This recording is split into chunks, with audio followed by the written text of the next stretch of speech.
All right, folks, welcome to election 2024 with the People's Pundit and friends, because we got a lot of people that are going to be stopping by throughout the night. All right. So we've done our polls. Everything's done. We did our trend analysis. We tried to give you the best, the best analysis that we could before the election is here. Now it is here. All right. There are some things in the exit polls. Again, I have cautioned everybody forever.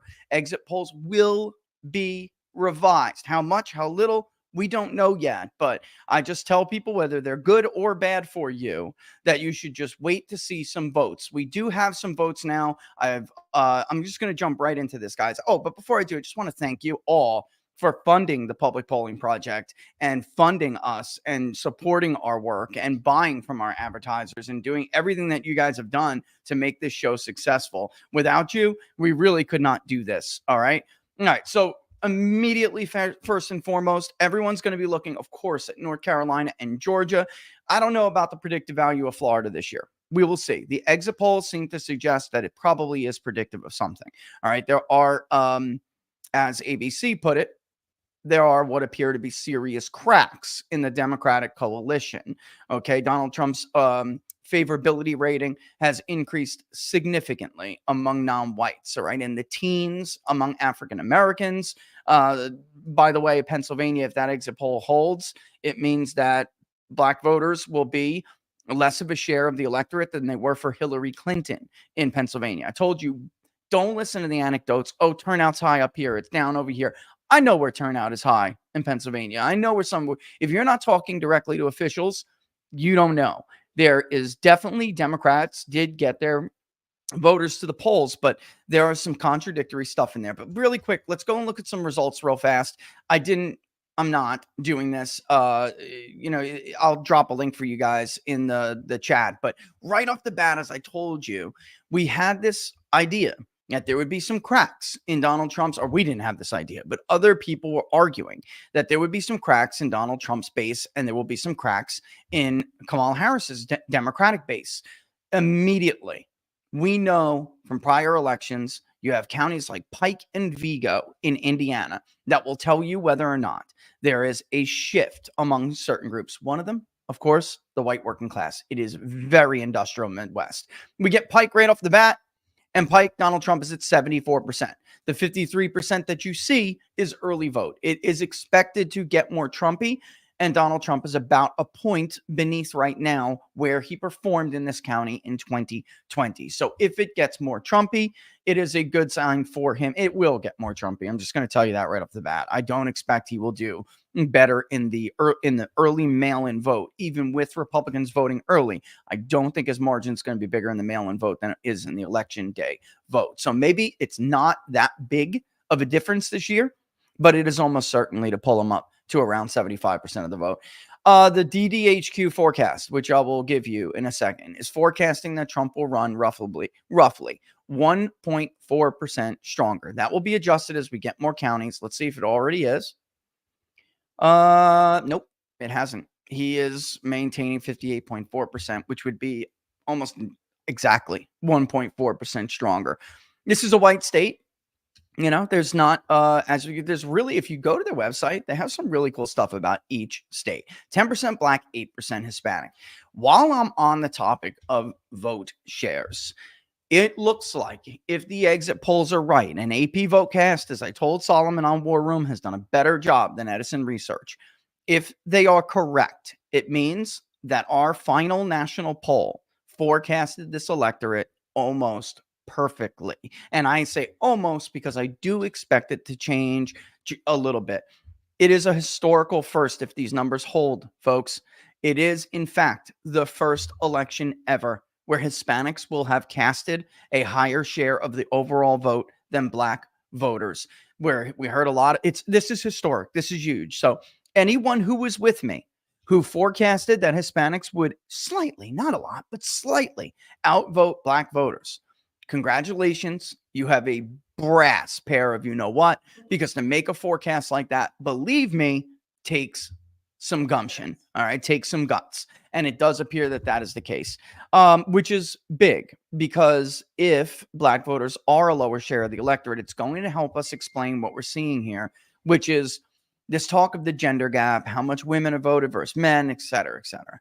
Look, guys, the bottom line is women are about the gender split, sex, male to female, is 47-53 as it stands right now.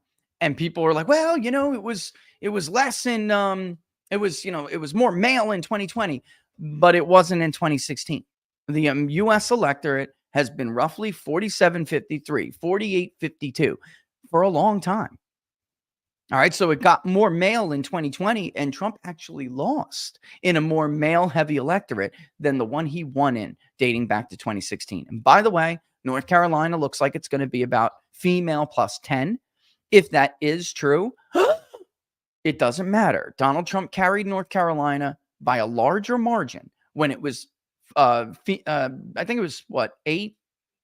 I want to say it was like 46-54.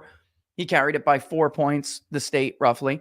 And if it does fall in the neighborhood of 10, it would still be less than when he won it against Joe Biden, which was female plus 12. All right. So I think what's happening here, if again, this holds, I think what's happening is that black men didn't vote at rates they normally vote at, and their exit from the electorate, and we're going to get some record turnout numbers. So it's like pretty amazing that we could see record turnout with lower participation among some groups, key groups that we talk a lot about. All right. I imagine that this state will be forecasted, will be called very, very soon. I'm not going to make any unnecessary projections. While Trump's chance of winning the presidency is now at 59.4% on DDHQ. I'm going to refresh it. Let's see. I don't know what they're seeing that I'm not, but we'll see. I think that, 59% is probably a pretty good spot. All right. So with that in mind, we're going to leave this up on here. We're going to see. I'm going to be popping in and out just to give you guys a little heads up on how this is going to work. I'm going to be popping in and out. People are going to be popping in and out of here. It's going to be a very crazy, free-flowing show. All right? But it'll be fun, and bear with me as we try to get through this. All right. Let me tell you what I saw throughout the day. Republicans statewide in Nevada, we expected Democrats, where they had the not only slight registration of edge, not slight, they have a registration edge in Clark County, Nevada. Not only did they have that edge remaining because of the early vote, but they themselves were also an outsized share of the remaining electorate. So people were flipping out and wigging out over Republicans. By people, I say Republicans. We're like, what happened, to the odds in Nevada? Betting markets. You guys know, I know you guys, many of you love your betting markets. By the way, I don't know if Robert's going to be able to. We have a lot of people coming on, but I don't know if Robert's going to make it or not. I don't know if I'm going to state his deal, but he took he's a little hurt right now. So we're going to have to see how he's doing. All right. But back to Clark County, we expected Democrats to vote in person more than to outvote Republicans. The real question was by how much and whether the rurals in Nevada would also come out. And then the third question, of course, is Washoe County. Washoe County is a bellwether county. Trump lost it. Lombardo won it when he became governor, barely, but he won it.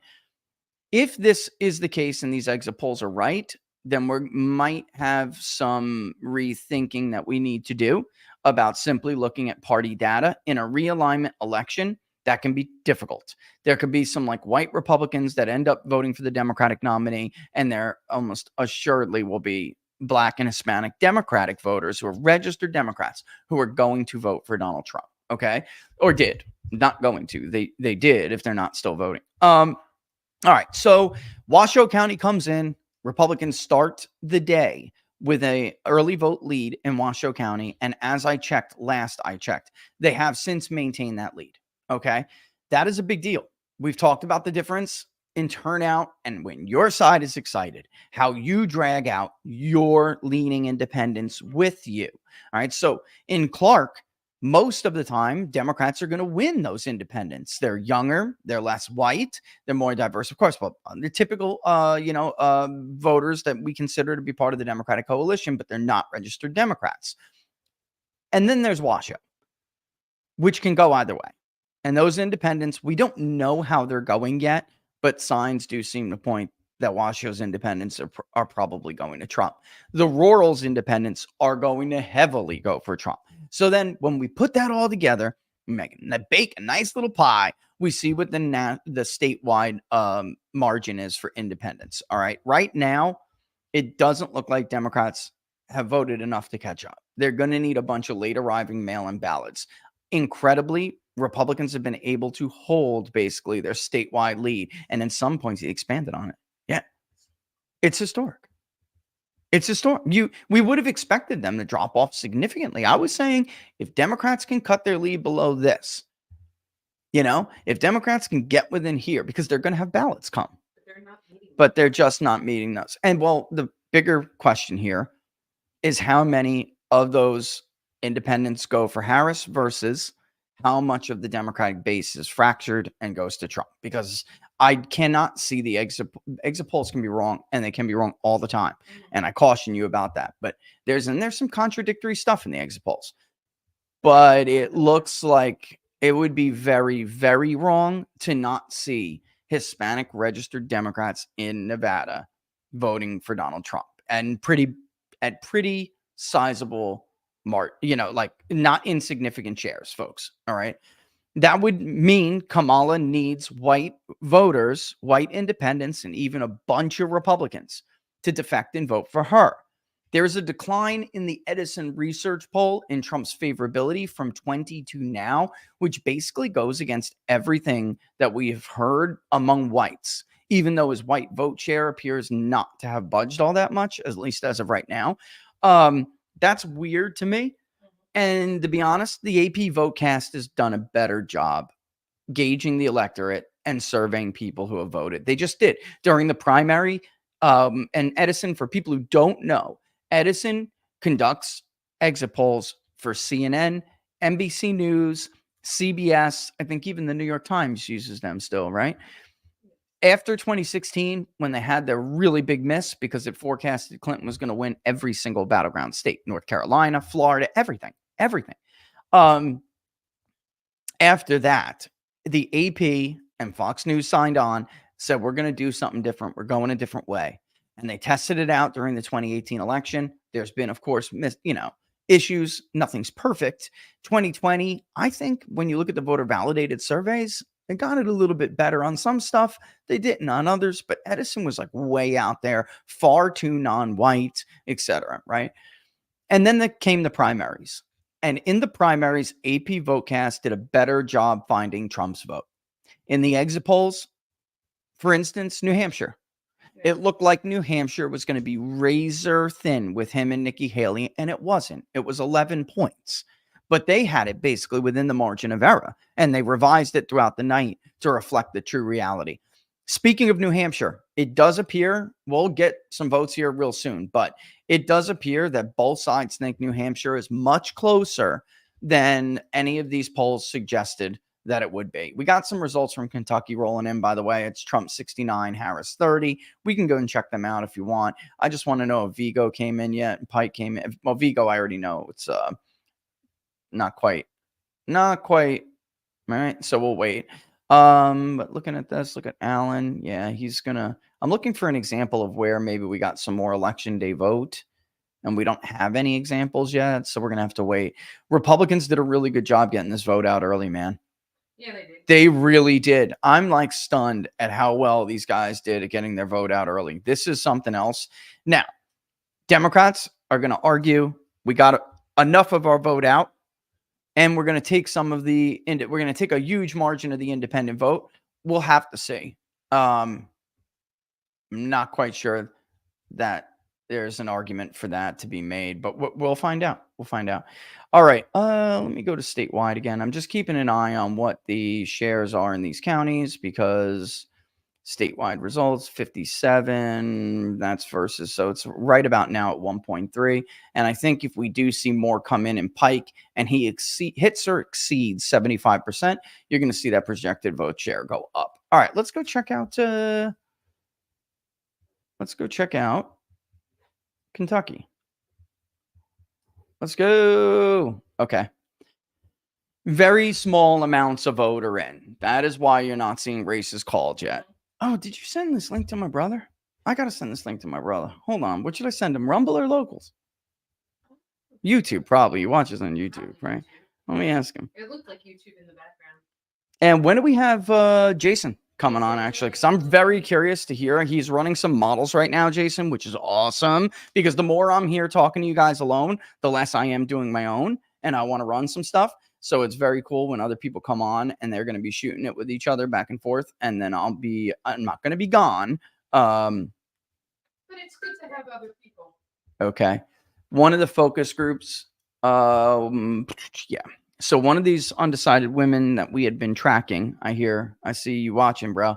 Yeah, it's watching. One of these undecided women that we've been tracking on Mark's show, we wanted to know where'd she go, because we would figure there would be, if there's some huge defection among suburban educated women, affluent women, if there was going to be some, man, Kim from Pennsylvania, wasn't she?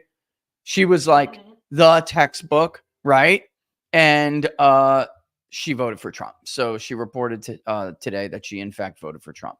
And he said, "Yeah, you were right. I was making an educated guess. I didn't know for certain that would be the case, but I was making an educated guess, because you got to try to learn how to identify the people who are more concerned about other issues than economic issues or cultural issues." John Solomon said something that may be interesting, depending on how you word that question, threats to democracy.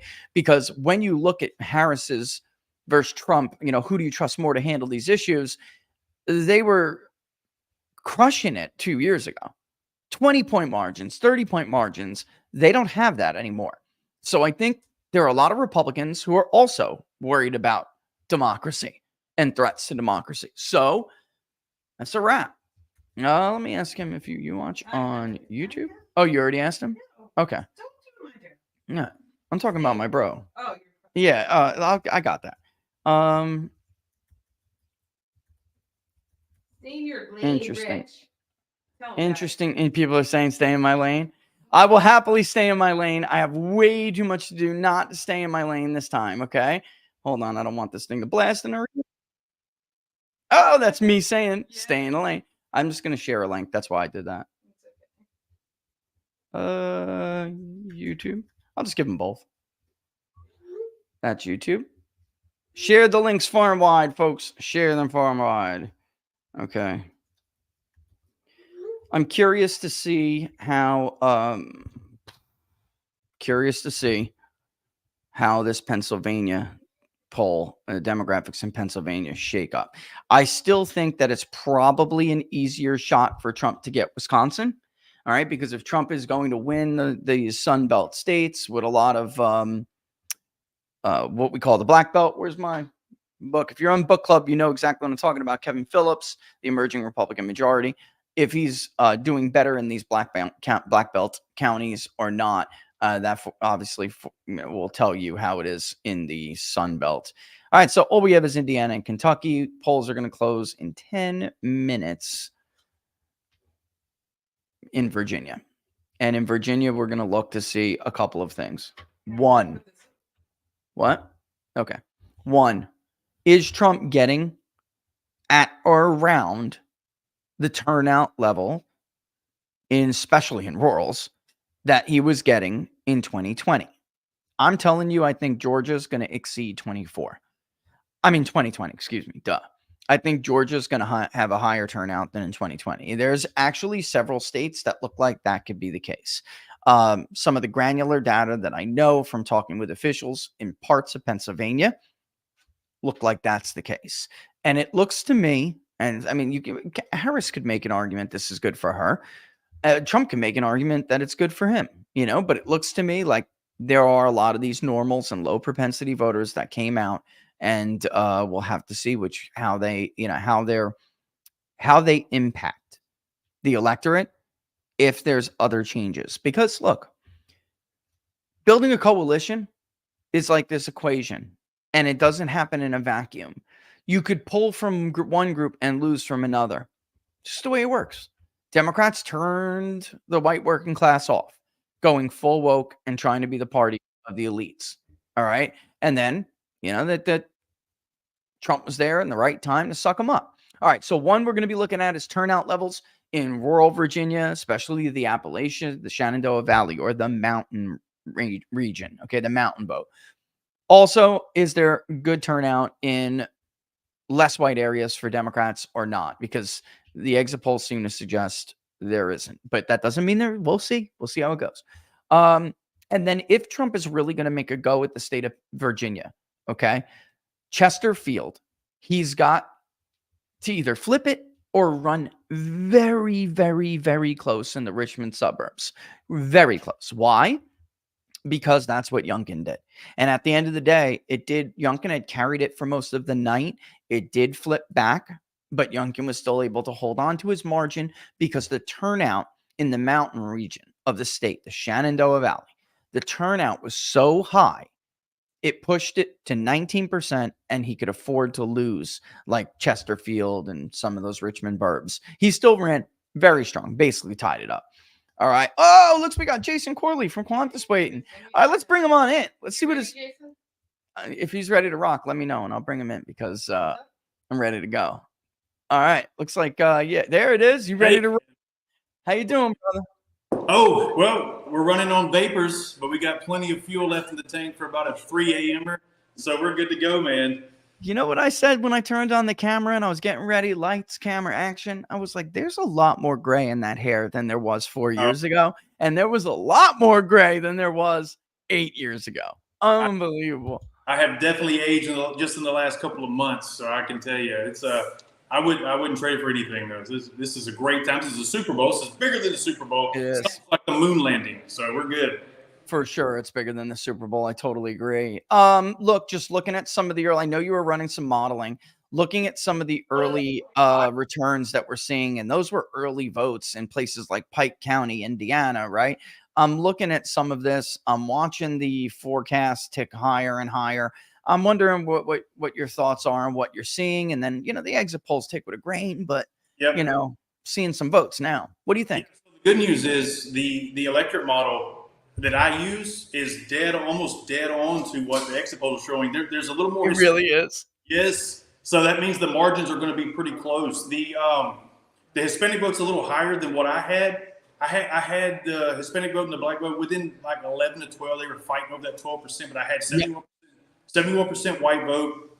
I think about 51.6 female to 48.4 male. So we're going to be probably pretty close on that. And I used the electorate model for my national polling as well. But so far, nothing has changed. My models have been steady since September 1st when I reintroduced them when post-Biden. And everything that I'm seeing is favorable, lean Trump. So we got some telltale signs out of Duval County. I saw your tweet and I retweeted your Louisiana post. There's just some movement. There's some incremental movement to the right, which is middle America, white voters, probably white men, moving this electorate to the right a little bit. And that's exactly what my model showed. And we're kind of sitting on top of that. So without that deep data yet, we'll get more returns later. There's been no surprises. If I could just sum it up quickly, there's been no surprises in what I've seen. I had Nevada close, lean Trump. I think that's where we're at. So we'll see. But Modus Battleground, and I'll tell you and the viewers, we're looking at some what I call bellwether margins. I don't know if that's an actual term, but we need some specific margins out of Arizona, Georgia, and North Carolina, because my model says off those margins, the chances of flipping one of those Rust Belt states, it incrementally goes up at a certain percent. So we're looking at about a 3% margins, 3.5% margins from Arizona, Georgia, North Carolina. But we're, according to Duval, if you use the Delta, we may see Georgia at about a 5% margin, which is beautiful for my models. They love it. So we'll see what happens. Yeah, I mean, for people who don't know what we're talking about, it's like, some of these states get no attention, yet they have such predictive value. Louisiana is extremely high predictive value when it comes to black turnout, right? So, and voting behavior, voting preference. What he was talking about, folks, in Duval County is the county that Trump won, kind of narrowly, but he won it in 2016 in Florida. And right now, it looks like Republicans are just under, and if I'm wrong, maybe it changed, you correct me, but it was like 3.5 to the right at this point. It really foreshadows, because Georgia, for those who don't know, votes to the right slightly of Duval County. So if Yep. Duval comes in around at that, Biden carried it and Trump lost it. But there were more Democrats in the electorate than there are right now in Duval County. So if that is the case, it does look like, I mean, if it foreshadows like a 5-point Trump win in the state of Georgia. Look, Pennsylvania, I don't know. Like I always caution people, I don't believe the exit polls until I see voting data that basically confirms it. But if they're right, Jason, there are fewer black voters for Kamala Harris coming out in Pennsylvania than they did for Hillary Clinton. Yep. So I'm on the West Coast for this election. I mean, I don't live in the West. I'm in the God West bless Coast. you. Yeah. You're lucky. Yeah. So I had my morning started at about 5:45 because it's just the time swing. But I had a text waiting for me from a young man who's involved in some elections down in the Baton Rouge area, and he's involved in some, or I say elections and campaigns, as well as in Georgia. He said, "Look, man, we're not seeing the black turnout. This is huge, and we got some telltale signs that Louisiana could pop at 60% for Trump." Doesn't surprise me because my models show about a 2% move that way across some of these states. So Louisiana being predictive, it being a southern state, your African American vote, if it's down in Louisiana, you can probably surmise that it's going to be a little bit, similar to Georgia or North Carolina. Obviously, you have a large white population. I did speak to a mayor earlier this morning that it's a rural town, but he told me the turnout, people just come out and vote because that's their civic duty. It's very traditional. But he said, "Look, man, these guys, our people are fired up to vote this year, and the turnout is big." Because I don't know what it means nationally. I said, well, by itself, it might not mean anything, but we're seeing indications of the same thing. So if there is a slight increase of white men or white working class men or white non-college educated, however you want to break up the sub-demographics, then we're seeing tales of that in Indiana, supposedly, or tales in Kentucky, perhaps. But look, that doesn't matter. What's important is Georgia. Can you get those big margins? Can you get those margins in North Carolina? Can that pull Pennsylvania into the fold? Does Pennsylvania pull Wisconsin into the fold? So we start seeing this domino effect, and it's those bellwether margins that we're picking up on, man. And we got to hit some absolute numbers. But if we do, it's a favorable environment for Trump. So that's kind of where we're at.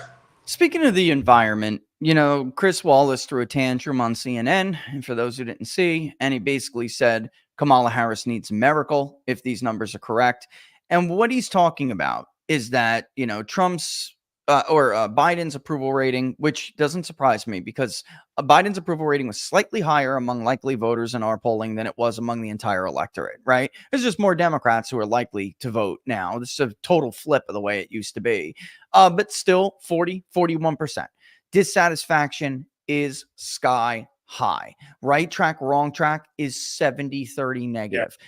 I mean, nobody has ever won as an incumbent party in an environment like this, Jason. What would it take? And by the way, she's only up in abortion, trust to handle, 6 points. I saw that. But, Rich, I tell you, man, I've never seen that in my polls. I've never seen a margin like that. So that's way lower than we had it. Yeah, I've never seen anything like that. So, I don't know, but what would it take to overcome this environment?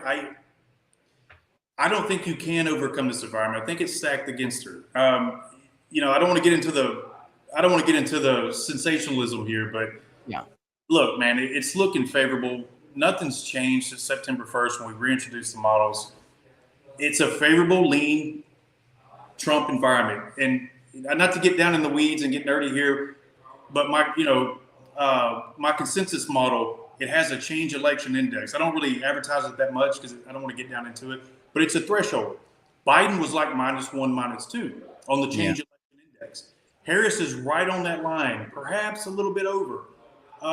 It's not as much as Biden, I admit it. It's not, to her credit, it's not that far over, but it is on change election. To me, if you're an incumbent party or incumbent candidate or incumbent party candidate, and you can't have your approval ratings up to 49 or 50, and you're not polling at 49 or 50, my models punish you for that because it back tests. It knows what a winning candidate should look like. You're not a winning candidate. So even the Concordia model, Rich, you had these, and I didn't know this at the time because I didn't have Concordia then, but I go back and back test this to Hillary Clinton. You had, DDHQ and Huffington Post and whoever that had Hillary Clinton winning it, or not DDHQ, I meant 538. Hillary Clinton winning at 75% or 90%. Concordia had her odds in the 30s because she had a composite score of the fives. If I had that model back then, I'd have won a lot of money. But because of her polling approval, and then a very mixed bag of economic conditions, it takes a strong candidate such as Obama to win in 2012. Hillary Clinton was not that type of candidate, and she lost. And my model said she didn't have a chance. So, in any case, and that's where we're at. My model puts her just Concordia alone puts her composite score of a 6. And we'll go into that. I'll get into the details. But anyway, a 6 means she's got about a 40% chance to win the election. And when I combine all of my models, it puts her about a 35% chance because modus battleground, each preceding state that wins by a certain margin, it increases the chances of the next state. So we got Trump at about 65% chance to win one of the Rust Belt states, and a 60% chance to win all of the Rust Belt states, because if he wins Pennsylvania, Wisconsin by a certain margin, he's going to flip all 3 states. That's the way. Yeah, can I just stop you there real quick? Yeah. We just got some news we got to give people. Yeah. I guess, I don't have, do it, whatever. Let's do it.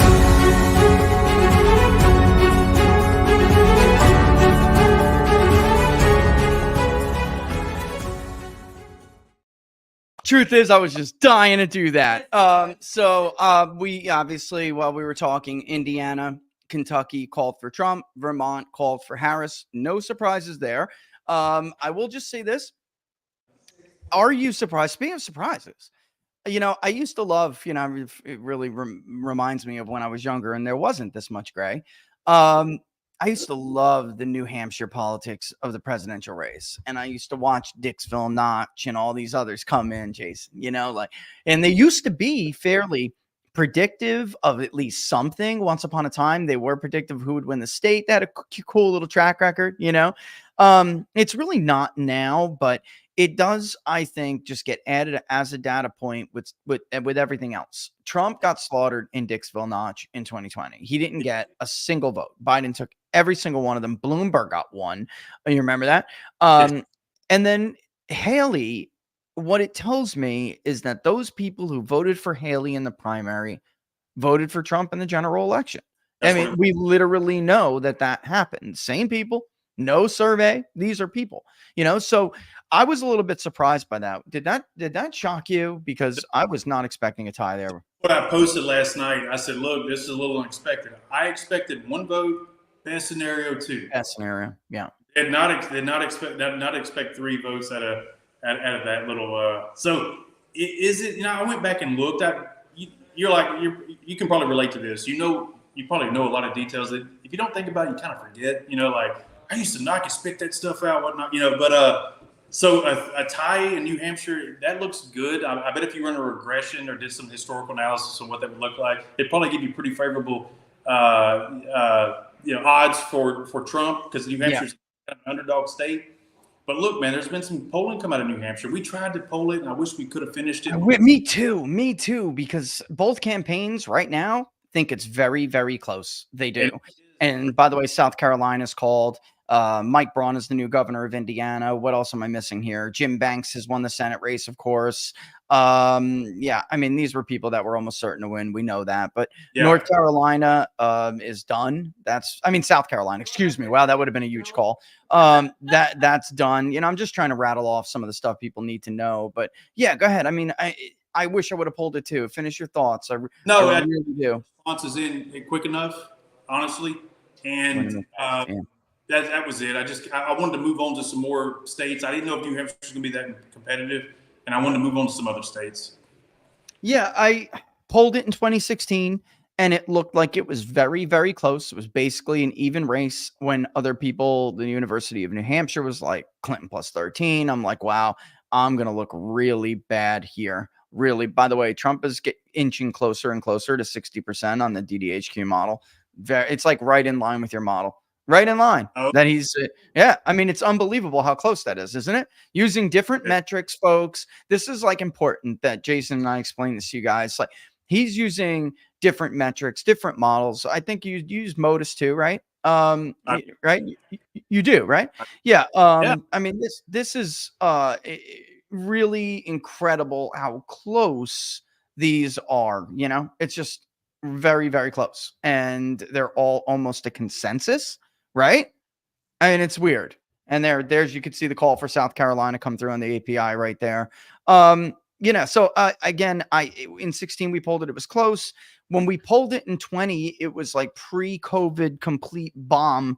But I mean, not COVID was here, but it was before Trump really had, kind of collapsed in some of these states. So, and I think it was 3. It was close. It was close. But in any event, that reversed quickly. So I thought, I'm not going to pull it this year. But now everyone seems to think that this race is probably, even if she wins it, she'll win it by no more than 5, which may be even too favorable at this point. I don't know. What are your thoughts? I mean, we'll just have to see. We didn't pull it. I don't know either. It's just one of those things, man. I don't know. I would probably I'd probably punt that one back to you.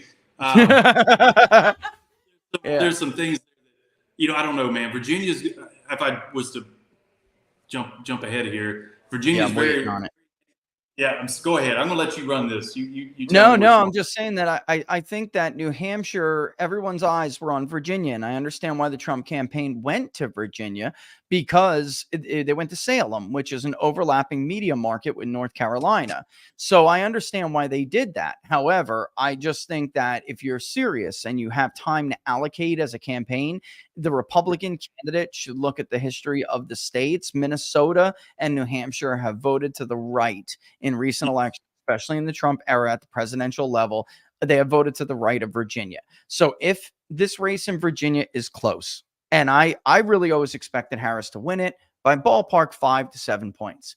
If she cannot do that and it is this close, then she may be in for a very, very bad night, because that would mean Minnesota is going to be a hair. Yep. So it's New Hampshire has favorable demographics. It's fool's gold. It's a mirage.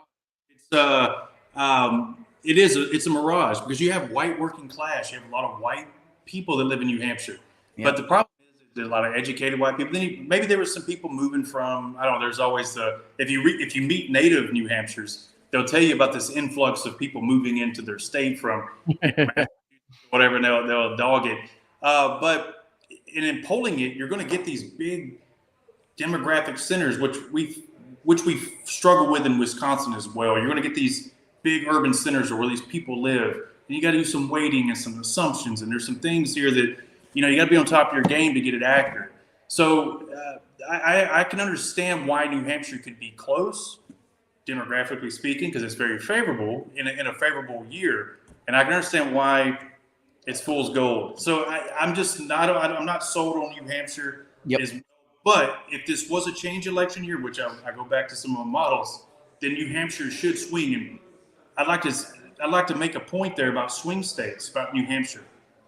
People say they're swing states. Yeah, they're swing states. They swing in swing elections, but in status quo elections or change of management elections, they're not going to swing because they're swing states.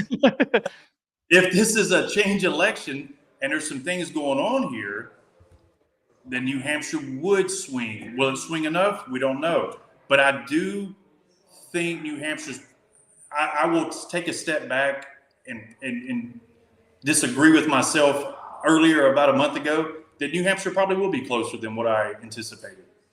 Yeah, I mean, look, even like you said, they're swing states. They do move.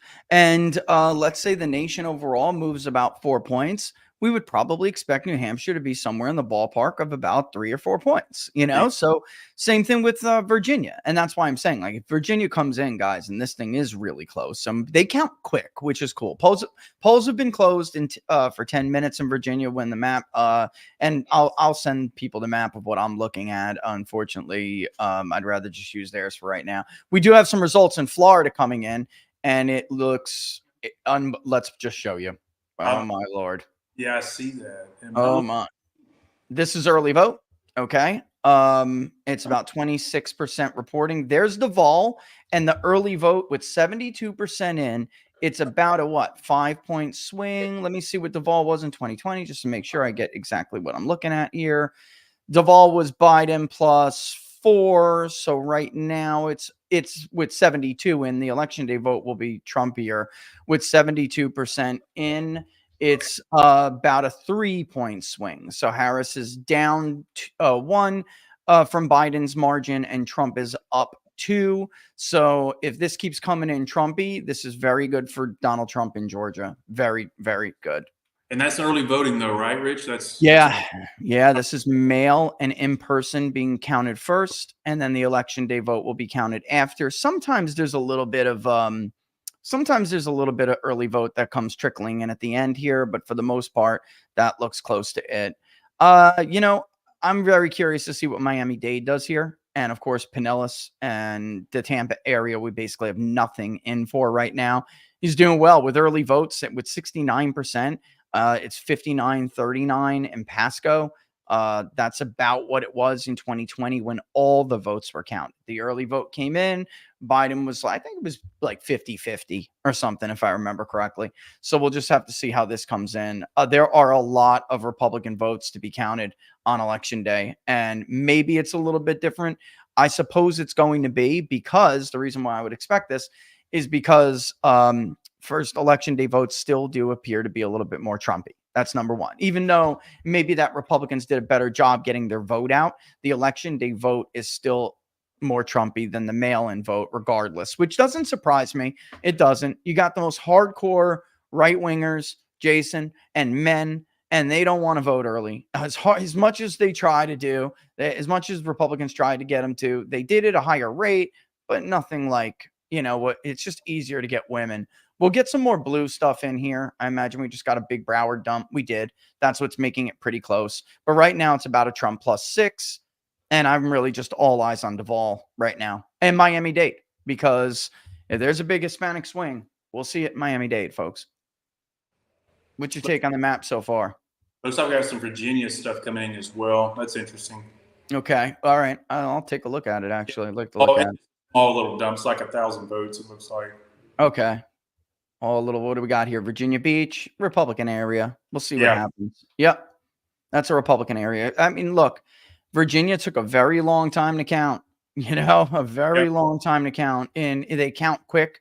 And maybe they'll count quicker than they did before. Right now, we're getting some blue Tampa vote in Hillsborough. Wow. With the early vote, 78% in. Hillsborough is basically 50-50.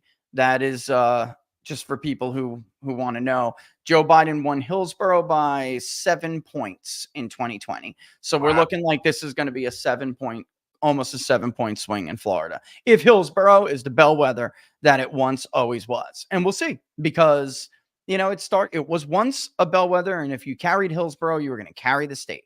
And then it became not the case, and Pinellas became the bellwether. And then the coalition changed again, and it became all about bringing in different groups in South Florida. And we can see Monroe from the early vote. Look at that. I actually think that's probably a reporting error. What would you think? 98.8% for Kamala Harris in the early vote in Monroe. That's a Republican county, folks. That is almost certainly a reporting error. Palm Beach is only Harris by 5 with a 75% in. Joe Biden won that by 13 points. Holy moly. Holy moly. We may, I don't know. It could be double digits. Maybe not. Maybe just short. But it looks I'm trying to visualize this. I don't have it in front of me. We're looking at maybe 8 to maybe a flat 10. We'll see. Yeah. I'll be honest, as I always am, Jason. I was like a little nervous looking at that Trump +11. When we went back in the field, we tried to gauge who had early voted already. So like who actually early voted, and made sure, that, are you telling me that Fox News says Trump at 25% of the black vote in Georgia? Did you just say that? With black men, then he's going to get 15% or more of the black vote in Georgia. Wow. Oh my God. Oh my God. It doesn't that's it. It's a ball game. It doesn't take a rocket scientist to figure that out. Holy moly. This is going to be a good margin in Georgia. I'm telling you, this is what my models wanted. So Duvall is, I mean, I'm telling you, I don't know how much time you got left, Jason. I don't know. Laura didn't pass me a note here. But if that last 25% of Duvall is any more Trumpy than the early vote, he's going to flip Duvall, and it's going to be like a 5-point swing toward Donald Trump. Right now we're at 4, and it's actually eking in a little bit. He got a few more votes. I don't know why she didn't get any more. Maybe they just, sometimes it happens, guys. They miscount or something. Yeah, I'm telling you, this margin in Monroe right here is an error. So they're going to fix this, and they'll finish. They'll finish it out, but it looks like it's about to be a resounding victory for Donald Trump in Florida. The only question is how much and who's driving it, because Duvall, folks, is white. All right. So this is the thing. Duvall is white, and we're seeing a shift to Trump and Duvall. That means he has recouped some of his losses with educated white people. Like it's a professional area, right? I mean, Jason, would you agree? I would. I mean, there's no way to do it. And I can tell you that, Richard, our last national poll we released on Friday. Listen, we had Trump doing 46 and 47% of the white educated vote. Okay, so he's increased his percentage. Maybe it was like 44 in 2020, something like that. He's about 46 or 47. He's increased his support among white educated voters. So that does not surprise me at all that we're seeing these numbers. In fact, it's just a confirmation and affirmation that we see an increase in Trump support. I mean, that's just kind of where we're at right now.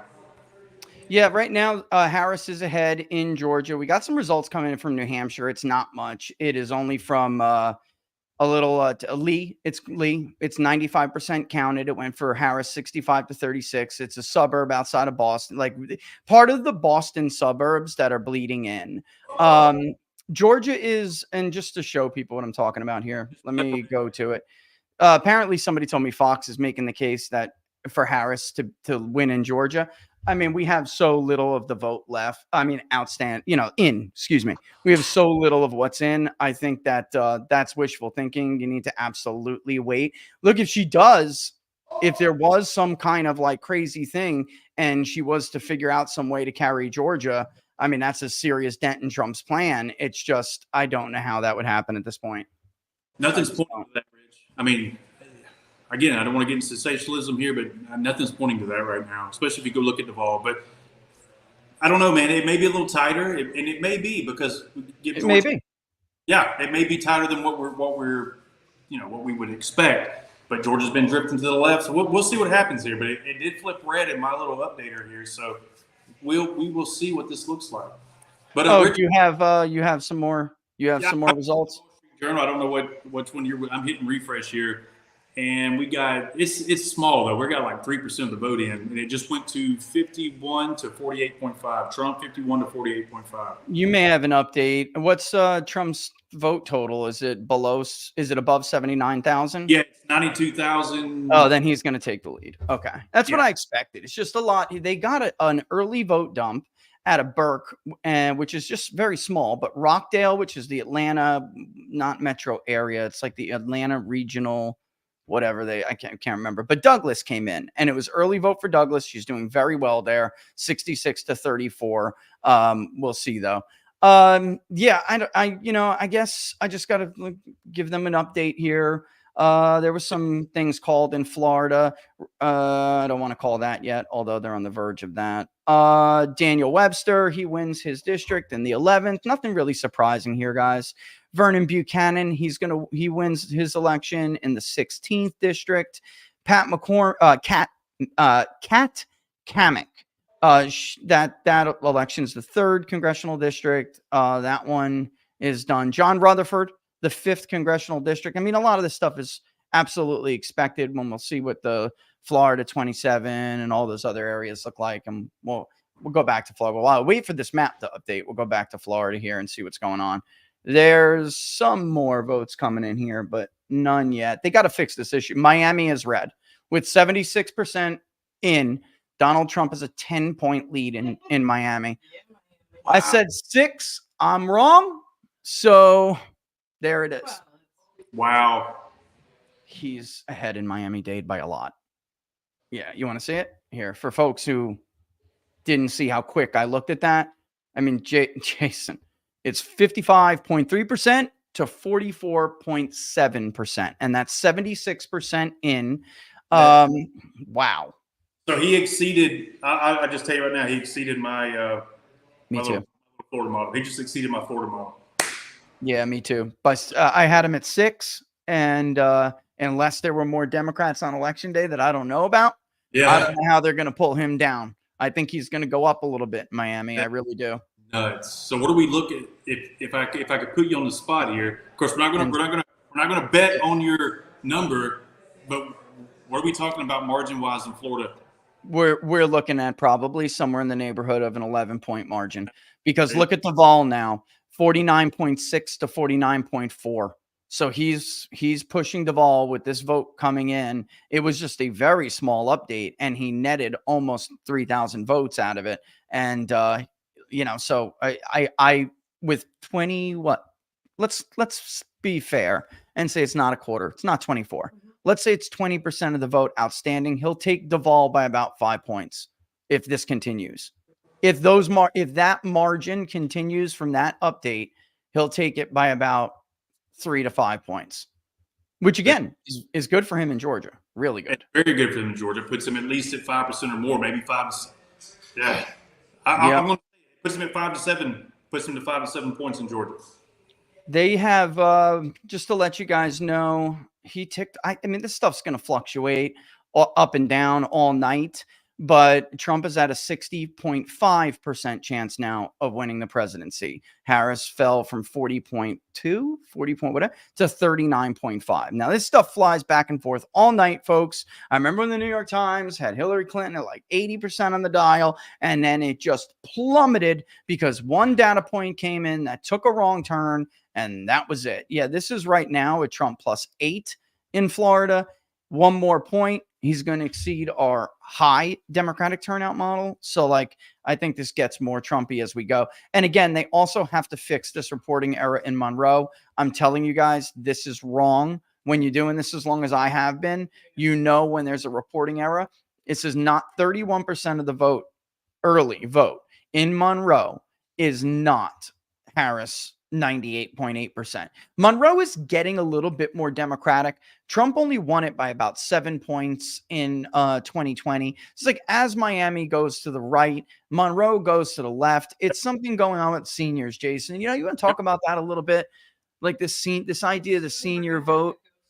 I got to go somewhere. All right. Well, yeah, let me ask him about it. He can. Okay, cool. Yeah. Well, I wanted to ask you about this. This idea of the senior white vote is just getting more liberal, as super seniors, obviously, it's just life.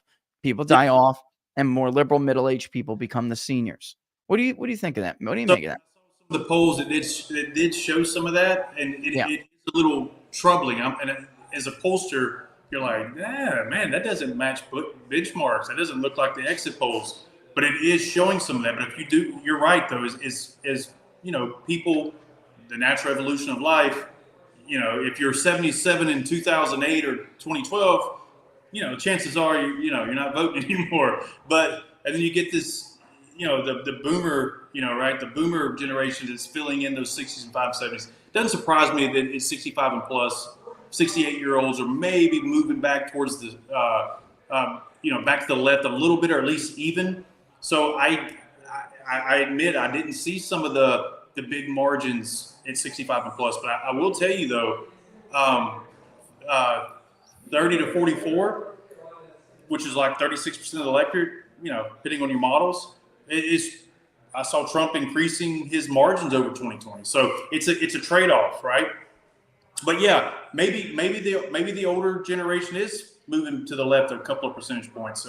You've seen a lot of crosstabs. If you go back and look at different crosstabs from New York Times, Indiana, Harris X, maybe even Emerson, you'll see some of this battle of these seniors and what the margins are. I'll tell you, I never had wide margins at the 40 or at the 65 and up degree. Now, once you weight it and figure out what regions there are, like, okay, we're not getting enough of this or enough of that, you can start making a little more sense out of it. But it doesn't surprise me, honestly, that if it has moved back to the center a little bit and it's not so right leaning.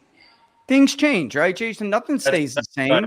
Nothing ever stays the same. By the way, we're getting now some actual margins from the exit polls.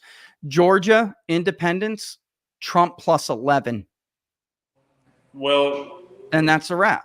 that's Buttercup, if that's anywhere near true, that's then we're going to get a good margin out of Georgia, and I can tell you we're going to get a good margin out of North Carolina, and we're probably going to get a margin out of Pennsylvania. So anyway, boy, this is not. Duvall right now is about 700 votes away from flipping, and there's 24% of the vote in. Wow. I mean, 24% of the vote outstanding. Excuse me. 24% of the vote is still outstanding, and Trump is within about 700 votes of flipping Duval County. Wow. I don't even know what to say to that. What's the plan here? Well, let me just bring Laura in. By the way, Laura said, just so everybody knows, Laura said that if Donald Trump does win this election, she will go on camera on locals. So if you're a local supporter, you will see the elusive Laura. She promises that if they call the election for Donald Trump, she will go on camera. So there you have it, folks. You heard it first. Breaking news. Very good. Breaking news. Yeah, I am ratting you out. So what is the plan though? I have to go to Bannon or something, or what is? I can drop, Rich, if you need me to drop, and I can come back. Yeah, I'll pull you back. I'll text you, my friend. Is that cool? She said she'll text you. Like I told people, this will be a free flowing thing. People coming in and out, if that's cool. We're not doing some Fox News duplicate over here, you know? We're real people.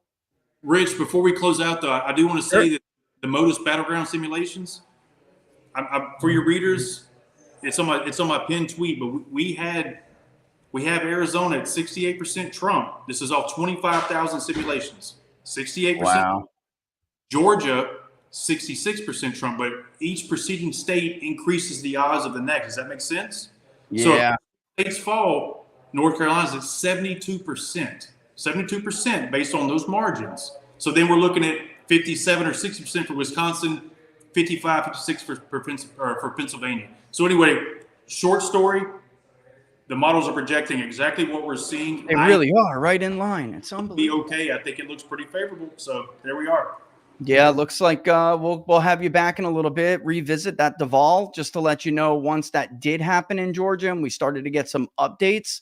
The DD went to 63.7 chance of Trump overall win. So it's just getting higher and higher here as we get more results. Harris would need something to change pretty significantly. Like there would have to be some shock. And the Trump plus 11 independents in Georgia, Jason, is a problem because those are white people that she said she was going to win. They were going to carry the day with independents. And if it holds, and that's not true. No. So this won't even be close. Won't even be close. It's not going to be. So we'll go from there. Rich, thank you for having me, man. This was great. Hey, great. Man, anytime, man. We love you over here. Come on back, all right? Talk to you soon. Yes, sir. Bye-bye. Jason Corley from Qantas Insights. Ladies and gentlemen, go check him out on Twitter, all right? Thanks, brother.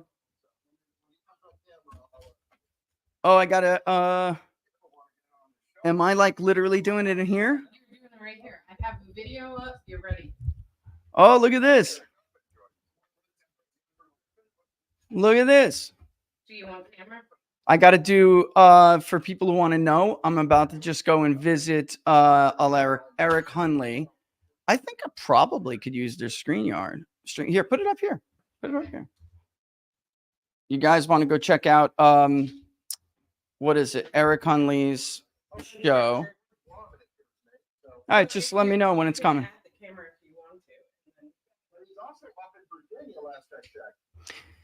Yeah, I mean, we're going to be cautious here with Virginia, folks. We're going to be very, very cautious with Virginia. The rurals come in first, and we don't know what the rest of the numbers are yet. There's a little bit that came in from Prince William, and Trump is up in Prince William. But here we go. Here's some Fairfax that's obviously going to put Harris in the lead. Okay. Yeah, let them know. Let them know. Yeah, there are Blue County votes that's going to come in. You guys ready? I'm going to go do Hunley. Check this out. There he is. What's up, guys? How's it going? How we doing, boys? Yeah, you see Florida? Uh, so you're looking at the map in Florida right now, no doubt. And what's up, Nate? Long time no see, bro. What's going on?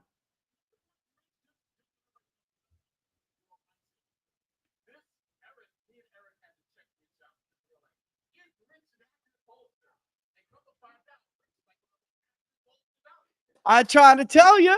Listen, two very big developments happened that I just want to tell you guys about. It's really important. I want to tell my audience who's listening too. Donald Trump has flipped Duval County in northeastern Florida.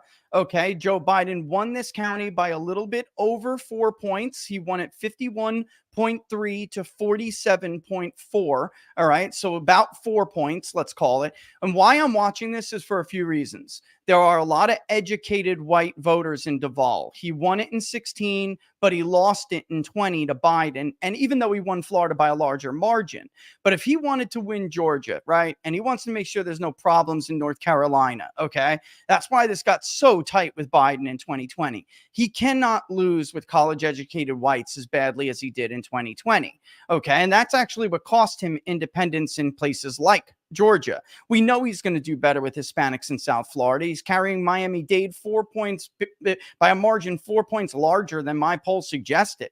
But Duval matters because Duval has a very, very predictive value relationship, just to put it simply, with Georgia. It moves with Georgia, and Georgia votes about 2 points, 3 points to the right of Duval County. And it has been like this for a while. It's really cool. It's a fascinating relationship.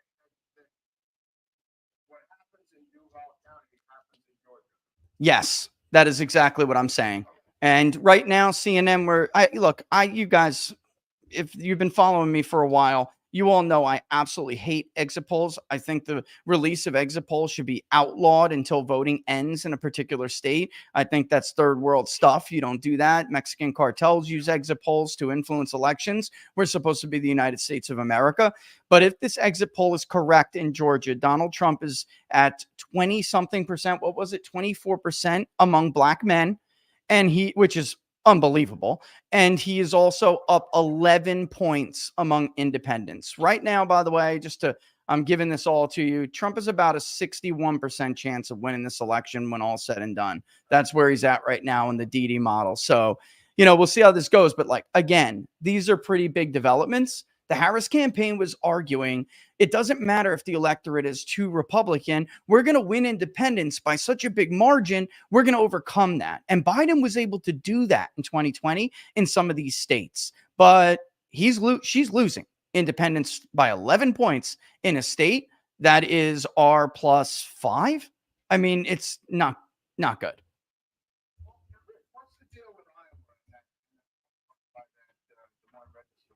Ooh, you're asking me about the Seltzer poll, are you? Let's just get into it. All right. We're gonna get results in Iowa really soon, and we're gonna find out whether Seltzer just had a bad miss or what happened here. Because listen, I've been polling Iowa parallel to Ann Seltzer for years. I used to have a great amount of respect for her. I got to tell you, though, there's some things that she's done, boys, that you really should know. If you're going to talk about Seltzer's poll, we have to talk about some things about Ann Seltzer. One is in 2020, Mike Cernovich and he got it from a totally different source, apparently. Both were able to obtain the results of the CNN Des Moines Register poll before the Democratic caucus. We were given it by people who were, at least in my case, by somebody who was pissed that Ann Seltzer didn't push back and on basically CNN pushing her to dump the poll because Biden was in fourth place. They used this excuse about Pete Buttigieg not being on the ballot in one of the interviews. That was a foil. Pete was happy to be the foil because he actually thought he was going to win Iowa. He didn't want one of the most famed pollsters showing the night before that he was down a little bit to Bernie Sanders. So he was happy to play the foil. And the real story. What the real story, though, is that Biden did not want that poll out because he was in fourth place. And as a pollster, you don't cave. Yeah. And as a pollster, you do not cave. All right. So fast forward 6 months, Barnes and I are live polling on what are the odds together. We're doing Iowa, and it's very clear it's a Trump +8. We're on the show, and Ann Seltzer puts out a poll showing a tie with Biden. It was just absolutely ridiculous. I mean, there was never a tie. She heard it at the end, so she didn't have to be wrong. Public opinion doesn't move like that, folks. It's all about who's going to vote, and maybe it moves a little bit, but it does not swing 7 points. This year, it's 24 points she swung that poll. That's insane. That doesn't happen. I honestly, from what I am told, something happened to Ann Seltzer after the January 6th event. And like so many other people that are very much in the professional class, it broke her brain. And I'm not saying she did it on purpose. I'm saying that very clearly from these other results, she's going to be wrong. All right. If we were going to see anything indicating that Ann was right, we would have saw it in Pike and Vigo counties in Indiana, and it didn't happen. Trump is going to outrun his 2020 margin in Indiana by about a point and a half.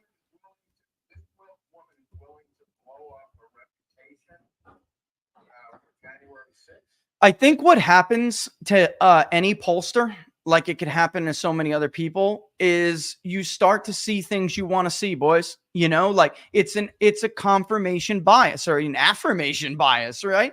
You want to believe something and you see it in the numbers even when it's not real. And I think that's what happened here with Ann. Look, Republican registration has skyrocketed. To come out with a D+ electorate in the state of Iowa is completely unjustifiable. And I don't weight by party, but I don't think in recent years, I have ever pulled a raw sample that was D+3.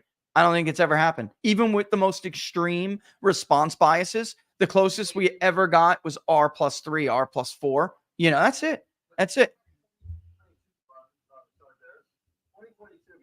She came out with the argument that supposedly was the radical response to abortion. So in 2022, that would imply that they went out like crazy and voted. What happened in 2022 in Iowa? All right. The problem with that, and by the way, Trump just ticked up to 64.5% chance. The problem with her explanation, which makes me even more suspicious of her now, even more than I have been, because I have private information I just haven't shared with the world about Ann because I'm giving her the benefit of the doubt. But that explanation made me even more suspicious because the abortion vote wasn't even the reason for that margin. The number one issue in her poll was protecting democracy. Abortion was way behind that. Boys, immigration was only cited by like 4% of the poll as their number one issue. It's Iowa. Inflation was only 7%. Come on, give me a break. She saw what she wanted to see and she ran with it. You guys got 2 minutes. I have a question for you about that. You were tweeting and it was making a lot of people nervous that it sounded like you were saying that Kamala brought in seasoned professionals at the last minute. Where were you going with that? Yeah. People were freaking out, including me. Yeah, well, she did. Well, she did, but it wasn't even intentional. What it was going on behind the scenes is that you have Democratic strategists are freaking smart. Okay. The Jim Messinas of the world, the David Pluffs, the David Axelrods, you may not agree with them out there in, homeland, but these are smart men. All right. And they know how to win elections and they know how to motivate people. Biden has also some pretty smart people around him on how to win elections. He is a bad candidate, or he is now because of his senility. But once upon a time, he was very jovial. If you're a guy anyway, he was cool to be around. If you're a woman, you were going to get sniffed. But if you were a guy, he was cool to be around. And, he was easy to sell to the electorate. What had happened is there was some friction between the Harris teams and the Biden teams and the Obama teams. You remember Obama, his team leaked to the New York Post. He said, I don't think she can beat Trump. That's because she outmaneuvered Obama with the switcheroo. Obama didn't want her. Obama wanted somebody else, but because she was in DC and she made what I understand to be about 45 phone calls, she outmaneuvered him. And they kind of ran apart for a bit until it became clear about 10 days ago that she may have a turnout problem. There may be an issue. getting people to the polls for her, getting the early vote in. And they were, calling, hey, you need a hand. Hey, this isn't working. Hey, we got to do something different. She never really did return either calls from the Biden team or the Obama team. And eventually they just said, you're not picking up. Okay, we're coming. And they started coming to Philadelphia. They went to Milwaukee. They went to these other places last minute to try to get the vote out. We even polled, he was 36-year-old black man in Philly. We even polled, he was only a 2020 voter. He did not vote, really much at all before that, but he was told Trump was Hitler. No, I'm talking. Yeah, basically, this guy told us that he's not voting because they told him Trump was Hitler and Biden wasn't senile, and they lied to him about everything. So while he's not down to vote for Trump, he just wasn't going to vote. And they had knocked on his door in the last couple of days multiple times, like, hey, you still haven't handed in your ballot. And he told them, stuff it. I'm not voting for her. And he didn't. So, I mean, and that is what happened, though. In the last minute, they tried to save this. All right, guys. Oh my God! Especially those unions, they'll absolutely knock your door down. Well, it looks like I got a boogie here, boys, but I'll come back. Yeah. That's what I'm saying. I'm gonna try to squeeze some. Yeah, we'll pop in and out. How long you streaming, guys? All right, guys, all the best. All right, ladies and gentlemen, that's Eric Hunley, Mark Grobert, and of course, Nate the lawyer, Nate Brody, Nate the lawyer. He's a funny guy. I always enjoy his legal analysis. All right, giving a lay of the land real quick. We're at a Trump plus 10 in Florida. There's got to be a way, by the way, to connect our StreamYards together. There has to be a way to do this. There has got to be a way to do this. Again, the most interesting result to me, they fixed this issue, obviously, with Monroe County. Trump is now ahead in Monroe by 16 points, which is way more than he won Monroe back in 2020. He won Monroe by about 7 points. So he is significantly outrunning. And I got to tell you, this is where I have long said, folks, that I think that Joe Biden, in certain areas, specific areas, that Joe Biden was what's the word I'm looking for, Laura? He was the superior candidate in some of these places. I really do believe that. I'm looking at Ohio, by the way. I don't also think, though, it's a major problem that they were just shoved Kamala Harris down their throats, and therefore no option at all is to turn. Yeah, I think that, and that's a really good point Laura's making about, how they shoved Kamala down everybody's throat. And I really do think that was a major problem.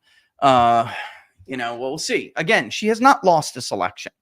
It does not look good for her, but she has not lost the election. There are a lot of key states with a lot of different demographics that we could look at. Her biggest problem right now is the state of Georgia. And Trump is running up about 150,000 vote lead. There is not much from the Atlanta metro area at all. So Trump will have to run that up. But 11-point lead with independents is something. All right. Trump is now at a 64.3% chance of winning the election in DDHQ's model. So there you have it. We'll see how it goes. Again, a data point could change this. If there was something that I don't know. I'm trying to think of honestly what it is that could have, that could change this. What could?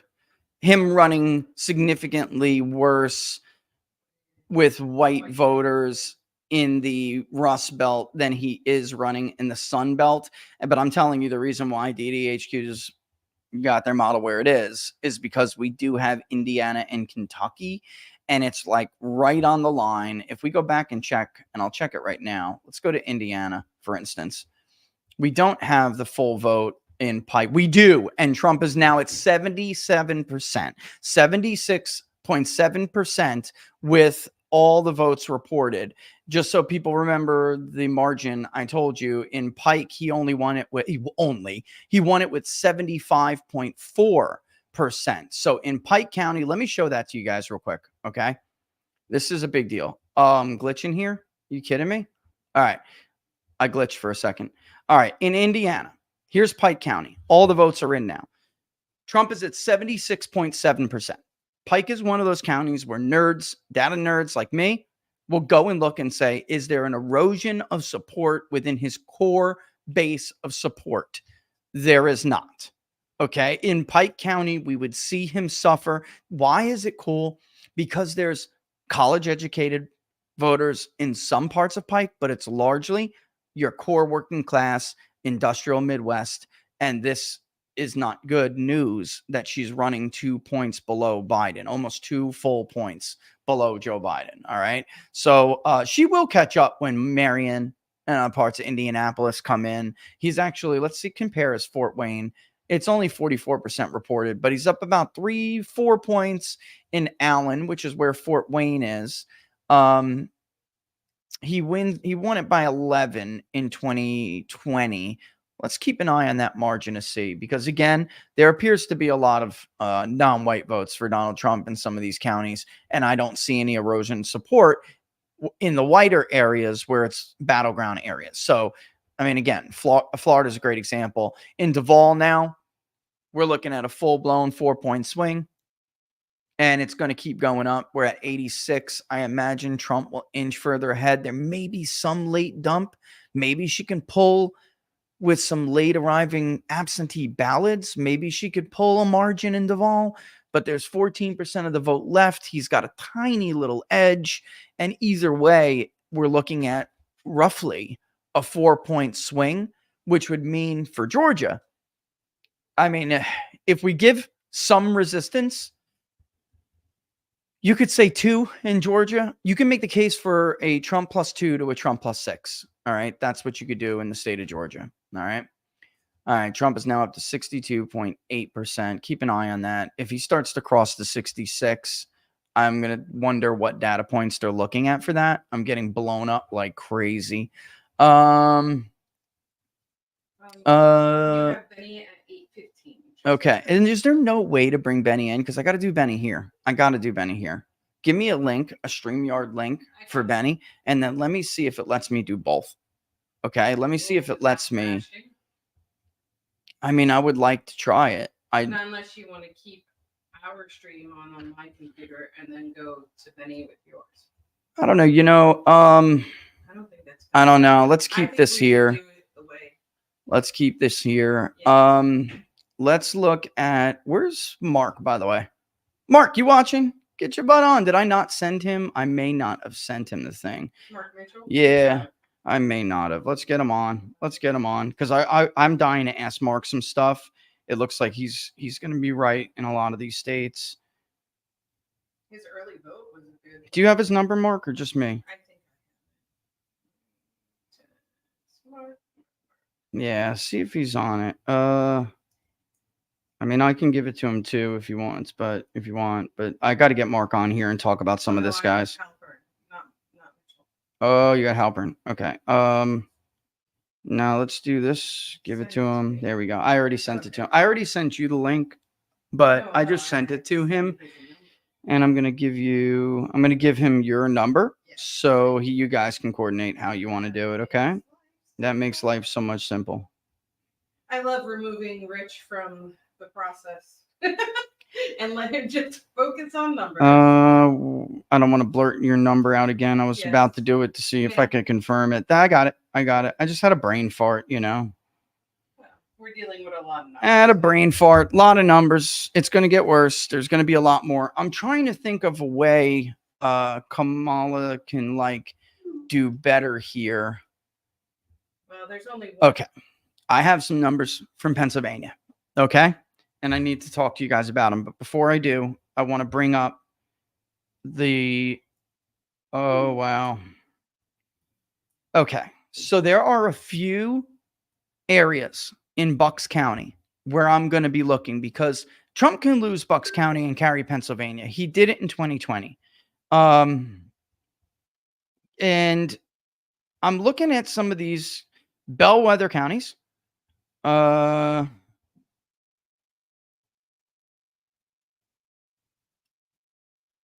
Yeah. The exit poll. Okay, I don't want to believe exit polls. Right. I'm looking at data from the actual precinct level, and it looks like Democrats did a good job in some of these suburban areas to get their vote out late. However, those normies that we have been talking about for a long time, there are certain areas, precincts that I'm looking at where Trump lost 200 by 200 votes to Biden. All right. Parts around Buckingham, of course, Ben Salem, right? Because I want to know how close Bucks is going to be. Can Trump get it close enough where he can basically, it's a net gain for the state, for the statewide margin? Can he get it close enough? And it appears these normies came out in force. The turnout in these precincts is insane. And that's needed for Trump if he's going to counter. Let's say there's a really bad crossover vote and it's for Harris among, I don't know, Republican women.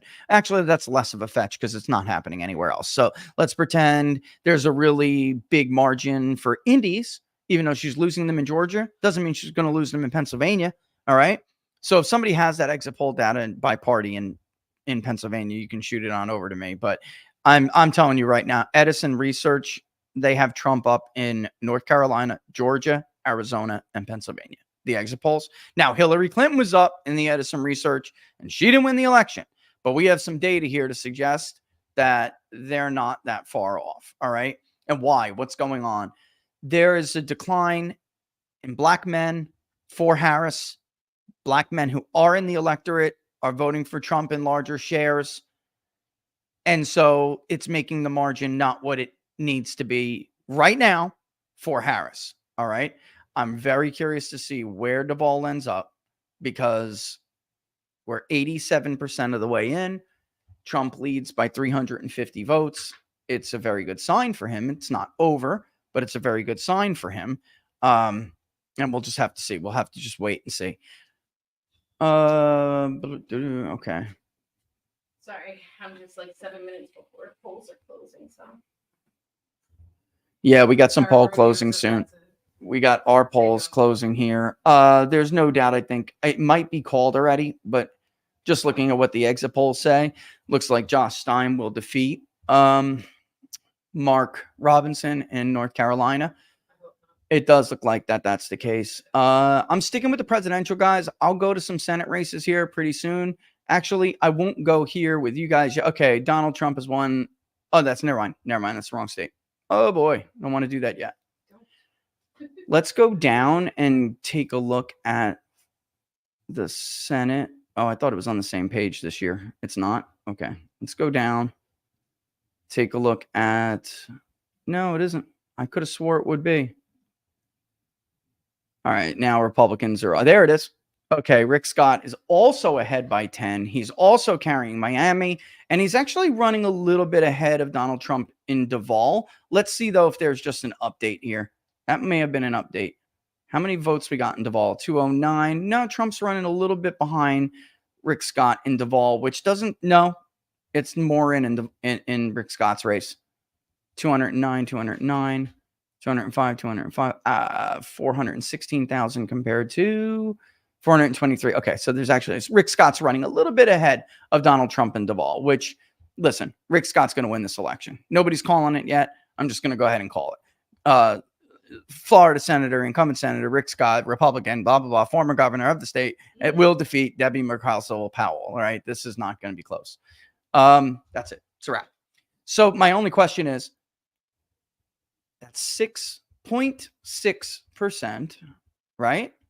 Compared to 0.1%. It'll be interesting to see whether or not that half a point delta, again, guys, look at how Rick Scott was running behind Trump in the Florida polls, right?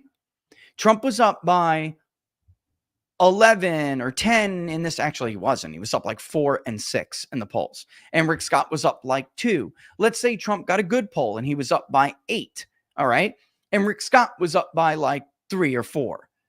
I'm trying to explain this year after year, day in and day out, that the delta between, he's getting clear, 65.4. The delta between the Senate and the president is exaggerated in the polls. Okay? It is very clear that they don't run that far apart. Now, can there be an example of when it does? Sure. But I'm just not seeing it. I'm not seeing it anywhere. Okay? Don't be surprised if North Carolina turns blue, folks. All right? That's just the way it's going to be. Even Ohio is going to be blue for a little bit. It's just the way it's going to be. And we're just going to have to wait. It's the influx of how the votes are counted. Just like Georgia was blue for a bit. And by the way, Georgia could flip blue again when these votes come back. That very well could happen, but we'll just have to wait and see. Right now, I'm looking at New Hampshire. 6, 7 points with 9% in. It's barely anything in. There's nothing we can infer from this. Is anybody looking at Manchester? Is only 4 points with 7 points in. Didn't Biden crush Trump in Manchester? I thought he did. There's Manchester. Yeah. He crushed him by 14 points. Harris is currently running 10 points behind Biden in Manchester. That is, yeah. Yeah, we could take a look at Virginia. You want to take a look at Virginia? And I'm telling you, the early votes coming in, yeah, some of it is. Let's look at Loudoun County. I'm looking around some of these others. There's Loudoun. That's an improvement. So this is Loudoun County. Let me just check and double check my mind here. Okay. Biden won Loudoun County 62-37. Donald Trump is losing 56.7 to 40.1. And that's it. It looks like all the votes are in. So he is running, let me just do that math again real quick. It's not that hard. 62. She's running 5 points weaker, more. And he's running 4 points stronger. Oh my God, he ran 8 points better in Loudoun County. Oh my God, Virginia's going to be Harris +2. Oh my God, she's cooked. If Loudoun County is indicative of the statewide swing, I'm going to tweet that if you guys don't mind. But if Loudoun County mirrors the statewide swing, then Virginia is going to be very close. It's an 8. It's an 8. God, it's exactly what Robert and I said. I wish he would come on. Ask him how he's feeling if he can come on. He should take a lap. I don't think he can move. Yeah. Let alone lap. Poor Robert. I mean, poor Robert. Yeah. Guys, I need a drink of water. But if there isn't some late mail or something for her and it ends 16 instead of, again, I'm going to read you guys what it was in 2020. 62 to, well, it was 61.88 to 36.71. All right. Right. That's what it was in Loudoun County in 2020. It is 56.7 to 40.4. Just out of curiosity. I'm going to see. There were significant third-party vote shares. It depends what turnout is in the rest of obviously. I mean, that goes without saying. But Trump is 2 points higher in Loudoun County than he was against Hillary Clinton. And Kamala Harris is up 1.7 higher. So it's a net decline from Hillary Clinton. He went to 43.6. Not in Loudoun, though, right? No. Oh, not. No. Loudoun's done. Loudoun's in. Yeah. I mean, it says greater than 95, which means that some ballots could be still outstanding. But let's get rid of Loudoun and let's see what's going on here. How much is Fairfax? Is almost halfway reported. Oh, boy. Prince William is going to get more, I imagine. Prince William will end up being closer to 60. Prince William was 62.8 to 35.7. It is now, it's already closer. Jill Stein is clearly hurting Harris in some areas. I think that's obvious. Oh, Lord. David in YouTube, I see. I don't want to repeat that because I get what you're saying and I understand that. We used to call them wannabe elites. Oh, wait a minute. We got an important race call. Hold on. I got an important race call.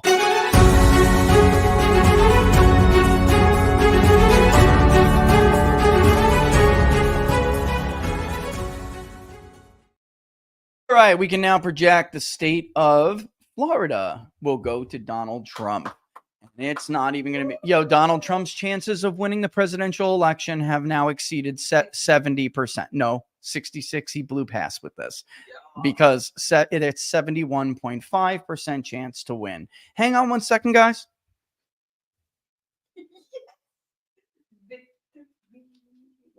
God is good. Don't do that on my microphone, woman. Oh, sorry.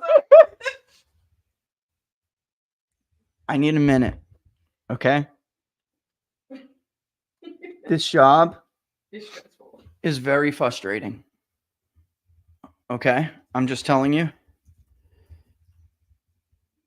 It looks like normies came out and said, nah, fuck you. Watch your. I'm just telling you. It's the big middle finger. I'm being as honest as Tucker is. Pardon my French, ladies and gentlemen. But Tucker's little thing, the big middle finger. Chuck, just give me praying hands.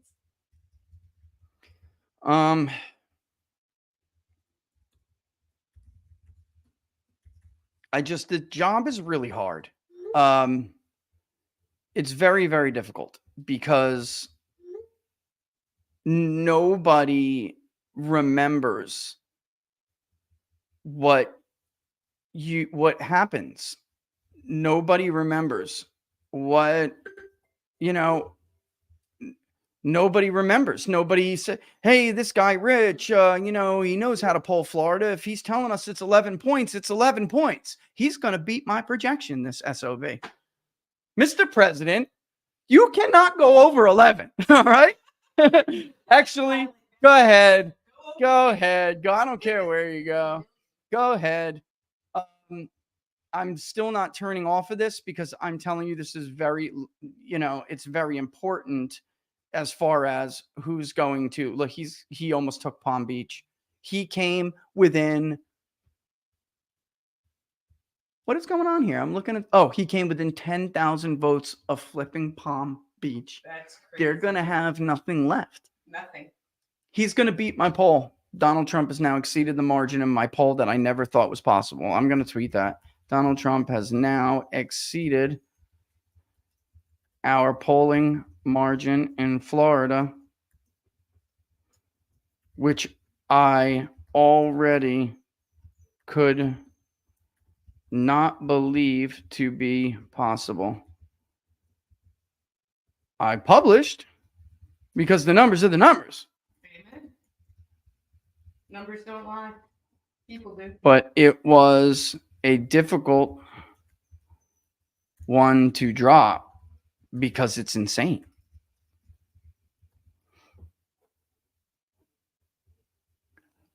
It's insane. All right, so very clearly, I want to see what the Midwest looks like. There has to be a huge change in what we're seeing right now. There has to be a huge change. All right, North Carolina, Texas, Ohio, that's all going to come in very blue. All right, we got to make some race calls, though, okay? Yeah. Every state is important, and every state matters, so we got to make those calls.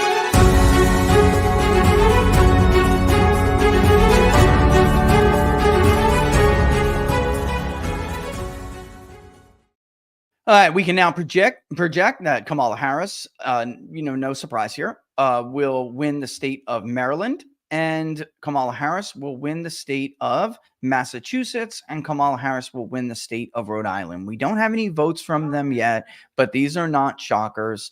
I doubt that we'll have to do anything about it. The first dump in New Jersey came in. It's very, very small. And let's see where it's from. I'm curious. It's in a blue county. It's in Gloucestershire, which there are areas of with Hispanics, which is very interesting to see what will happen because Trump had made some gains in some weird places, right?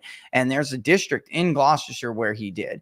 If New Jersey is to be much closer, then we're going to look at counties like Gloucestershire, where he lost to Biden by only 2.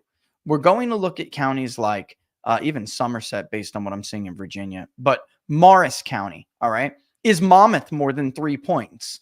Is Morris, which Joe Biden won by 4, is that going to stay Democratic? New Jersey, there are signs based on everything that we're seeing right now. There are signs that New Jersey could be much closer than anybody expected. All right. And I'm getting some of these numbers. It's like I'm trying to think of a way that something could change and flip on us here. Okay. Like, what could she do to stay in the race? I don't know. Is anyone watching the mainstream media at all and how they're dealing with this or what they're saying? Because, for instance, we did see Florida go back and do its blue dance and everything like that. There's more coming in New Hampshire. That's kind of the margin we would expect. Although this is all early vote, we're just going to have to wait. Right? Republicans are doing better in some of that, but this is going to all be blue. We're going to have to see how the rest of these come in when they do. All right. So no, I'm not. I'm showing New Hampshire. I'm just going through. I'm trying to find out a way if New Jersey, okay, which there's Gloucester. This was a 2-point race in 2020 in this county in Jersey. There are some working class. What the hell is that? Working class. I don't know what on earth. It's freaking out. It is. There's some working class neighborhoods in Gloucestershire that are very much non-white. They had been Democratic pretty solidly since the financial crisis. All right. Actually, I would go back to before that. I would say because Bush actually thought he had a chance in New Jersey, dating as early as 2004. He actually thought he had a chance, the Bush campaign, because of 9/11. He thought he really could take the tri-state area. So basically, in a nutshell, these got heavy Democratic with Obama during the Obama era because they were hurt very badly. Laura knows the story. I mean, Laura, you saw it with your own eyes. Yeah. They were hurt very badly by the financial crisis. But Trump, when he won against Clinton, actually made some gains when you look at the state district level data. And it was crazy because New Jersey and Hawaii were 2 states that moved more to Obama when he was up for re-election in 2012 than they were the only ones. I mean, that was it. So it was weird from 16 to 20, New Jersey and California actually got more Trumpy, even though he lost the election. So it's going to be very curious to see how this goes here. All right. Again, I'm looking at Morris for sure, which Joe Biden won by 4. And I'll be looking at Gloucestershire for sure, which Joe Biden won by 2, I believe. Yeah. I mean, Called New Jersey. did they call it already? Harris, that's what they said. I mean, look, I care how close it is. I don't think if he was to win New Jersey, it would be unbelievable. But I'll wait for a decision desk. I'll let them do the calls. But what do we got here, Wayne? Or is that Oakland? No surprise here. Trump will get crushed in Oakland. We'll just have to see how it goes. Trump will get crushed in Oakland County. We'll have to see what the margins are in Macomb and Wayne. All right. That's going to tighten. That's 10% early vote being dumped. I do think, obviously, she's going to take New Jersey, but I'm just wondering, how close is it going to be? All right. All right. So, I mean, I really need to see the Midwest before, we can see what's going on here. Independent voters in Pennsylvania. Trump 50, Harris 44. That's she's laughing. Don't laugh yet. Wait till it plays out in the. Okay. Oh, my face. Because I can't believe this. NBC exit poll, Pennsylvania, independent voters, Trump 50, Harris 44. Let's see. I know. And my brother's like, how could you call New Jersey with 2% in? Because it's such a heavily, it's such a heavily Democratic state. Is he Yeah. texting you? I care though about how much it shifts. That's gonna tell us. He's probably listening. Why am I writing it? I A don't lot know. Yeah, about I don't know why you're texting. Pennsylvania. He just asked you the question live. You just Yeah. answered. Virginia.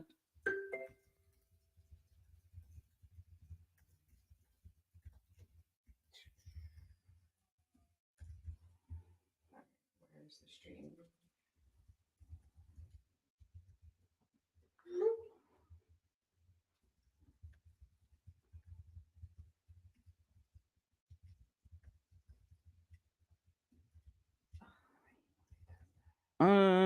Let's see. I'm gonna have to take a bathroom break here soon, and everybody is. Well, you're gonna have to give me a second because I told Benny you'd be on at 8:15. Look at this, Connecticut.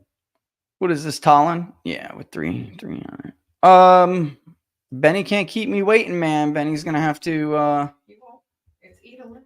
Okay, so we're getting some of the vote in here from North Carolina. We have to see what's only 8%. It's early vote. This is in yeah, these are strong areas for Harris.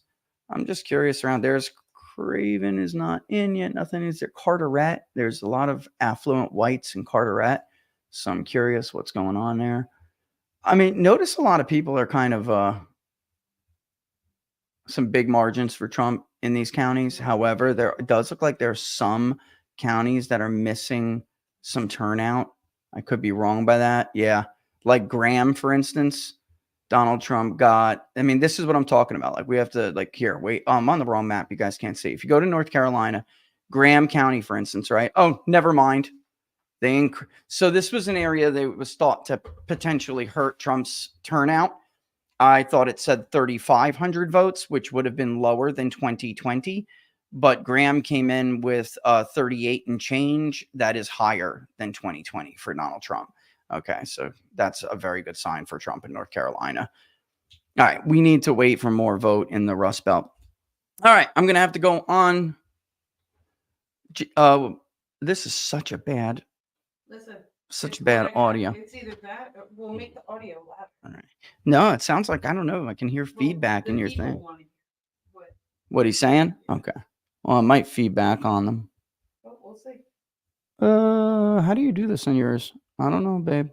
Volume. There it is. Whoa, can't do that. Yep. never mind. Then I can't hear him. I won't hear him.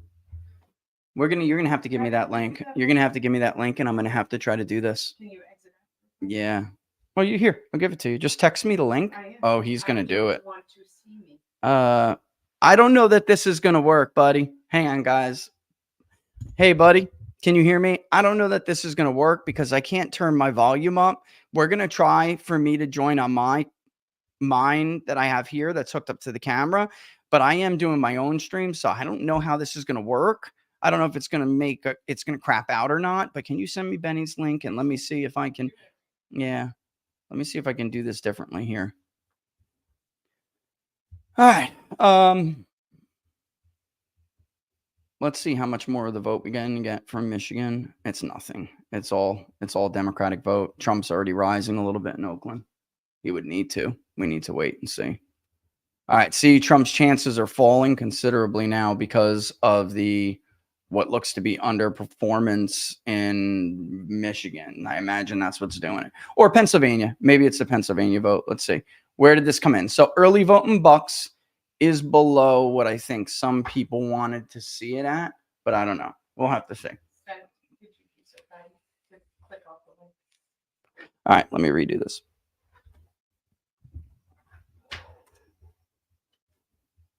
All right, Clinton, I'm looking. Did you send it to me? Okay. This is the part where everybody waits to see whether the exit polls are really right. Okay. This is what we do. You can't really help it. You just have no choice. Let me see if he can take this feed with me also talking to them. Just let me know, guys, if you can see and hear me. Okay. Let's keep the map of Pennsylvania up. Projected electoral votes. Rick Scott again. I told you he's one that was going to happen. All right, Trump's coming back in North Carolina, which is no shocker. This is just how the votes reported in North Carolina. We would expect that to happen. In Georgia, it's going to tighten considerably. I'm telling you, there are not a lot of votes from Fulton says they're 55% in. That can't be right. All right, let's see if you can hear me. Okay. Somebody else popped in. Oh, you popped in there. So I can see and make sure it still goes if you pop off. I can't wait to see what it's looking like, by the way. Hey, can you hear me okay? All right. For everybody who's listening to our show, we're about to jump on Benny's show, and we just got to wait. All right, sounds cool. This works so much better.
You guys can hear Benny, I'm sure. Ooh. You fixed it? Okay.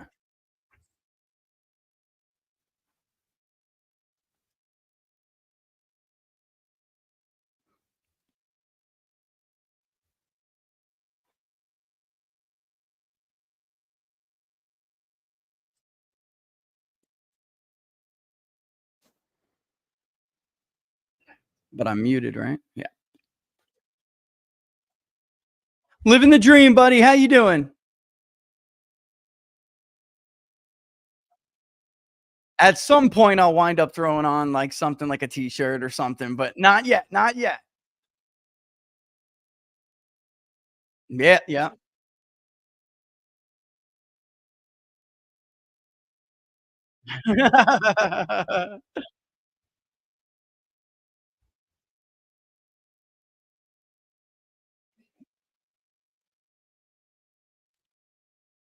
Yeah. Okay. Yeah, this is the way. I don't know if people remember how it came in when Ted Budd ran for the Senate back in 2020. You know, they front load some of this early vote, and some of the bigger areas will dump their early vote first, right? So it's going to look good for Harris. I'm looking around though, areas where we do have some red vote. There was concerns about some parts of the Western state, Benny, right? Where are they going to come out? Swan, Graham, right? A lot of these small little rural areas. For instance, in 2020, Graham gave Donald Trump about 3,700 votes. He's currently at 3,857. That's basically reported. So it does look like, you know, that they're voting. This is the point in the race when we all wait around to see whether the exit polls are right. Right? I mean, that's what we do, and we have to just get used to the way that these results are reported in this country. You know, I mean, look, Ohio's even blue. Actually, did it go red yet? I don't know. But I would say I would rather.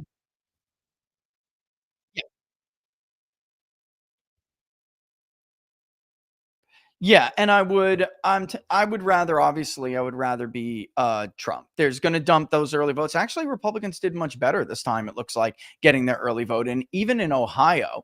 But as Summit comes in, Democrats always get this big front loaded lead. Mahoning, Trumbull, they're about 42%. I'm looking at 39. See, look at what happened. Trumbull just came in, and it's getting more Republican now. I remember in 2020, Benny, trying to explain this to people, and the media wasn't helping me because I think it was like CNN, maybe, who knows, MSNBC, who knows, basically saying that Trump was in trouble in Ohio. It's the way that the votes are reported, but we do have to see now whether or not, again, this is the moment we stop and wait and see whether or not these exit polls are right. I will tell you, out of what we saw so far in some areas in Georgia and some areas in Florida, it it's not it doesn't bode well for Kamala. Now, his chances came down in the forecast modeling. I don't know if you're looking at the same thing. We're a client of DDHQ. We like DDHQ. And at one point he was all the way up to like 73% chance of winning. He's now down to 61.8. It's because we're waiting to see how these margins break out. Everyone is at the point now, is the exit poll right? It looks like Trump has a lead with independents in Pennsylvania. He's got about a 6-point lead, 50-44. We don't know. We just don't know. And when the margins come in, it'll confirm it. But Florida, Duval County, when we're talking about like Georgia and North Carolina, Duval County jumped right out at me because, yeah, if you click on it, you'll take a look at Florida. I know people are always like, hey, the race is called, move on.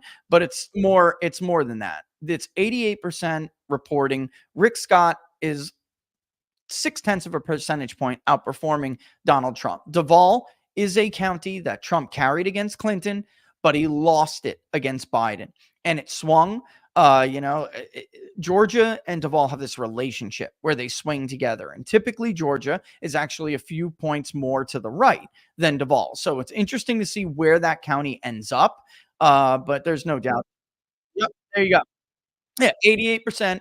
And, being that Georgia's like 3 points more to the right than Duval, typically, I'm giving an average here, but it is to the right of Duval. It bodes well for Trump in Georgia. And then, of course, if he's doing well in the Sun Belt, then he's going to do well in North Carolina.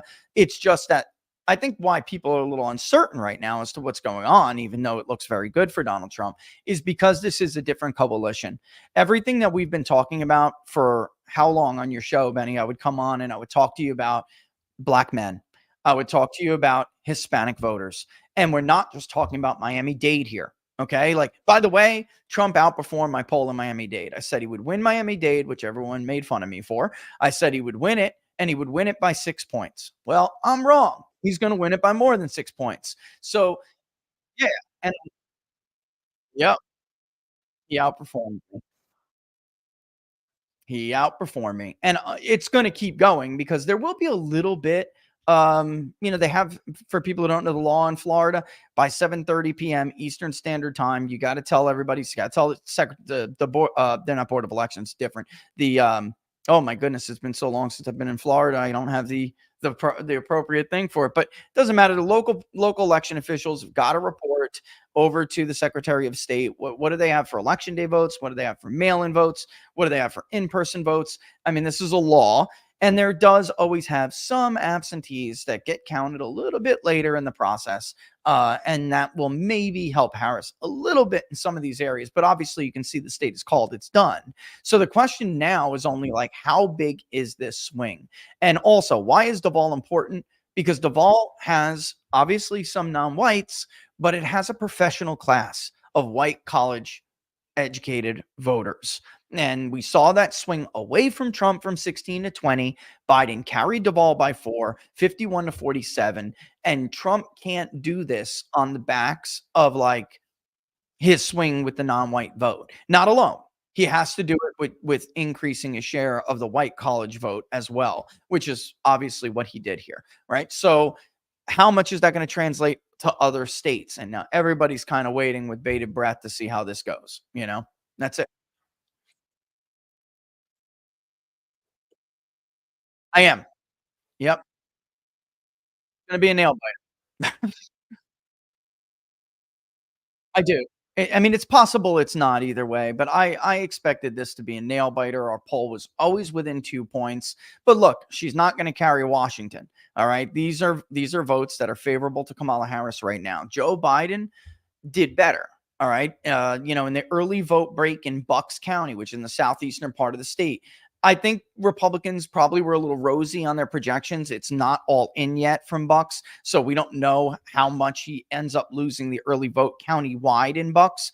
But at 33%, he's already outperforming where he was with the mail-in vote in 2020, which we would expect because Republicans did what they could to participate more with the mail-in vote.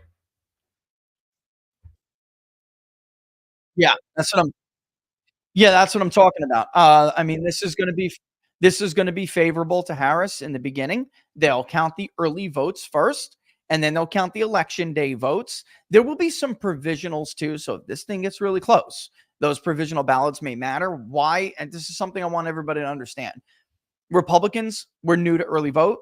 If they were really waiting and took their time and requested that ballot like within a week, Benny, they didn't. A lot of them, we heard this from a lot of people, they didn't get them in time. And if you requested your ballot, you cannot just walk into an election day, polling station on election day and say, hey, I want to vote today. You can't do that. They're going to say, no, you didn't get your ballot. Now you have to do a provisional. So they were very democratic in 2020 because of this. I'm not sure they're going to be that democratic again, but that'll only matter if the state is like very, very close, which I think it will be. The exit polls show that it's the lowest percentage of black turnout in Pennsylvania. Like Hillary Clinton got more black voters to turn out. It's 8% black statewide right now. So Harris needs to do better with white voters. The problem is if the exit polls are right, she's losing independents. Joe Biden won independents in Pennsylvania, and it was that close, Benny.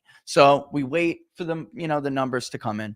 Like, look, Kansas is blue. I mean, come on. You just gotta wait. It's the game we have to play. Not all states are like this, but this is.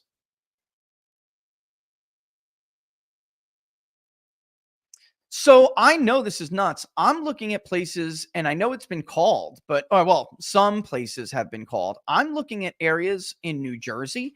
I'm looking at like Ocean County and Monmouth County. Morris hasn't reported anything yet, but Gloucestershire, which now as the election day vote comes in, it looks like Trump is gaining. Why? Because they're just overlapping demographics, tri-state area, and that's been Biden won Gloucestershire by 2 points. If she was going to gain significantly, we would have seen that gain in like an area like Monmouth County, New Jersey. Educated white voters, middle to high income. And Benny, right now, he won it by like 3.5 points in 2020. Right now, he's up on Kamala Harris by almost 6.8. So again, I'm looking at those areas because as the early vote comes in, it distorts everything and people don't know what they're looking at. I'm looking at the trends when we have more complete data from early and election day vote. You could see Monmouth right there. Look at that. That's so far an overperformance. Yeah.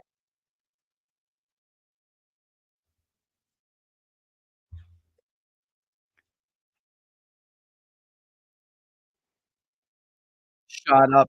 It shot back up. Yeah, because we're getting more complete data, okay, from like that early vote comes in and no honest or intellectually honest objective forecaster would not reduce that win chance the way that they just did. All right. And because I mean, you're saying we acknowledge what the reality is on the ground and what we think Donald Trump needs to do to catch up to that early vote in these key states and surpass her. And in the other areas where we have a more complete picture, it looks like he can do that. So now he's shooting back up. When it happens, like in some of these states like Pennsylvania, Benny, when that happens, that's when it'll go up to like 90 because it's like if and when it happens. I just want to say if and when.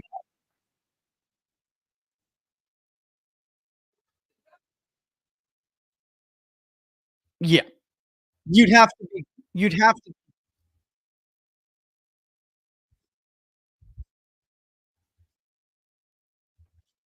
everybody seems to think, and I don't know what she's telling me. I gotta go in a sec, but I want to answer this question. It's because everyone thinks at this point it is possible that the blue wall breaks apart and doesn't vote in line this time. So Michigan, for instance, might stay with Harris, but she cannot hold Wisconsin or cannot hold Pennsylvania or both. because she's just underperforming Joe Biden in so many of these demographics. It's a very, I mean, think about it. She's got to not only do better, Benny, but she's got to do better in all 3 states. And if she can't, she's going to fall and he's going to get 275. And that's how it's going to end up. And by the way, it may not end up that way at all. It may end up that they do all break together and he gets 312.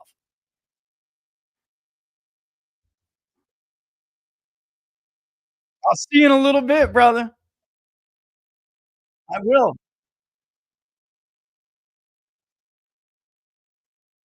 Thanks, buddy.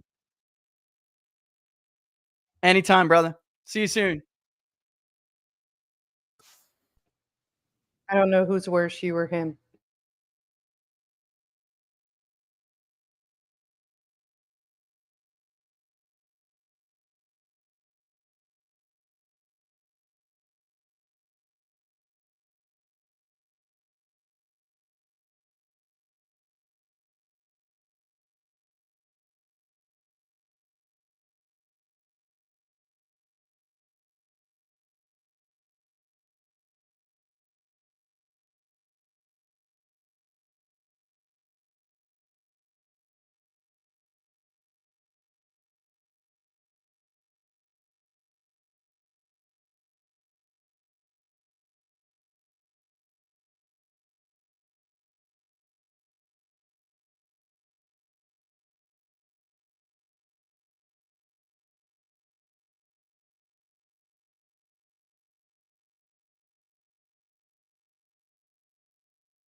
Nobody can hear you, darling. I think you muted yourself.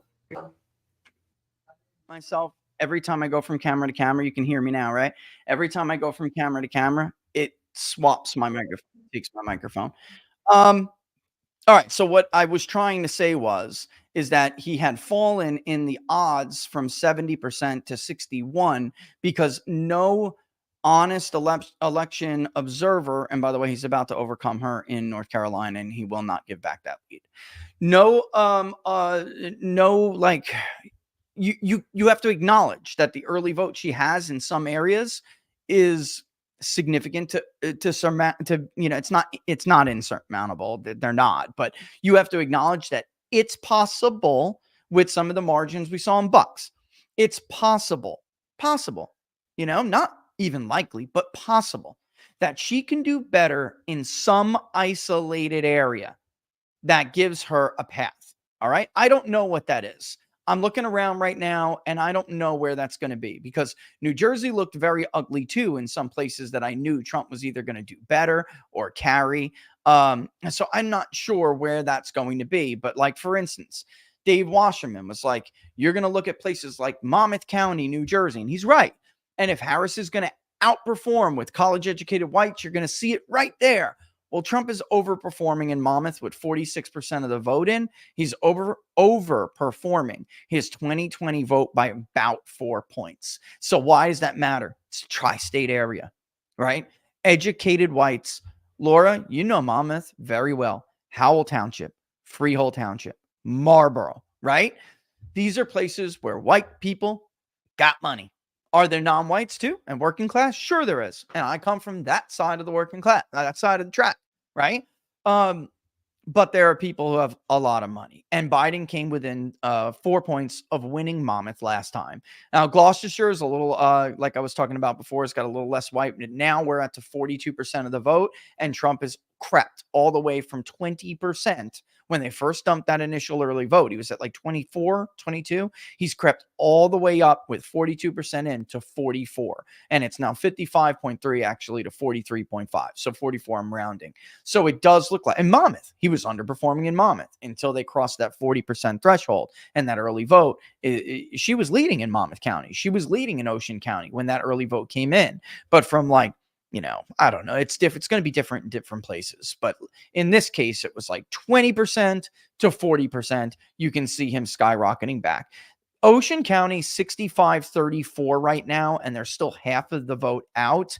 That's already an overperformance by Donald Trump in Ocean County. I want to point this out because there was some very big endorsements by some members of the Hasidic population that's in Lakewood, New Jersey. There is a lot of weight behind the rabbi's endorsements in different communities. One of them is left wing, who endorsed Donald Trump. He's usually the one who splits the vote and says, hey, you guys vote for the Democrat. They did. They all voted for Obama, actually. And that's why Obama was one of the reasons why he was so strong in Central Jersey, where there are typical Republicans, right? So that's, a part of what we're seeing, obviously, in Ocean, but it is just the fact that in many of these other counties, he's not underperforming with educated whites. Now, that wasn't a battleground state, and Harris wasn't advertising there.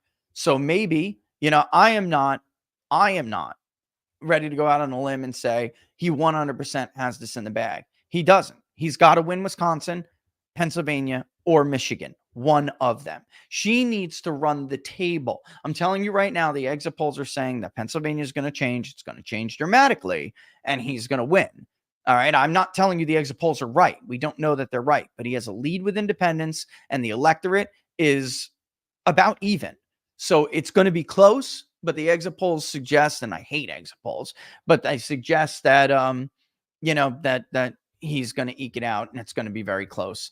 If that is the case, then it's over. That's it. It's over.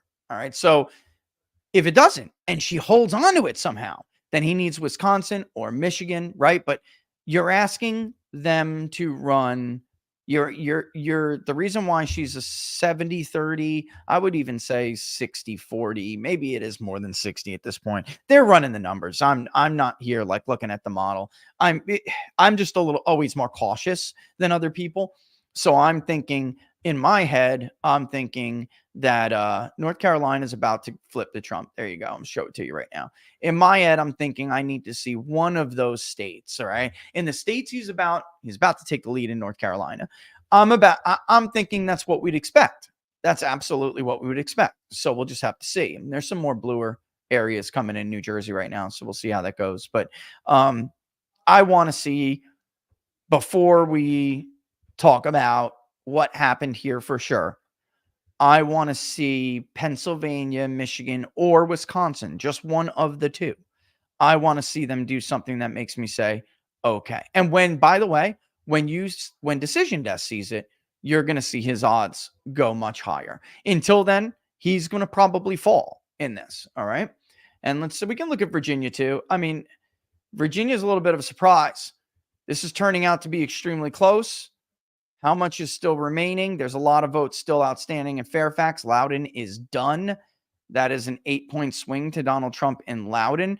Prince William will get redder. I'm curious. Let me go back to Prince William. Let me look at this. This is some stuff, dude. He's already running. He was at 35.7, and he is currently at 39.4. So roughly a 4-point increase for Donald Trump. And is she falling dramatically? 62.8 to 58.5. So roughly a 5-point. This is a 7-point swing. Okay. So 7 to 8-point swing, suggesting that Virginia will be like 2 or 3 points. It's possible that he has so much of the rolls out that he can eclipse it, because it's kind of what Youngkin did. Where is Chesterfield? No way. No way. Okay.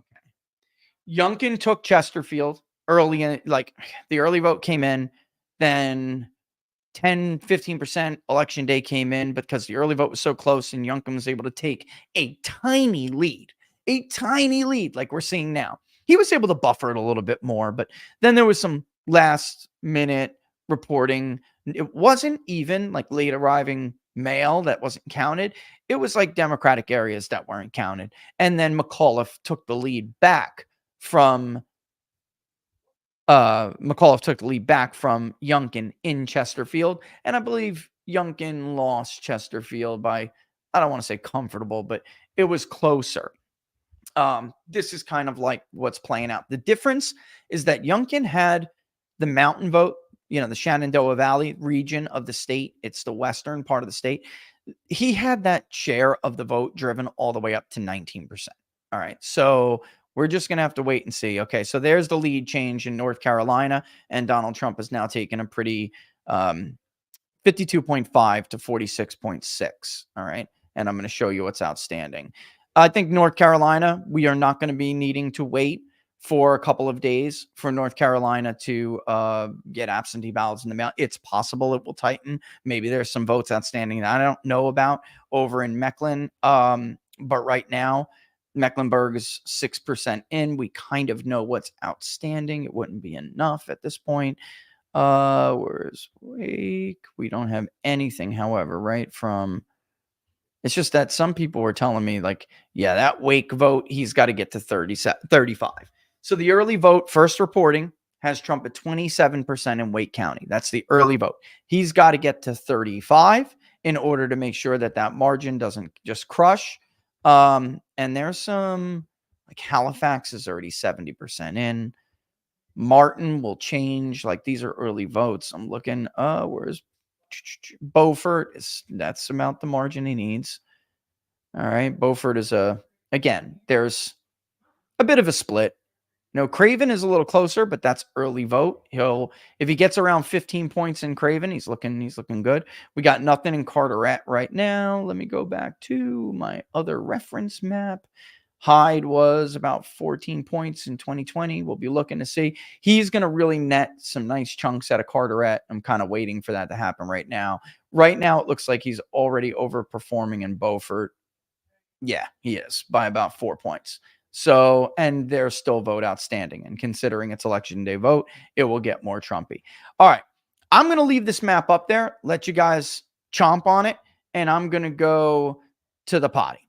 Is there anywhere where Trump is underperforming 2020 so far?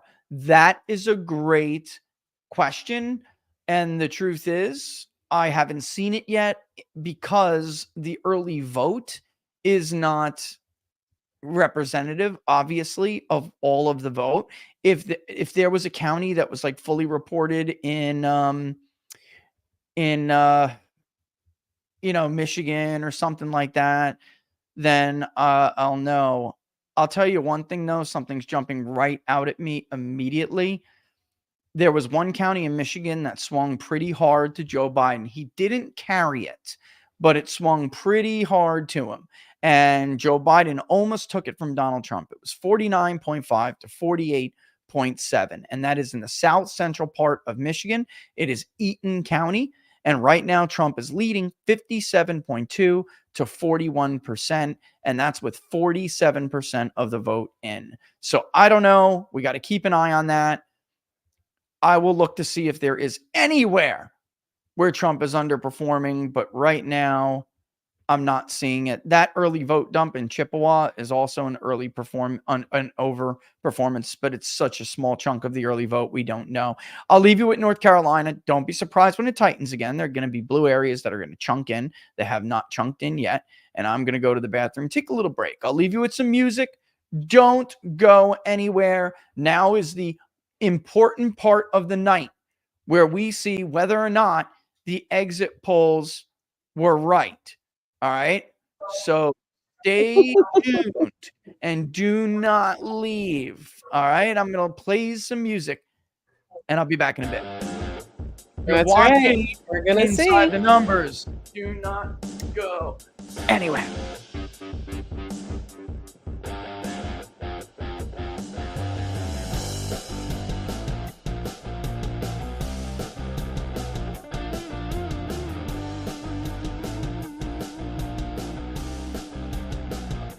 Numbers are getting interesting, folks. Look forward to the end of this night.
Don't go anywhere.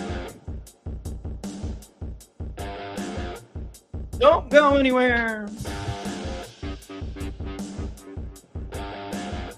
I just need, everybody needs some water. Everyone needs some water. I'm going to need a cup of coffee. Meanwhile, he makes poor Laura get him a coffee.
Trump is up to 42% in Oakland already. He got 42% in 2020 against Joe Biden. He lost it by 14 points. And he's at 15 right now, 56.6 to 41.6 with 44% in. Whether he can close that gap in Oakland is going to matter a lot, and it will tell us a lot about Saginaw, right? I'm saying it right. And it'll tell us a lot about how big of his margin will be in Macomb. All right, so I'm just killing it real quick. Don't need to fade it out, although I normally do. Look, there's something I want to show you guys. It will matter a lot. Okay, by the way, Ohio now is obviously back to red. There's still a lot of the vote to report. Trump is going to widen his lead considerably. All right, so that's that. Waiting for Iowa to come in, which will be interesting. I'm looking at Michigan, okay? And we got a chunk of early vote. She clobbered him in the early vote in Michigan. Right now in Oakland County, he's at 42% of the vote if you round, but he was at 40. Let me get you the final results in Oakland in 2020. 42.3. Okay? And Biden was at 56.4. So if Trump can bring the margin down and close the margin in Oakland County, it's a very, very good sign. Why? It's a good sign for him, and it bodes well for his chance to win the presidency. His chances will rise if Decision Desk sees him do that. I'm telling you. Why? Because they are affluent white voters. To the south, now there's a mix, of course, but there are a lot of educated, affluent white voters in Oakland County. Our polling at one point suggested that Oakland could be closer. And it just, well, the real big difference too, though, was his margins in Monroe and Macomb being so much more robust that it was like doing more to cancel out her advantage there. There's a lot of counting to be done in Michigan. We're nowhere near painting a picture of what's going on here. But in the one county where we have almost half the vote in, and it was mostly early vote. The early vote, she killed him. It was like 75-25. And then from that amount to now at 44%, he's almost just a hair under his 2020 level. And she is literally 0.2 of a percentage point, if I'm not mistaken. 56.4. She is 0.2 of a percentage point stronger than Biden with 56% of the vote outstanding. And again, a lot of this will be counted the early vote, then the in-person early, and then we will get the election day. We're probably into the in-person early, and that's what closed the gap. We'll see what the election day vote brings. And this is why this is so uncertain right now, and we just simply don't know what is going on because we need to wait for those results to come in. All right. There's nothing else we can do. Eaton is now at 47% of the vote reported, and Donald Trump is up 16 points there. That was a rate. Trump carried Eaton in 2020, but man, it was a razor's edge.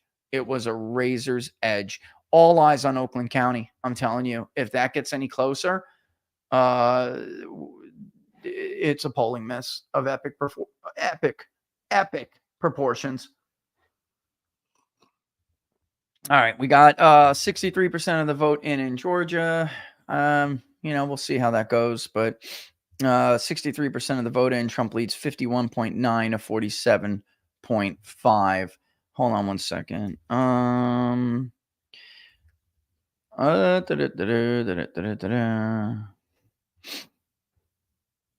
We're just gonna have to wait here, guys. We're just gonna have to wait here. All right, so yeah, I mean, I would move at this point. I think it's safe to say that Georgia's leaning Trump. It's not in the bag, but I know that somebody's listening and he's from Georgia and he's going to go, get the hell out of here. There's a lot of blue vote out. Let's wait.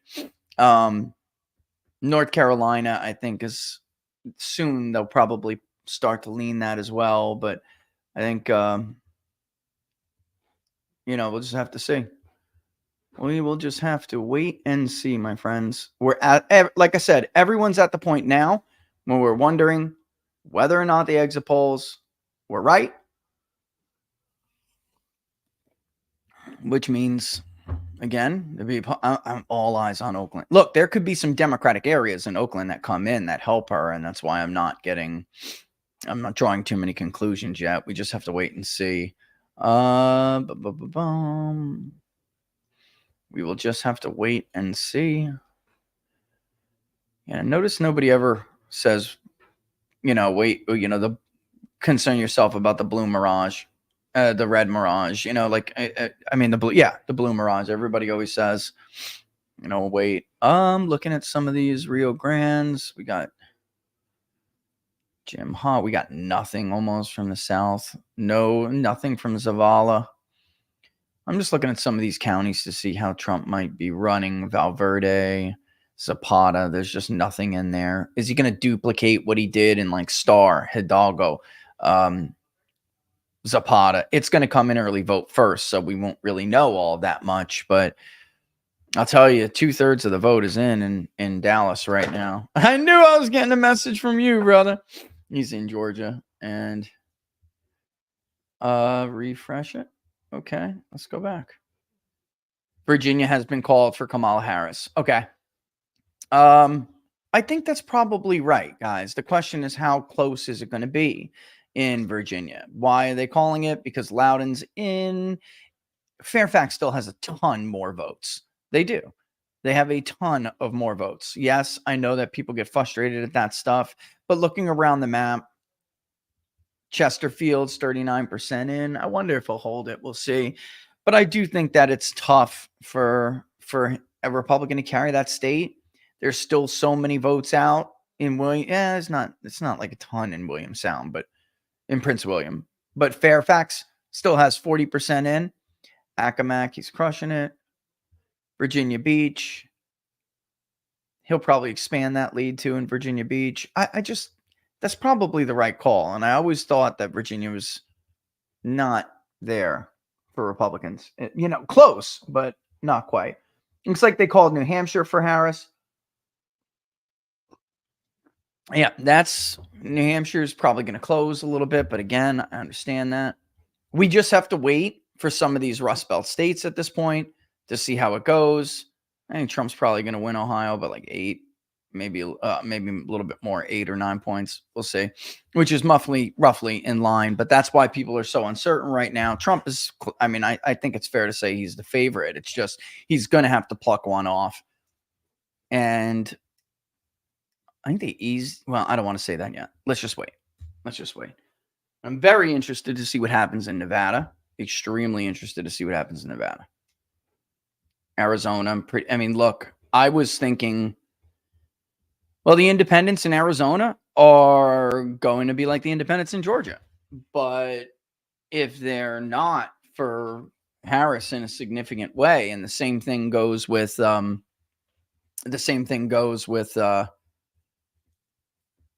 Nevada. Now we just wait, guys. We're in the process of waiting. That's all we can do. We embrace the wait. Curious. Let's see how the governor's race went. Let's go to New Hampshire, and let's see how that governor race went in New Hampshire.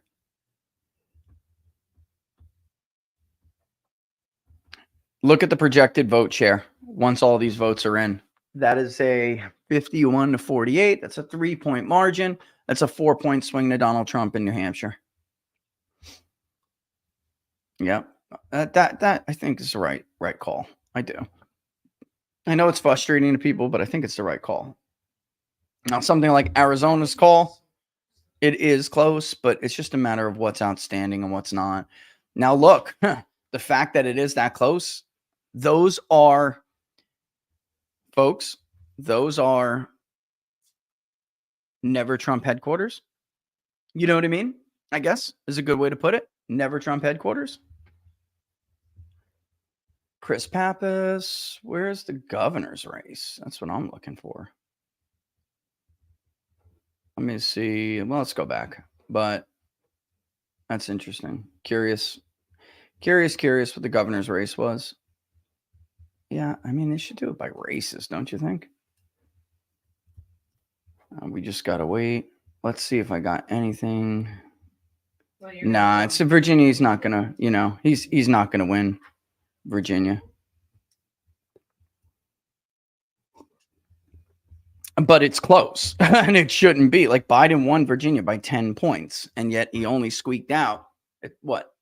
How many thousand vote win in some of these other states? That's why people are favoring Trump at the moment, because it could be that it comes down to Wisconsin. I just think that we need more vote in the Rust Belt, and when we get the totality of the vote in the Rust Belt, I'm just skeptical that these 3 states are going to vote differently. Maybe one breaks off. I don't. This could look, nothing changed. Nothing ever stays the same. I just don't, I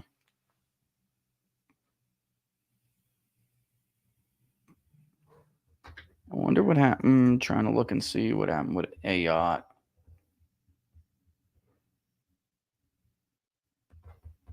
Yeah, she's overperforming Trump considerably. Yeah. Did she win it? They're not calling it for her yet. Nope, they're not. I don't know. We'll have to see. Yeah, it's done. Yeah, it's done. I don't know why they haven't called it yet. I'm sorry. I'm looking at another page, guys. That race is done. Let me look and see if let me just scan around the map really quickly.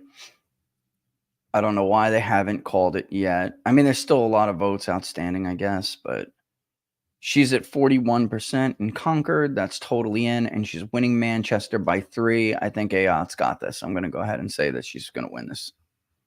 She's just overperforming Trump. Okay, we can also project that Trump will carry the state of Ohio. His win chance is down, though, you might notice. It's down to 67.7, which is still significantly higher, but it's down because we just don't have enough in some of these states. We just don't have enough. Too much uncertainty. So what are we waiting for? Like, what is? We're waiting to see more complete results.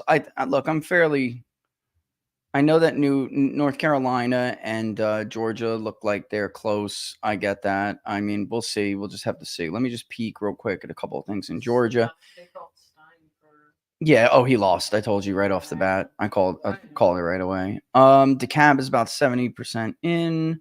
Fulton's about 75 in. Gwinnett is only 17 in. So, but Trump is doing actually in the drop that came. He's doing unbelievably well in Gwinnett. He's at 28% of the vote in Fulton, which tells me there most definitely is. Hold on, let me just say. He's outperforming his 2020 vote in Fulton right now, and probably will continue to do so as those election day votes come in. I'm telling you, that's African-American voting. He did hold Fayette with 94% in. He held Fayette. And he's got to increase that margin there a little bit, I think. I'm just saying, I think he needs to increase that margin in Fayette. I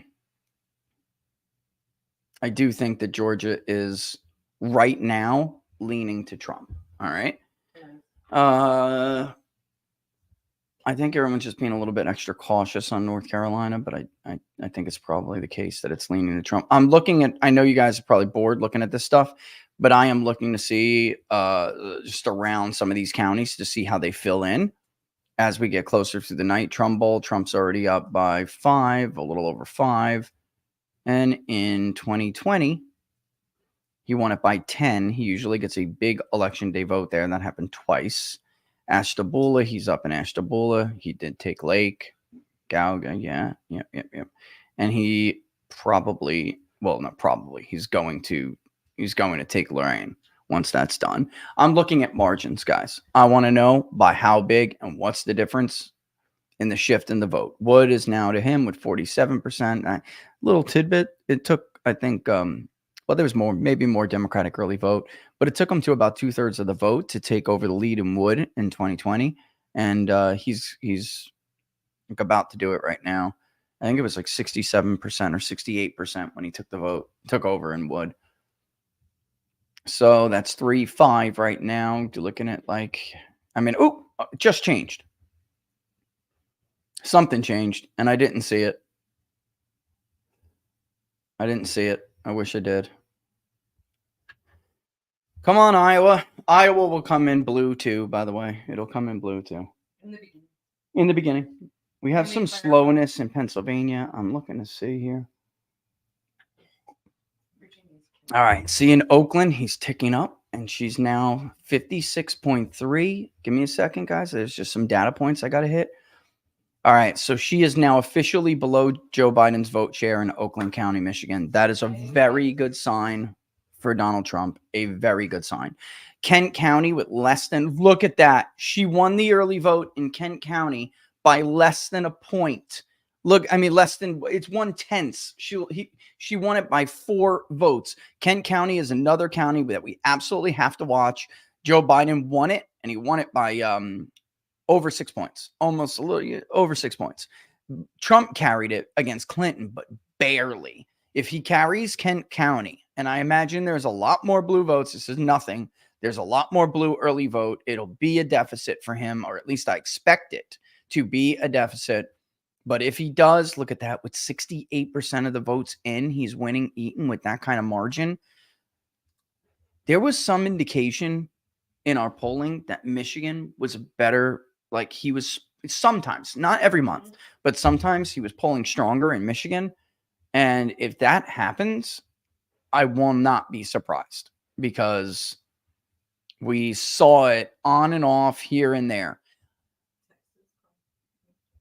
There's a call in Texas. Oh, that's a big call. Hold on 1 second. That's a big call. That deserves that. Actually, Virginia deserved it too. I should have done it. Sorry about that, guys. But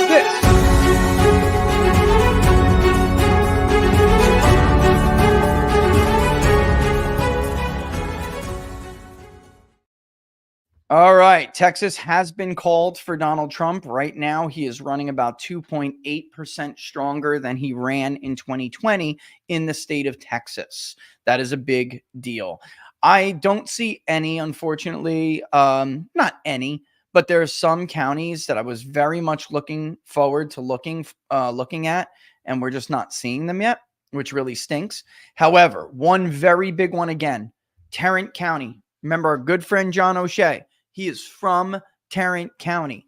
Back in 2020, okay, when there was a significant erosion with college-educated whites, Donald Trump lost Tarrant County, which is a Republican county, by 0.2 of a percentage point. Actually, 0.22 to be very clear. And the fact that he is running that much more ahead in Tarrant County is a really good sign for him. Because it's telling you there isn't that much, like there are so many places where there's not much erosion. I've been asked now multiple times, is there anywhere, and I really want to see these areas down here. Zapata, Star, Hidalgo. I really want to see that. I've been asked multiple times, is there anywhere where Donald Trump is not running strong? And notice Decision Desk has not called New Jersey, by the way. I want to see Morris. All right, he bumped up now again to 69.8. Don't obsess over that. Eventually, something's going to happen where it's going to give him or her a significant, boost in the odds. All right, we just don't have enough data yet. 46% in. I'm sorry, I'm like plagued on Michigan here, guys, but Tarrant County, educated, Grand Rapids, Kent County, Dutch settlers, Dutch ancestry. All right.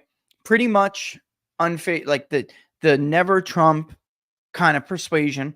And the fact that it is that close right now and the little chunk of early vote we got is really, really incredible. Also, she's with nearly half of the vote in Oakland. She's underperforming Biden in Oakland County. He's underperforming his margin, not his margin. He's underperforming his vote share in Oakland County, but it is early. He got 42.32% of the vote. And let's see who's getting what over there. There's Genesee and Trump is carrying it. Okay. Stein, 0.8. Kennedy, 0.4. Kennedy's at this point with 500,000 votes, almost over 500,000 votes counted. We don't know. I don't want to say that. I don't want to say it yet, but Stein's actually getting more votes than Kennedy. So that's interesting. If Trump can close this gap in Oakland, it is highly likely he will carry the state of Michigan. Okay. I'm just saying that. That's a big if. But if he does, it is highly likely that he will carry the state of Michigan. I'm also looking again. This is nothing. We'll wait to see what else comes in Genesee County because Biden carried that. So it's like, we'll see. That's a very small chunk of the early vote. That means basically nothing. I mean, that's a blue county, And I'm probably saying it wrong, but what do you want? Clinton was 42.5. Biden was, and Trump got more actually. Biden and Trump both got more of the vote in Genesee. If it was an 8-point swing, he technically could carry that. Trump is up 21 in Vigo. Yep. I know. Yep. And by the way, I mean, he's with 81% in. He's probably likely to tick higher. We'll see, though. We're just at a very uncertain part. Okay, we now can say that North Carolina is like, let me just double check this. Okay. North Carolina is very likely to go to Trump. It's not there yet, but I am saying, no, he needs a Rust Belt. He needs one more Rust Belt. But Georgia and North Carolina are falling into place the way that we would have expected them to fall into place. The what's it called? The cat is, we have to wait for the Rust Belt to see what these margins are in the Rust Belt. Livingston, he's doing well in Livingston. That's pretty much what we would expect out of Livingston. It's a red county. He's actually outperforming his margins. He got 60% of the vote in Livingston. He's now getting 67.5. That was a county, very red. Remember Mike Dittmer? Mike Speaks Michigan? Yes, He won that. Branded that for him, and then he went off the rails. Yeah, he took a journey. Yeah, he sure did. I'm just looking at it. That's just not enough. Everybody is waiting for one of these Rust Belt states to do something. Yeah, to look, the rest of it is falling into place the way that we would have expected. Pennsylvania is just reporting so slow, and they're reporting in a way that's so favorable to Harris. It does. It's not that they're doing it. That's what it does, so we'll see. But Luzerne with a quarter in, likely to flip. We have some results in Northampton. It's only 20% in, and he's at 40%. That's a very good sign for Donald Trump in the state of Pennsylvania. A very good sign. All right, we just have to wait. I know that I'm staying on Michigan, but it really, really matters. Yeah, I think, didn't I already say Ohio's done? We called Ohio already. Yeah, It's done. it's been done. there's some real significant things going on in Michigan right now, and I really think we need to just sit on it and see what happens here. All right, that next update. Look at what he's doing in Ottawa with less than 2% in 73 in Montcalm 75. Okay, Muskegon. If he flips Muskegon, that's a big deal. He won Ottawa last time with 59.8% of the vote. That's early vote, but man, he's up big in that early vote. And then 75 in Montcalm. Oof, wow. He only won it with 68 last time. Is he underperforming anywhere? We don't know because we don't have enough in Pennsylvania and some of these other places to really make that call. It's not enough of the vote in. We don't know. I think we might. We're very likely, though. I don't want to say that. I don't know that we're going to be having this like week-long election. I don't know. We're going to see. I think if All right. I love that. That's great analysis right there. He's running just so far ahead in Texas, and there's a lot of red votes out in Texas to be counted. I'm like, that Tarrant number with 75% in, I'm wondering, do they have some early votes somewhere that I'm missing? Because Biden carried Tarrant. They both were mired at like 48% of the vote in Tarrant County, if I'm not mistaken. 49.3 to 49.1. If his lead in Tarrant County grows, then the case for him having this issue with college-educated white voters is going to be difficult to make. I don't know what happened that made him dip to 69.2, but maybe they were just overstating it at this point. All right, Wisconsin's now out. We got some results in Wisconsin, and it immediately I saw posted as a toss-up. Okay, we have some votes here in Waukesha with less than 1% in. That's nothing. Wisconsin is a big deal. I can't explain how much of a big deal it is because it was the closest. First of all, rewind to 2016. It was the first state to be called for Donald Trump in the Rust Belt. Okay. And it was a surprise to me. I was focused heavily on Pennsylvania. I was not looking at of course, I'm looking at it. I just wasn't looking so much at it. And then it was called by Fox News. And I'm like, wait, what? And I looked at it, and sure enough, they were absolutely right. But we'll see. I really need some more of this vote in Oakland to come in. We have some of this other vote.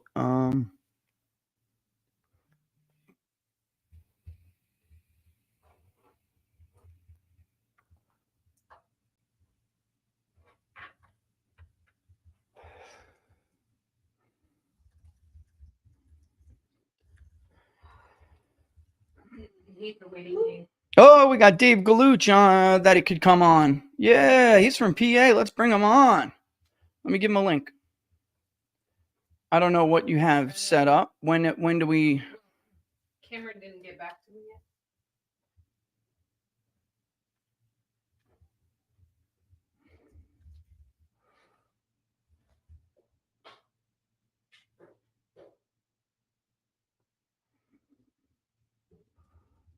Okay.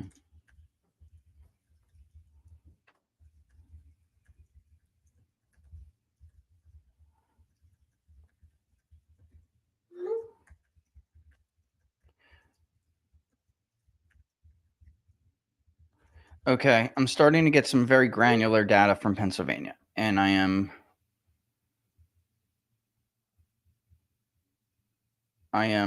trying to figure out what it means, okay? That's going to have to... Okay, so there it is. 46% in, and it's down to 64.5% in Michigan and Livingston. That's more in line with what he won it by. So, no, it's not. It's 5 points better. So if he doesn't... All right, so there's signs. So there's to answer somebody's question. There's a sign where Trump may be doing but he's not yet. It's just that he won that early break in Livingston by so much. This may be where they iron out the margin, but we really don't know yet. There needs to be more votes. Only half the vote. Okay, I am seeing in precincts, there were some very, very heavy precincts, very heavy turnout in some precincts in Bucks County. And I'm getting live the results, and they were more Democratic than people thought. He lost this district to Biden. He appears, but he won the election day vote overwhelmingly. I'm not sure what the early vote was. I'm going to see if I can check the API. Let me see. Oh, I'd have to start that up, wouldn't I? I don't want to do that and risk. I don't want to do it and risk glitching out the show. But if I knew the early vote, that would be great. I just don't know it. All right, we wait on the 3 Rust Belts to tell us what's going on here. That's what we do. All right, so there is no.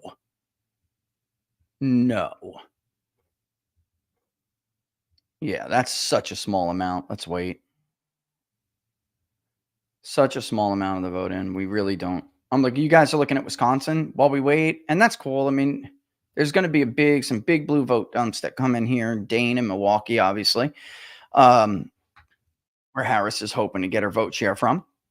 All right, I got Dave Galuch from Pennsylvania. All right, he ran in Pennsylvania 5. What an absolute champion to do that. It's a very very blue district, and he's a great guy. What a great story. And I want to bring him on to talk about what he thinks he sees in Pennsylvania. What's going on, Dave? How are you, my friend? Yo, what's up, buddy? I'm sorry. I was actually just on the local news, so I'm like in a closet That's here cool. at the NBC studio in Philly. I'm sorry, man. How are you? You feeling good tonight? I'm living the dream. You know, it's like Good. we're all in the stage right now where we have to wait and see whether the exit polls were right. I'm looking around the map. Look at a place like Tarrant County, for instance, in Texas, very white and educated. It's a Republican county, but it's supposed to be where there are a ton of never Trumpers. Biden took it from Trump in 2020. And now Trump has taken it back, and he's taken it back pretty consistently, and he appears to be ahead in Texas now by about 10 points. He took back Tarrant County by 6. So that's a 6-point swing, indicating like a 12-point win in Texas. And then I'm also now looking at your neck of the woods and the Rust Belt. There are 2 things I want to share with you. One is in Oakland County, Michigan, where, again, I'm looking at this group because that's what the media told us to focus on. In Oakland County, Michigan, Donald Trump got killed by 16 points by Joe Biden, 58-42.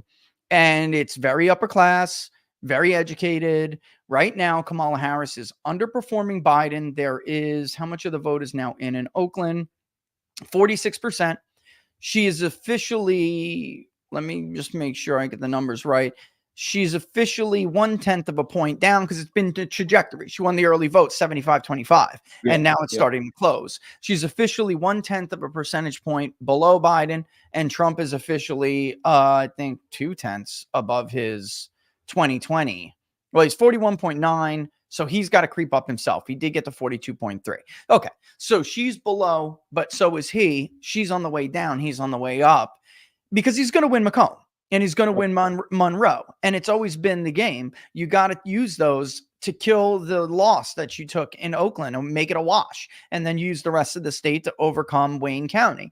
And I'm curious to see what that margin is, David, in Wayne County. Because in your state, for instance, the electorate's only 8%. If the exit polls are right, the electorate's only 8% black. And that means that Kamala Harris got less of the black vote out in the state of Pennsylvania than Hillary Clinton did. So, like, that's a big deal. And I'm also looking at one of the more it is. Biden won this township in Buckingham, in Bucks, and Trump won I got to compare with the election day vote, but Trump won the election day vote, and there is more election day vote than there is early vote. So, I mean, this is one of those counties I actually expected him to lose, but it was like, if he won it, then, oh my God, you know, like kind of thing. And we're just basically waiting on the results to come in as they come in. You know, what are your thoughts? Yeah, I mean, look, the Philly collar counties, the goal for Trump just has to be to lose less, right? Or you juice the rurals in the rest of the state. But, you know, look, I'm from Delaware County, and that and Bucks tend to be the more working class collar counties, and then Chester and Montgomery tend to be kind of the more white collar, higher income collar counties. And I'll tell you, I think one thing to watch in Delco would be what does a black vote do? Because 22% of Delaware County is actually black. And then we have a large Sikh population and a large Asian American population in Delco too. So, there may be some shifting to the Republicans there that you won't see in the other collar counties. And then additionally, you just might see lower turnout, right? Dems were like saying they're going to have like the best turnout ever in Philly. And it turns out they probably didn't have the greatest turnout in Philly. So that shows probably a depressed black turnout, across the country. And if that's the case, she's in trouble, especially in Pennsylvania. Yeah, look, the bottom line is we're all just playing the game, and it's like we talk about these blue mirages and these red mirages. 20% of the vote is in Philadelphia. Conventional wisdom is that Kamala Harris needs about 700,000 votes in Philadelphia, which is 100,000 more than Biden got, but Biden got 100,000 more than Hillary. So it's not like it's not possible. But with 20% of the vote already in, and she's at 113, it really does bode that she's going to fall just like a hair shy of that. We don't know that for sure, but also that's early vote, and Trump is at 16% of the early vote in Philadelphia. I saw that, which is stunning, by the way. Stunning, right? Yeah, I mean, guys, it means black men are voting for Donald Trump in some fashion. We don't know. We can't quantify it yet. We got to wait, and we got to wait for the data to come in. But I will tell you this, that as you and I were just talking, it flashed on the screen. The New York Times now is in line with Decision Desk. It's a little shy of it, but they, the Decision Desk model is really cool. I should get into it and try to explain it to people one day, but they have Trump at 69.2%. And what did they move the Electoral College to? It now is Trump 280 to Harris 258. The New York Times is actually Trump 284. So they see something else. Like right now, the models are kind of giving Harris some of these Rust Belt states. It looks like the New York Times is giving Nevada to Trump. And we don't know yet. It's not there, but based on what we're seeing so far, if she's going to underperform like this, David, in Tarrant County, in Duval County, Florida, in just so many places we've gone over. I think that's the key, man. I think that's the key, right? If she's underperforming in these, high income white suburbs, right? That is going to transfer over to the collar counties. That's going to transfer to Oakland. The most fantastical thinking in the world was like all these demographic groups are going to shift, but somehow at the Rust Belt, there was like this magical wall that was just going to make all these demographic groups not feel the same shifts or not go through the same shifts that the rest of the country were. And it didn't make sense to me in the polling. And I know you had talked about it at length. Okay. So yeah. Finish it. I'm just getting flagged that there is a big call that I have to make. Hang on one second, because it's a big call.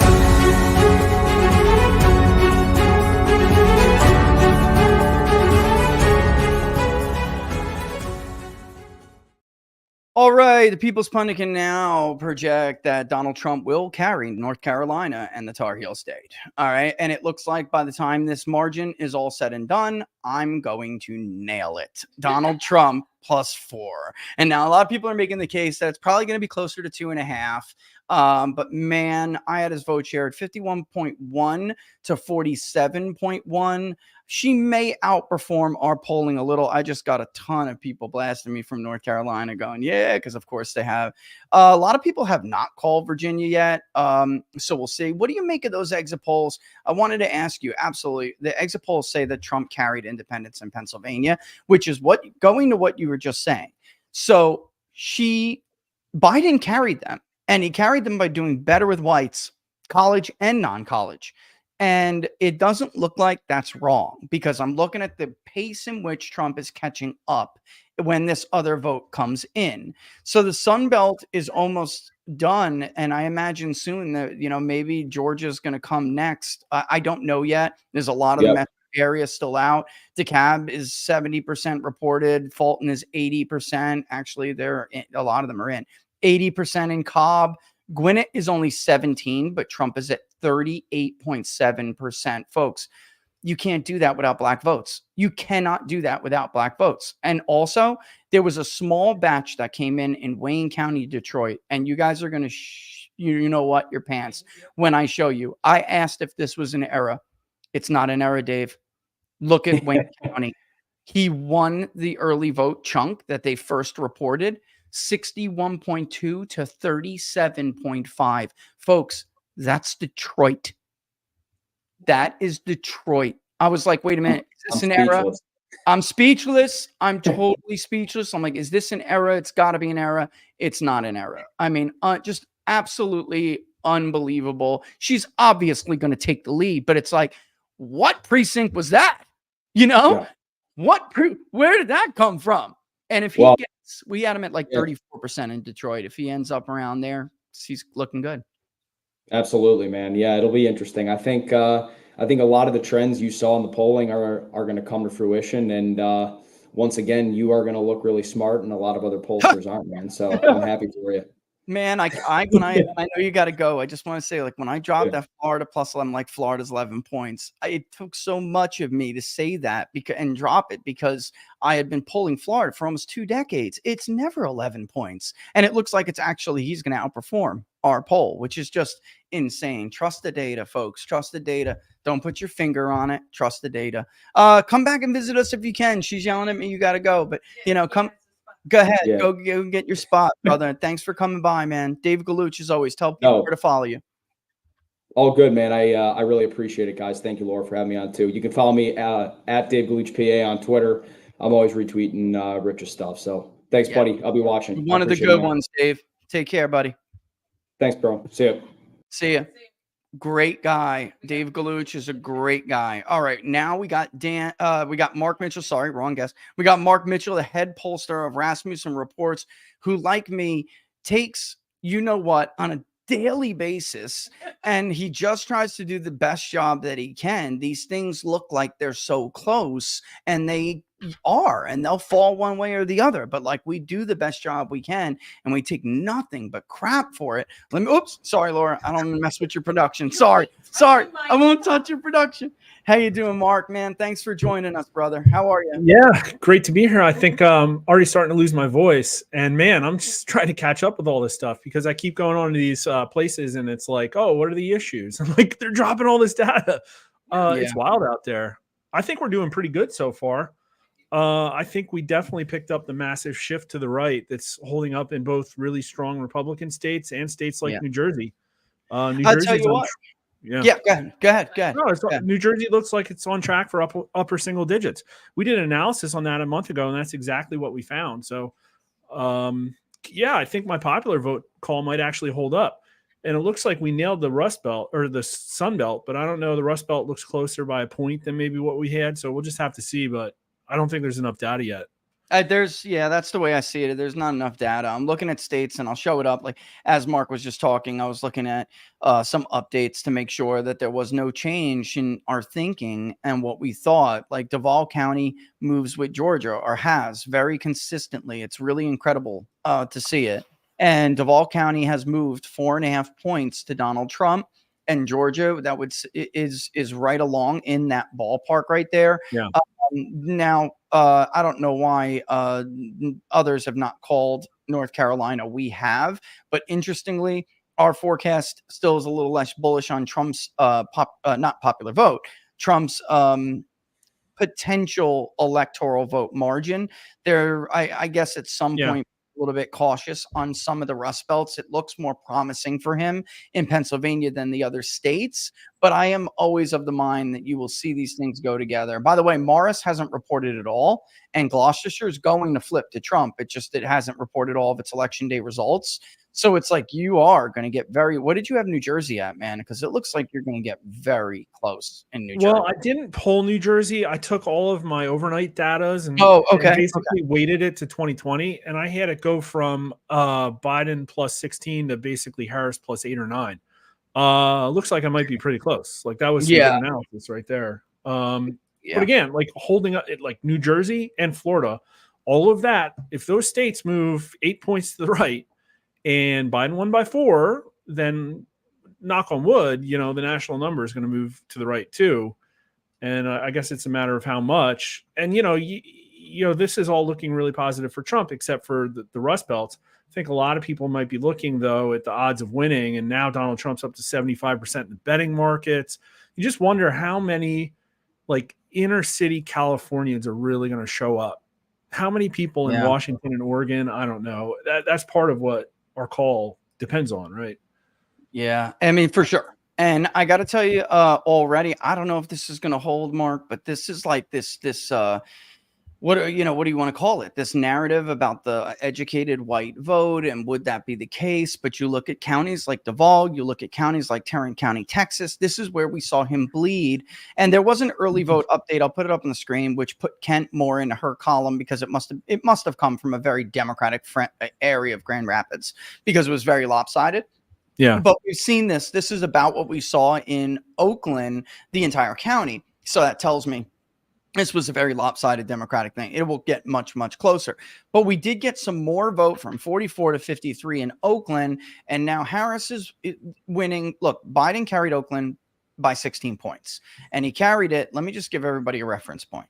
He carried it 56.4 to 42.3. We've been kind of pegging this right now because she's down to 55.6 and he's at 42.6, which means it indicates he's on track to outperform in Oakland. And you have to get, as a Democrat, big numbers in Oakland because you have to, especially if you're running against Trump, you have to outweigh the numbers that are going to come in Macomb County, Saginaw, but really Macomb and Monroe. And combined together, you have to net like significantly, like more to make sure that then those two combined to make sure that Wayne, when it comes in, is going to hold across the rest, against the rest of the state, which would come in red.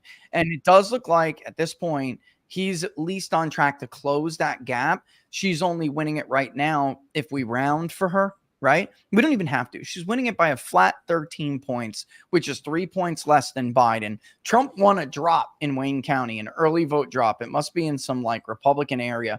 But there's very clearly, and there you go. See, Kent just had an election day and it's already getting closer again. Or maybe not. It might have been early. It's just that we're getting now to like what? Oh, it is only 13%. That's still early vote. Do you know? Does Decision Desk count percent of vote in by precinct or by precinct population? They do, and unfortunately, I don't. I'm afraid to fire the API up because I don't want to break the stream. I really don't want to break the stream. I'm afraid to do it. Yeah. But yeah, that's where it's at. By the way, the New York Times is now in lean Trump chance of victory, which is beyond 66%. So he's at 69. Looks like the Michigan toss-up starting to tick right. It is. Pennsylvania. There it goes. Yep. There goes some more vote. Mark, there we go. Let's see how it goes. So here's the thing. Before all this data got dumped, when we were only dealing with partials like 50% of Florida and 20 or 30% of Georgia, the blue population centers dumped some numbers. And I went in and took a look. And every single one of those counties, I saw the same trend, like Broward, Orange, Fulton. And it was basically the turnouts on track to match 2020, maybe slightly down. And yet Trump was doing 4 to 6 points better, like every single one of them. And that should hold up, in my opinion, in other urban centers, subject to their irregularities, let's just say, right? Right. Well, we have so little in Wisconsin, but like right now, compared to what we have, and this is only modeling, folks, it's only modeling.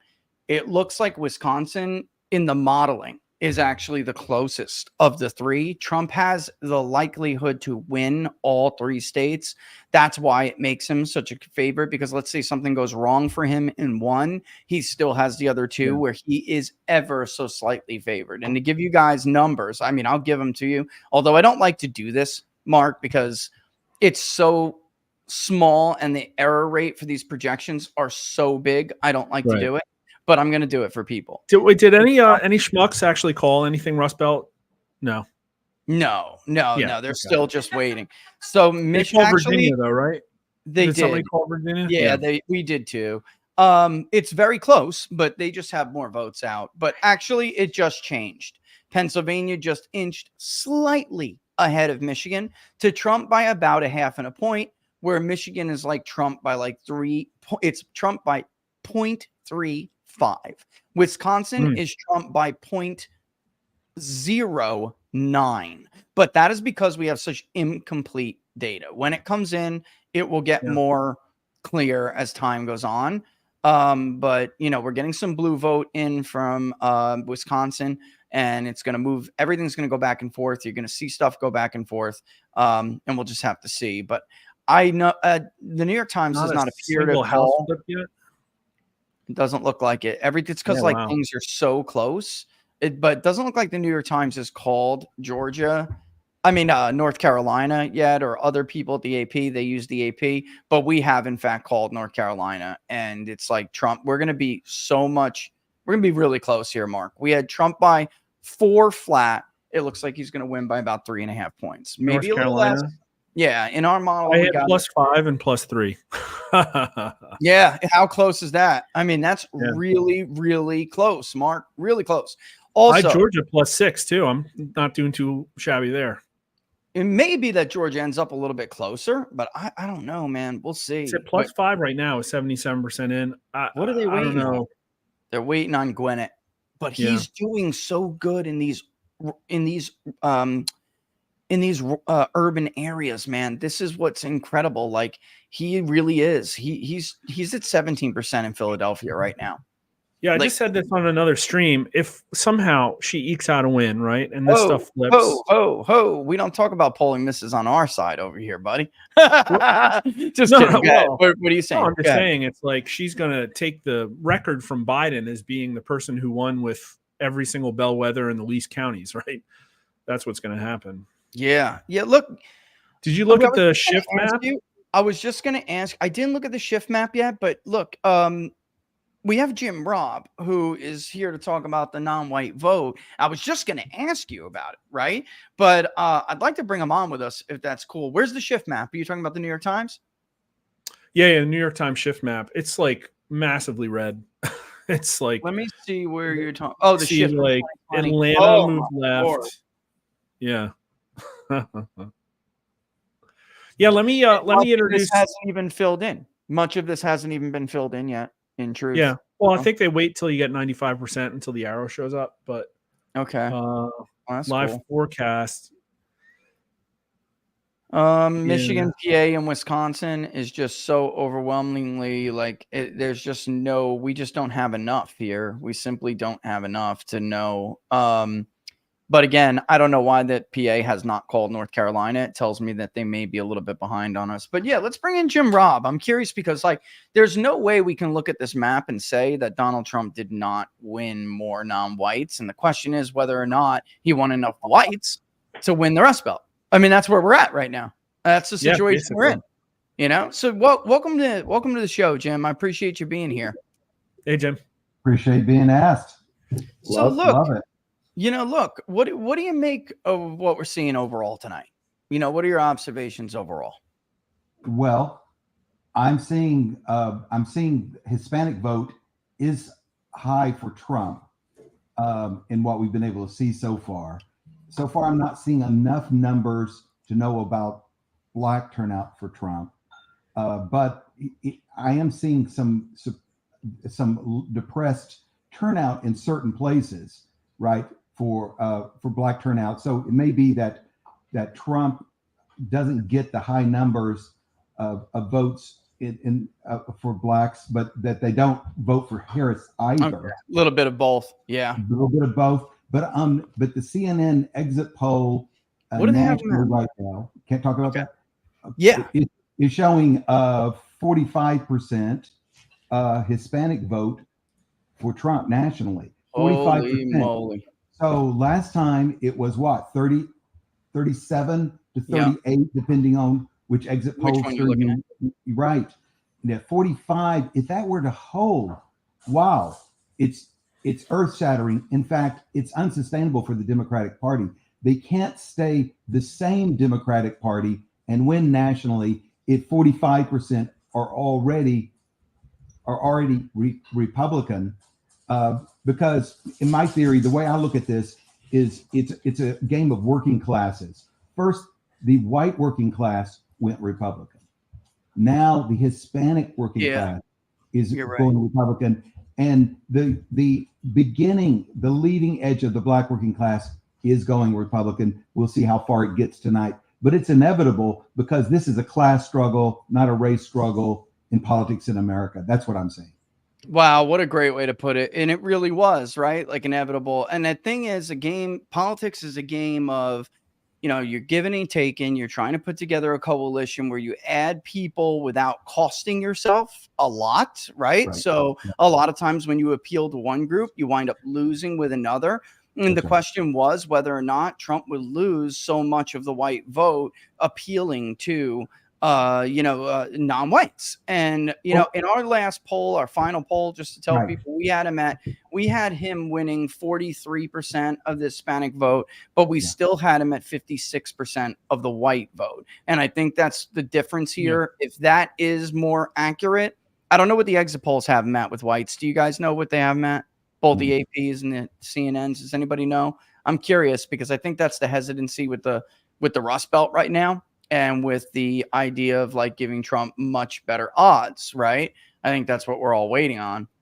Yeah. Well, I mean, and what we're seeing with the class, looking at it as class rather than race, is if you look at wages for the bottom half of the economy, for people on the bottom half of the wage economy over the last 50 years, and as you put it on, as you allow for inflation. The charts all show flat wages over 50 years. So the working man hasn't had a wage in 50 years after accounting for inflation. So and then you look at immigration. Well, why when the gross domestic product has risen and pay for the college educated and the technical classes and all that have gone way up and earnings have gone up, why have wages in the bottom half stayed flat? Well, a couple of reasons. One's technical changes that made the labor of working men less valuable.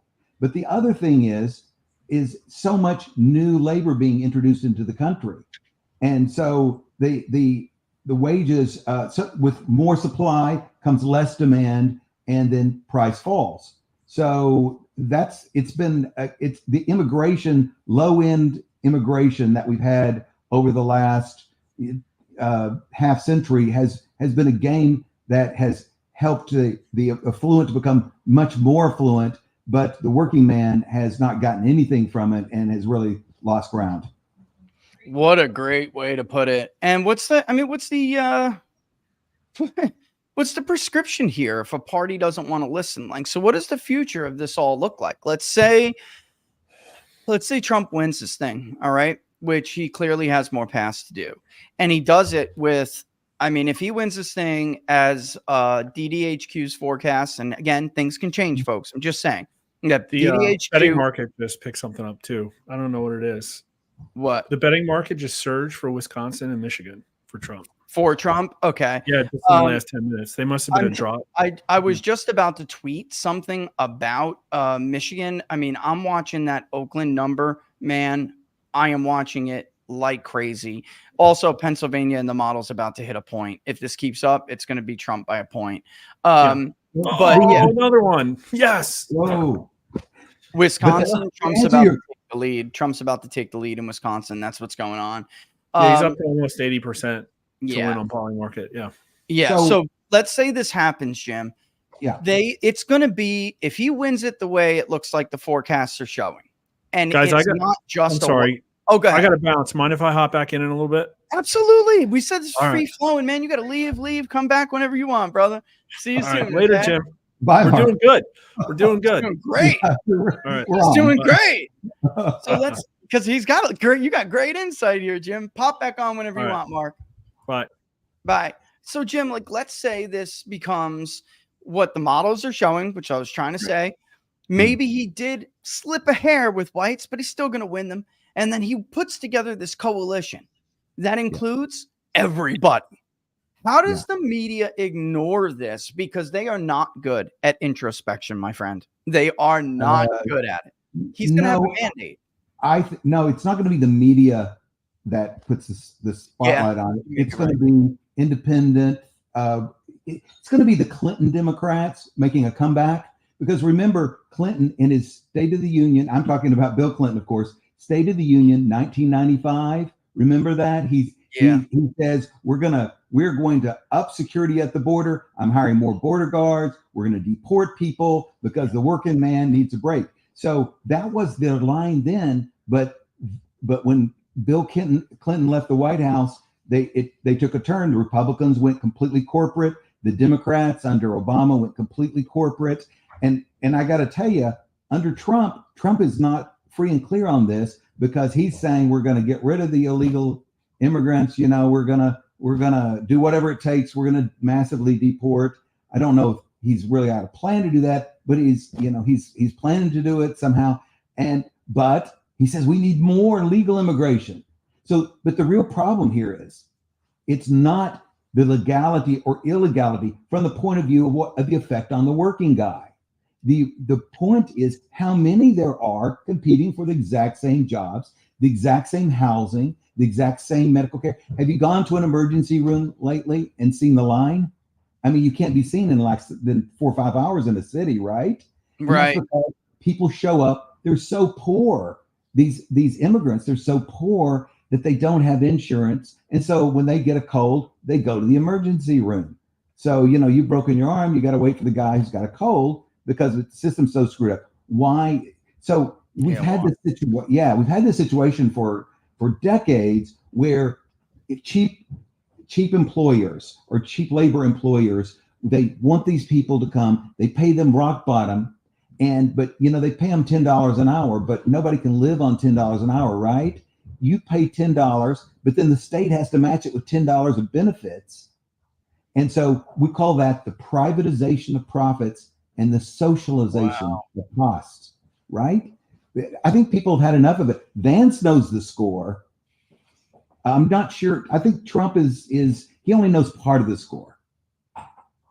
Well, let me just give people a little bit of an update. I'm watching again. I am very seriously watching Oakland County.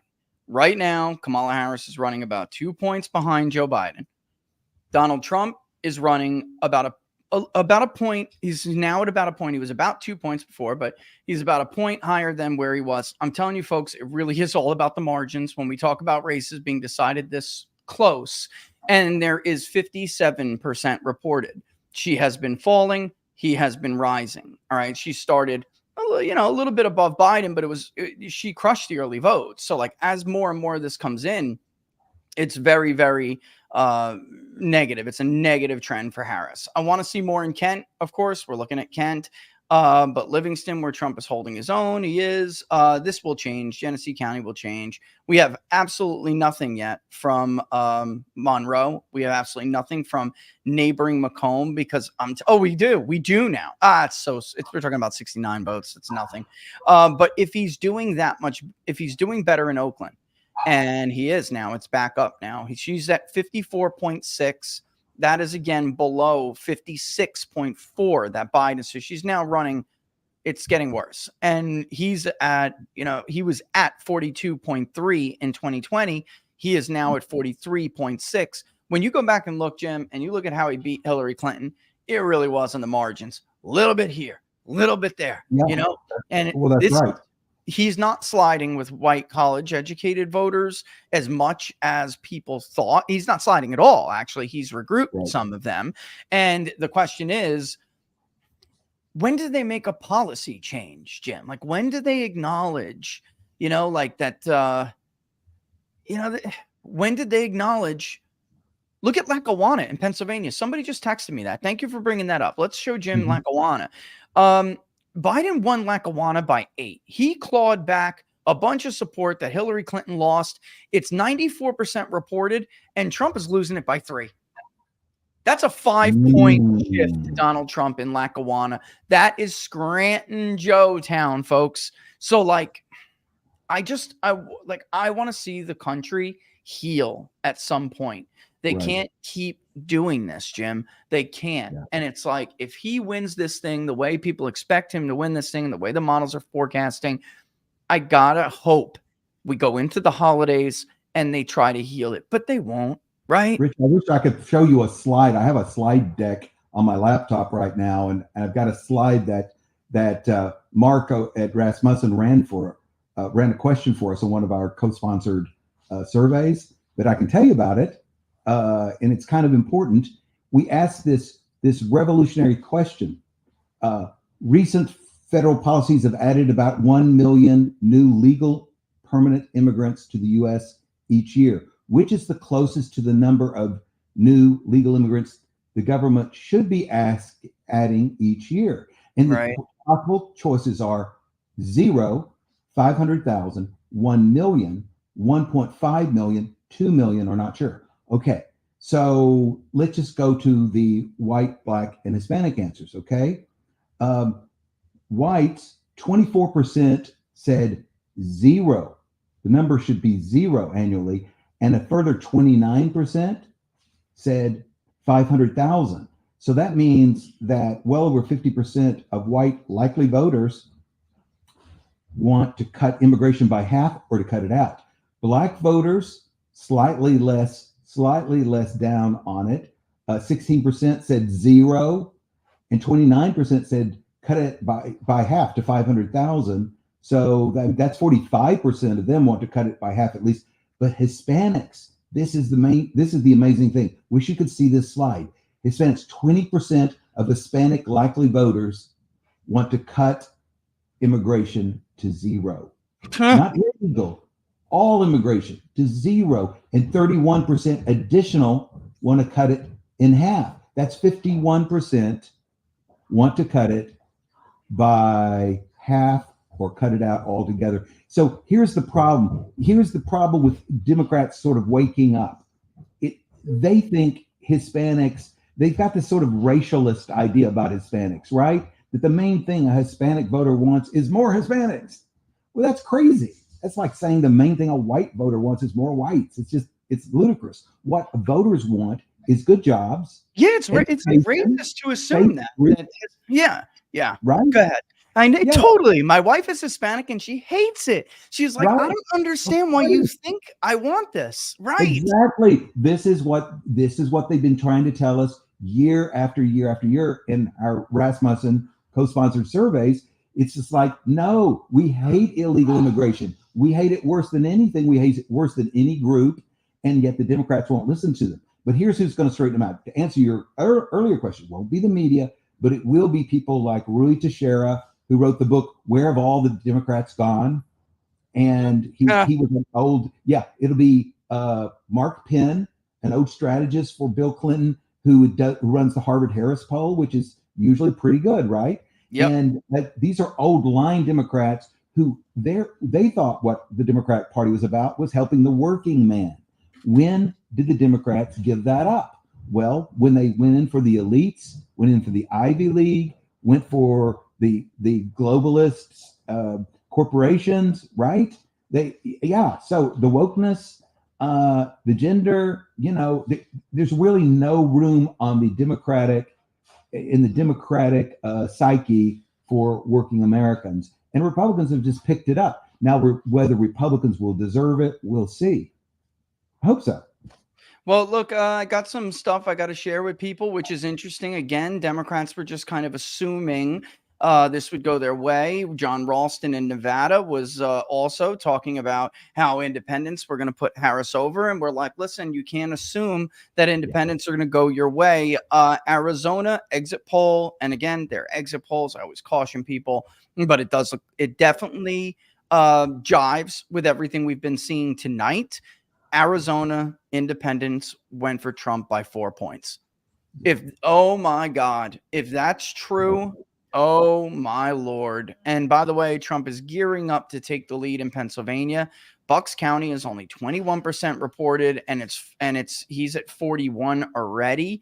Philadelphia, he's at 19% with 30% reported. There will be a surge for Republican votes, and that early vote was crap for Republicans. They always get mauled, but Trump got like 13 or something in it, which is significant. He got 7 in the early vote drop initially with Biden in 2020. He got 13 against Harris. He's now up to what did I just say? I just want to make sure I get it right. He's now up to 19% in Philadelphia. He's probably going to pull in the 20s, and then there will be a late dump again, which will probably push him back down, but it'll be interesting to see where it ends up. It's like people always look, Jim, when they're doing this. He got 17.9 in Philadelphia in 2020, and people always look at the overall well, where is it? What is this chance of victory? What is, what are the counties? The state's blue or it's red. Oh my God. And it really is all about with these elections, looking at the margins, looking at the turnout between the counties, and it plays itself out. The cake will get baked. It may not look like the cake when you're baking it, when you're getting ready to bake it, but it will. Hey, I've got one more point that I think it's worth noting. And I'm sure you've said this and you've written about it, but in these Hispanic voters going for Trump and the black voters that are doing, it's mostly younger guys, right? It's the kind of the youngest, really the youngest. It's Gen Z. Okay, why is that important? Because Gen Z will become middle aged and will become older, and so this is the we're used to in white voters, older being more conservative, but we're not seeing this in the ethnicities. Opposite is true. What a good point. What a good point. It's just different among whites and among those who are non-white as they age. It's like people were talking about the slip with Republicans, particularly Trump, among seniors. All right. And it's like we're seeing, and I tried to explain people when I poll, I break down seniors in from 65 to 74 to 75 to 100. And because it's tough to get those 75 plus super seniors, but they're also more Republican than the 65 to 74, because people don't remember, unless you're as old as us, that the 50 to 64 age group for years in these elections, folks, was a Democratic age group.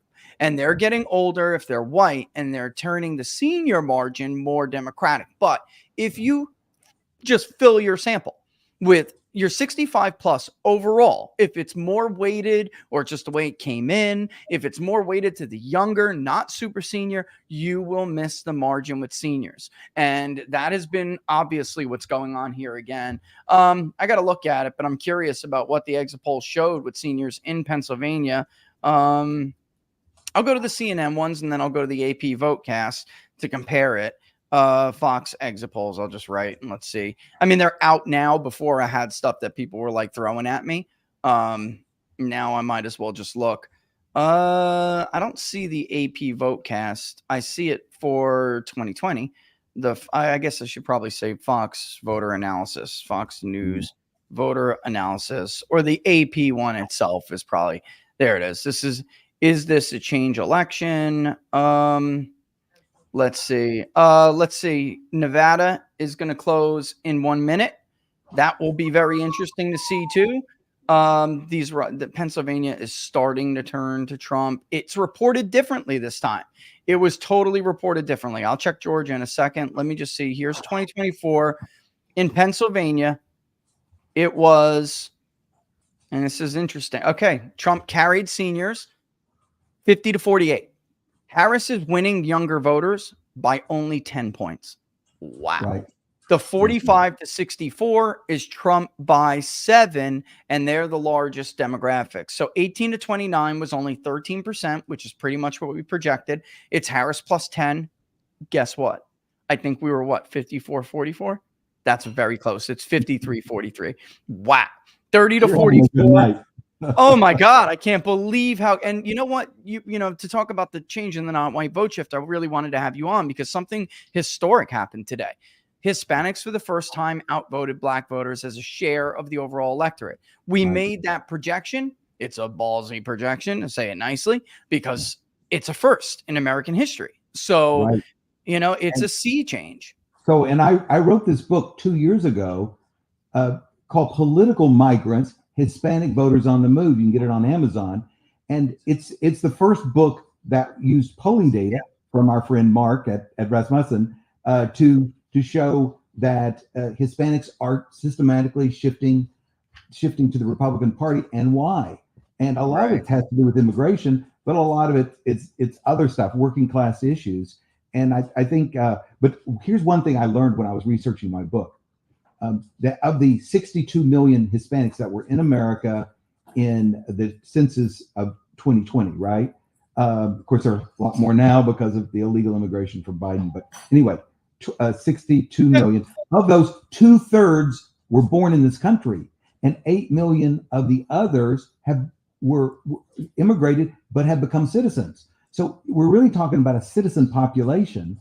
and these voters, and these people are Americans. They know which side they're on, and I think look, that's a point that's missed by a lot of the Democrats. Well, look, I gotta go. I gotta go to get on Steve Bannon, but I don't know if you're welcome to come back. I mean, Laura will ping you. I'd Love talking appreciate it. about these ethnic issues and some of these underlying issues anytime. I really appreciate you coming by, Jim. See if Laura ping you in a little bit so you can come back on when we have some more information. But yeah, thanks for coming by. Where could people follow you, by the way? Right, Jim Rob DC on X. And numbersusa.com. We're the immigration people. So that's right. We'll put you to work.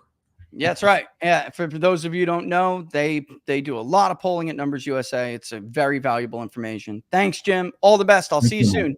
Appreciate it. Thanks.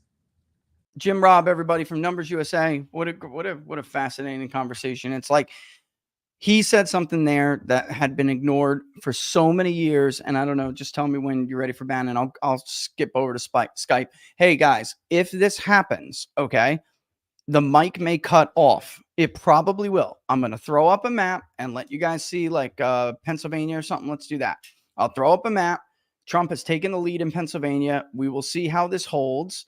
Currently in Philadelphia right now, there's still a lot of vote that needs to be counted. All right. They're saying that's 30%. If that's 30%, that's incredible. Bucks County, Trump is he's gaining. He's about to take the lead in Northampton. Remember, Erie County and Northampton are the only two battlegrounds the only two swing or pivot counties left in the state.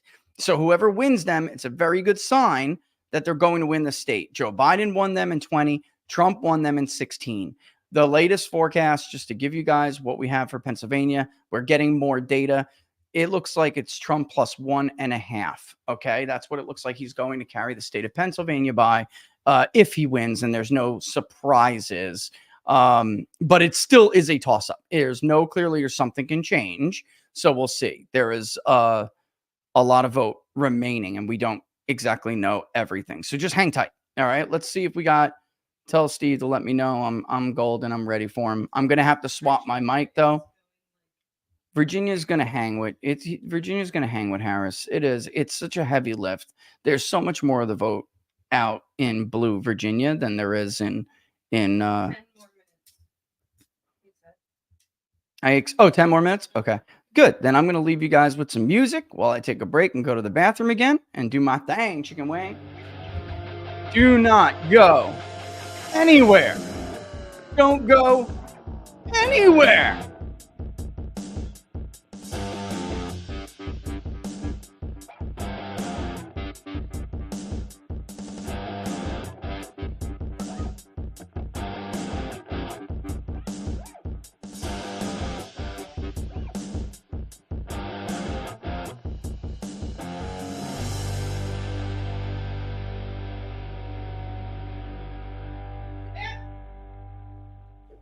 Sorry, it's just right. Oh man.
Ohio by 3 points more than he won it by in 2020. You hear me? He's winning Ohio by 3 points more than he won it in 2020. Holy moly. Did that hold? Is that still the case? Holy crap. He crushed Ohio. He's ahead by 13 points, and we were Trump plus 14, by the way.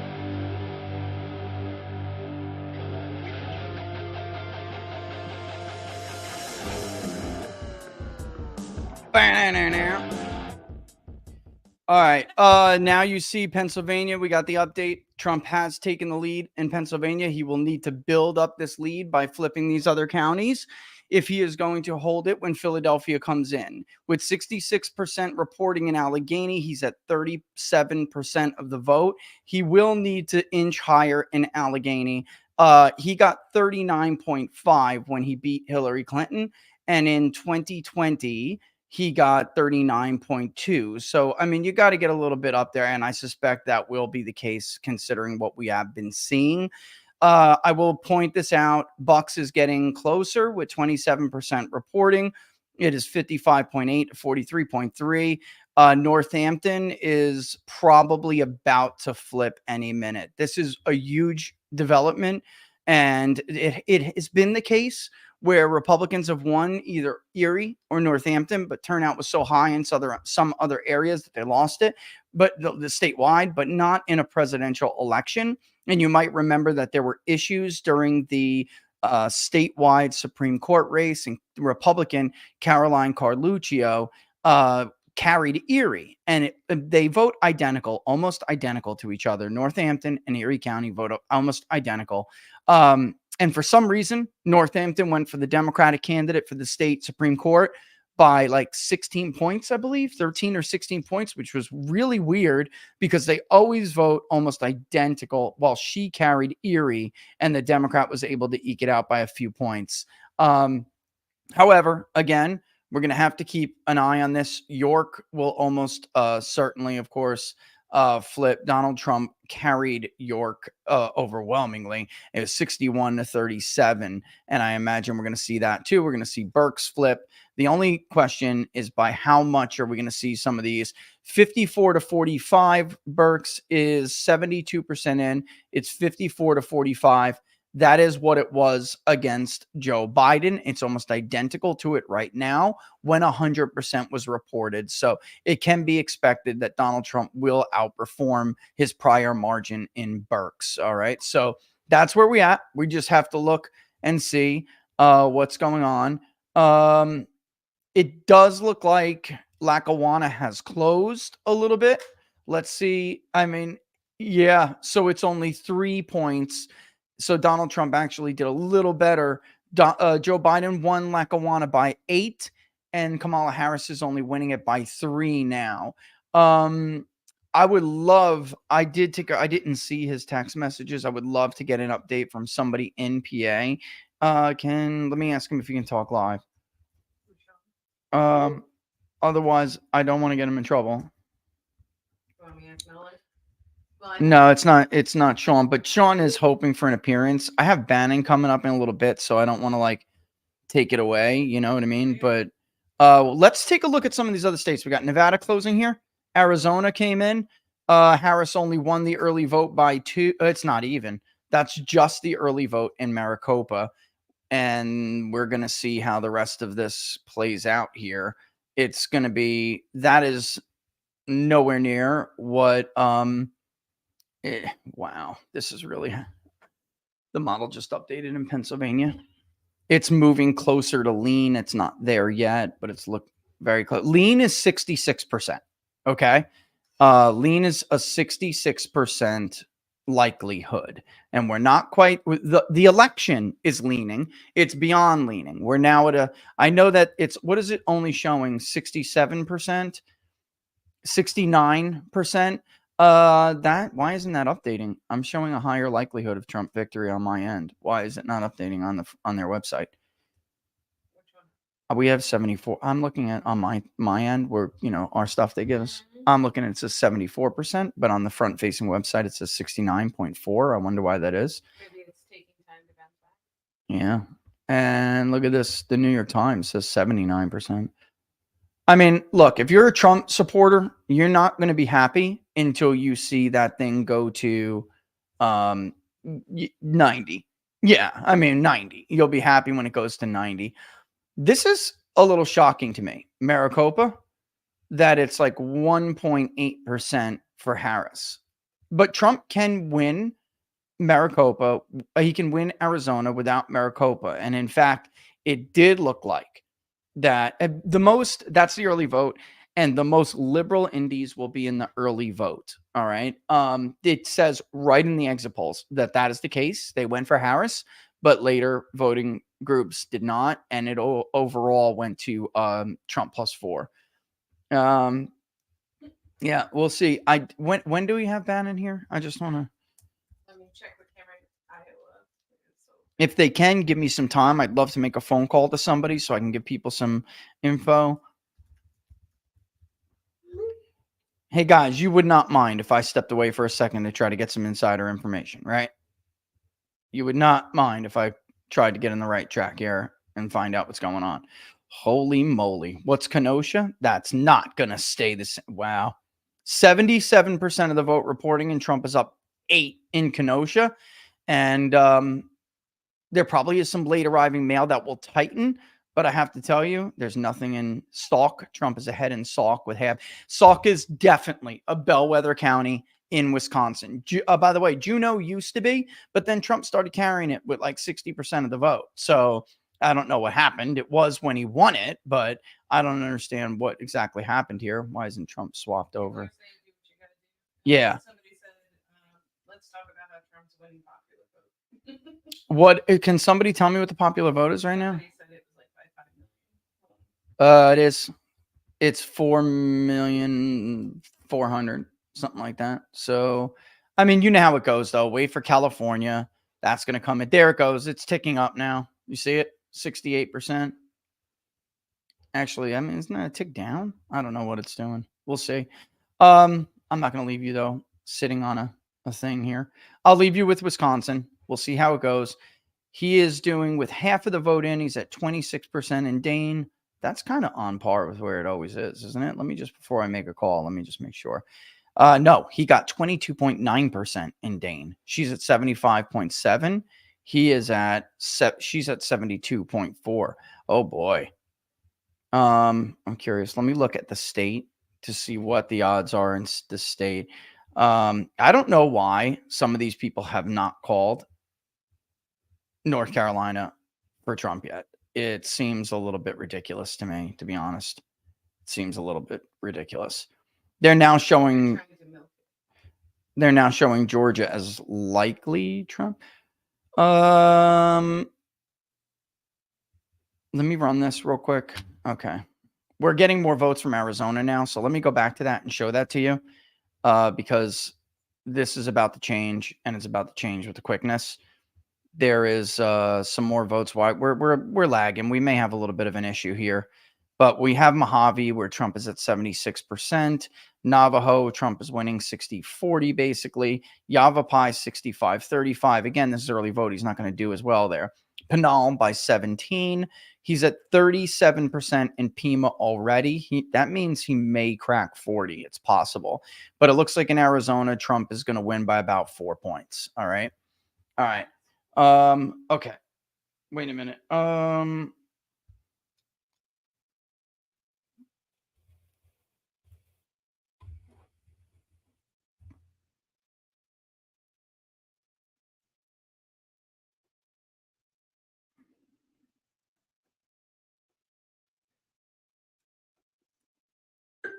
Okay. Let me, we got Paul. Oh, I thought we had him. He's trying to get on now. You guys said do what you can, right? Do what I got to do. Let me give him a buzz. I'm going to leave Arizona up for you guys, and then I'm going to see what's going on. Hey. Oh. I think we need to call in a Sean, too. I would love to get on Sean, talk to him and Wendy.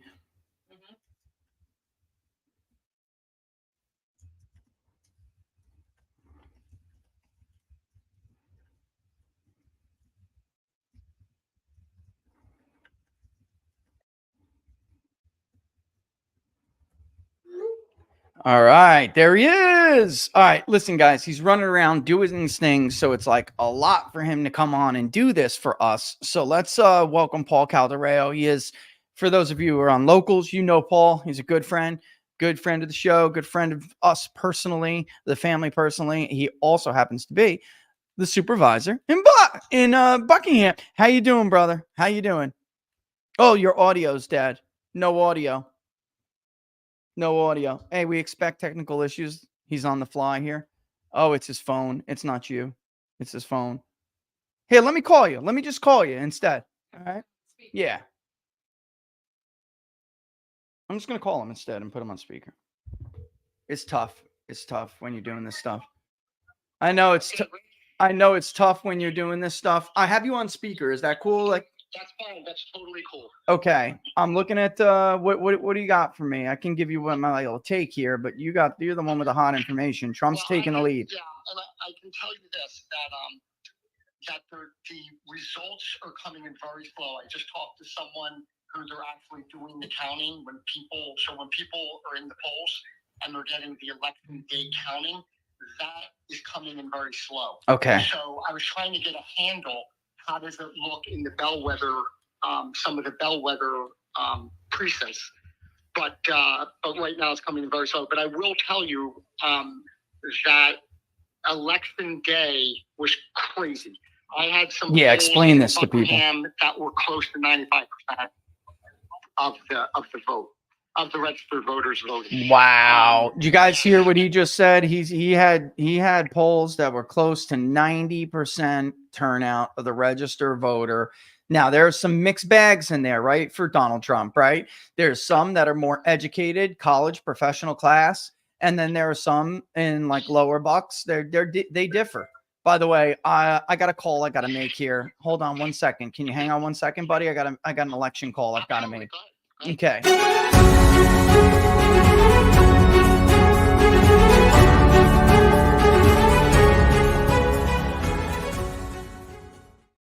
The People's Pundit can now project that the great Ann Seltzer has fallen in disgrace. Okay.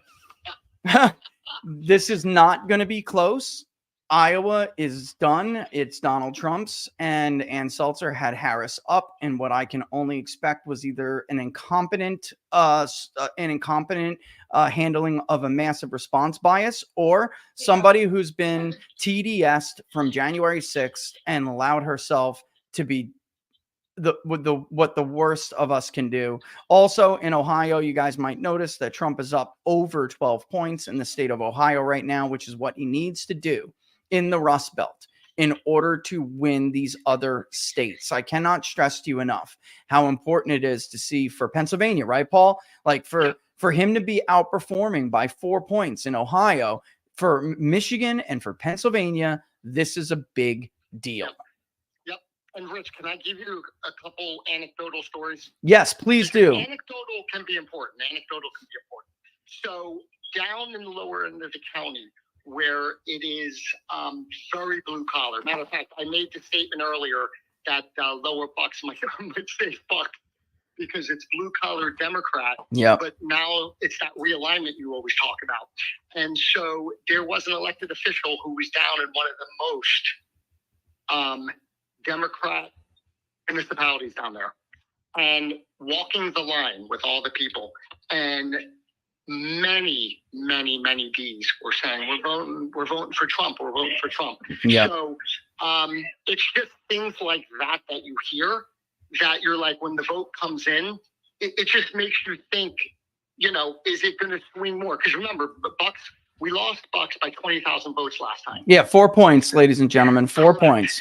Yep. And I've been saying, I think it's going to be plus or minus 3,000. He has. I can absolutely attest to that. And just for the listeners, don't worry about that. Even if he loses by 3,000, it's a win. Yep. Explain that to people. Like, it's the margin shift. That's what we're looking for. By the way, it's 30% of the vote is in Bucks, Paul, and it's already back. It's already tightened to 54.9 to 44.2.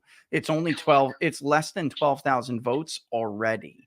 And that, we're seeing like low end 3, really more like 4, high end 8 or more in some places swing to Donald Trump from 2020. And Bucks appears to be showing the same thing, which would, by the way, indicate that, man, you are going to be right. It's going to be plus or minus 3K. Yep.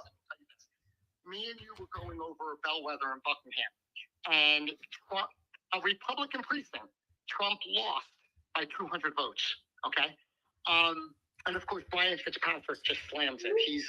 He's incredible. He's a survivor. He's a electoral rock star. Anyway, the early vote, Trump is. No, I'm sorry. The election day vote, Trump is up 200 votes, and the early vote, which I don't know because I don't get access to that until they put it up. I can tell you this: the mail-in ballots were even. So I can't imagine Trump, if the election day vote, he's winning by 200, and the early vote is even. And actually, I think we won by 50 votes. Oh my God! In it, early vote comes in. I think when that early vote comes in, that you're going to see that precinct flip, and it's only one precinct, but it's just a harbinger of everything else. Because Rich, I don't think your audience knows that Central Bucks is very different. It's very different than other suburbs. Yeah, for sure. It's pharmaceutical. It's highly educated. I don't mean smarts per se. I'm talking about education, and it's very, very different. Moderate Republicans, moderate. Very. Democrats. Yep. So, listen, I'm bullish. I feel if it's plus or minus 3,000, that's going to bode well for Pennsylvania. But you hit the nail on the head with Philly. The problem is they just said that we're up 2.5% in Pennsylvania, but I'm not getting excited. Everybody just needs to take a chill pill because Take a chill. Philadelphia accounts come in. Yes, we know what they do, Paul. We know what they do. Let's get real here. All right. And we have to be careful. And yes, you are up to, I can tell you right now, if I model, let me, you're actually going to crap. If everything breaks without any surprises, it looks like Trump by a little under 2. Okay. Now, it's still a lot of uncertainty here and it will change. But Northampton did just flip. All right. So it's following the progression. He is now winning Northampton with 68% in, 51.3 to 47.7. Okay. All right. Erie, And it's remember, early. the early vote Wait. comes in first. That's So what I what was. you're seeing in Buck Yeah. is pretty much a lot of the early vote. Well, he's up to 46 now in Bucks with 34% reported, 53.6 to 45.5. Paul, he could take you.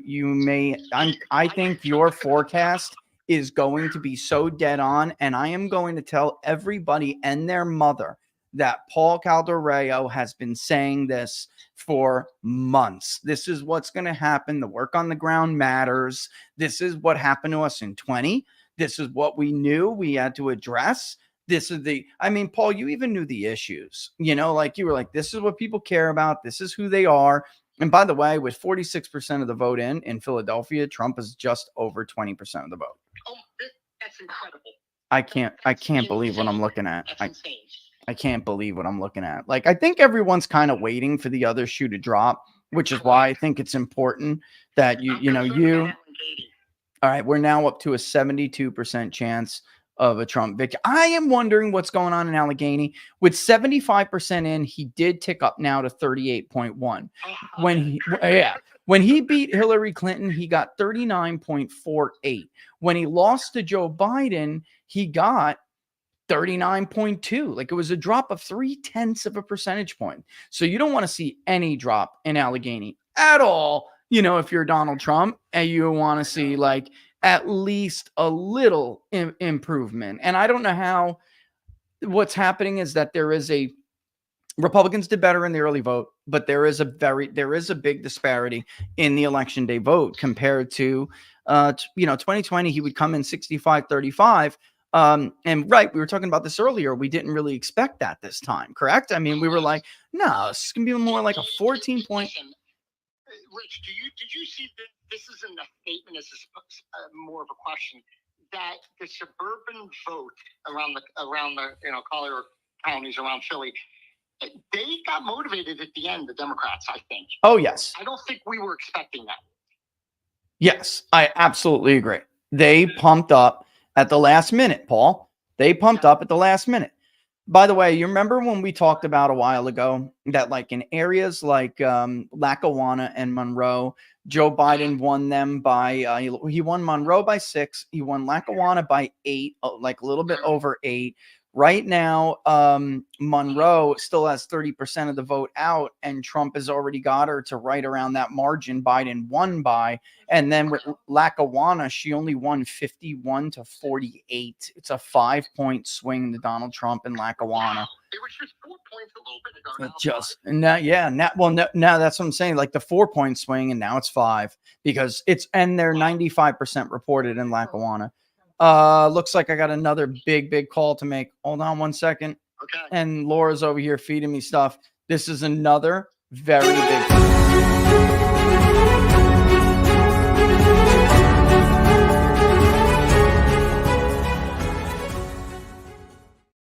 We can now project that Donald Trump has won the state of Georgia. The peach state is in his column, and currently he's winning by about a little over 3% of the vote.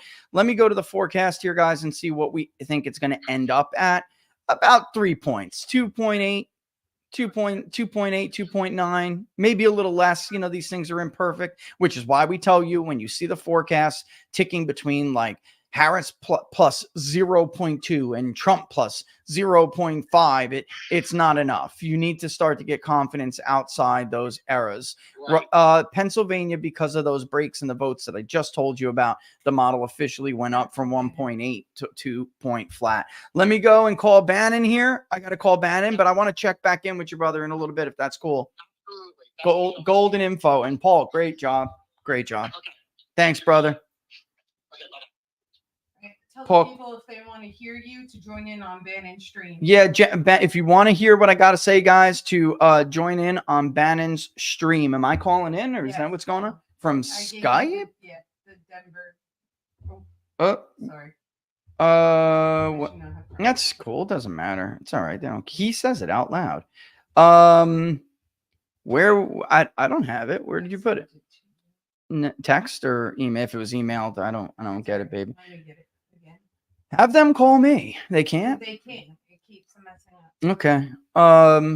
So Pennsylvania so far is, and let me check the models again to make sure, but Michigan now is leaning to Trump, and my polling looks like it's going to be accurate. Michigan is slightly more Trumpy than Pennsylvania. I kid you not. Trump's chances of winning the election are about to skyrocket. He could win Michigan by upwards of 3 points. I absolutely kid you not, folks. Stay tuned. I'll be back in a little bit, but if all keeps going, she only won the early vote in Monroe, Laura, by 5 points. Oh my God.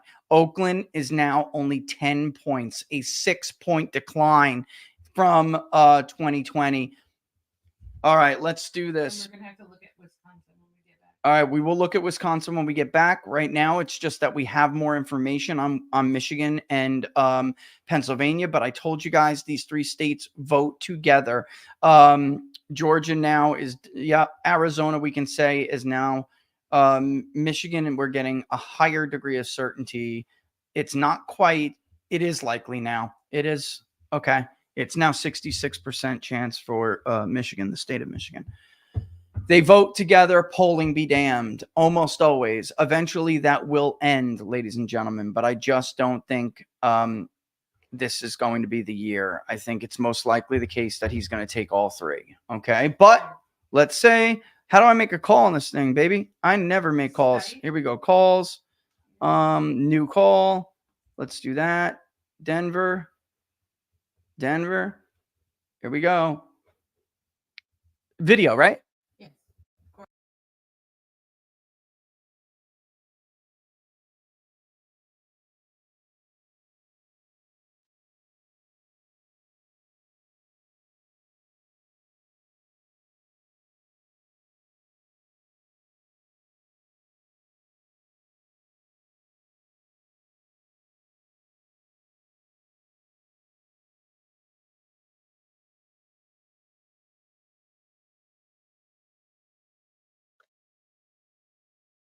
1, 2, 3, 4, 5, 6, 7, 8, 9, 10.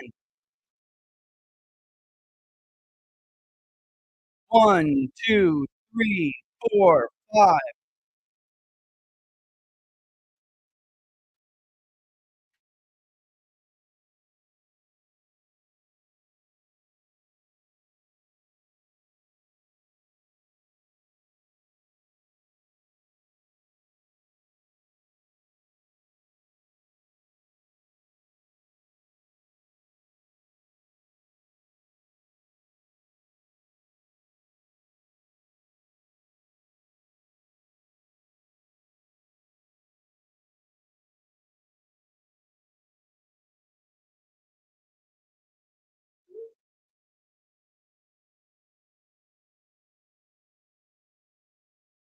Yep.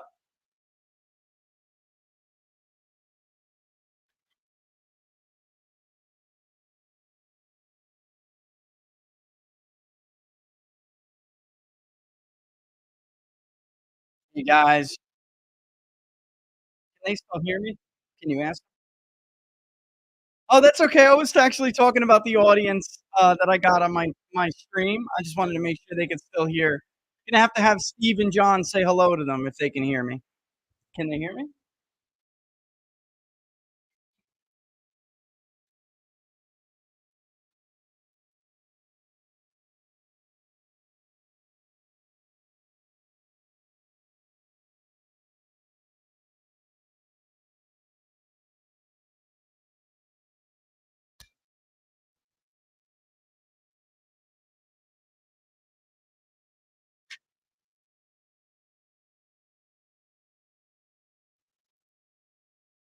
I told you guys this was the most likely outcome. Was she's gonna fall 10 points? Oh my God! In open, she's about to fall below 10 points. I'm here, brother.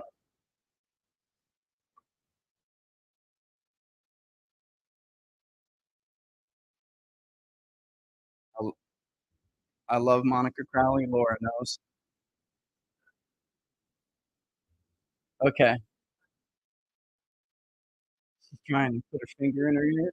She's totally is dire.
They're waiting for this Macomb margin to iron out.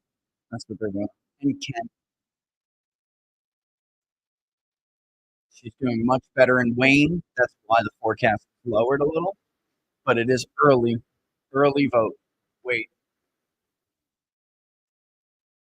if he gets to 30, he's good. He's looking good in there. We'll see though. You got 29.3 in 2020 in Wayne County, in 2016, and in 2020 he got 30.3. If he gets in the 30s in Wayne, he's looking very, very good.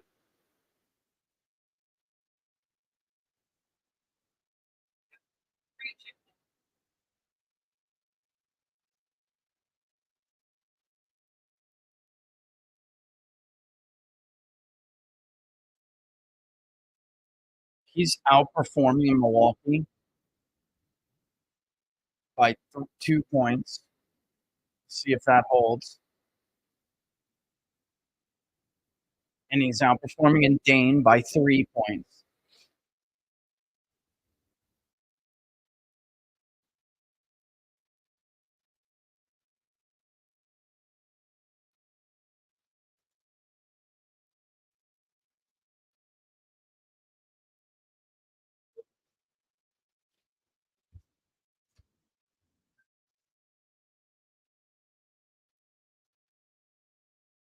Oh my God, Virginia has been retracted? No, it wasn't. No. These people are saying this? That is not that is not okay. But Fairfax is done. They may retract this call. I don't know. Oh my God. Laura, they may be retracting this call. You asked Drew what's going on? Do you have Max's email too? Ask Max.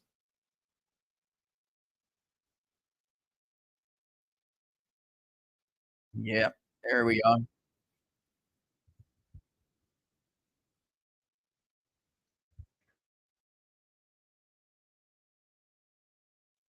All right, so let's take Wisconsin, which right now, look, I'm going to be, listen, there are always rooms for error, Steve. So I want everyone to understand that we're making assumptions that get more confident as data comes in. But about 5 seconds before you came to me, Wisconsin and Michigan both did go into the degree of certainty where we can say they are leaning to Donald Trump. So in Milwaukee, Donald Trump is outperforming by a few points. In Dane, he's outperforming by almost 4 points. Look, that's how these elections are won. They're won on margins. And when you look over in Michigan, Joe Biden won Oakland County by 16 points. The question was whether Trump eroded with white, educated voters. Oakland County's filled with them. She's only ahead by 10, and that margin has been closing steadily since the early vote was first counted. All right, so we're waiting now for Macomb. The early vote came in. She barely won it. Joe Biden won the early vote in Macomb a lot. All right, and now in Wayne, if this keeps going, he could seriously end up around 35% of the vote in Detroit. So we're not, and there, like Monica just said, there are things that can happen, but I'm telling you, as we get more of this vote, our certainty begins to grow, and Donald Trump's chances do appear to get better and better every minute here.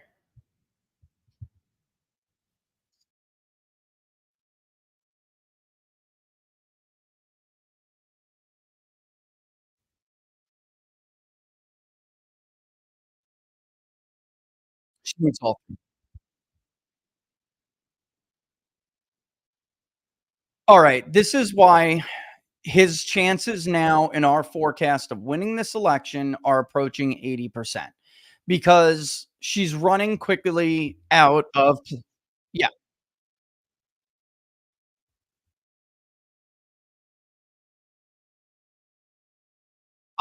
Listen, I'm conservative, brother. I'm conservative, brother. Thank you, John. I appreciate that because also the People's Pundit can also project that Ann Seltzer, the great Ann Seltzer, has gone down in disgrace tonight. Okay, this was something that's been building up for a long time. I know a lot about it, and John, one day we should have a conversation maybe on your show about things that Ann just has been able to keep out of the public light for a while. I knew about that poll coming out 2 days before, and I knew about it because people were mad that she was telling Harris surrogates that she was going to drop a bomb in that SOB's lap. I called the guys at Real Clear Politics and told them all about it. So, aha! And after this election is over, we're going to have a little conversation about the great Ann Seltzer.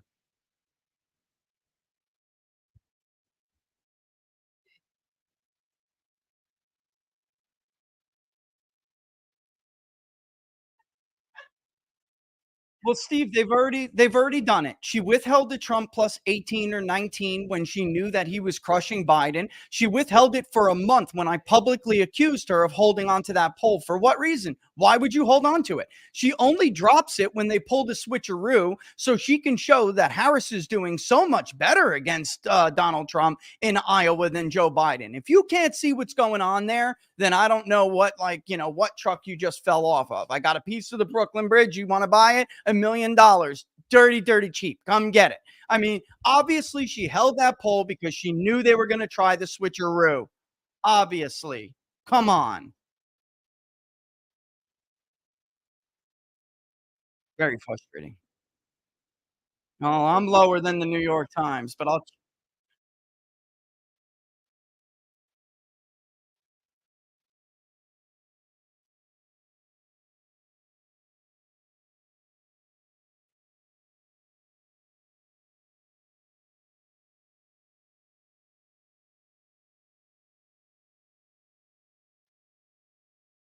we're going to lean.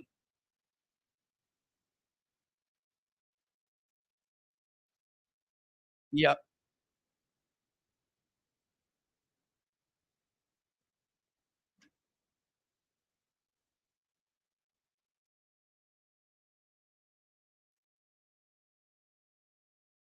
They're done.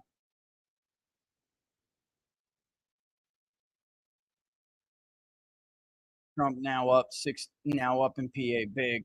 100,000 votes is up. And how much Philadelphia is halfway in? More than halfway, and she is not at. She needed 700,000 votes. It's 57% in. It don't look like she's going to get it. Nice. Wisconsin's now a Trump plus 2 in the model. I don't know about that. I'll wait. Michigan is also in the lean Trump category. So is Wisconsin. Let's see where they got Michigan at. Oh my God, I'm going to be right in Michigan. I was Trump plus 3. The model's 2.4. You do know your microphone is probably on. Oh my goodness gracious. Yeah, hey guys, you there? You guys can still hear me, right? You can hear Steve. It's about time I do that to Ann Seltzer, right? I mean, this is outrageous. Outrageous. There's going to be more about this conversation. I don't care who wins the election. There's going to be more to be had with this conversation because I am very, very, very, very upset. I used to admire her a lot. As Laura can tell you, I thought she was a trailblazer. She's a woman in a boys' game. It is no joke, especially back when I was coming up, folks. It was very difficult for a woman to be a pollster. Kellyanne Conway will tell you, anyone will tell you. And guys, I don't play that gender game. I don't play that gender crap. The truth is, it was a boys' club. It was a total boys' club in the truest sense. Even if you were a boy, they didn't want you in there. If you weren't invited, you weren't invited, guys. You were not invited. All right. So, I really respected her, and everyone gets a miss here and there, but it's more of what I know than what you guys publicly know. It's what I know happened behind the scenes. All right. And this has been going on for a while. Mike Cernovich and I both from, I guess, separate places got that information back in 2020 about spiking that poll. Let's see. He's starting to creep. We haven't gotten much more in Bucks. We have to wait. Trump is up in Pike 52 to 47.7. Wow.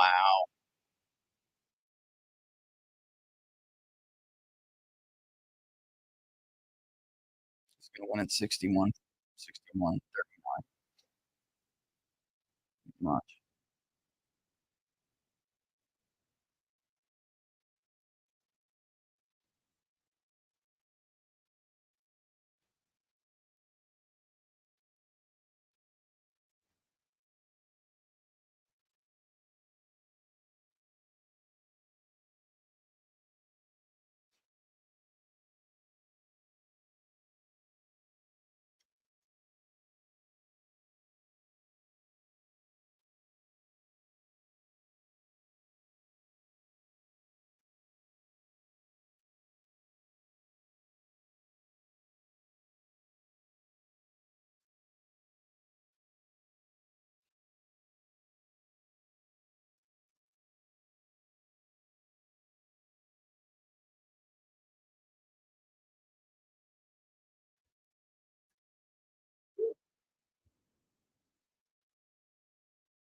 I told you it's tough. It's close, but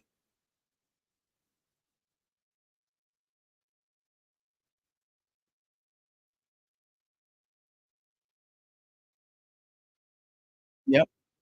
That's it, John.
I think you're so right.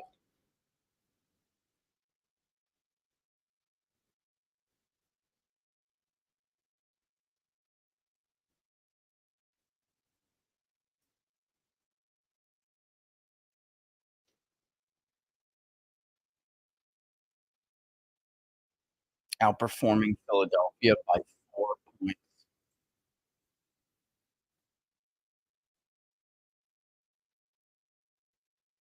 Look at that. 22% in Philadelphia. You got 17%, 17.9 in 2020. Holy crap.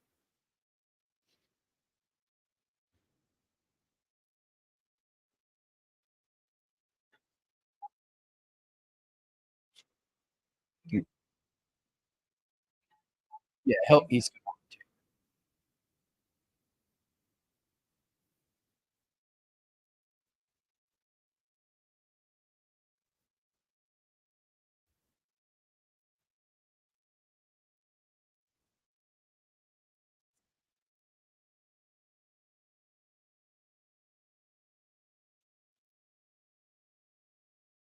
He has 19 electoral votes. He gets, let me just look and see where we're at. It's 61.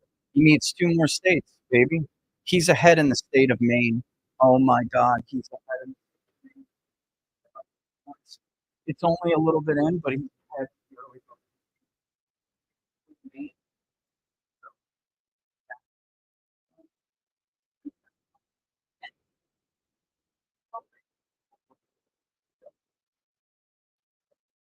Did not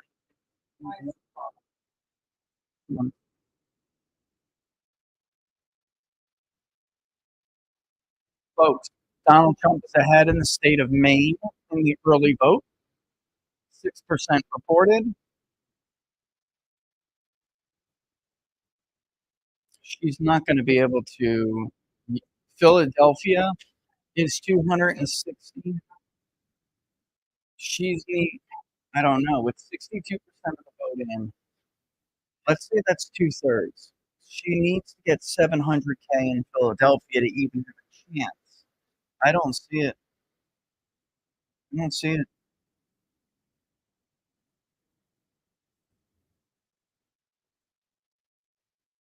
Okay, like right now, he is still on with Bannon, and he will be back. Yeah, I'm here, guys. And the audio, I gave you guys links so you could check out where to find him so you could hear him, and that is where the sound will be.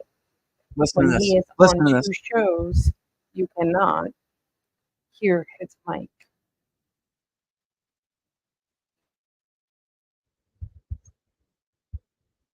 And if everybody would like to continue to say, I put the link in. I will put it in again for you guys to follow. So Trump you can just increased follow along with Bannon. margin. And then we will be back very shortly. Okay, I'm trying to run a forecast in Wisconsin. We got more of the vote here in Wisconsin. Obviously, we have to wait for Dane. It's almost in. Milwaukee's halfway in, and she's only getting 90,000 votes out of it. It's going to be very look.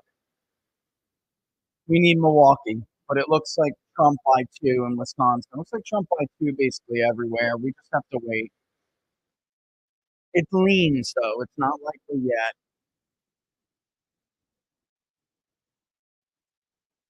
I can't believe the AP is not called North Carolina and Georgia. This is outrageous.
I'm gonna go and check out Michigan and this Oakland margin. Oh my God, it's less than 10. Oh my God. Wayne's gonna chunk in. We're all waiting for it. That's what everybody's waiting for. A lot of votes remaining. Kent, where's Salk still? Ottawa, he's got Ottawa back. Muskegon, he's got Muskegon by 18 points. Oh my God. Steve said, if you are not prepared to go to federal prison, you're in the wrong fight. I don't know if you guys can hear Bannon, but it's hilarious. Trump's margin in Monroe is outrageous high. 62 to 37 in Monroe. Oh my God. He ended less than that in 2020. 60.48 to 37.84. It's just gonna grow.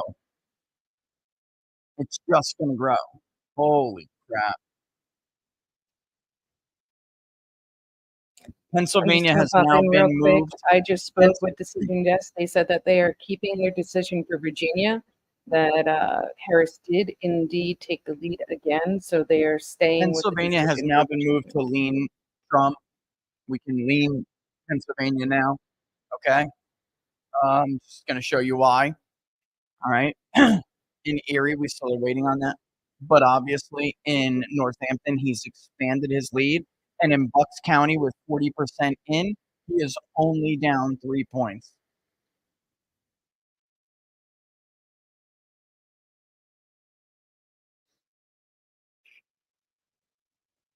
Yeah. Yeah. Mike Rogers now leads in Michigan. I told you the Senate candidates don't lose when hey, Laura, we gonna tell them to call me back, okay?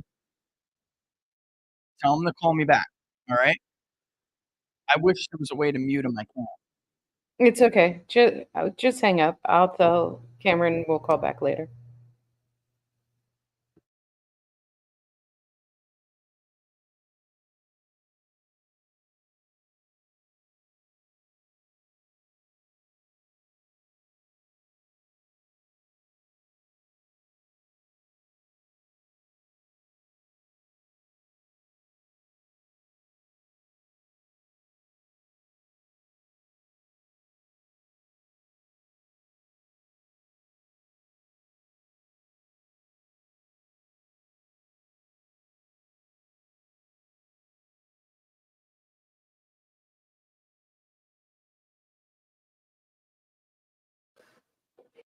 Check. It's not doing it. Oh, there we go. Check. I hear you. You're doing Check. good now. Check. Right? That's what happens when they go back and forth. That's why I had to hang up on them because I will wait. I don't care. I love John. I love Steve. And he said something I hope you guys heard. If you want to do this, you better be prepared to go to federal prison. That is literally what people were up against to tell you guys the truth. All right? And even in public opinion, I'm over here just trying to tell you guys the truth. I'm trying to prepare the left for what could be a loss that they weren't expecting. I'm trying to prepare the right for, whatever can come down the pike. But I'm ultimately just trying to show you guys what I really believe to be the most accurate state of the race. And he said that, and I think it's very, very important. But let's take a look at Allegheny and see what's going on, because I see somebody screaming about Allegheny. Oh, my God. He's already above where he was in 2020. He's about, all right, that's about on the money where he was in 2020. He's already above it. So he's already 0.2 of a percentage point above it. And that means he's probably going to exceed it and hit 40%, maybe more. There's 15% left of the vote. Our polling, and I was saying, remember that we talked about how Michigan looked like, and can you ask Mark to come back on? He was waiting for me. It looked like, because I want to talk to Mark about this. He saw it. I saw it. It was the urban shares. He was doing better in the suburbs, but he was crushing it in the rurals, even more than we've ever seen him do before. And the urban shares of the vote was much higher. And it was like, oh my God, this non-white shift is real. And I don't know if my thing was off, then I can tell you. And I don't know if you guys noted, but North Carolina and Georgia should be called. It's outrageous that they are not called. Both, now we're still lean. Lean means the likelihood is not so high that we can say for certainty, but lean is when you're 2/3 likely to win. All right. Meaning there is a 66% chance or greater that you are going to win the state. Pennsylvania, Michigan, and Wisconsin are all in the lean Trump category tonight, right now. As of right now, when I was on with Steve is when it happened. It does look like it is possible that Michigan can actually be the most Trumpy state out of all three of them. However, there's still a lot unknown in Pennsylvania, and it is possible that, Pennsylvania does eke out a slightly larger lead. But we had Trump +2. That is the universe we're seeing right now. Michigan could end up slightly more Trumpy. I would not be surprised if Pennsylvania ended up like Trump 1.8 or Trump +2, and Michigan ended up like Trump +2.5. And this is why the work these people did on the ground, and I know I wasn't there for you guys as much as I normally am. I know I didn't give you all of the stuff for North Carolina, and the last final poll didn't have robust crosstabs. I get that. And there's a reason why. This work with low prop voters was key. We absolutely knew that they were going to find a way to get her 700,000 votes in Philadelphia. They may not get it, but that's what we thought they were going to do. With 62% in, she's right there. I don't know. Maybe she gets a little over, maybe she gets a little under, but it's starting to get to the point where it almost doesn't matter because Trump's numbers are so big. Look at Bucks County with 44% in. He's about to flip Bucks. He is leading in Northampton by 5 points.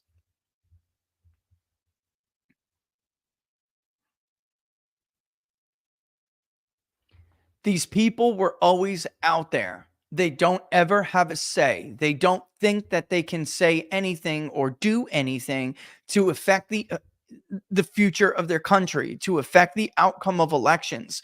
They thought we spent 6 months talking to these people. They thought that the election was rigged. There's no way to overcome it. Why even vote? They don't care about me, et cetera, et cetera, et cetera. But the numbers were there. I was just talking with the guys at 10X Votes through message while I was waiting for Steve. These guys, as of this morning, okay, the goal was, here's 1.7 million. This is what they wanted to do. Here's 1.7 million people. Let's get 300,000 of them to vote. That's Biden's margin. Let's get 300,000 of them to vote, because if they, break a certain way, that'll certainly be the margin. because that's more, obviously. As of this morning, which of course they're tracking to make sure that they check off people on the list who voted so they can move on, they got 579,000 of them to vote. 579,000. Donald Trump carried Hispanics in the state of Michigan by 25 points. You heard me.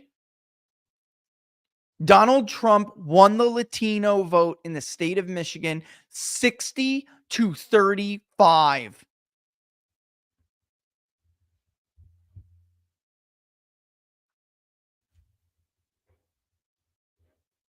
It's truly unbelievable. And speaking of which, Laura, can you text Bannon that, by the way?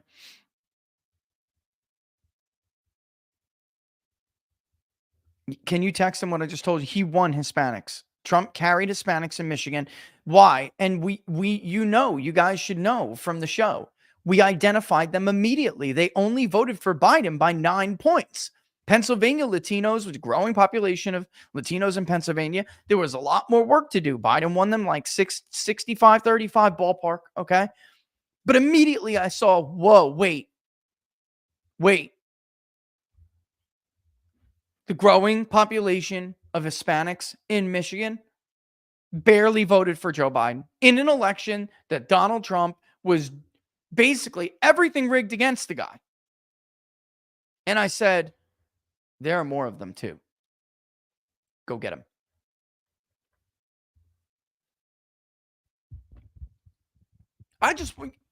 Listen, this country is in deep trouble. People feel as if nothing is working. They're not moving forward. Americans have always been about the future. They've been about progress. And they are the sovereign. The voter is the sovereign in this country. And an entire group of elitists, you can't even call it the deep state. It's a combination of the administrative state, the military industrial complex, big corporate media, big corporations from Pfizer to Wall Street. And they just think you don't matter anymore.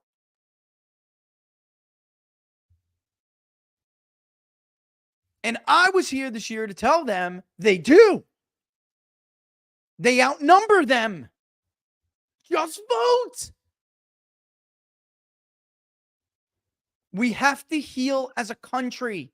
And it can't be some squeaker by victory. That wouldn't have been good enough. Somebody had to win this election with a mandate. With a mandate. All right. Maine, yep, I'm looking at it right now. 6% of the vote in. Trump is up by 4. There's a lot of vote to go, and there's almost nothing in that. Well, there's some, but there's not much in the Portland area, and you can see Kamala Harris is doing very well in that area. So we just have to wait. Actually, Wayne, that's an underperformance. Let me go check that. That Wayne is an underperformance by her. Let me see by how much. I need to take a vapor puff, guys, so give me a second. Wayne. This is Wayne in Maine. Not Wayne in Detroit. Not Wayne as in Detroit for Michigan. She needs a lot to break her way in order to win this election, and I just don't. I don't. It's very unlikely. Let me put it that. That's the most responsible way I can do it. Okay, so 58-39, and Trump did, because he's actually closer to 59, but so she did like about a little worse than Biden, not much. Trump did 2 points better. All right, so this is now getting to the point where I also had to yell at the AP. North Carolina and Georgia are going to Trump. Those should have been called. Those calls should have been made an hour ago.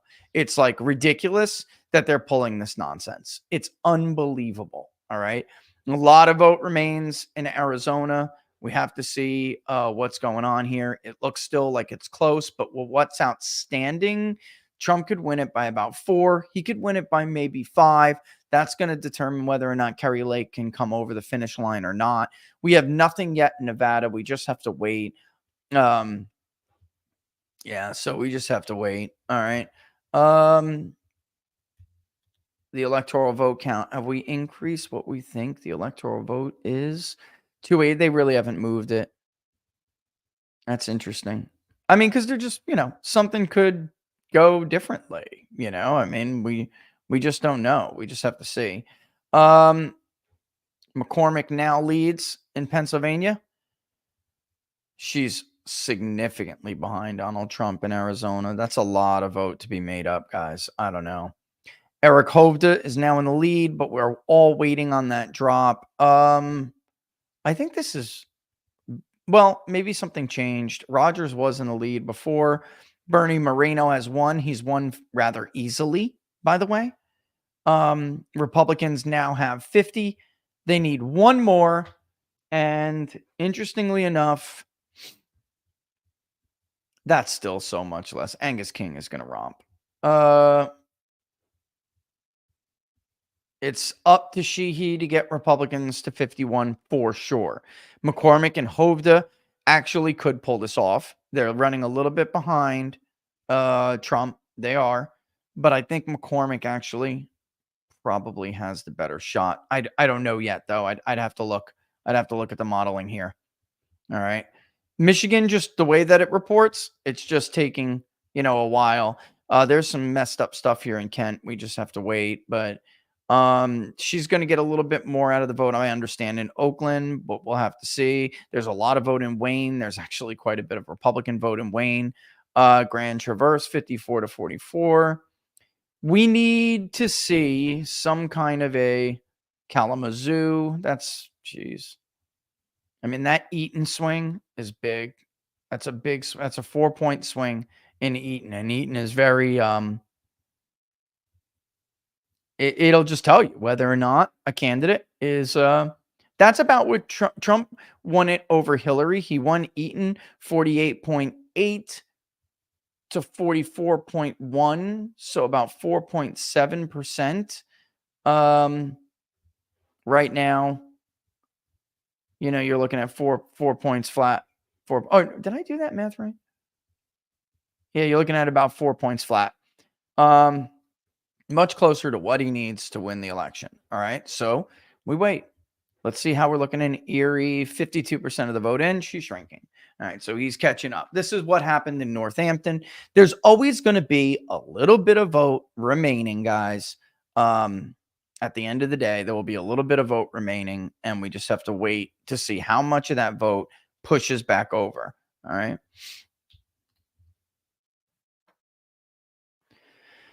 So this is where the race stands right now. In order to win this election, Harris needs to take all 3 states, Pennsylvania, Michigan, and Wisconsin. Okay. Because Georgia and North Carolina are gone. I cannot believe that some of these people have not called this race. Trump currently has the advantage in all 3 states. Even though Michigan has not flipped yet, that's because of the way the vote is reporting and coming in, and we will just have to wait and see how it goes. 63% in, 55% is dumped in Milwaukee, and yeah, they're slow. They're being slow. Dane is almost done. He's actually outperforming Dane quite a bit. Let me see. Okay.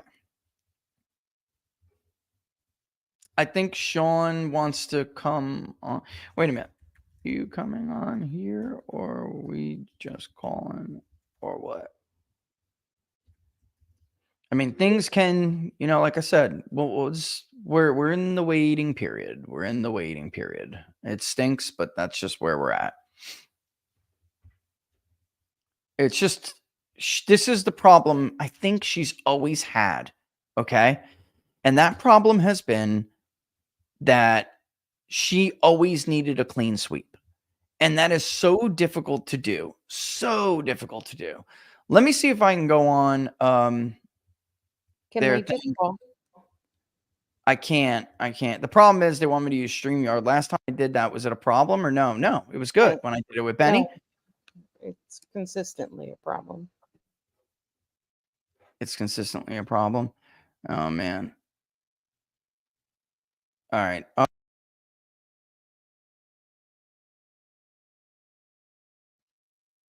You're muted right now. I don't know what you hit. You hit something. Check.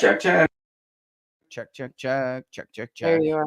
So can you talk to Sean and tell him and Wendy, like the problem is every time I join someone else on StreamYard, it takes my audio from my feed and I just have no way to do this without it. I could, you know what I could do? I could do the phone. I could do my own phone. That's what I was telling you. I need to open this door. It's so hot. Oh, go ahead. No, I mean the StreamYard app on the phone. That's what I mean, babe. Yeah, where's Brock, the producer, Brock, the producer, Brock. There he is. All right, Mark was texting me something about some hit he had and that he would come back or do whatever. So, like, just let me know, you know.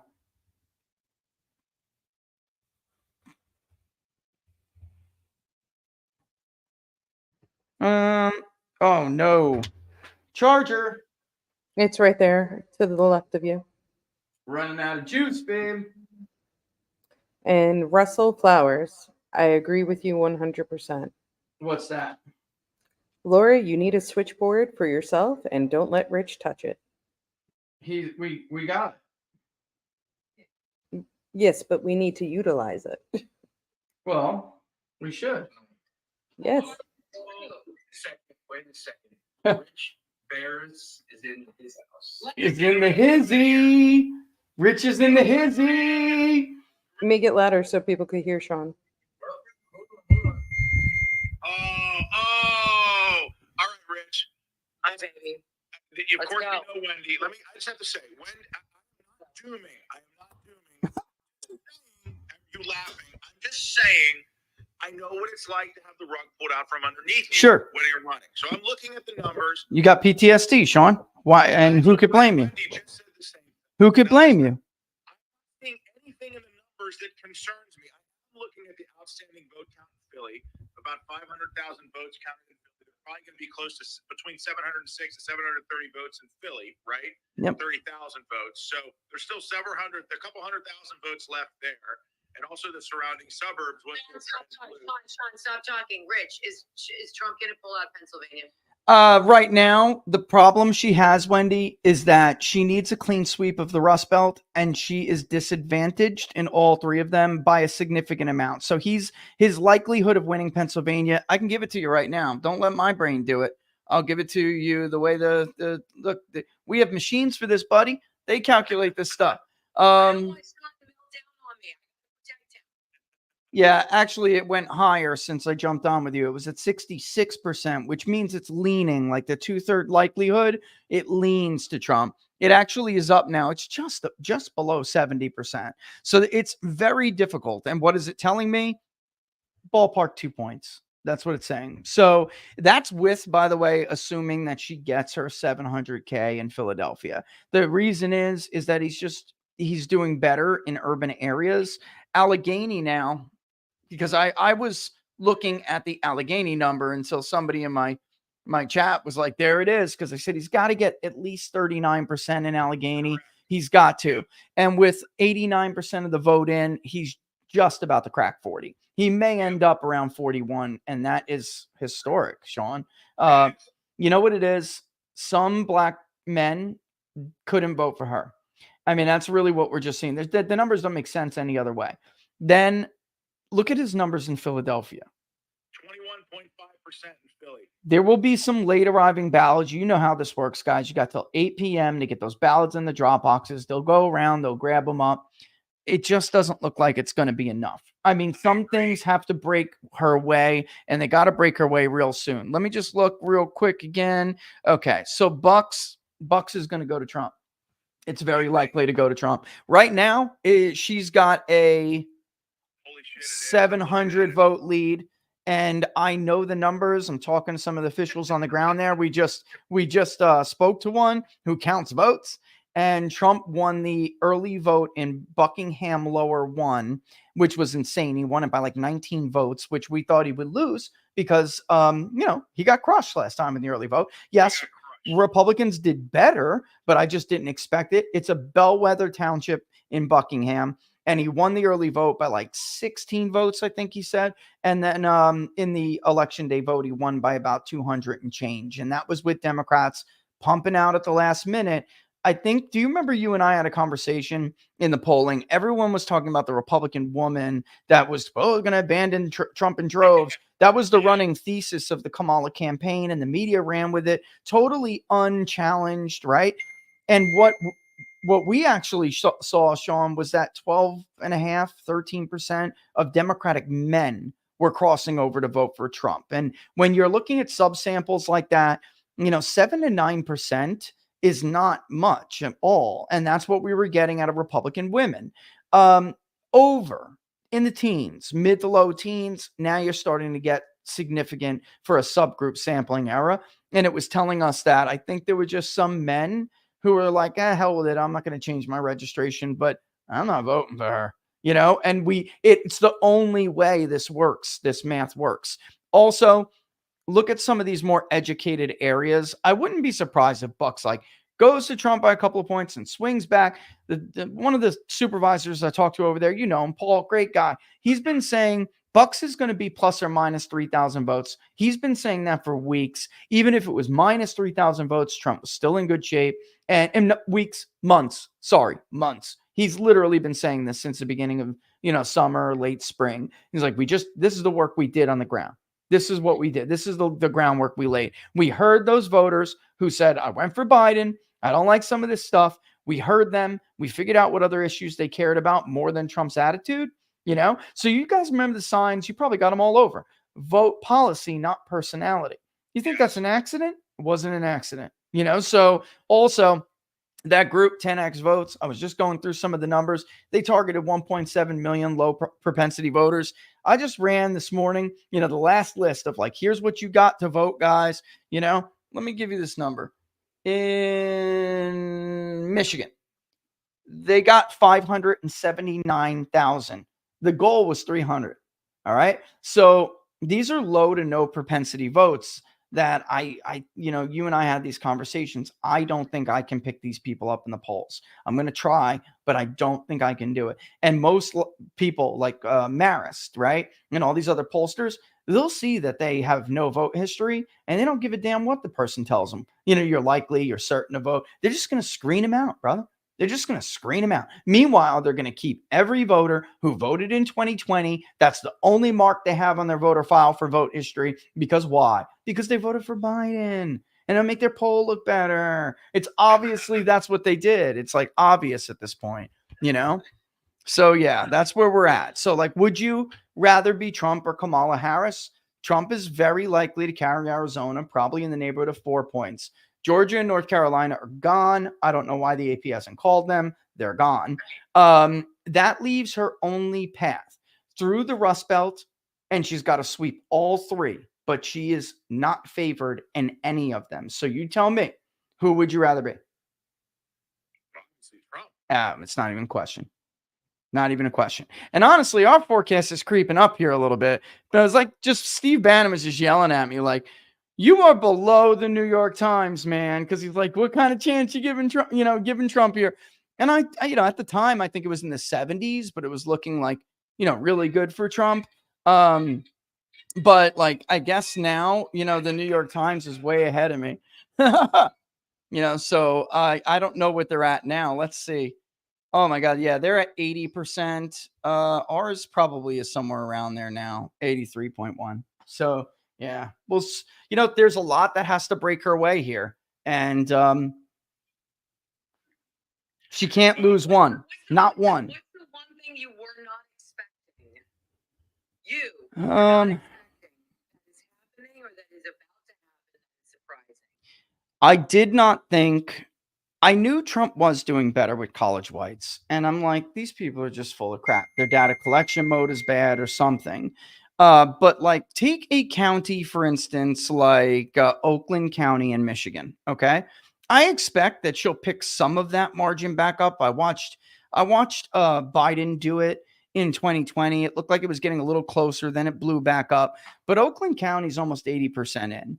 Right now, Harris is leading 54.3 to 43.8. So about 10 points. Biden carried it by 16 points. That's crazy. That is 16.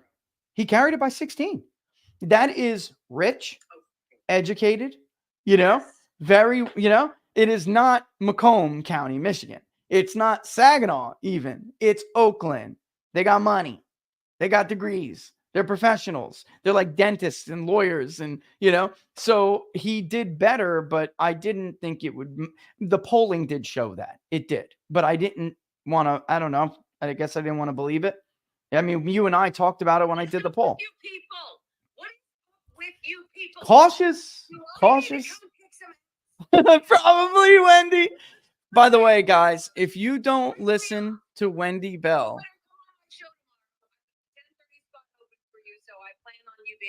guys, if you don't listen to Wendy Bell, she's absolutely fantastic. Say hi, Wendy. Say hi. Hello. She's one of she's one of a kind, and her show is great. It's great. So yeah, this is where people are like asking. Oh, look at this. Darren Constantine said Wendy's the best. Teresa says love Wendy Bell. All right, there it is. Yup. And by the way, you smile, Sean, smile, Sean, smile. look how close Illinois is. By the way, Iowa is Trump 56-43. So up yours, Ann Seltzer. And I'm coming for you, Ann. I'm coming for you. And then Richie, Seltzer needed a new slip. She needed a new slip. She showed her slip pretty bad, didn't she, Laura? And we're at now. Yeah, this is Laura. She's over here. She's not in the room. She's in the other room, the producer room, because our mics will clash. She was in here before, but the mics clash. So, by the way, listen, she said that if they call the election for Donald Trump, she will go on camera on Locals. On Inauguration Day. Are you coming on the show tomorrow? Are you coming on the show for Savage Wednesday tomorrow? A Savage Wednesday, brother. I'll come on there if I look like a zombie. They're fighting over you. I love Wendy. Yeah, we could do both. Yeah, we'll make it work. 11:25. I know what they're probably going to try to do here, but in the case of Wisconsin, we really are just waiting on the rest of Milwaukee. It's starting now to trickle in. Interestingly, Trump is actually outperforming where he was in Milwaukee in 2020 by a few points, which was an improvement actually from how he did in 16, if I remember correctly. But he was in the 20s. He's sitting right now at around 31% in Milwaukee, and there's a lot of election day vote to count here. New York. Oh, I'm being flagged to look at this. New York. Oh my goodness. New Jersey's only 6 points. New York is 12. This is tri-state area. I don't have to tell you guys the overlapping demographics in the tri-state area, the overlapping media markets in the tri-state area. So New Jersey, that height was real. I'm looking. Gloucestershire, he looks like 2, 4. That's a big swing. Okay, he's going to end up, well, it's 95% in. We'll see. He carried Gloucestershire, was about a tie.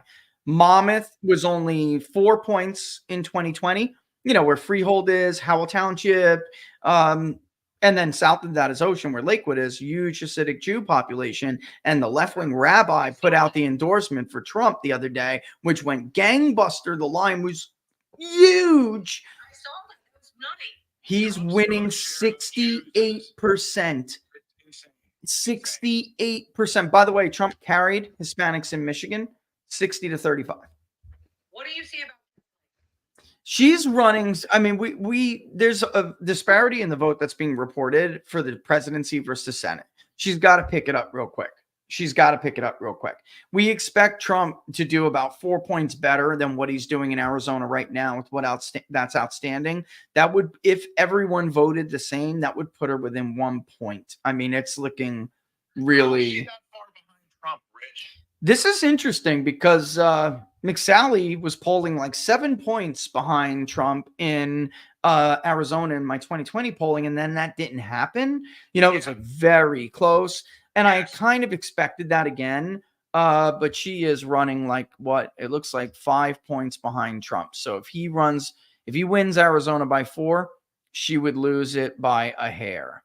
I have to ask you this. So Donald Trump in this decision desk showing us 51.2 to Kamala's 47.9 in Pennsylvania. They've shaded it red. McCormick is up. Yes, you feel good.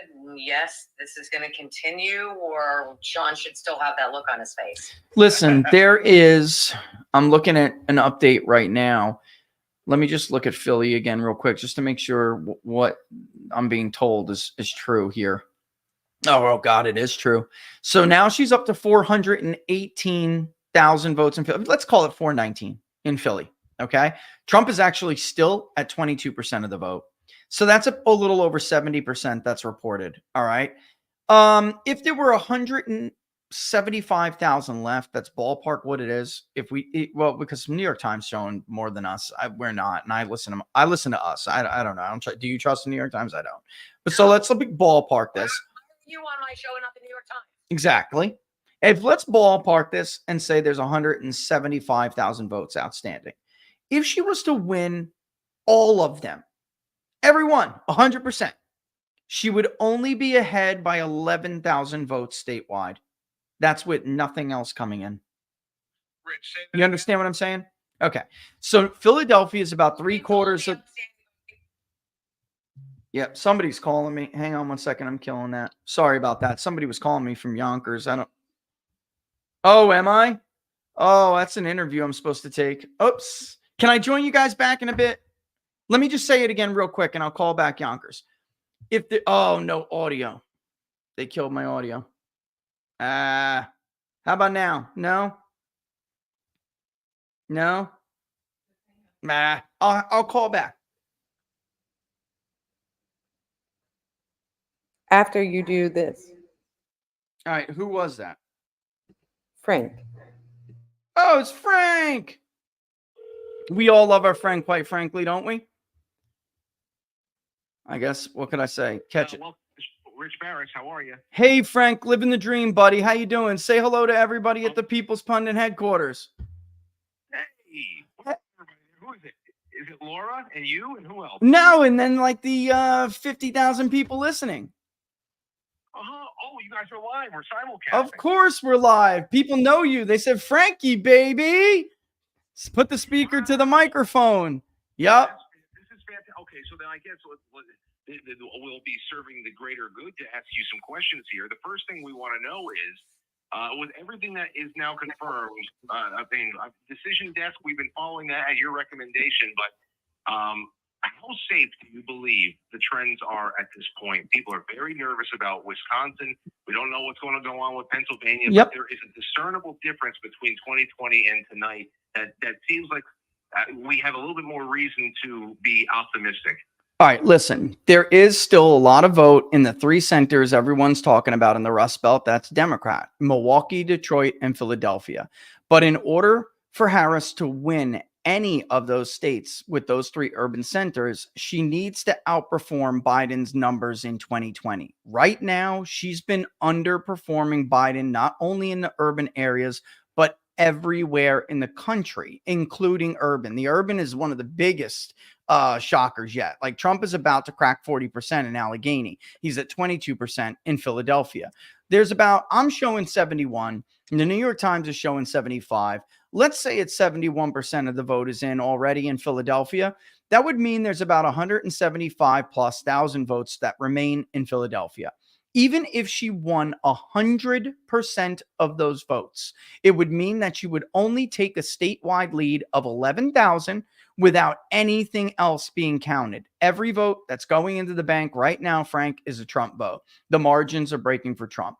Erie County's at 52%. He's now closed the gap to 56 to 43. The identical Northampton, which is 84% in, he's actually carrying 52.2 to 46.9. So there will be some vote that is Democratic. That is because they have until 8 p.m.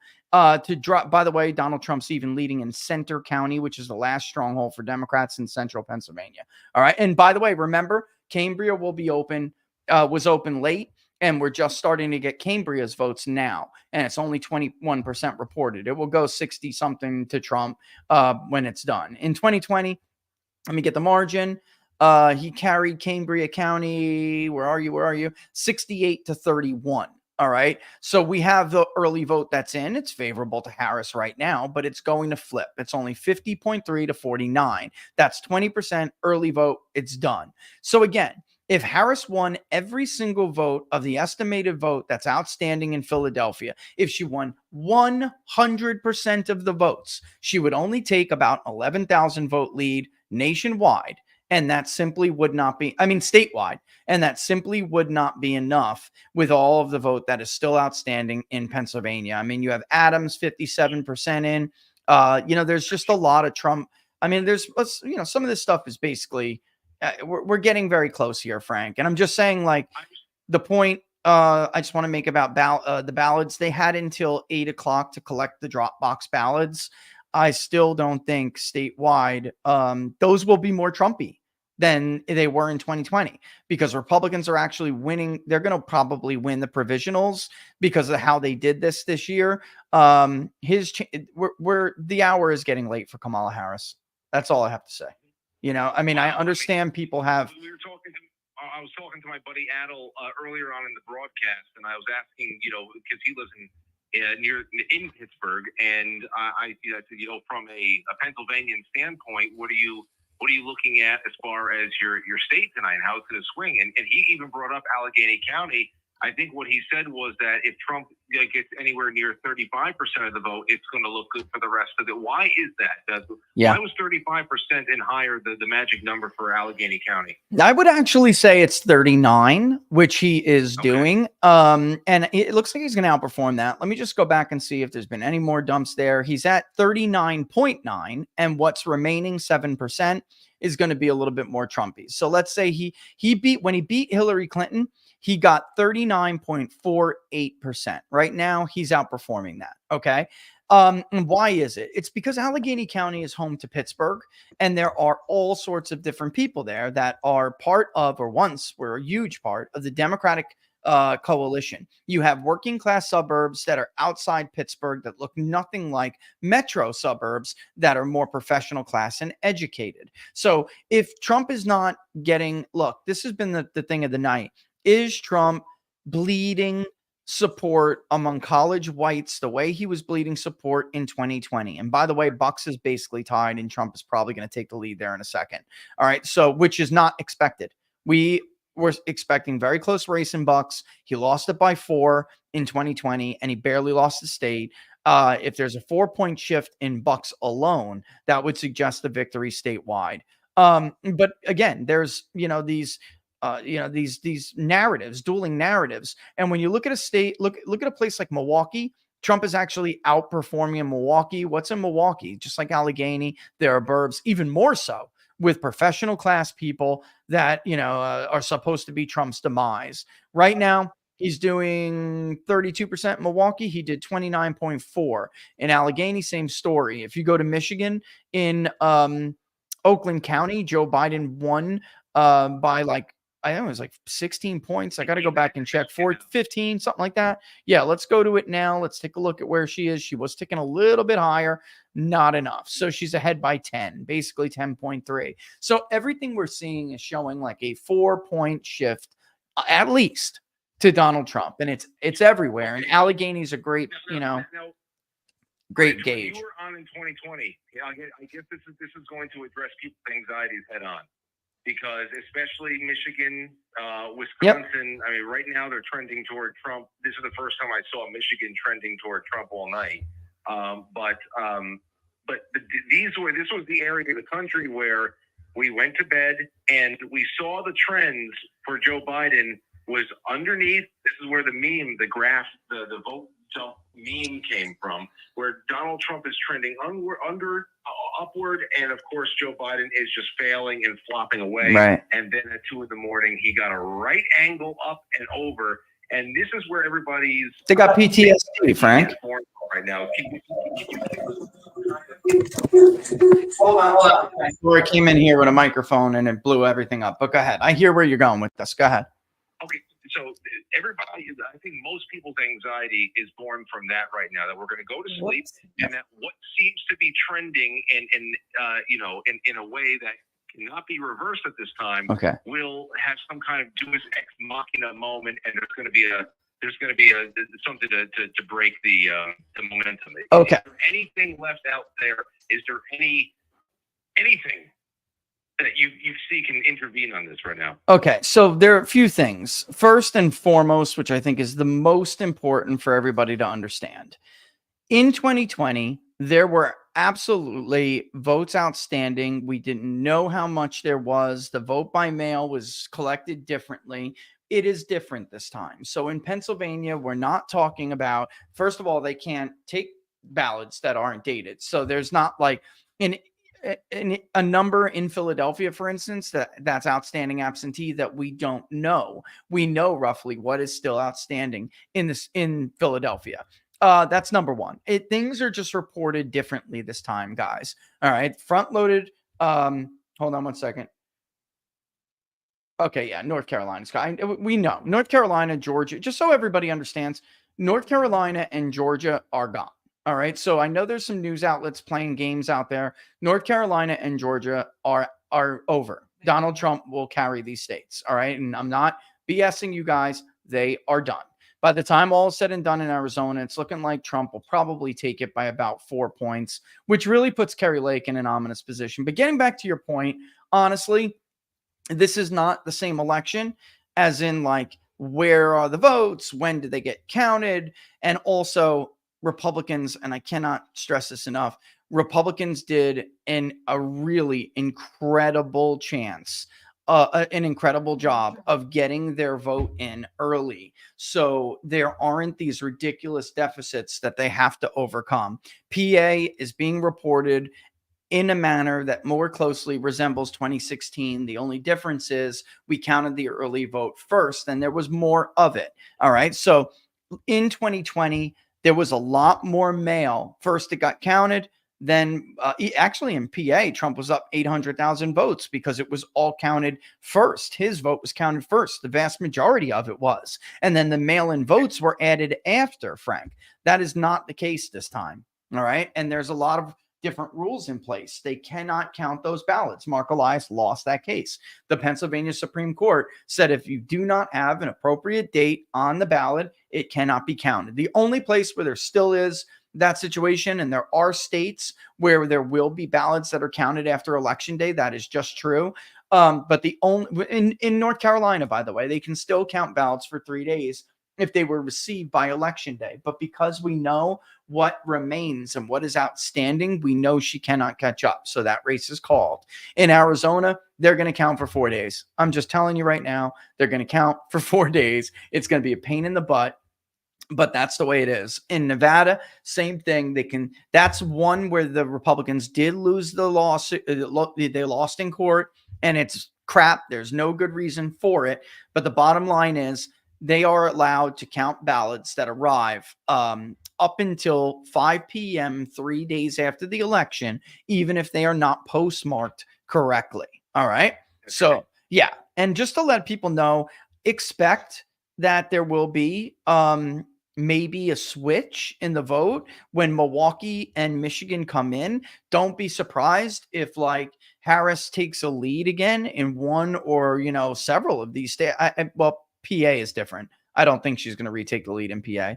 But don't be surprised when that happens, because there will be a chunk from, say, Milwaukee in Wisconsin. The margin is tight enough where that chunk can put her back over. Maybe not actually now, but it could be close. And then in Michigan, when Wayne County drops, there are a lot of votes left in Wayne. When that drops, it probably will put her back into the lead, but we're really just waiting for a more favorable vote for Trump to come in after that, because the blue counties are in. I mean, with the exception of Marquette, which is in the Upper Peninsula, it's the only blue county in Michigan. With the exception of Marquette, it looks like that's a wrap. The only thing is, go ahead. But Rich, I guess the big thing here, everybody's doing the math right now. Pennsylvania in itself brings Trump to 266. Yes, and then Arizona. At that point, you really only need Alaska almost Alaska puts you over the edge at that point. No, wait, you watch. Yeah, so as far as Michigan, okay, so then I guess the last question I have before, if Jay or Mike or anybody here in the room has something else to follow up with you. Well, I think I got to go after this, but let me know. Overall, how do you see that? I know you said that there might be some fluctuation in the leads once the big urban centers continue to file in, but how do you see them finishing? They're all Wisconsin, Pennsylvania, and Michigan. And let me just recheck these updates. Listen, some are a little bit over, some are a little bit under. Ballpark 2 points each state. They're all in the same ballpark. All right, could be a little less, could be a little bit more. Michigan actually may end up more Trumpy than Pennsylvania, which would be the shock. But it is possible because he's doing so much better in some of these like blue southeastern areas that are blue, the home of the Reagan Democrat. So yeah, I mean, it could, but they're all within the 2 point range, maybe a little less, maybe a little more. But Trump is now, he's favored in every single one of them. Let me put it that way. He is favored in every single one, and Harris cannot lose one of them, or else Donald Trump is the president. That's it. So who would you rather be? Look, by the way, Eve, don't take my word for it. People keep pointing out, like the New York Times and stuff. They did not have Trump on their little needle and their little forecast. They did not have him favored when all of these votes were coming in the way they did in 2020, even when he was way ahead, because they knew about that mail vote that was outstanding and was going to be counted after all of this. And they were counting it Biden's margin and including that in there. So Biden was favored all night. This is not the same situation. It's not. Okay. All right. And then I guess I got a boogie. I would Yeah. like to know a little bit more about Arizona, but before I get there, Mike, do you have anything to say? Jay, do you have anything? Who's You're looking reading at the map, anything? My only question, Rich, would be, given Trump's overperformance in Pennsylvania, Wisconsin, and Michigan, how does that vote? I know you're not a fan of reverse coattails, but what about Trump's coattails to pull those Senate candidates like Dave McCormick or Mike Rogers over the finish line? Yeah, it's gonna. And by the way, Wayne County, was it Wayne, or is there something going on with Michigan? Something just jumped. Like I said, Kamala would probably pull back into the lead for a little bit because of a vote chunk. I think it's Wayne, and they just haven't updated it yet. But anyway, we'll see. Oh no, it's a mess up in the vote in Kent. There's a mess up. Don't pay any attention to the decision desk. What's going on right now in Michigan? There's some kind of reporting error. I think with the question you asked, though, Kerry Lake is separated by about 4+ points for Trump. Right now, we have him forecasted to win the state. Let me just double check and make sure it's about the same. A little less than 4, maybe a little bit more than 4. So that doesn't quite get her there unless she does significantly better. And yeah, so I mean, that's going to be tough. It's going to be hard for Kerry Lake to get over the finish line. But Eric Hovda, Michael Rogers, and Dave McCormick especially looks good in Pennsylvania. They are all in a very good position. It's been very tough for a Senate candidate to win a state that the other party's presidential candidate carries. It's just been like that in the modern era. Susan Collins is the only other one to do it. If Kerry Lake was to lose, then you would add Ruben Gallego. But these states tend to tick really close together. And it looks like that'll be the case this time as well. So then Arizona, the big factor in Arizona from now and 4 years ago, again, is everything you were talking about before. It was early voting, and I guess that's it. There's also a huge turnout today. That's right. That's right. And we'll just have to see how much they win that election day margin by. But Kerry Lake did not do as well with independents as Donald Trump did. It looks like he won when you add the election day independents. It looks like he narrowly carried independents. Now, I don't know if the exit polls are going to be right or wrong. We'll just have to see. But that's what it looks like. And Kerry Lake, that's not the case. So we'll have to see how that goes. And by the way, that may actually be the case with Sam Brown in Nevada as well. But we'll have to see. All right. Anything? Nothing? Yeah, just one quick question. So they're playing games with Georgia here in New York Times, and you're not calling it. Yeah, it's over. Just, your own speculation. When Pennsylvania and Wisconsin get to that point where people like you say this is in the bag, this election's over, and the media's not calling it. Do you think Trump's going to declare victory tonight? Amen. I mean, look, yeah, I do. And actually, I really do think we're coming up on midnight now. These urban centers are holding back what they have at some point, guys, and they've even promised themselves that they are going to, report what they have at some point. Will they make us wait a little bit? I'm sure. But even if one of them goes and one of those urban centers are reported and Trump gets it, then, Trump might as well just declare victory because it's over. I mean, there's no way, like you said before, Frank, there's no way that he's going to lose a state like Alaska. I mean, at this point, when it gets to that, when we get there, and we're not there yet, but when we get there and the urban vote gets released, it's going to have to, at this point, they're going to have to do it. I mean, look, it's not just Decision Desk. It's not just me. It's the New York Times. They may have taken a long time to call the state like Georgia. I don't know if they did or not, but it's done. Georgia's done. They know it. I mean, they can keep this up if they want, but it's really kind of ridiculous. It's over at this point in those states. Pennsylvania is over 200,000 right now with 80%. It's just, and Frank, let me just say this before I got to go, because I got to get back to my stream before they castrate me. But even if, given what's outstanding in Pennsylvania, and I was telling Sean Parnell and Wendy this, and by the way, Trump took a lead in Bucks County. It's 70+% of the vote in Philadelphia. She wanted 700,000.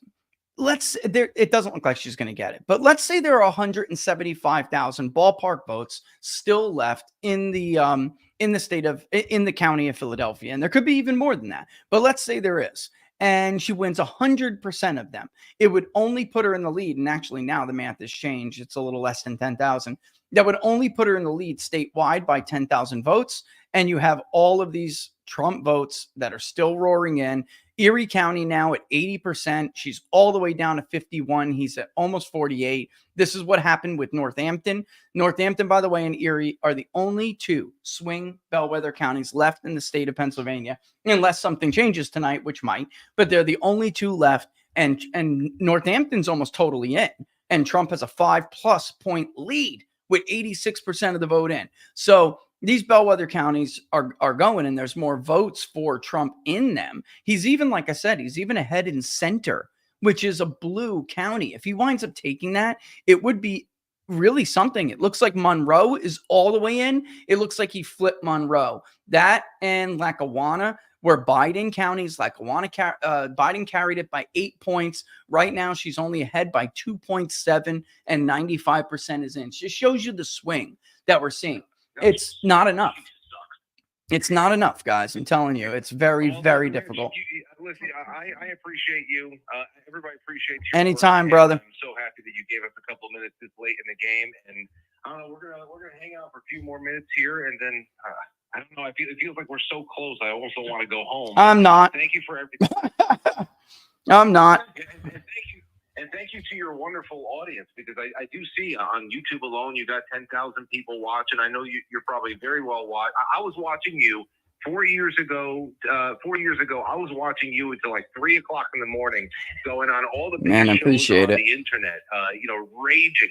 Last year was the last time. That was the first time we ever heard you rage. I remember that. I don't think anything like that'll be going on right now. But yeah, Frank, I'll talk to you guys soon. I'm going to be live, keeping people posted on what's going on, and all the best. I'll see you guys soon. All right, peace. All right, later, guys. Frank, ladies and gentlemen. Frank, can we put this on the charger? Yeah. Mark Mitchell is in the queue. Mark Mitchell's in the queue. Mark Mitchell in the hizzy. All right, look, let me just give people, he's laughing. Hey, Mark, welcome back, brother. Yeah, good to be here. Lots happened since I bounced in for a little bit. Sure has. Look, she needs an inside straight. She can't lose one of the blue wall states, and she's favored in none of them. Bucks County has gone to Trump. Northampton is gone to Trump. Erie County is about to go to Trump. Monroe, which is one of the last Democratic working class strongholds in northeastern Pennsylvania, along with Lackawanna. Guys, this is Scranton, Joe Biden town. Monroe has gone to Trump by about 200 votes. I mean, they're 95% in. I do want to just warn everybody, 8 p.m., they had to go and drop their stuff in the drop boxes. We know what was requested, and Republicans were returning actually at equal, about to exceed. They did exceed. That's right. They were returning at higher rates. A lot of these provisionals are going to be way more Republican than they had been in 2020, because Republicans were doing the best they could to get their vote early, and many of them waited till like the final week. You could see it in the return rate, and they didn't get them in time. And you can't just walk into an election day polling place and say, I requested my ballot, I didn't get it. They're going to say, sorry, take a provisional. And that I know from talking with election officials and clerks and supervisors, township supervisors. This happened a lot to Republicans. By the way, Trump is even ahead in center. I don't know if he holds it, but oh my God. 83% in there. Unbelievable. I mean, so what did you see that Governor Shapiro speech? He came out and said, I did not. Oh, it was Orwellian. You know, there's so many votes, and we have to make sure every vote is counted. Okay. And we're going to take our time and make sure that we find every vote. I mean, it was really, really sick. Brought back the post-traumatic stress disorder. But then CNN is reporting, I actually heard they sent home the watch party at Kamala Harris's headquarters. Yeah, that's what I heard too. I didn't know if it was true, but I heard that it was dire, and that they were basically, people were leaving. Yes, center counties where Harrisburg is. Absolutely. I mean, it's a big deal, guys. That was Biden carried it. It was close in 2020. Biden carried it 51.7 to 46.9. And it's been getting more Republican. I think black men put him over in Harrisburg. I think that's what happened here. I think that's what did it. Looks like black men in Harrisburg put Trump over. And by the way, where's Trump now? He's ticking down a little bit in Allegheny. I kind of expect that. Like I said, some of the late votes are going to go a little bit against him, so he needs a little wiggle room. But bottom line here is that even if she, let's say she gets close to her 700,000, even if she was to win all of them, it just would not get her there. It wouldn't. And I'm talking about without any other votes. You know what I mean? I'm not. Yeah, the ultimate bellwether is the ultimate bellwether is Northampton. That is that. Hold on, let me just retweet this with Patrick. That is the ultimate bellwether, without a doubt, is Northampton. And Trump is also ahead in the famed Ben Salem swing precinct. So, and Trump has a comfortable margin. As a comfortable, well, I wouldn't say comfortable.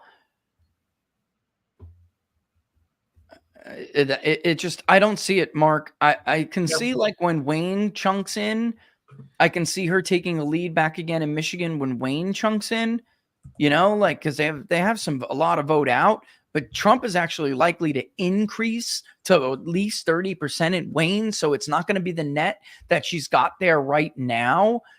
I just don't see where these votes are for her, man. I don't. I mean, I feel like I'm looking at Hillary Clinton slowly realize that she's lost the Rust Belt. That's what I honest to God feel that way, guys. I do. And by the way, what kind of conversations do you think they're having on the phone right now? Who do you think she's talking to? What do you think they're saying? Harris, as if I know from what I've heard, I don't know Kamala Harris, but from what I've heard, she is almost certainly either not talking, because that's what she'll do. She'll disappear. She's either not talking or she's throwing shit at people. Like, she's a binder thrower, dude. I'm serious. Like, she's like, like, she'll say something horrible to people, like something like, maybe you all needed to get laid more or something. Like, what the hell, like it would not. She says some awful stuff to people. Some really awful stuff. Wow. Look at that vote in Wisconsin, brother. And Milwaukee is 61% in. Even if she got another net 90,000 votes, where is she getting this from? Dane is done. Yep. Green is done. Rock is done. Where is she getting these votes from? Iowa's going to go to Trump. Like Iowa, the county I'm talking about, is going to go to Trump. Where the hell is she getting these votes from, bro? I just don't know. Like, well, no, maybe not. Iowa's not going to go to Trump. It's not a big enough swing. She'll net about maybe 1,500 votes out of Iowa. Dorr, he lost, which is weird. Oh, it did tick closer, though. Dorr was a swing. He carried it in 16. Biden carried it in 2020. But there's just so much going on here. Like, Racine, 62 to 36. Yeah, that's got a lot to come in. That's the thing. Yeah.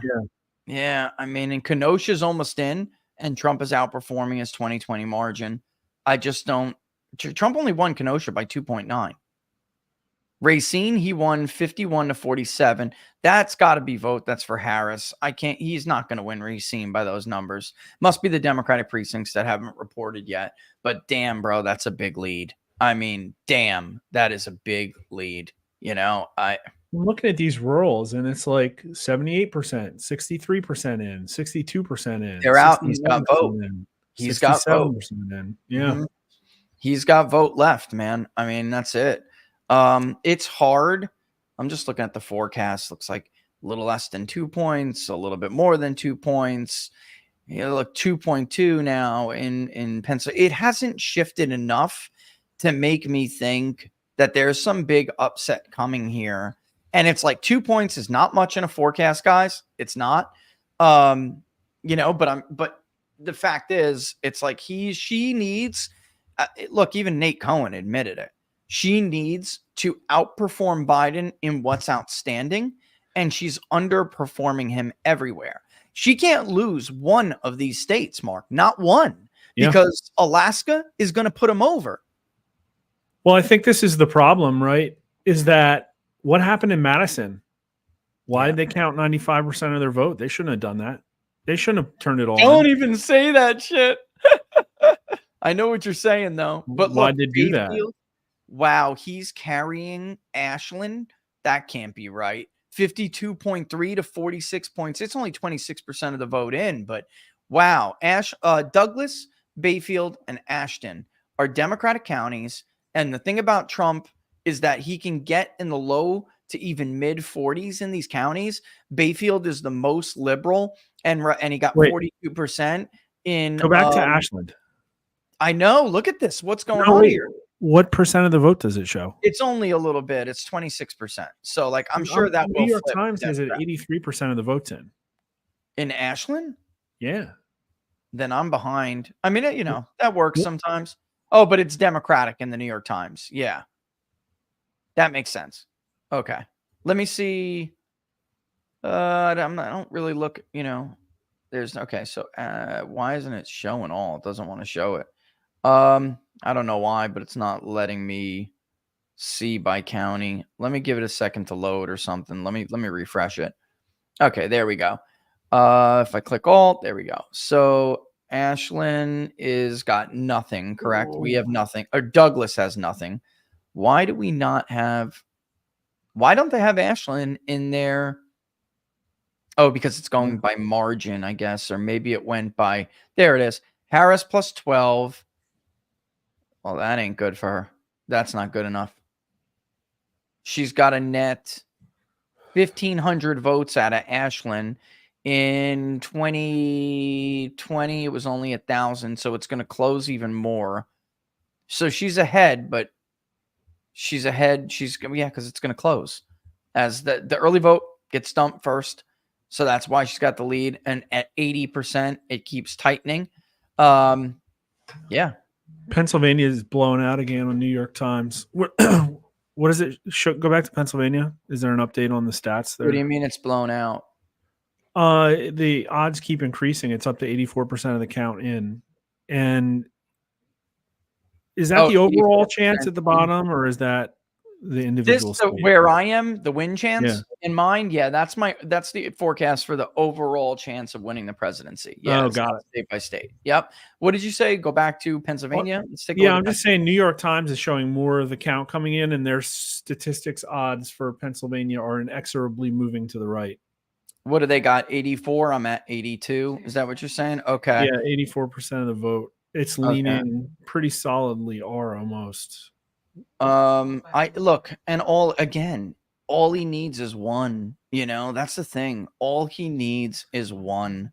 And it's tough to stop someone who is favored in the trifecta when you need to win the entire trifecta. So it's not Oh, just Rich, I got to bounce. Sorry. that's cool. Okay, that's cool. I'm probably gonna, if you guys take a minute. Well, he didn't play for Minnesota. That's interesting. You brought that up. I was gonna go and check that out and look at it. This obviously will tighten, but he didn't play for Minnesota. And I would wait. Actually, I don't know what's going on here. I don't know. Maybe the time's a little bit ahead of me, but I would wait on Minnesota. I think that we probably don't have enough yet. That will tighten. And again, I hate to say, I know you only have so much time in a campaign, but Minnesota has voted to the right of Virginia. And now it looks like it could end up to the left of Virginia only because they spent time and money at the last minute in Virginia. And that's interesting. I mean, where is he at in the, oh my goodness, 43% in Dakota? That's not good enough. Not unless something else happens. Oh my God, he took Lake with 50% in. Let's see if he holds that. The Iron Range, folks, has been steadily moving to the right. Cook is like the last very strong stronghold for Democrats in the Iron Range. And Barnes and I have been talking for a long time about St. Louis. Let's see if they take that back. Biden did very well there compared to Hillary Clinton. He actually did do well. He won everything from Carlton to St. Louis all the way east. And this is, not all the vote. This is hardly any of the vote. But in Lake with half in, Trump is doing actually pretty well. It's Cook that's just the most Democratic. I'm just looking at like Clay. Look at Clay, 49 basically. That's a 4-point shift to Donald Trump. Clay is a 4-point shift to Donald Trump. It suggests that she'll win Minnesota by only like 3 points. Dakota, that's totally in at 43. It's still an increase for Trump, but it's not enough from where you would want it to be. Let's see what happens with Hennepin, totally in, 27%. That's almost identical to 2020. The rest of the state would have to move. I'm curious to see what Olmsted does. That was more Trumpy in 2016, and it definitely shifted to the right for Biden. He won it by about 10 points. Olmsted's got a decent chunk of votes in it, just about 90,000 to 100,000. Low end of that, by the way, more like 92, right? 91. But we'll see what it does because it's a pretty good indicator. Trump runs ahead in the first and second congressional district of most of these candidates. That'd be pretty interesting to see what goes on here. All right. Is he ready to roll? I'd love. Oh man, I'll send him a link, but I am going to go to the bathroom and take a break, and I will be back. And then we're going to do super chats. And then we're going to do some super chats. Bucks has not counted all the mail-ins yet, which is very, very noteworthy. Okay. Because she did win the mail-ins pretty much. Let me just get a clarification on that.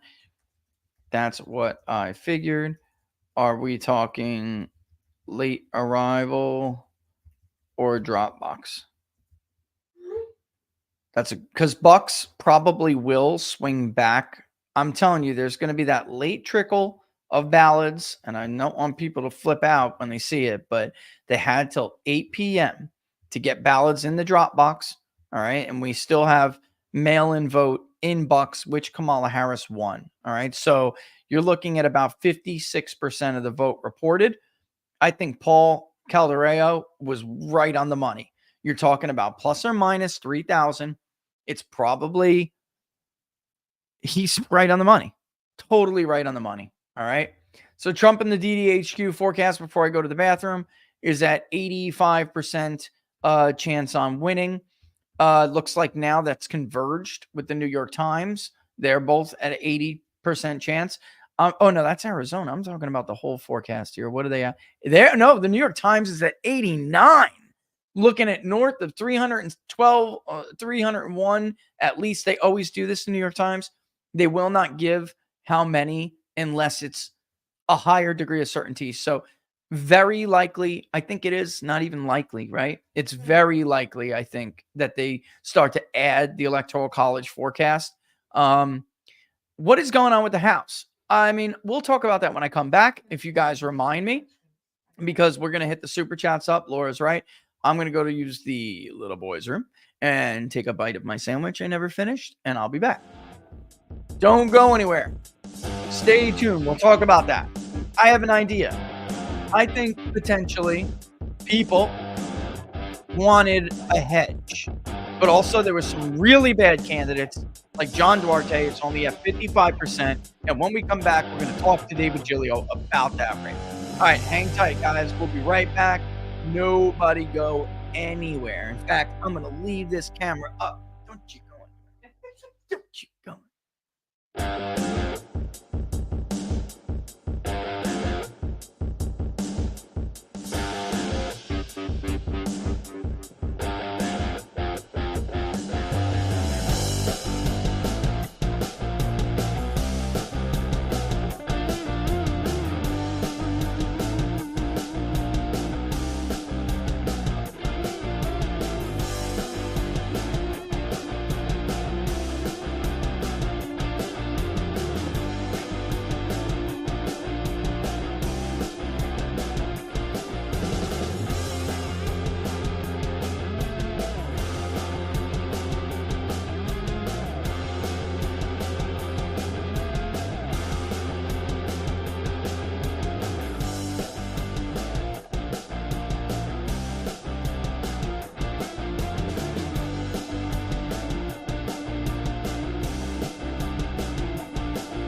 Stay tuned, guys.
They don't. I'd say.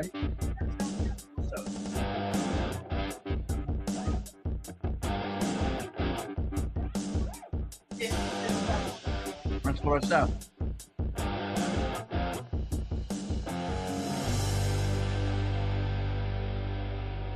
I've just been told something interesting, and I want to check it out. Check it out.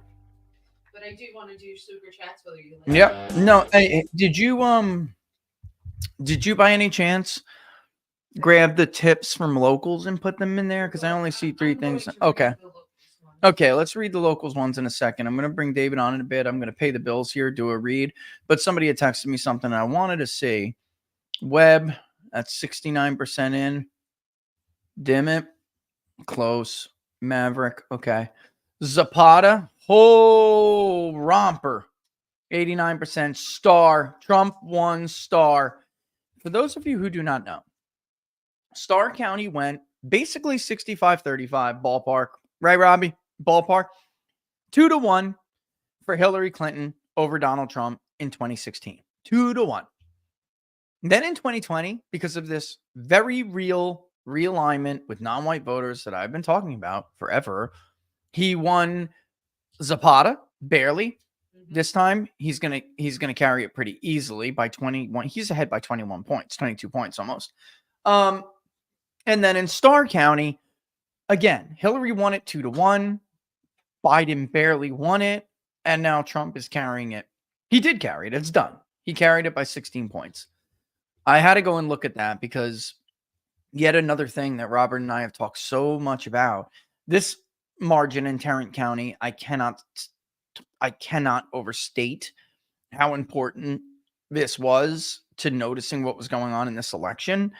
This is 52.2 to 46.6. Even if it ends up somewhat tighter, you're still talking about a 5-point swing to Donald Trump. And I don't think it is going to tighten. It's a Republican county, but it's again one of those areas where Trump lost, some.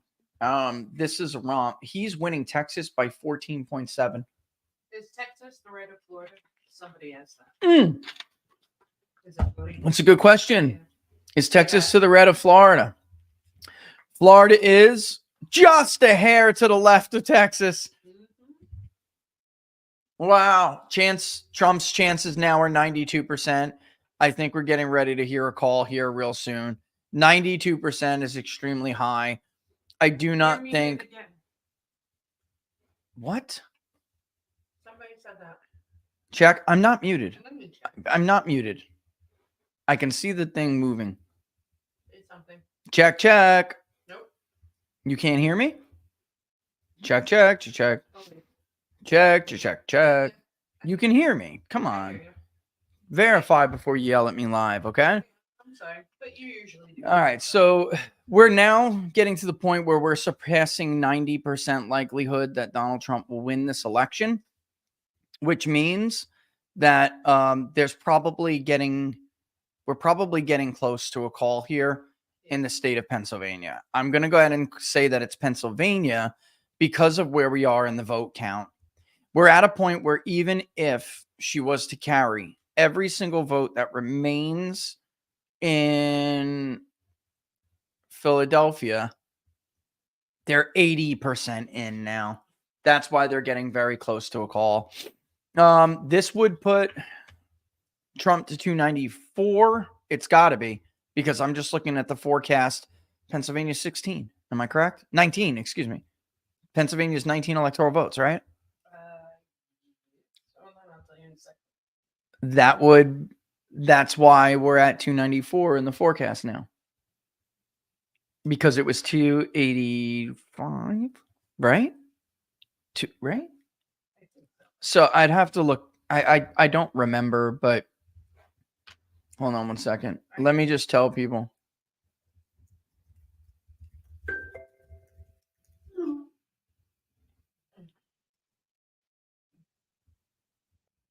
Oh my God, he said yes, Laura.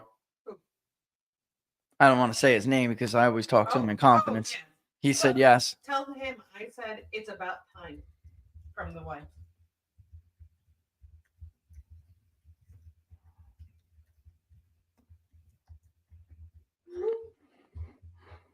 A lot of media, Machiavellian bullshit. Unbelievably true. This is the thing. It's like, listen, guys, there are a lot of smart people out there, but it never stops making me think I'm nuts. Yeah. I don't know why I let it. Because it's true. Like, and Paul, thank you for saying that. He said, I can hear you. I just don't understand why I let them do this to me every damn time. I just don't understand. They make me think I'm crazy. Well, that's what they want. You understand what I'm saying? He's ahead by 3. There is not enough in Philadelphia to close a 3-point gap. My poll is probably going to be right on the money. And by the way, Erie is probably going to flip. That I don't think she can hold that back. Northampton is the bellwether. They're always so close to each other. And with 88 versus 80, I mean, it was one chunk that put him ahead in Northampton. One. Just like that. That's incredible. Jersey is for less than 5 points.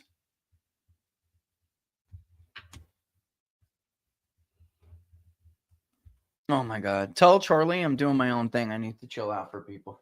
Yeah. I'll come on in a little bit, but I need to do what I got to do.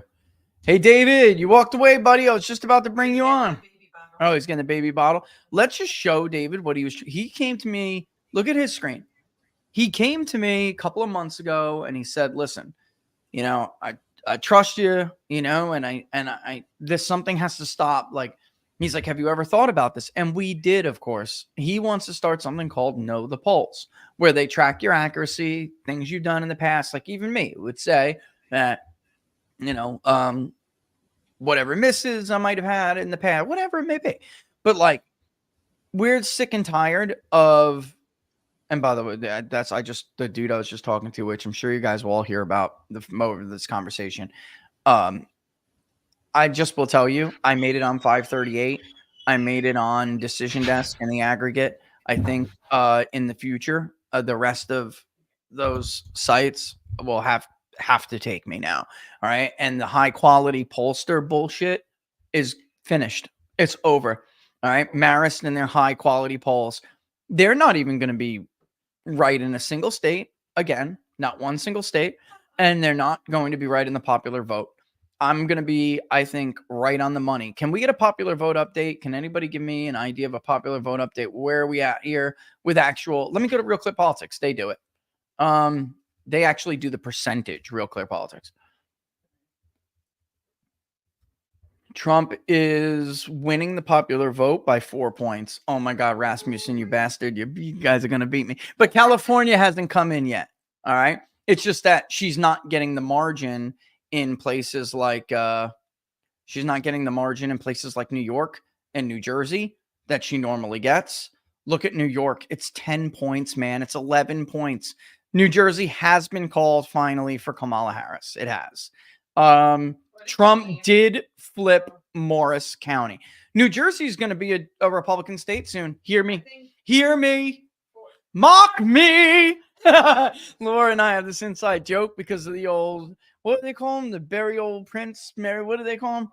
You guys ever watch Outlander? And they talk about Prince Charles, right? Who mock me, right? And we always make fun of him.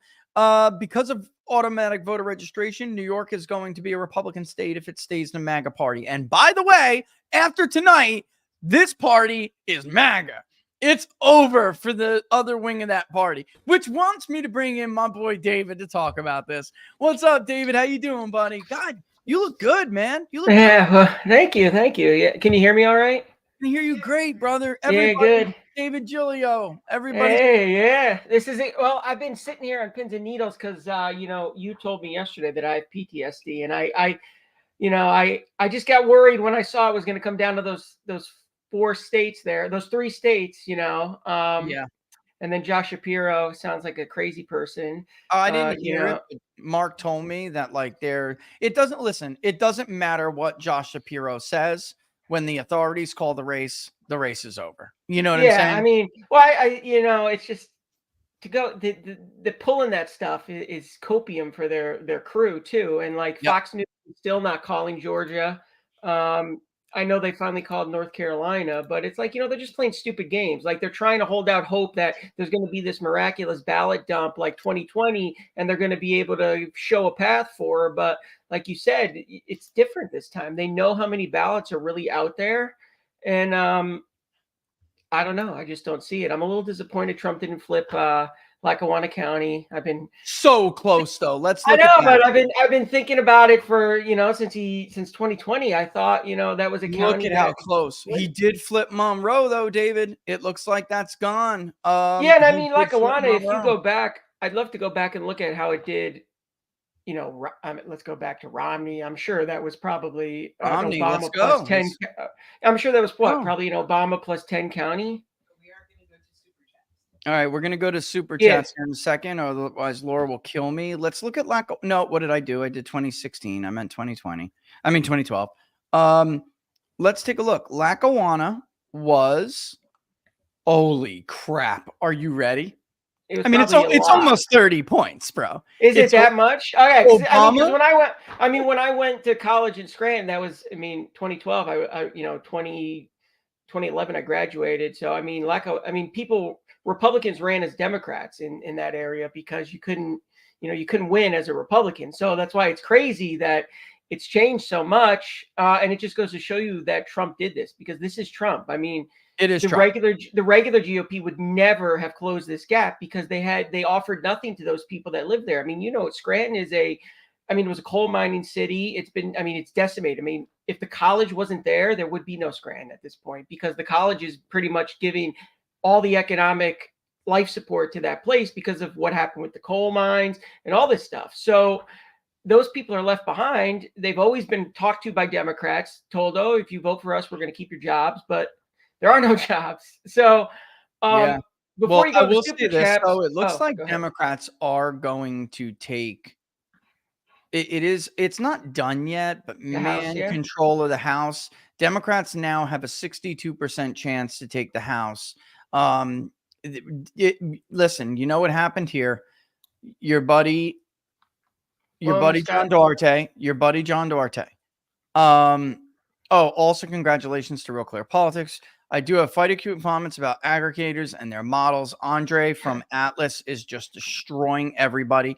I will be on. Well, I don't want to say that out loud yet, but there's a reckoning coming. I am going to be. It looks like I'm going to be the most accurate pollster this cycle again. And even Atlas will have overstated Trump a little bit in some of the states. I did not. We had this thing except for North Carolina, I probably will overstate Trump by 1.8. Let's take a look and see. Let me just read this to you, though. Lackawanna County, 2012, Pennsylvania, Obama, 62.9%. Mitt Romney, 35.7%. So think about the idiots like that loser from Town Hall we were talking about the other day. He's Trump is dragging everybody down. What Carney, Tim Carney. Think about these losers. I quote tweeted and said, and if I found it, you guys can go and look, but I said, Trump is running ahead of everyone everywhere. Okay. The idea, by the way, Arizona Proposition 139, the right to abortion initiative will pass. Good job, Republicans, you dumb asses, for putting that on the ballot. By the way, in a Senate and presidential race. It's just unbelievable. Well, they secretly didn't want Trump to win Arizona. Of course not. These people are. There's a lot of angry DeSantis people out there. Listen, I don't want to bag on Ron. I'm just talking about his followers have just become, they were convinced that Trump had no chance, that he was going to lose, and it was going to vindicate them in the fact that we made this big mistake in the primary. And I don't think that's the case at all. Listen, Ron had no charisma.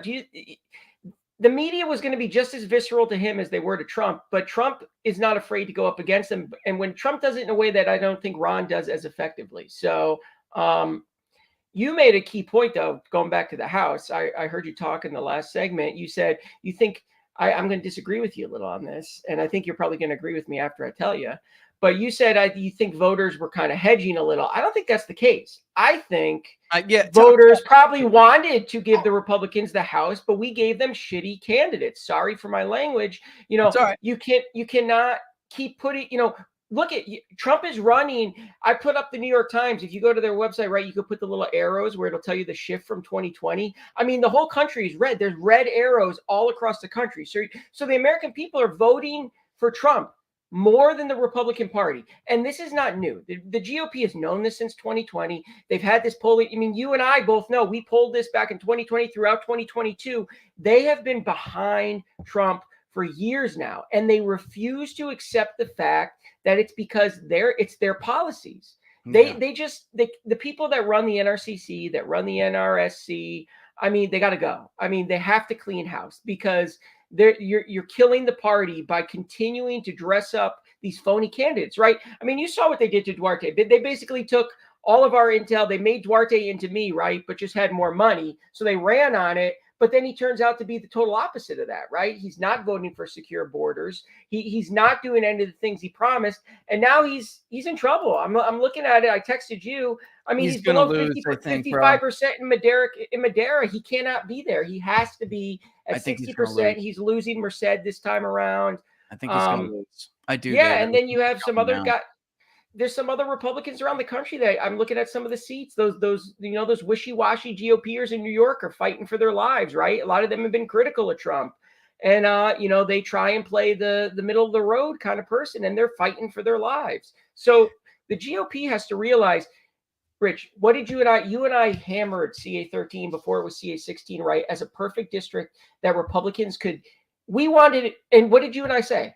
You might win it with John, but you're going to lose it in 2 years. Whereas if you win it with someone who follows, if you win with somebody who runs with the Trump message, you could transform this district. You would have won this race, David. Well, I'm not saying this to like make you like go to bed like, oh shit.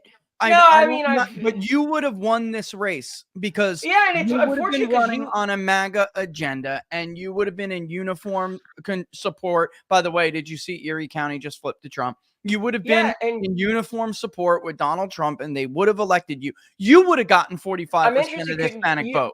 I can't see this, but can you see right now on your end what the presidential race is doing in the congressional district? I can't yet. That's going to take some time to get that granular data. But I'm telling you right now, there's almost no chance that Trump, look at the exit polls, David. There's no chance that Trump is doing this well with Hispanics and not carrying that district. Yeah, and this is something the GOP it doesn't get. They're so scared, right? They think that they have this idea that if you talk about immigration to Hispanics, they're going to run away scared and they're going to hate you. And it's Rich, you poll all the time. It's like you give these people we gave them the data, right? We had it in our polling. We showed it to the NRCC that people wanted secure borders, wanted America first. They look at it and they just refuse to believe it. And that's the most frustrating thing about the Republican Party is they look at data, and if they get data that they don't agree with, they just throw it away, right? Whereas Democrats, they look at data and they're like, how can I manipulate this to make us win, right? Republicans will just ignore it. They'll say, oh, that can't be true, right? Hispanics cannot be border hawks, right? That's not possible, right? They're not going to want that kind of stuff. And so we have to be smarter because, quite frankly, it's concerning if we have a Democratic House. Trump's going to be up in he's going to get in there. They're going to obstruct him every way. We need these 2 years because Trump has to clean house.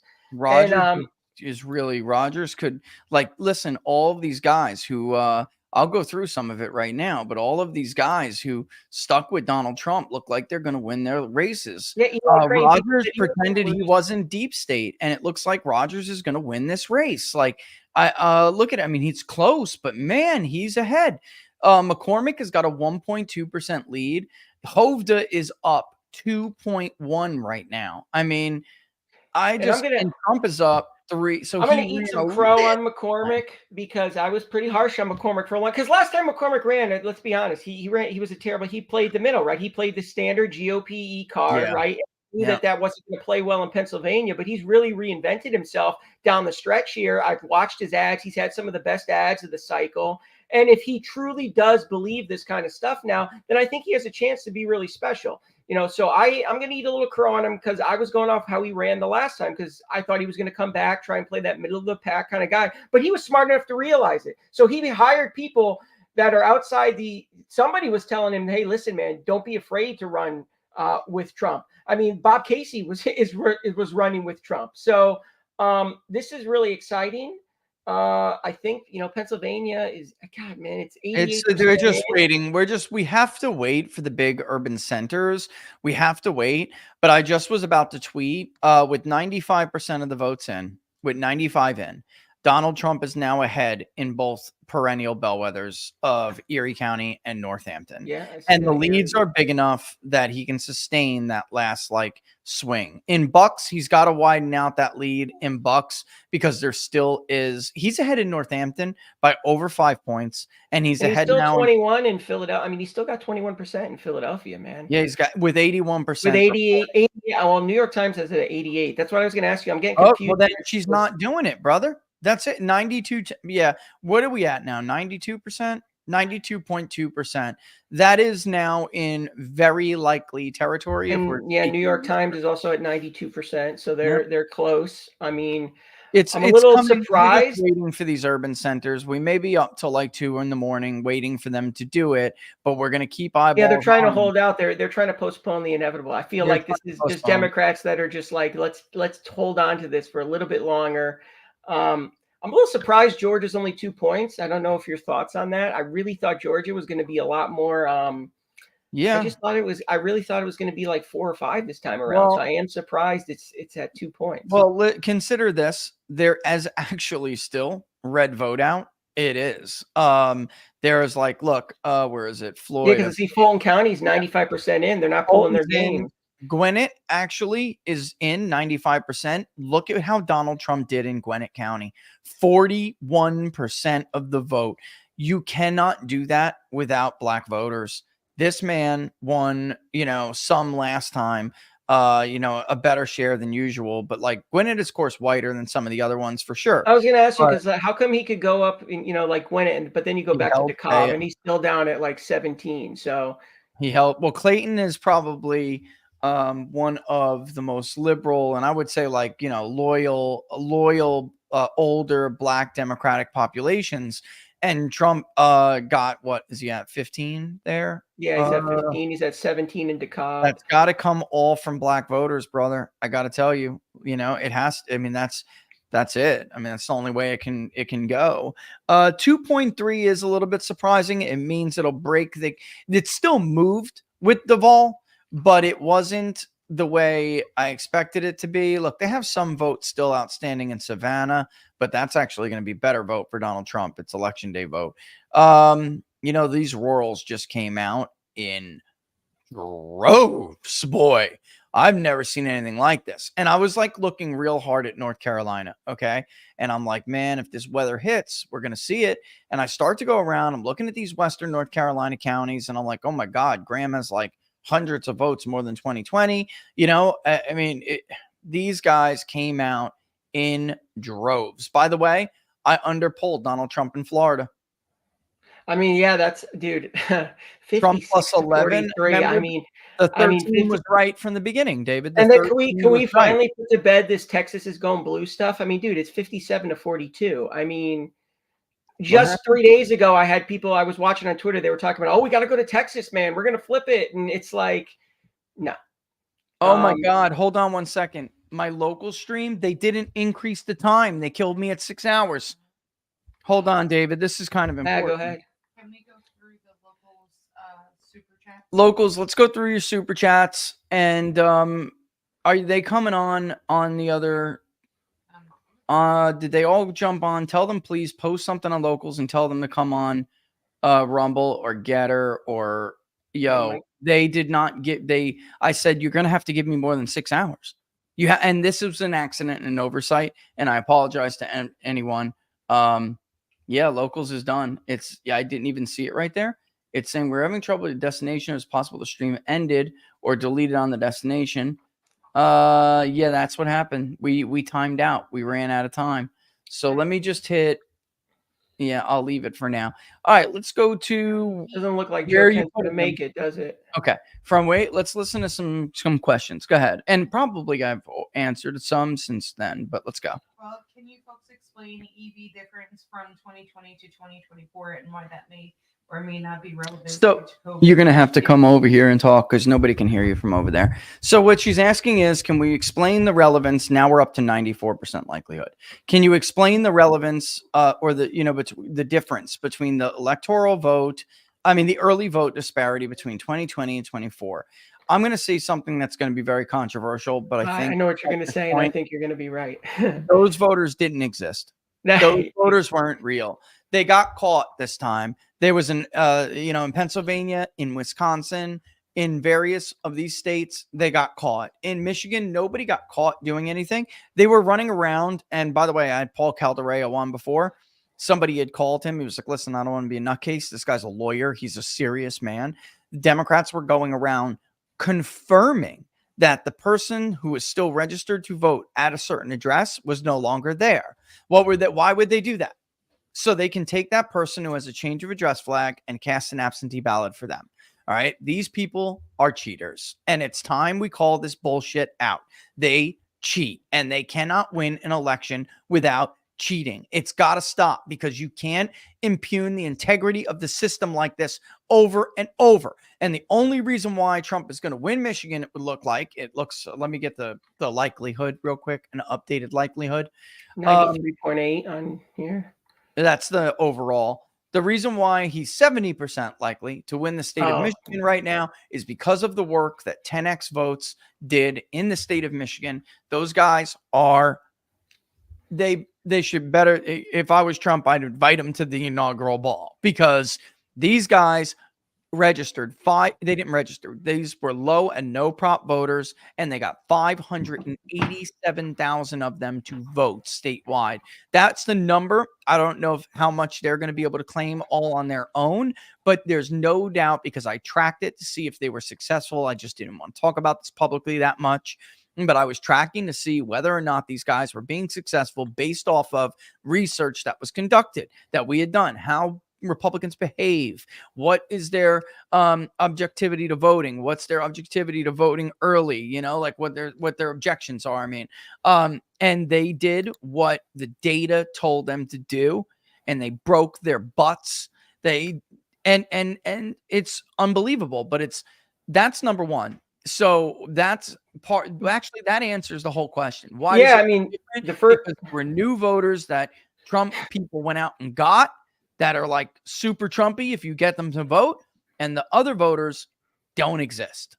Well, yeah, it's like, Rich, listen, I knocked on doors myself. We did in CA 13, right? You had a lot of people, registered Democrats, that were very receptive to Trump. Like, if you could go meet those people, you were telling me just yesterday, right, about the Democrats they were getting in Arizona, these Latinos, the Republicans were going to them, they're registered Democrats, and here those votes are getting banked, and people are thinking, oh, these are Democratic votes. They're actually voting Republican. You know, a lot of people, first of all, when I knocked on doors, I can't tell you how many times people had no idea how they were even registered, right? So you would tell these people, oh, you're a registered Democrat. They didn't even know, right? So, because in California, it's pretty crazy. I mean, you go to the DMV and they basically, if you leave it blank, they say they don't, but they auto register you as a Democrat. So a lot of these people just get registered as Democrats. They have no idea, right? And you go talk to them, and these are Republican leaning voters, but the problem is Republicans don't go there. And then, like you said, obviously, listen, you hit the nail on the head, though. If people, a lot of these people that voted only in 2020, they have no ballot history. All of a sudden, there's an absentee ballot in. Where did they go? Where did they go? So they didn't vote in the 20 years before that. They voted once, and now they're not voting again. They weren't there. They weren't real. And, you know, Democrats could keep show that only about 30%, we could find about 30% of the 2020 only voter. We're going to show you that in the state of Pennsylvania, folks. The rest, 66%. It was like a third we were able to identify. I think it was 31.2. The rest, ghosts. And you know, Robert Barnes talks a lot about it, how they did this stuff. I mean, I don't know. I know you know a little bit more, but I remember back when I was working with Brainerd and talking to Brainerd a little bit, there were these things where in Georgia, right, you had PO boxes that were getting like 17 ballots. And this happens in California, because in California, we have the unsolicited mail-in ballot. I live in a new development, so nobody lived here before me. But I know people that, right, if your house has been there for 40 years, you're getting 5 ballots from people that are dead, right? I mean, Rich, you ran the vote. Remember, you ran the voter roll in C13. There were what, like 15 people over the age of 100? There's your California. There's your California ballots right there. None of these ballots belong to this person. None of them. Who is that? That's in LA? That's your absentee ballot application. Yeah, and so 1, 2, 3, 4. There are 2 people who live at this location, a husband and a wife, and none of those ballot applications belong to them. This is a guy who now lives with his wife. His kids are even out of the house. He lives now in Phoenix, Arizona, had a house in Beverly Hills in Los Angeles. Look at all the ballots that arrived at his house. They're not his ballots. And California, they really don't live there anymore. And California's made it so the signature verification doesn't matter, right? You know, they have a thing where you could technically challenge signature, but it's so ridiculous. Basically, the poll watcher just says, "Oh, I don't really like that signature," and the guy writes it on a piece of paper, and you never hear from it again. They count the vote, so the signature verification doesn't even matter here in California. And like they're just getting these ballots. I mean, I'll never get over that. You called me when you ran the CA13 fire, and you were like, "David, do you know how many people that live in your district that are over 105 years old?" And I was like, "No," and you're like, "Dude, it's like 25, 30 people," and it's like, so those ballots go out. Somebody fills them out. I mean, if Democrats are smart, they would, in 2020, they had so much time to go and get these ballots and just bring it and just fill them out, send them in. And I think it's clear now that those voters weren't real. And it's frustrating because we had to endure 4 years of what we had to go through. And now you're getting a confirmation that it was bull crap. That's why my hope was really, I'm disappointed in the GOP because we really needed the House because we need voter ID in federal elections. There was the poll last week. What was it, like 88% of Americans, regardless of party, said that you should show an ID to vote. So this is not a Democrat or Republican issue. And it bothers me that Republicans get scared talking about it and passing a law like that. So we need that done on a federal level. To really safeguard after Trump, because honestly, I unfortunately have to stop you and give you some. Harris is pulling a Hillary Clinton. She's leaving. She's going back to her room, and she will not speak tonight. Is John DePodesta going out there? She should go out, and I'm just going to say it now. She should go out for the good of the country and concede the election. This is outrageous because if they tried to pull something at this point, nobody's going to believe you. This is not 2020. You are not able to claw back here. Look at So do they have people sitting in the room with it? Like, do they have a crowd there? I mean, no, most of the people have been sent home at this point. I'm not kidding you. Most of the people have been sent home. About New York 3, it's so smushed, and I mean, I would have to click on the House results and go. I would have to go little by little with the thing because my marker, man, it's all cut up. I get lost. I'll tell you what it is. Hold on. Yeah, I don't know. Look, guys, I haven't had a chance to go through all of the House data. Obviously, I'm very focused on the Senate, and I'm very focused on the presidential. I will say this, though. Austin Thurl is ahead in Maine, too. That's a big deal. But I promise this is what, the follow-up days are for. We will go through most of these in much better detail, okay? I'm right next to 2, but it's like, yeah, I mean, here it is. I got it. The Petrie is down. Yeah, that I got to tell you, I think that Tom is going to win that.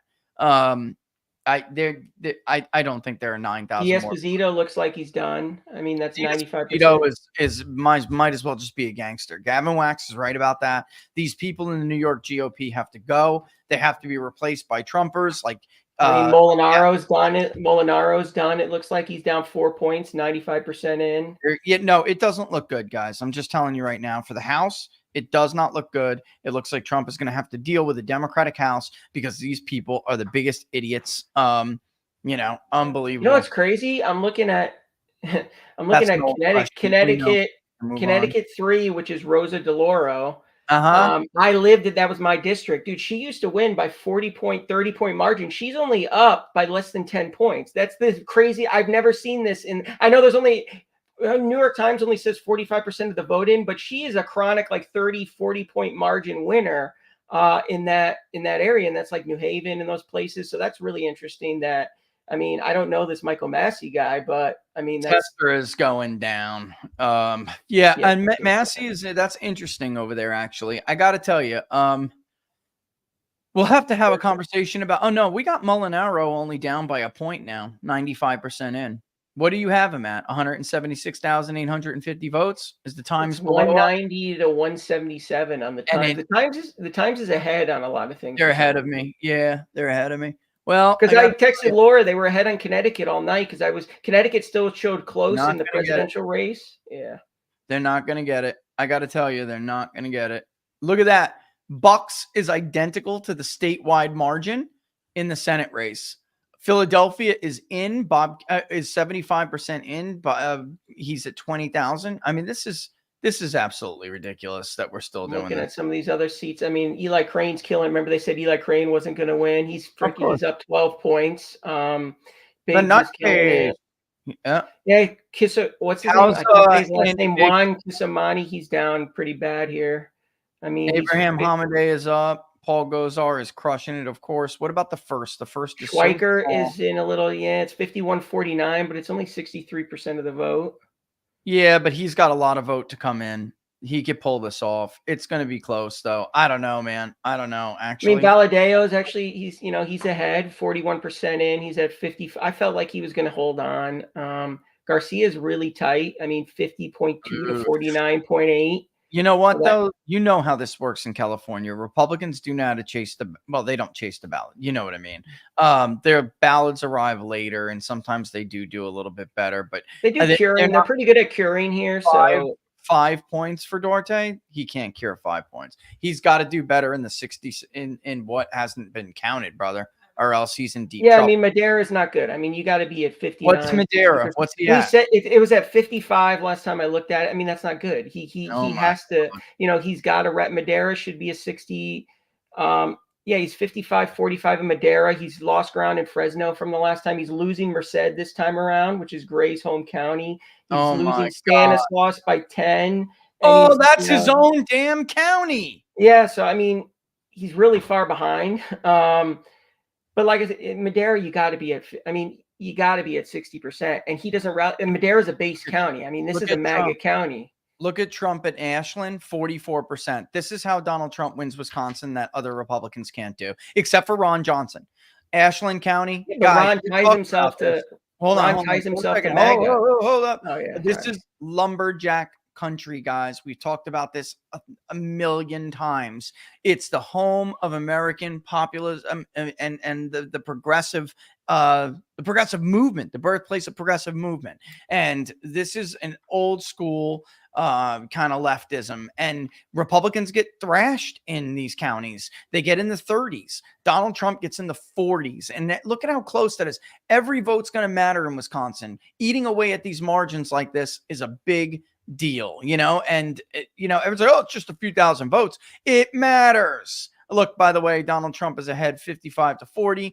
Alaska's weird because Alaska, folks, is like, it's weird. It's the reverse of everything else that you ever see, with the exception of some places in Anchorage that are Democratic. It's more that the urban vote is more Republican, and that the rural vote can be more Democratic. Are the votes in Dixville Notch real, or just a gimmick? Do they go and vote like everything else the next morning? Do they go and vote like everyone? No, they're real. They are absolutely real and tallied. They'll remain that way. The whiteboard's official. They once upon a time used to be predictive, and they're not anymore. But it did tell us. And by the way, look at Harris is only at 1.7 in Maine. The Times called Georgia. It's about time. And I will say this for people to understand that basically once upon a time, Dixville Notch was predictive, but that's not why we were. I was playing it down. I'm not gonna NGL, folks. NGL. Not gonna lie. I was playing it down because I expected Trump to get wiped out there, and I just didn't think it would have mattered that much. But what it told us is that the Haley voter, literally, because those people were Haley voters in the primary, it told me the Haley voter really was voting for Donald Trump anyway. And it was like, okay, that's one data point. Then do we see any erosion in the Northern Marianas? No. Do we see any erosion in Guam? No. The signs looked very good for him from the beginning. Of course. Erie's 95 suburbs. Yes, very much so. So Erie's 95 in now, and it looks like he's up 2 points now. I mean, he's going to hold that. He's going to hold. There will be some of those, like I said, they had ballots they could get in at 8:00. Bucks, he's now up 1.5 in Bucks. It'll get probably a little bit redder, and then there will be some votes that will be good for Harris. Allegheny, he's at 40. You said what? 39's the mark. It's 95% in now. So 39 is 40. Yeah, he's at 40. This, guys, I'm telling you, look, if she got, that would be 500, 630. She needs literally every single vote in Philadelphia to win. She would need to win them 100-0. It's not. This is. I really can't stress If this it was enough. 2020, she could. And to pretend like there's no other votes out there is just insane. It's now an 86% chance that Donald Trump carries the state, and the margin is actually back up now to 2, which we polled. And New York Times has their needle. New York Times needle's now at 95% chance of a Trump overall victory. So because I mean, look, and they have Pennsylvania likely Trump. They have it likely. That's what Trump I'm saying. now. Ours just went to likely, and it went from leaning to likely. So that theirs did too. Yeah, theirs is likely Trump because they're at 90. Right. They're showing 92% of the vote in. So Palm Beach margin. That's a good question. Let's take a look at it. Here's the Palm Beach margin. Okay, and Trump did very well. He nearly flipped Palm Beach, 49.9 to 49.2. And in 2020, the margin in Palm Beach was Biden 56.1 to Donald Trump 43.3. So a massive swing, 13 points to Donald Trump in Palm Beach. 13 points. Yeah. What was Illinois? What was Illinois in 2020? Because it's only 9 points right now. It's much closer. Illinois was like, I want to just blurt out something. I think I know, but it was like 17 points even. So 8-point shift to Donald Trump. New Jersey and Illinois are on the targets to flip as Republican states in the future. When's the last time a Republican won Illinois? Reagan?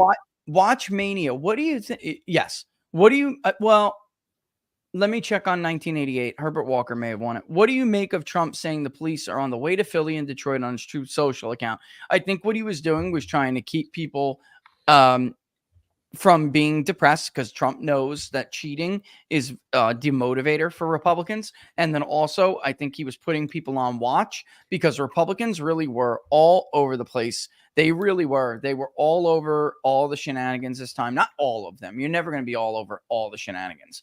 But that's the way it came down. She's not making up 3 points in the state of Pennsylvania. I'm just telling you, it's not happening. No, not with 90. I mean, not with 92% in. I mean, that's keep going, Laura. What else you got? And by the way, 300,000 votes, 200,000 votes. The vote in Wayne, by the way, is going to go up. I'm telling you, he's going to get a larger margin in Wayne. And do you see Minnesota being closing? I'm not surprised. It will close. I told people that's going to close. Do you think it gets a little closer? I mean, do you think he pulls within 1 or like? Let's see. I think he's going to, I think it's probably ballpark. He's going to keep St. Louis. We don't know yet. We need to wait for Olmsted. It's not enough out there. What else we got, Laura, for locals people? Well, locals, there's 3 more. What is DDHQ seeing to have Trump at 69 point whatever? They don't have. Oh, that went up. That's an old one. Yeah. That's old. It's not. Yeah, Laura, you got to make sure it's not too old. 93.8%. Well, let me just go through it. Okay. Okay. Let's. People ask questions while numbers were. Let me look view to. Okay. How's Maine going? Very close, Wendy. Very close. It should not be that close. 49.8. Saying looks like Dems will take the House. It's so funny that they're so easy to make a call in the House, right? I know. Yeah. Call in the House, David. Unbelievable. I know. Well, I mean, dude, they still haven't called. I mean, they just called Georgia for Fox, and they called New Mexico instantly. I mean, that's the funny thing. So these and they did this in 2020, like these states that they want to call for Democrats, they'll just instantly call them. And then you got to sit here and wait for like North Carolina. And it's like, dude, just make the call. Fox News called Minnesota or New Mexico the second it went live counting, basically. So it's like, and it's closer. I mean, it's way closer. It's 51-46. Bob says he owes us a drink. You don't know us a drink. It's cool. But I do think you need to talk to Robert about ever mentioning Colorado again, because he's got to stop that. It's gone, man. Too educated, right? Talk about the House and talk about Carrie Lake. Well, the House we've been talking about, the House will not be totally settled out for a very long time because you have New York and California that are going to count votes forever. Carrie Lake, I'm telling you, she's running too far behind. Now, there could be a huge vote a huge change in how the vote comes in Arizona, which is a significant break for her. But she is 6 points behind Donald Trump right now. She's actually running 7 points separate from Donald Trump, which is honestly something really to behold in this era. If Republicans wind up getting a more a redder Senate, and I think there probably are 3 seats on the table for them right now, it'll be because Donald Trump carried the Rust Belt and he drug them with him. He's running way ahead of Dave McCormick. I don't know if McCormick's going to hold on. We got to see what they do in Philly. But, man, McCormick's really putting it up. He's putting up a good fight. And then let me go through some of the other stuff here because I just want to get through some of their questions, or really all of their questions. The final election, will Cenk cry? The final Cenk is apparently like coping hard here, man. Like he's like, well, he said that they were going to lose. I don't understand why he's surprised. Cenk, for all of what you can say, Laura, the Young Turks, he said Kamala was going to lose this election. Yeah, I don't really care what the polls say. You cannot, you lied to the country about Biden being senile, and then you did all of this shit. You tried to put Donald Trump in prison, and then you take the donor candidate and have Jake Tapper push Biden out of the White House so that, push him out of the nomination so she could become, this is insane, bro. Did you see the first drop in Nevada? I didn't. I'm still waiting. 71% Trump. No shit. 33,000 ballot. Yeah. It's only 3%, but that's got to be early mail-in vote, right? Trump is going to win this state too. It looks like 3%. 2%. I don't know though. That may change. Yeah, because we're getting Elko, which is 79 and 19. Lincoln is 82-16. Nye is 83-16. Mineral is 64-33. That's definitely one of the more Democratic ones. Douglas 66-32 because it's right by Reno and Washoe. Washoe is going to do it. But if Hispanics are voting for Trump like this, there we got some more. If Hispanics lying, 71-27 to Trump. If we're getting, exit polls back the way that we're getting exit polls back, Ralston is about to be made a total. I was going to ask, where is John? Where is John? Fucking clowned himself. We'll keep an eye on Kerry Lake's race, guys. I did get through locals, baby. That what I have. What I have answered. Let me go to the most recent YouTube. Don Bacon because in truth, like I talked about a lot. I answered a lot of this stuff. Great job tonight. You're all the best. No, you're all the best, right, Laura? Yeah. You're all the best. If it wasn't for you guys, we wouldn't be able to do this. We couldn't be here. You're all the best. We love you guys so much. I cannot stress this to you. When somebody like Nate Silver, the fraud, says I'm a fake, I'm making up shit, right? Unbelievable, this piece of shit. I've invited him to my office. Come and take a look at the work we do. He didn't care about any of that. He has never cared about any of it. I told him he can come and sit in my computer and go through my stuff.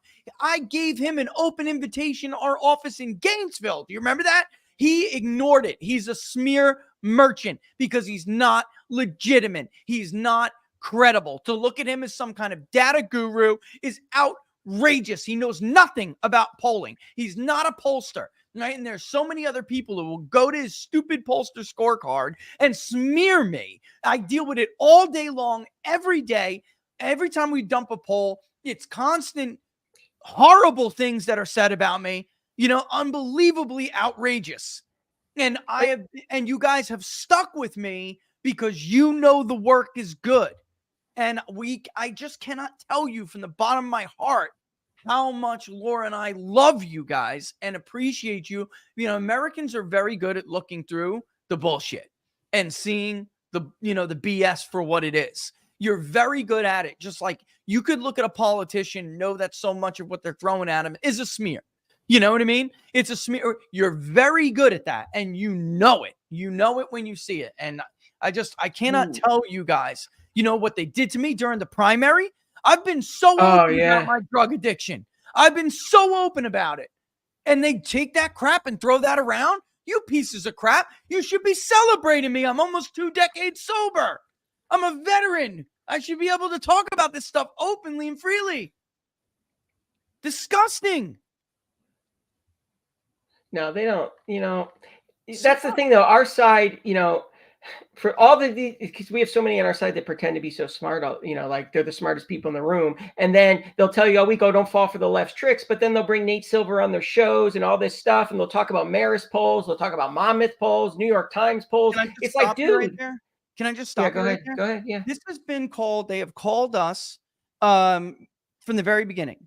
This isn't how you conduct polls, all live caller, all the time. We have showed people through research that that is absolute nonsense. Now, this year, without ever apologizing, without ever saying, hey, you know what? There are other data collection modes. How many? I've toured the country speaking about this, Laura, right? I've drugged you and the kids with me, right? And how many times have you heard me give the same spiel? Now, all of a sudden this year, it's all valid.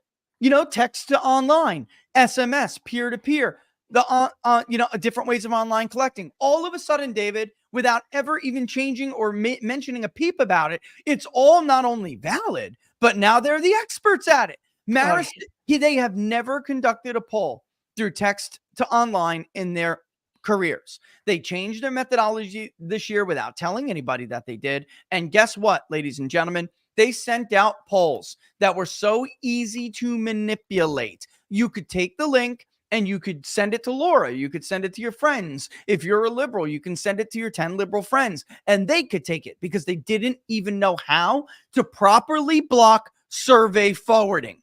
It's just incredible. So if David got it, he could send it to all of his conservative friends and they could taint the survey.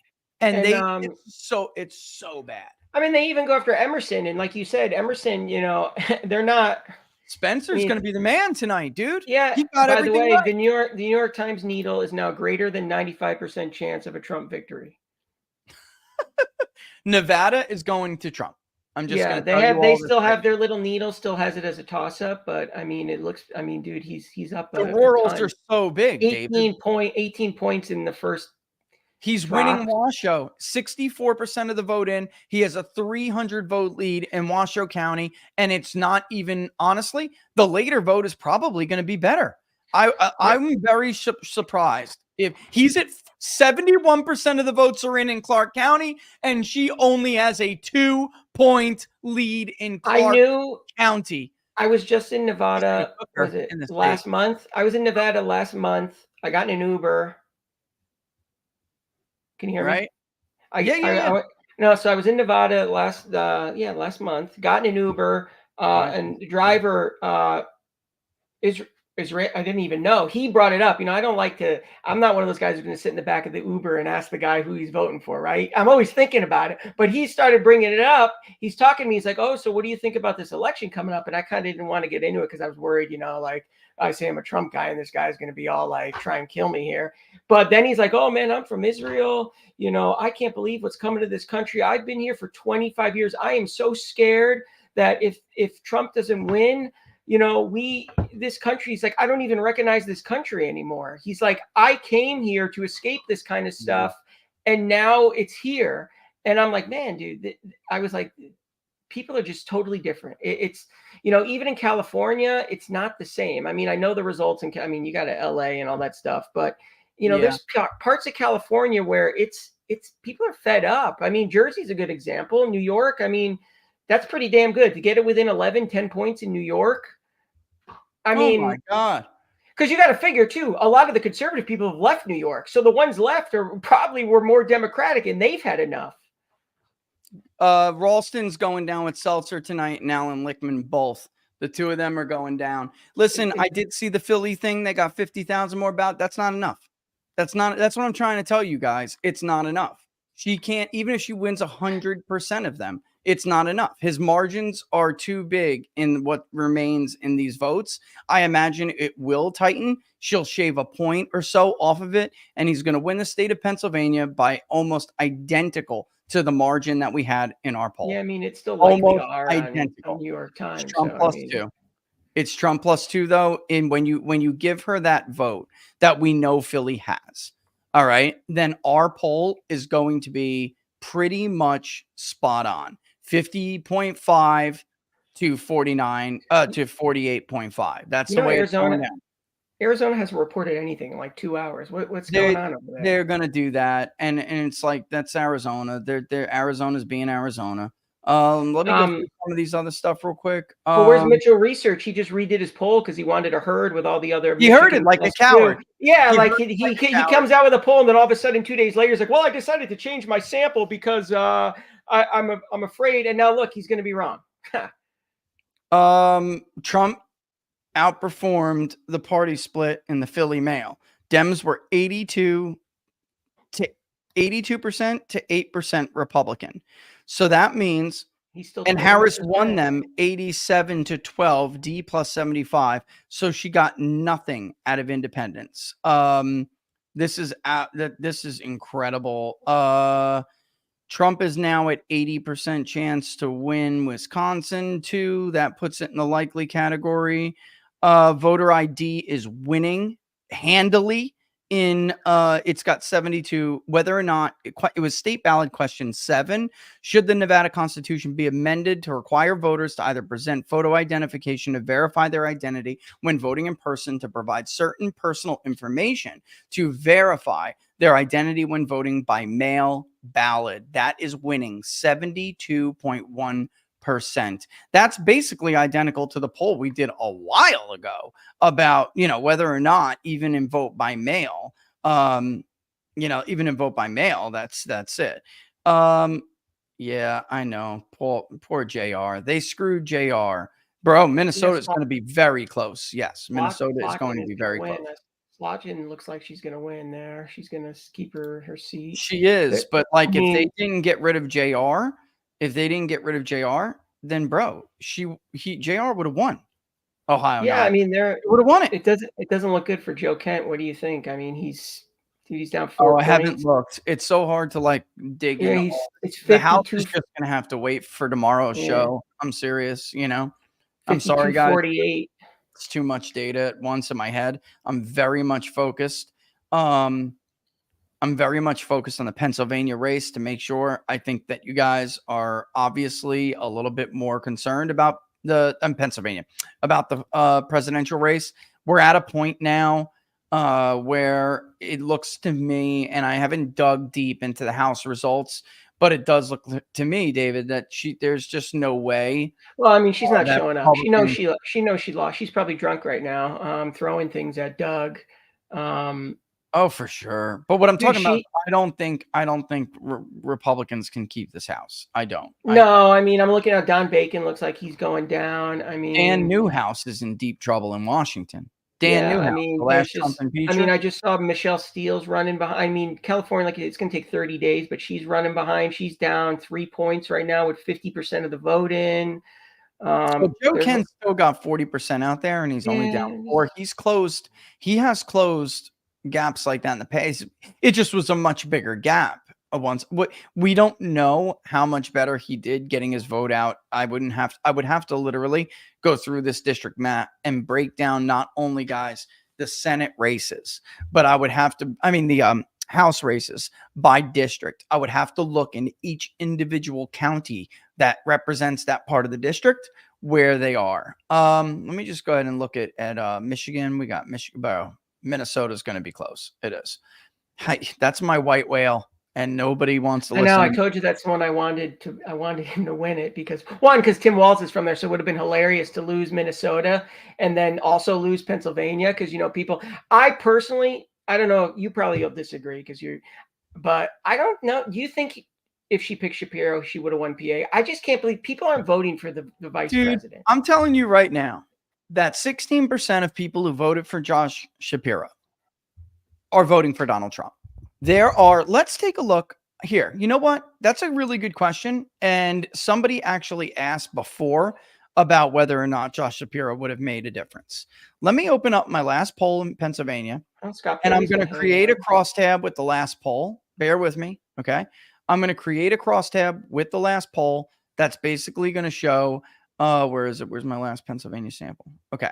Give me a second. I got to create the crosstab. It's got to be a new crosstab. Okay. I'm going to take people who are Shapiro voters. Let me get my weighting variable in there. All right. I'm going to look at, let's do columns and then we'll do columns and rows. So political questions, survey questions, head-to-head generic with leaners. Let's do that one. Yeah. And then let's take the, I gotta make sure that it doesn't give let's take the column with rows too. Let's do that with generic with leaners. Then also let's take Shapiro's approval rating. Let's put that in there. Well, they just moved Trump to greater than 95% chance of winning on New York Times. Yeah, Pennsylvania. I'm telling you, brother. Just call it at that point. I mean, this is all but done. All right. All right. So among those who, let's go to Shapiro's approval rating. Among those who strongly approve of Josh Shapiro, Trump's voters, 21% somewhat approve of Josh Shapiro. Another 4% strongly approve of Josh Shapiro. Meanwhile, those who, I mean, she's getting almost nobody of people who strongly disapprove. But let's cross-check what that means by percentage. Okay? Obviously, Trump is winning 90% of those who strongly disapprove of Shapiro. He's winning 75% of those who somewhat disapprove of Shapiro. He's winning 36% of people who approve, somewhat approve, and he's winning 10% of people who strongly approve. He wouldn't have helped. He wouldn't have I mean, I know it sounds like, how could that be, Rich? Because almost 20% of Shapiro supporters are also Trump supporters. They're normal people. They're not partisans. Yeah, and Shapiro plays that card too of being normal, even though he's not. He's a phony, but he pretends to be normal.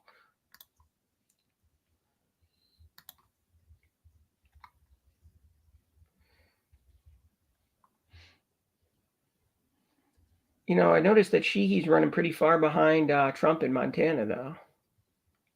I guess that's just the incumbency factor. Can we just do this already? I mean, this is like, I'm waiting, and I understand that. I know we're waiting. Trump has a 120,000 vote lead in the state of Pennsylvania right now, and they're claiming that they have X number of. Look, she needs every single ballot to come in. I don't see how this happens. I really don't see how this happens. Nevada is still leaning to Trump by 3 points. And they have more of the vote than me, don't they? Yeah, they have it leaning. Oh, they got way more than me. Yeah, New York Times has it leaning Trump. Yeah, 68%. Trump plus 2.8 projected margin. I'm gonna be right there too. Trump. Where's John Ralston? What was it? I thought the independents and all the Republicans, 40% of them were voting for Kamala Harris. These people are finished. Clark County, Harris plus 1.7. She may lose that. The election day vote gets counted after. She may lose Clark County, brother. I'm not kidding. Because ours are winning, obviously, a significant number of crossover voters. Dee's had a 4-point edge, and she's only up 2. They're projecting, the New York Times is projecting she'll carry Clark by 4 points. That's what they're saying. Yeah, we'll see about that. What was it in 2020 when Biden? 8 points. So half the mark. I mean, it's pretty much across the country. Actually, no, I'm sorry, 9.3. I'm sorry, 9.3. So she's running, 4.5, 5 points across the country behind Joe Biden, and he won the presidency by how many? What was it? Can I just say something now? Because I'm going to say something that's going to be super unpopular, but I'm going to say it. Are you ready? Go ahead. Joe Biden was the stronger candidate. Oh, I said that. Yeah. I mean, even demented, he's dude. He just has that stupid appeal to the old school Democratic base. He's been around forever. The debate obviously made it difficult, but they subbed him out for literally the worst candidate. I mean, she's always run behind. This is what people don't realize. Kamala Harris has always run behind other Democrats in California. She's not liked in California. She's always won by less than her colleagues. So she's not a good candidate. I can't believe they kicked out Joe. I mean, I know that they basically were like, listen, we're going to send your son to jail for the rest of his life. And, all this other stuff. We'll probably send you to jail for the Burisma stuff if you don't get out of this race. I think Obama, you and I talked about it yesterday. Obama definitely didn't want Kamala. I mean, there's no way he was picking her. That was his number one choice. Because he's no, it wasn't. He thinks she's an idiot. He knows she's dumb. So this guy said, and I love you too. He said, and I won't use the word because Laura obviously won't like it. He said, I effing love you, dude. I got a message just from Sky. I effing love you, dude. Your truly objective polling is such a great service to this country. You're the only pollster I've trusted for years. Please never stop. No, and I'll And say that. That's why I hired you when I worked in my campaign, because people don't realize, people think that candidates want, I mean, maybe some do. People want like a live poll to them, right? But if you're a candidate and you're running, you got to know what you got to do to win, right? Especially if you're running in a difficult district. I don't need somebody to kiss my ass saying, oh, you're going to win by 90% of the vote, right? You need to know where you're losing and how you cannot lose. So I just didn't trust any of these other people because I listened to you. I found you the last week of the 2020 election, started listening to you because every day I'd go on Real Clear Politics and be like, how could the polls be this terrible? Like, I mean, I can't believe he's losing by 10 points. Like, I'm seeing these polls and I don't even know how I found your stream. And I heard you and Barnes were talking like, oh, I got a race call. It's important. Go ahead. I'm sorry. Sorry. Go ahead. It happened when we were talking, and I really should have said it's important because it's the last clinch he would need without an upset.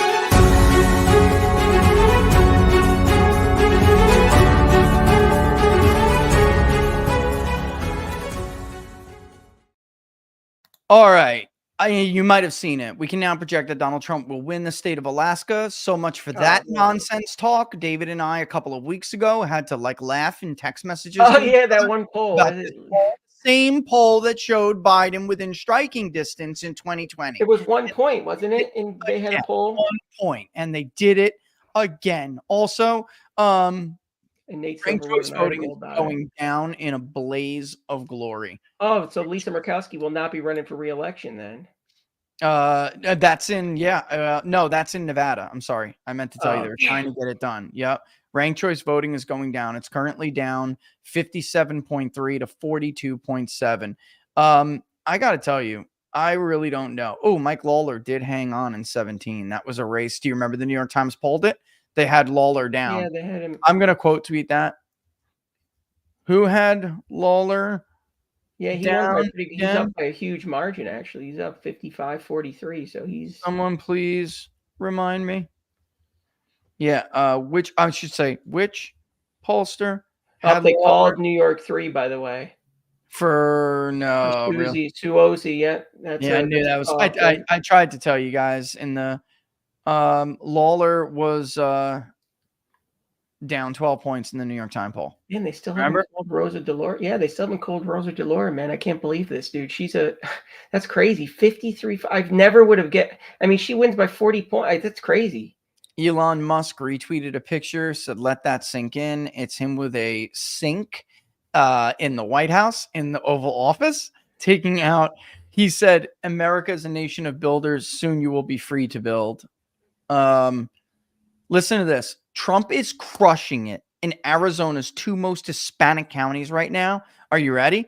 In Santa Cruz, which is 83% Hispanic, he's getting he got 31.7% of the vote in 2020. He's now getting 37. And get this, in Yuma, he got 52.3% of the vote. He's getting 64%. Holy crap.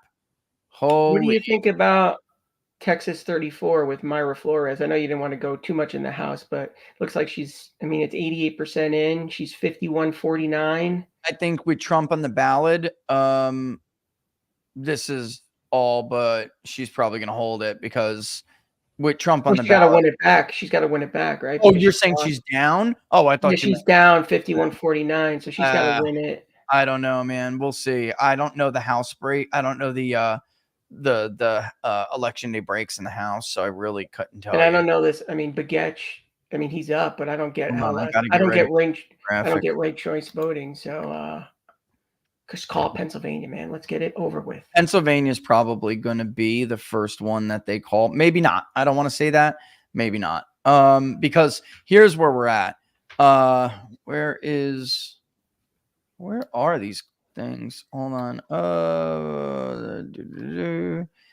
I guess I could take this one. Where's Larry Sabato? I know. Where's Larry? Yeah, where's Larry? And he's where's Larry? Where's Larry at? Somebody paging Larry Sabato. Somebody please paging Larry Sabato, please. What a loser. What an absolute loser. I'm sorry. These guys, and by the way, Larry Sabato, I hope you enjoy the time that you have, because now that the election is over, Republicans knew that Virginia was closer, so that the people, in charge, the attorney general, the governor, they've been very busy trying to get Donald Trump elected. But I know for a fact that they will investigate Larry Sabato for election interference and using his role as an academic to bleed into. They should do that to a lot of these people. That he has a PAC, bro, that he's basically supporting. Oh, I didn't know. Oh, that. there's a lot people don't know. He's about to be investigated. So it's like they can break the law whenever they want, and it's totally all right. Like it's totally okay. Oh yeah, of course. Yeah. So dude, I consider what Nate Silver pulls and those people to be election manipulation. They know what the real data is showing, but then they make it this whole lie about this is a really, really close race. And I guess on paper it is really kind of close. You're talking 2-3 points, but is it though? The way he's racking up others. Even states he didn't win, he's closing gaps by 5 points. That really tells me it's really not a close race, because he's in blue places. He's improving by 3 to 5 point margins. That's telling not that close. Wait a minute. Let me just see how I want to do this. See if Fox News did anything here. Brett Baer is probably so mad right now. This is the most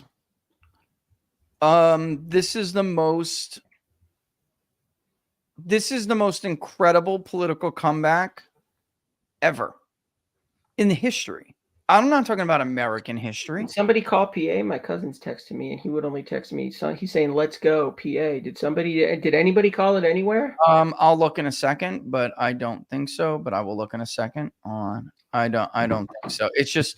Oh my God, it's been called. Oh, wait a minute. Big race call coming up. Laura, big race call coming up. Laura. Wow, it's over. Trump's call coming up.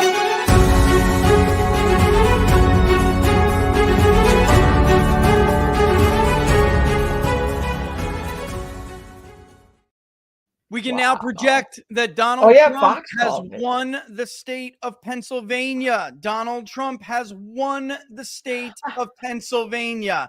And I will just say this as of right now, because Nevada and Arizona are going to go to Trump.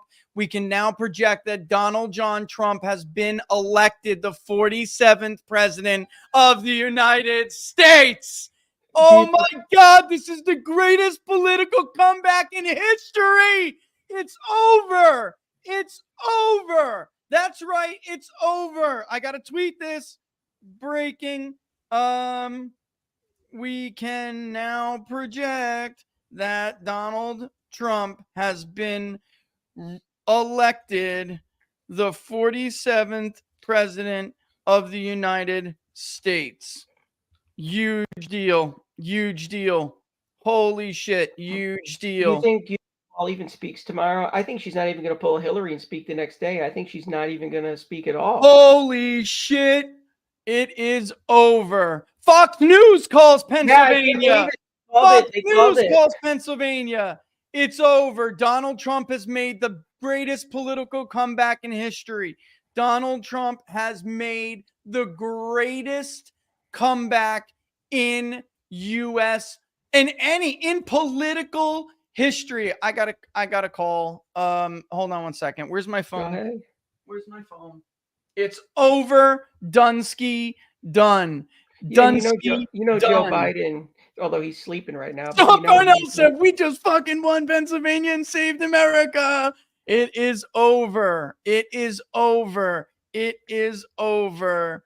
Oh my God. It is over. I cannot believe this. By the way, Buckingham Township, lower one. Donald Trump, 49.94. Kamala Harris, 49.28. Absolutely. We're going to have Paul Caldarello here in a second. You know what, Sean? You got to come on my show now. You got to come on my show now. You have to come on my show now, bro. All right. It is done and done. We can now project that Donald John Trump has been elected the 47th president of the United States. I cannot believe that this man did this with all of these supporters that love him and he loves. And oh my, it's the greatest comeback story in history. I got to go say hi to my family. I'll be back. Oh my God. Oh my God. Oh my God. Oh my God. Oh my God. Oh my God. Oh my God. Oh my God. I mean, I gotta guess they're gonna call Wisconsin. I mean, Michael is freaking Michigan and Wisconsin are Gonskis, bro. Yeah. He's going to end up with 300 and... Hey, everybody, live from Pennsylvania, Paul Calderea. You guys hear that? Jubilation over in PA right now. You guys, obviously you feel great. They're having a blast over there. The greatest comeback in the history of politics, but everyone knows that he couldn't have done it alone. He could not have done it alone. Hard work. Unbelievable that you guys put in. Make no mistake. Okay. Pennsylvania.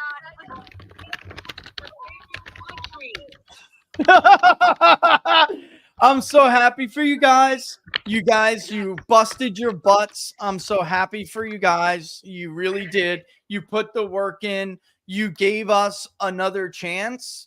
And by the way, Paul, you're going to be like pretty much on the money in bucks. He may outperform us a little bit, but right now it's 4,200 votes in bucks. I know some votes that got to be counted, but you were right on the money, Paul. And I'll tell you what, make sure you know this. Pennsylvania, baby, the Keystone State for a reason. It does hold the key to everything, doesn't it? You got to call it the foundation stone at this point, brother. And I'm going to tell you something. We're going to enjoy it tonight, but just for the future, I want to tell everybody, we need to build on minority status. We need to build on this coalition. We can't stop now. We don't just take this victory and then forget about it. Exactly. And you've been saying this you're the first person I ever heard say this about it's shifting. Demographics are shifting. Yep. New coalitions. We need to build on this. We cannot stop now. Paul, I'm telling you, next Pennsylvania, solidify. New Jersey is next. I'm telling you, New Jersey can go. And look at Illinois. The sky is the limit with this new coalition that we have talked about for so long. The sky is the limit. I mean, unbelievable. You guys delivered a resounding victory in Pennsylvania. It's unbelievable. And now it's like you move on, you build on it. They never quit, and we'll go from there. I'm going to I'm going to talk to you in a little bit. I want you guys to have fun, enjoy yourselves. I'll talk to you in a little bit. I'm going to have some people to have some chats, and then I'm going to wrap it up. Nothing but love for you guys over there. Congratulations. Literally, you've been on all night on my phone. Like at every party I went to tonight, people like, who are you talking to? I'm listening to Rich Harris. By the way, two things. Tonight at the party, I was saying, oh yeah, my friend who's national poster said this. And they're like, who's your friend? Rich Barris. Oh, we love Rich Barris. Hello to you. I swear to God, at the party at the NAP. And they said, oh, we love Rich. I love them too. Tell them all I love them too. Okay. And we will absolutely talk very soon, my friend. Okay. Talk to you later. All the best. Thank Rich, you, Paul. Big news here, though. Decision Desk now projects Republicans are going to hold the House. No way. 57% chance. Yeah. I wonder what races they call. I wonder why, by the way, because maybe Trump dragged their asses over the finish line. Oh, there were two flips in Pennsylvania. Looks like Scott Perry's going to hold on. Okay. Well, let me take a look and see. Let's see how close they are to calling. McCormick's race is very close, but McCormick Resonate. has a sizable lead. We'll see how this holds. Let me bring on hang tight, David. I got to bring on That's Sean fine, that's Parnell from fine. the Go great state of ahead, try and Pennsylvania. research this. This is a man, ladies and gentlemen, who put himself on a stage with Donald Trump when an assassin's bullet nearly killed the president, and unfortunately did result in a good man, losing by all accounts. I don't personally know Corey, but by all accounts, a hero to the community, a firefighter, a father, a husband. And my friend and next guest, Sean Parnell, was on the stage when it happened. David, I'll come back to you, okay? Yeah, that's fine. Go ahead. Hey, Sean, congratulations, my friend. This Rich. was hard fought. Congratulations to you. Rich, man, listen, you and I have been talking. You've been coming on my show for a year. You know how intimately, we've been working, how intimately I've been involved in building this program here in Pennsylvania, but I could never really go public with it because, I'm kind of a lightning rod, and I didn't want people to attack the program through me. Right. The philosophy, and I told you from the very beginning, I understand that totally. was That's why fly I under the radar, right? Yep. Fly under the radar. Let the Democrats get complacent. Let the Democrats think that we don't have our act together. Well, guess what? We planned this vote by mail infrastructure 18 months ago, and we raised $16 million for it. And we just kicked the Democrats' ass at their own game. So all these people who talk shit on the Democrats' side of the aisle for damn near a year and a half, what's up now? I mean, fucking assholes. Because now here's what's going to happen. We're going to dismantle your entire fucking agenda for the next generation, and we're not going to stop. I am these people, they stole a race from me in 2020. Yep. And then they leveraged lawfare against me in 2022. If you think that hell ain't coming with this new Republican majority, then you got another thing coming. And no, I'm not talking about revenge. So before people clip this, I'm not talking about revenge. I'm talking about accountability. Republicans are going to wield their power for the first time in a very long time. You can bank on that, my friend. I'm telling you, I just want to say to all you guys, you literally put yourselves in harm's way. Okay. Steve Bannon went to jail. Peter Navarro went to jail. Donald Trump was almost killed. Exactly. Corey was killed. Okay. This went way beyond what a U.S. election is supposed to be like in this country. Exactly. I was smeared as usual, but that's nothing compared to what some people dealt with. And I will say this, Sean, this is why, look at Michigan right now. I mean, that's the work you guys put in Pennsylvania. Arizona, there were people out there busting their butt. Wisconsin, those guys at 10X too. They're like, we want you to go do shows and talk about it. I'm like, you don't, I'm a lightning rod. You don't want me to do that. Do what you got to do. I'll help you in any way I can, whatever, obviously. But I think it's best if you just fly under the radar and catch them off guard. And this is what it looks like has happened. And by the way, there are some I really think, Sean, the whole thing is going to change now. Political. I just spoke to some guys too at RCP. They said a reckoning is coming. There's been a group of us who have been, telling the truth for years, who have been just, what's the word? I don't even know what the word is, and we're more plugged in about what's really going on than these people in these cubicles have ever been. The Larry Sabatos of the world using their position. For sure. To what, Sean? To play narratives. It's illegal what they do, Sean. It's illegal. They're offering in-kind campaign contributions. I told you, and I know that a lot of Republicans have PTSD. Look, the polling is close, but trends matter more than the top line. The pollster can do what they want to get the top line that they want. The trends are what matter. He's doing better with black voters. Go out and get the low prop people, Sean. Go get the low prop and no prop people. Bank the vote early. You know, it was like, just stay focused, do the work. They're out there. The American people are out there. This is not, yeah, it looks close in the polls, but it actually won't be that close if you get them to vote.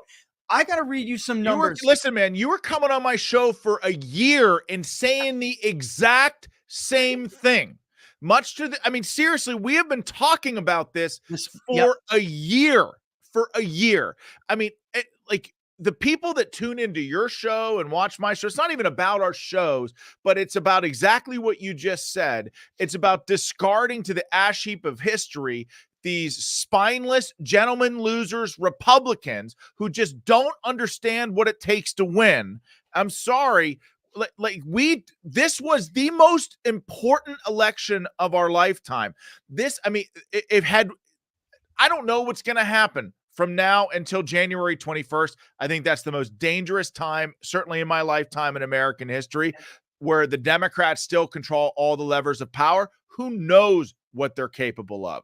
Like they're dangerous, but we won legitimately by fighting the way the Democrats do and doing it better than they did. And that is not going to stop now.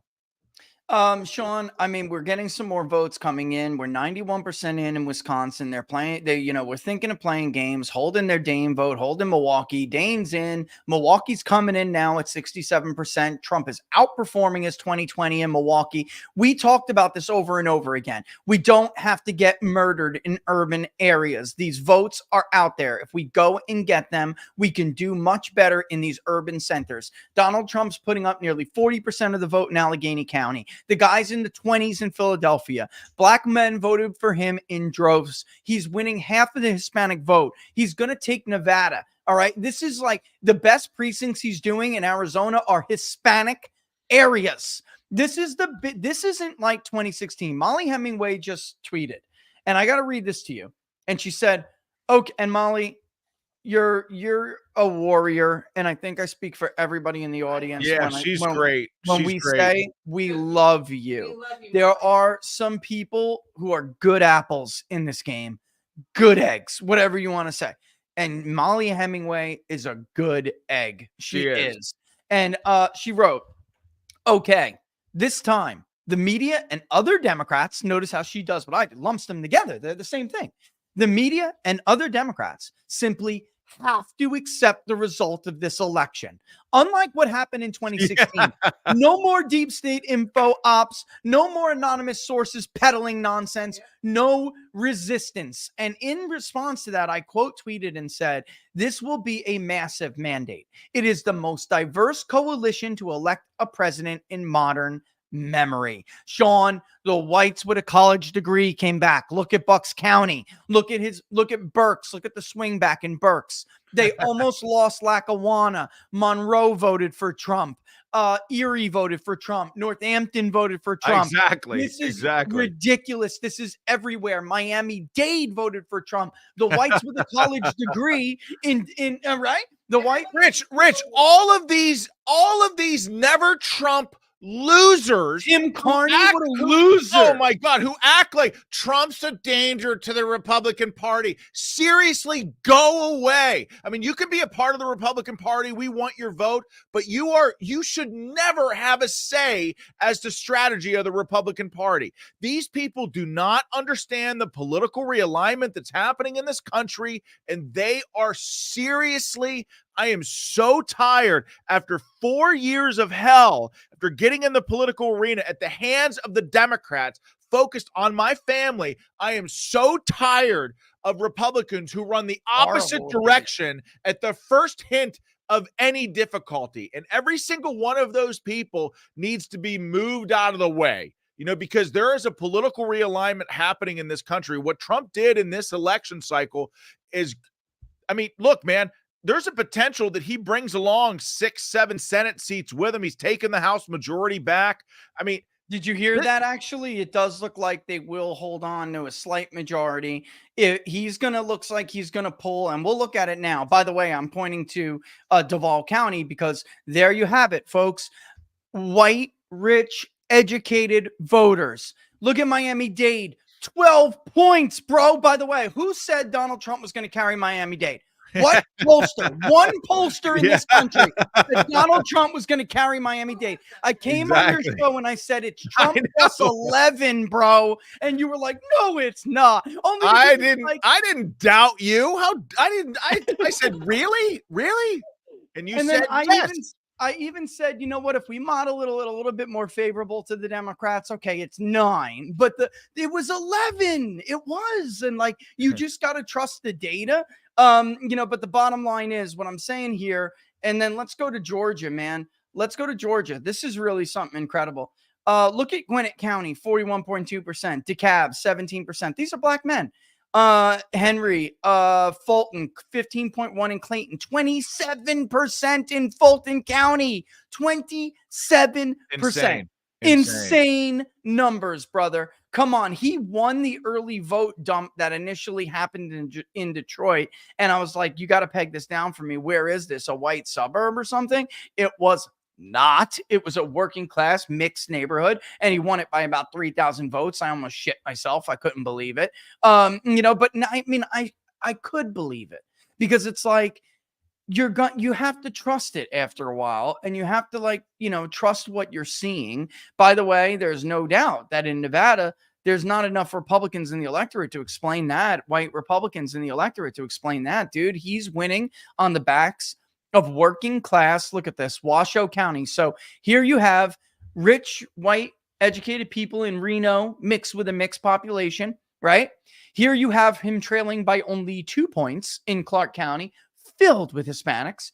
And then, of course, he's killing it in places like Elko, which are whiter and more rural. This is a massive... Rich, where are you putting the Electoral College tonight? Like, if you had to guess total, like, you thinking 312? By the way, this is what you said forever. This is what you said Nevada. forever. It's not going to be 312. 312 was the most likely estimate, but he's taking both Rust Belt states that remain. As I told you, they will vote together. I know they will poll. How many? I said polls be damned. They will vote together. And I didn't poll Wisconsin because I didn't have to. Michigan is the hardest state for him to get. Pennsylvania is either going to be the easiest or right around near Wisconsin as the easiest. If he gets both of them, he will get Wisconsin. All right. These things, like, everyone should know by now. John Kerry was down in Wisconsin going into 2004. Gallup had Bush up by 8. But because John Kerry had the working class coalition that now belongs to Donald Trump, by the way, plus he has white Bush voters that have a college degree voting for him, right? So he's got it all. They're not going to split their vote. I would be stunned. He's going to take this plus Nevada. So you're looking at 316, buddy. 316. Holy, dude, you've been calling this for a year. I'm sorry, 318. I'm sorry. Nevada's changed. I'm like thinking old school census. 318, bro. And honestly, the 312 was always the most likely scenario because these patterns don't apply. Like New Jersey and New York are not on an island. Okay, Florida is not on an island. Pennsylvania doesn't exist as an island, like insulated from the politics of the mainland. They are together and they have overlapping demographics. If he was going to do better in Duval, he was going to do better in Georgia. All right. If he was going to do better in Ohio, where he romped, by the way, this is going to be the biggest victory, I think, in modern history in Ohio. 12 points almost. He's at 11.8 in Ohio. If he's going to do better in Ohio, which is, certainly around the Appalachian, the east, the Ohio River Valley and the east, then that means he is, of course, going to do much better in places that, I don't have to tell you. Oh, what is it? 54, 56 counties in Pennsylvania are Appalachian counties. Yeah. They're Appalachian counties. And my old friend Melissa I went to school with, and, when we were young, she now lives out in Lancaster by the Poconos. And she's like, her and her husband, textbook examples of what a liberal should be. Was raised to be told abortion is great. I mean, we were raised in the liberal area of the tri-state, you know, where New York, New Jersey, when in the 90s, it was like, yeah, have sex and then don't have any responsibility. Don't worry. It's just a blob of cells. Right. And that's the way they were raised. And now that, you know, we're both older, certainly more conservative, right? She is like, you know, she's so indicative of what the media didn't understand about women. Okay. Professional woman, always has been, highly educated, but came from a culture that it seems like Democrats lost a grip on this generation, you know, and she's my age. She was always a little bit older than me. You know, and that was always a Democratic group, you know, that core middle working class. And it's gone. She's gone. She would never vote for Kamala Harris. Never. And they're telling her they should so she can have a right to have an abortion. I mean, Sean, what they did, the running the ads of a guy masturbating and then like a Dave McCormick lookalike coming in his room saying that if you elect Republicans, you're not going to be able to watch porn and masturbate, lie to your husbands about who you're voting for. Wink, wink. Right. What else was there? I know the one where the woman is on top. Sean, this is not, and they say Donald Trump's not appropriate. Exactly. I mean, Rich, you've had your finger on the pulse of this election since the moment that you came on my show. And if you think back, and I'm sure if you go back and look at the very first episode that you came on, I introduced you as somebody who was a pollster, not just a data guy, but someone who understands the moment that we're in. And by the way, for people who are listening to you right now or watching the show right now, that matters because, you know, when you talk about understanding the cultural moment, that's important with regards to how you frame questions that you ask people for the polls. And so the fact that you understand these, yes, you know, like, yeah, well, it's true. It's true. I mean, this is why I think that you're special. Well, I mean, I'm not trying to be like gay or anything, but I'm no, just saying. No, not at all, man. I really appreciate it. Whoa. No, I really appreciate that. I'm just saying, like, this is why I think that you're great at what you do, because you understand the cultural moment. And I've said many times on my show, I don't care if you're in office or you aspire to run for office, you've got to understand what the hell is happening around you. And you've got to understand the political realignment that's happening within the Republican Party, because if you don't, you can't represent the constituency that you're trying to represent. And so as a pollster, if you're polling, you've got to understand who you're polling. And you can't do that if you don't understand what's going on. And you have from the very, very beginning. And you were one of the few people. I mean, look, you know, and anyone who's watched us, I'm not a doomer. I had the rug pulled out from underneath me in 2020. So many times. I know what it's like. I mean, I saw them. They stole my race in 2020. Yeah. This time was going to be different. We were better prepared, but you also had the data to back it up for a year, Rich. This is what, Sean, we went into this thing, and first of all, thank you so much for those comments. They mean a lot. And by the way, so does our friendship that has like developed over the course of this period. For sure. It means the Melanie world. and I are planning a Barris Purnell vacation together. Let's go. I think we earned one, but we can't sleep or rest on our laurels because Sean, I'm looking at this map and I'm telling you, look at this. Just bear with me for a second. Look what you guys did in Pennsylvania. This is never thought to even be possible. He's going to win by over 2 points when they're done counting. Closer to 3. My poll was Trump +2. So, you know, I mean, I'll be happy if he overperforms it. I don't care. Look at New Jersey. I want to assault New Jersey next. What are we looking at? Yeah, that's got to happen. We got to topple it. It's got to go. It has long been. Laura and I spent many, many years there. It doesn't want to be Democratic. It doesn't have any other choice. It's ruled by mafiosos and election bosses. The people they have had it. Look at this, Gloucestershire. There are huge Hispanic populations in here. They're treated like shit by the machine. It's time to free these people. Okay. Morris County, Trump, flip. Look, that Dave Wasserman, another loser of the night, goes in to say, what did he County, say? I haven't watched him. I didn't see what he said. What did he say? Democrats are going to take the House. That he was hedging on the presidential election, but all of his commentary was slanted towards his expectation with that stupid narrative that Trump was bleeding out women, et cetera, et cetera. Monmouth County, where Republican women don't like Donald Trump. You stupid prick. He just blew Monmouth County wide open. He won it by 3 or 4 points last time. He just shifted it 9 points to the right. You know, it's like, get out of your cubicle with your stupid pink tie that I'm going to show who's going to win by the tie I'm wearing. And then he puts on this like purplish pink tie to be a wise ass, you know, like even if he knew that Donald Trump was going to win, he didn't have the balls to say it, you know, because that's what the problem is with a lot of these guys, these soy boy guys that have been dominating these narratives.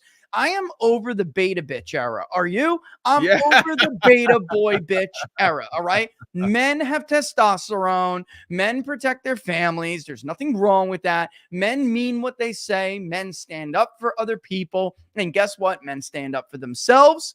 And men sometimes hurt other men's feelings when they tell them what needs to be said. They don't act the way these people act. And America is over it, obviously. By the way, look at Ocean County, 67.5 to 31.3. We were talking about the impact that these community groups can have, and that I was telling you I doubted my ability to pick up some of this in the polls. One of the rabbis in Lakewood, New Jersey, is still a left-wing rabbi, gave, and I forgot what the word is. Maybe somebody who's Jewish here can help me along. But these communities wait for the rabbi to send out what is like a proclamation before an election. This is how we're going to vote, and here is why, as good Jews, we should vote this way. And they largely listen. One left-wing rabbi the other night, Sean, I think it was Saturday night, said Donald Trump. The lines were ridiculous in Lakewood. All right. And I couldn't help but think to myself, if he's doing this much better with black men, I'm thinking Asbury Park. I'm thinking Ocean Grove. And by the way, Rasmussen Reports used to be in Asbury Park. I'm thinking things like that. And then I'm thinking, this is no way that this Jewish rabbi, they're Hasidic, gave this proclamation and that his flock would not listen to him. This is going to be very big. And then you look in a place like, Michigan, and Minnesota is close. By the way, I told you, Minnesota's like 2 points. Rich, how about that dumbass in Iowa? It's 56 to 42. Seltzer? There's only 88. Yeah. She clowned herself. She's ruined. 88% reporting, like 56 to 42. And by the way, what the hell was this? She's going to do worse than Joe Biden did on every level in Iowa. She managed to call the only 4 counties that are going to vote for Kamala Harris in Iowa. Because normally, I mean, obviously Story, Kamala will probably get Story. But honestly, man, at this point, after seeing this election, I don't know. Story was Biden plus 17, and we've seen some pretty big swings. I don't know if she'll hold Scott. If she gets, or she didn't hold Scott. It's gone. Never mind. It's gone. Okay. So Melanie is laughing her ass off at you. You're a maniac. You're a maniac. The reason I'm going to be so hard on Ann Seltzer is because she let me down. Because people like me in my age group used to respect her and came up in this business holding a great deal of respect for her. I have said it before. It's hard to be a woman in this industry, especially when Ann became a part of this industry. It's a boys' club, Sean, in every sense of the word. Definitely dominated by men, but also if you're not invited to the club, then guess what? They don't want you. And Ann was a woman and became highly respected, became a staple. And I'm telling you, I've talked to you about it. Probably more than most people. There's more to going on than Ann Seltzer got a response bias. Ann Seltzer probably got a response bias and then allowed her own bias to cloud her poll. She told Kamala Harris surrogates about this poll, made a comment, something along the lines of, ha, ha, ha, cackling like Kamala. I'm going to drop a bomb in this son of a bitch's lap, talking about how this poll was going to hurt Donald Trump. That's why it was leaked to me. I get on the phone, I call the guys at Real Clear Politics, and I tell them this is coming. They didn't believe me. They thought that I was making stuff up. They were like, your person must be BSing. There's no way Ann Seltzer would throw away her reputation like this. Well, behold, okay? She did it. It's a 16-point miss. 16-point miss. I like it. Yeah. Unbelievable. It's not believable. That's the point. And there's something that apparently happened in Ann Seltzer's brain after January 6th. Although she was already doing bad things, she spiked that poll before the Democratic caucus in 2020 because Biden was in 4th place and the Biden campaign wanted the poll spiked. They leaned on CNN. CNN leaned on her. And as a pollster, she folded because she is a left winger. And it was like not that hard to fold her. All right. And then the holding of the Trump plus 19.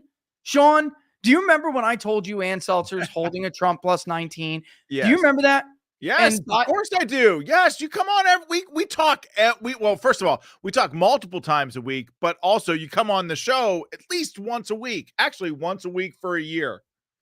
Yes, something has got to give. We cannot allow them to do this anymore. And they called me a liar when I said that she was holding that poll. How do you think I know about it? You know, it's like these people are like acting as if like I'm just making stuff up out of whole cloth. How did I get the poll showing that Biden was down in 4th place before the Democratic caucus? How did I get my hands on that poll? I mean, think about it, fools. I'm not making stuff up. How did I know this was coming? Come on.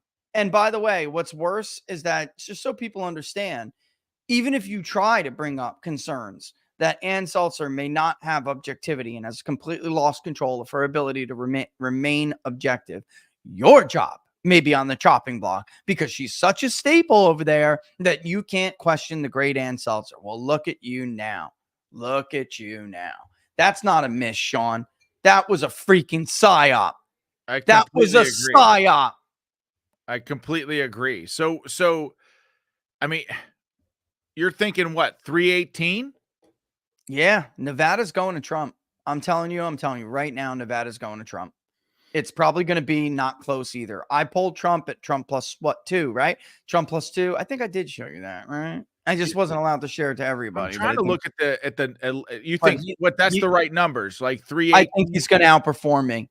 I think he's going to outperform my poll. I think he's going to get to I think he's going to get to 4 in Nevada, and he's going to take, like, if we just go through the list right now, okay, and we give Trump let me go to my thing here, my little calculator. Okay. We give him Wisconsin, Michigan, Pennsylvania, West Carolina, Georgia, North Carolina, Arizona, Nevada. Oh no, he's at 312. I'm sorry. You're right. 312. Where did I have this? Why did I have this? Nevada? No, Arizona. No, I think you were right. Nevada, Arizona. What am I missing? Georgia, here? North Carolina, Pennsylvania, Michigan, Wisconsin. I hear Joe Scarborough is having a public meltdown.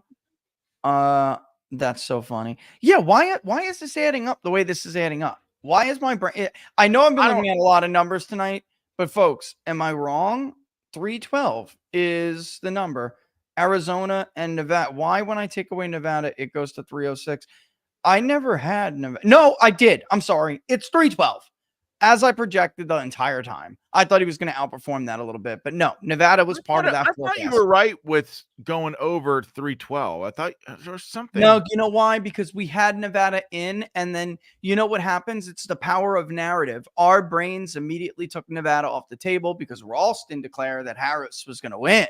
So, like, even though we already had Nevada on the map because that was always the most likely scenario. If he was going to win back Arizona, then it meant that Nevada, because Nevada has been shifting to the right. Voter registration trends matter. I mean, oh God, man. It's like I'm repeating this stuff over and over again. But you have to, because they'll just go back to lying tomorrow.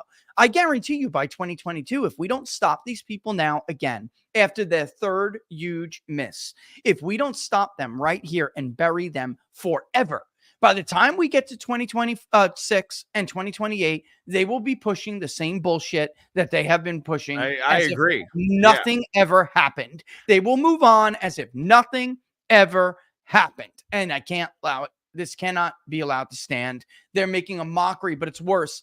George Gallup is like my new polling hero. Ann Seltzer has been demolished as a credible figure in my brain. And George Gallup had it right. As we get bigger as a country and as we expanded and as we got to be, the world looks like it's getting smaller with technology in the modern era, but the country's getting bigger and there's a lot more diverse voices. You just can't even run a self-governing society without accurate polling. The lawmakers cannot, knock on every door, Sean. They can't get the polls. There has to be accurate polling, not just for election forecasting, but do you want ranked choice voting in Nevada? Because according to everybody else, they did. But guess what? It's going down in flames. Did you want the ability for illegals to vote in your elections? Of course not. But according to everybody else, not a problem. It's going down in flames. And it went down hard in North Carolina, man. They're never going to register an illegal on this voter roll again. Nevada, ranked choice voting. What else? I mean, we could go down the list. I mean, by the way, it probably hurt Kerry Lake that Republicans in their infinite wisdom put an abortion thing on the ballot. Yeah, well, I mean, Kerry Lake, her race is going to be close. You know who else's race is going to be close is Sam Brown's. Yeah, it looks like as of 2 minutes ago, Rich, Sam Brown just pulled ahead by around 100 and some votes. This race, he's going to win.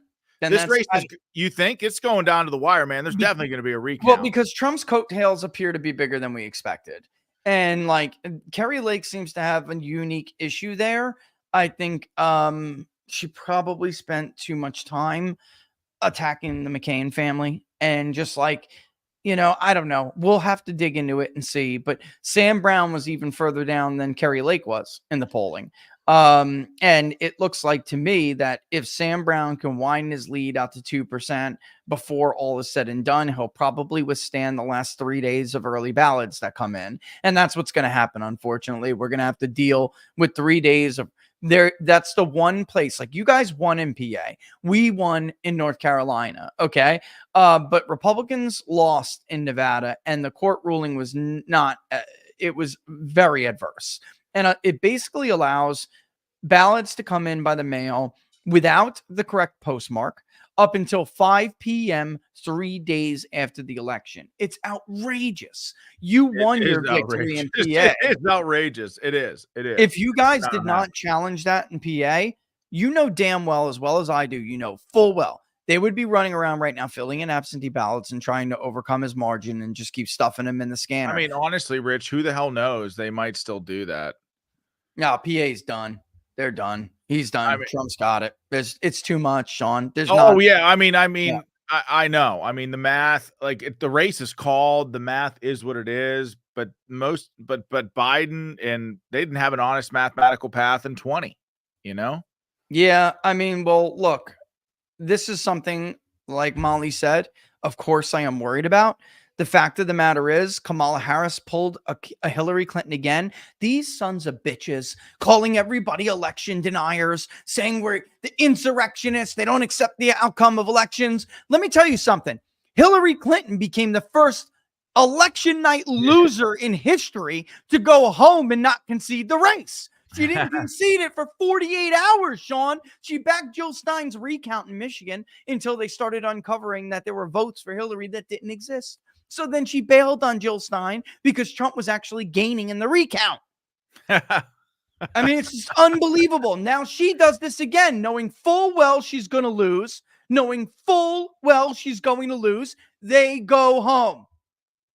This is outrageous. She knew she was going to lose. Everyone knew Kamala Harris at this point. By the time she decided to leave, everybody knew that this was, I'm being generous, I'm being conservative, but Laura and I, decision desk, it's she's cooked. This is right. So as a responsible person who wants to be a leader, all right, you wait. And when that moment comes, which is you're dreading, but it's coming, you wait I don't want to say like a man, because she's not a man, but you wait, Sean, and you do the responsible thing, man. It's a party out there. You hear that? You do the responsible thing and you go out there and you unify the country and say it was a hard fought campaign. Donald Trump has clearly won. It's time to come together. This is what we used to do.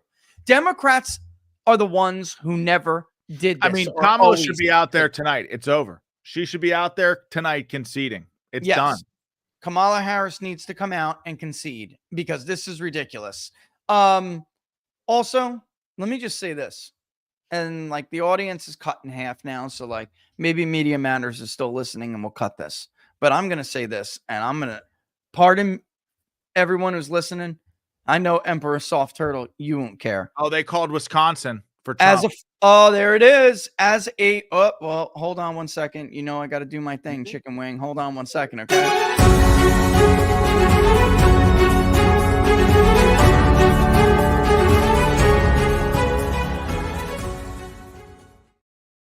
We can now project that Donald John Trump has won the state of Wisconsin. You came up with new music. There's new music. You did it. I did it. You want to see something cool too? Yeah.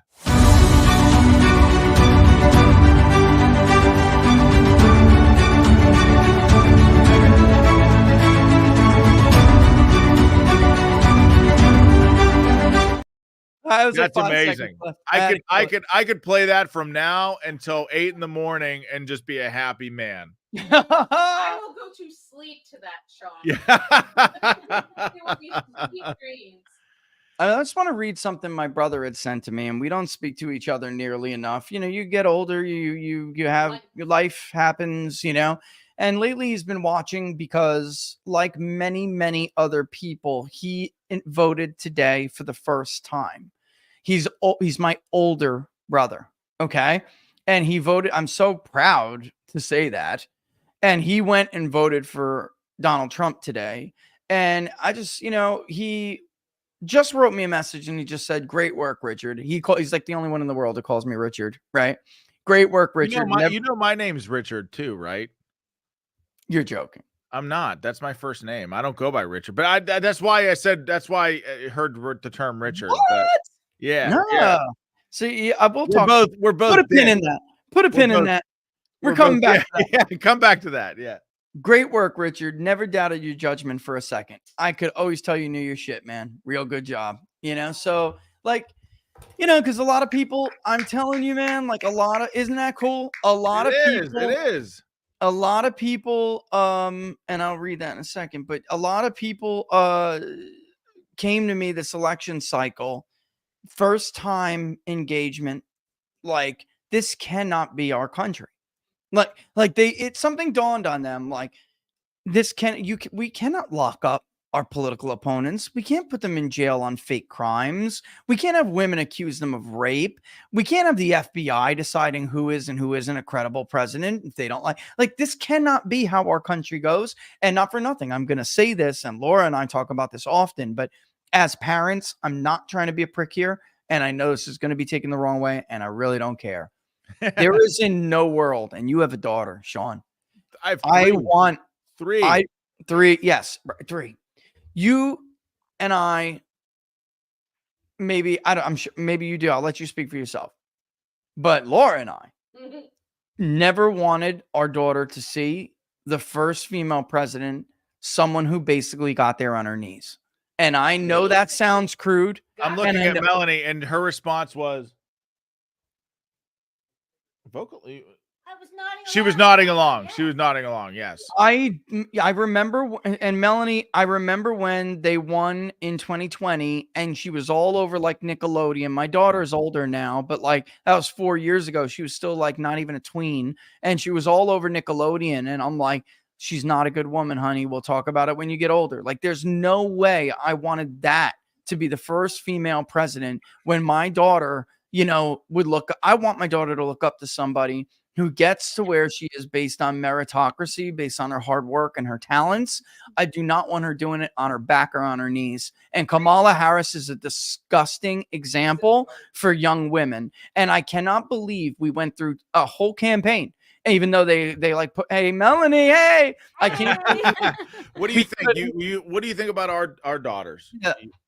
What do you mean? What do I think? What do you think? Do you agree with Rich? I 100% agree with him. I was over See? here nodding, and you I rolled wanted my chair over. I just grabbed her chair and rolled her over. She doesn't ever want to be on TV, but I rolled her over. You know. Well, Laura owes Locals now. It stopped streaming on Locals, so on Inauguration Day, Laura owes Locals an appearance. But I'm gonna make it before Inauguration Day. But anyway, yeah, I do. So basically, like, you know, the bottom line is, like, we went through an entire. We went through an entire campaign without talking. Roll me back out. Roll me back out. We went through an entire campaign, Sean, without talking about two things surrounding a candidate. One is her family life and her, you know, her past when it comes to that stuff. Her husband banged the nanny and killed the baby. All right. This woman slept her way to where she was in California to get in the position that she got in to be a U.S. senator. All right. And then she backstabbed the man who drug her along for the ride. All right. I mean, she is willing to do anything for political power. It's disgusting. Like, I don't mind if a woman's strong and even cutthroat. I don't mind that. But she's going to be the picture of like women's rights, bro, when that's how she got ahead. Like, I'm trying. She got ahead, all right. You know, like, pardon my French here, but ladies in the audience, you must know what I'm talking about. Do you want your daughters to look up to somebody like Kamala Harris, who banged a man more than twice her age, to the point where the local news reporter at the mayoral party went up to Kamala Harris and said, "Is he your dad?" That is on camera. That's in the archive footage. And she looks and like makes this face because it's like I don't even know I'm sorry. It's just, it's disgusting. And there's no way I wanted videos on how to properly give. All right, well, let's start. Right.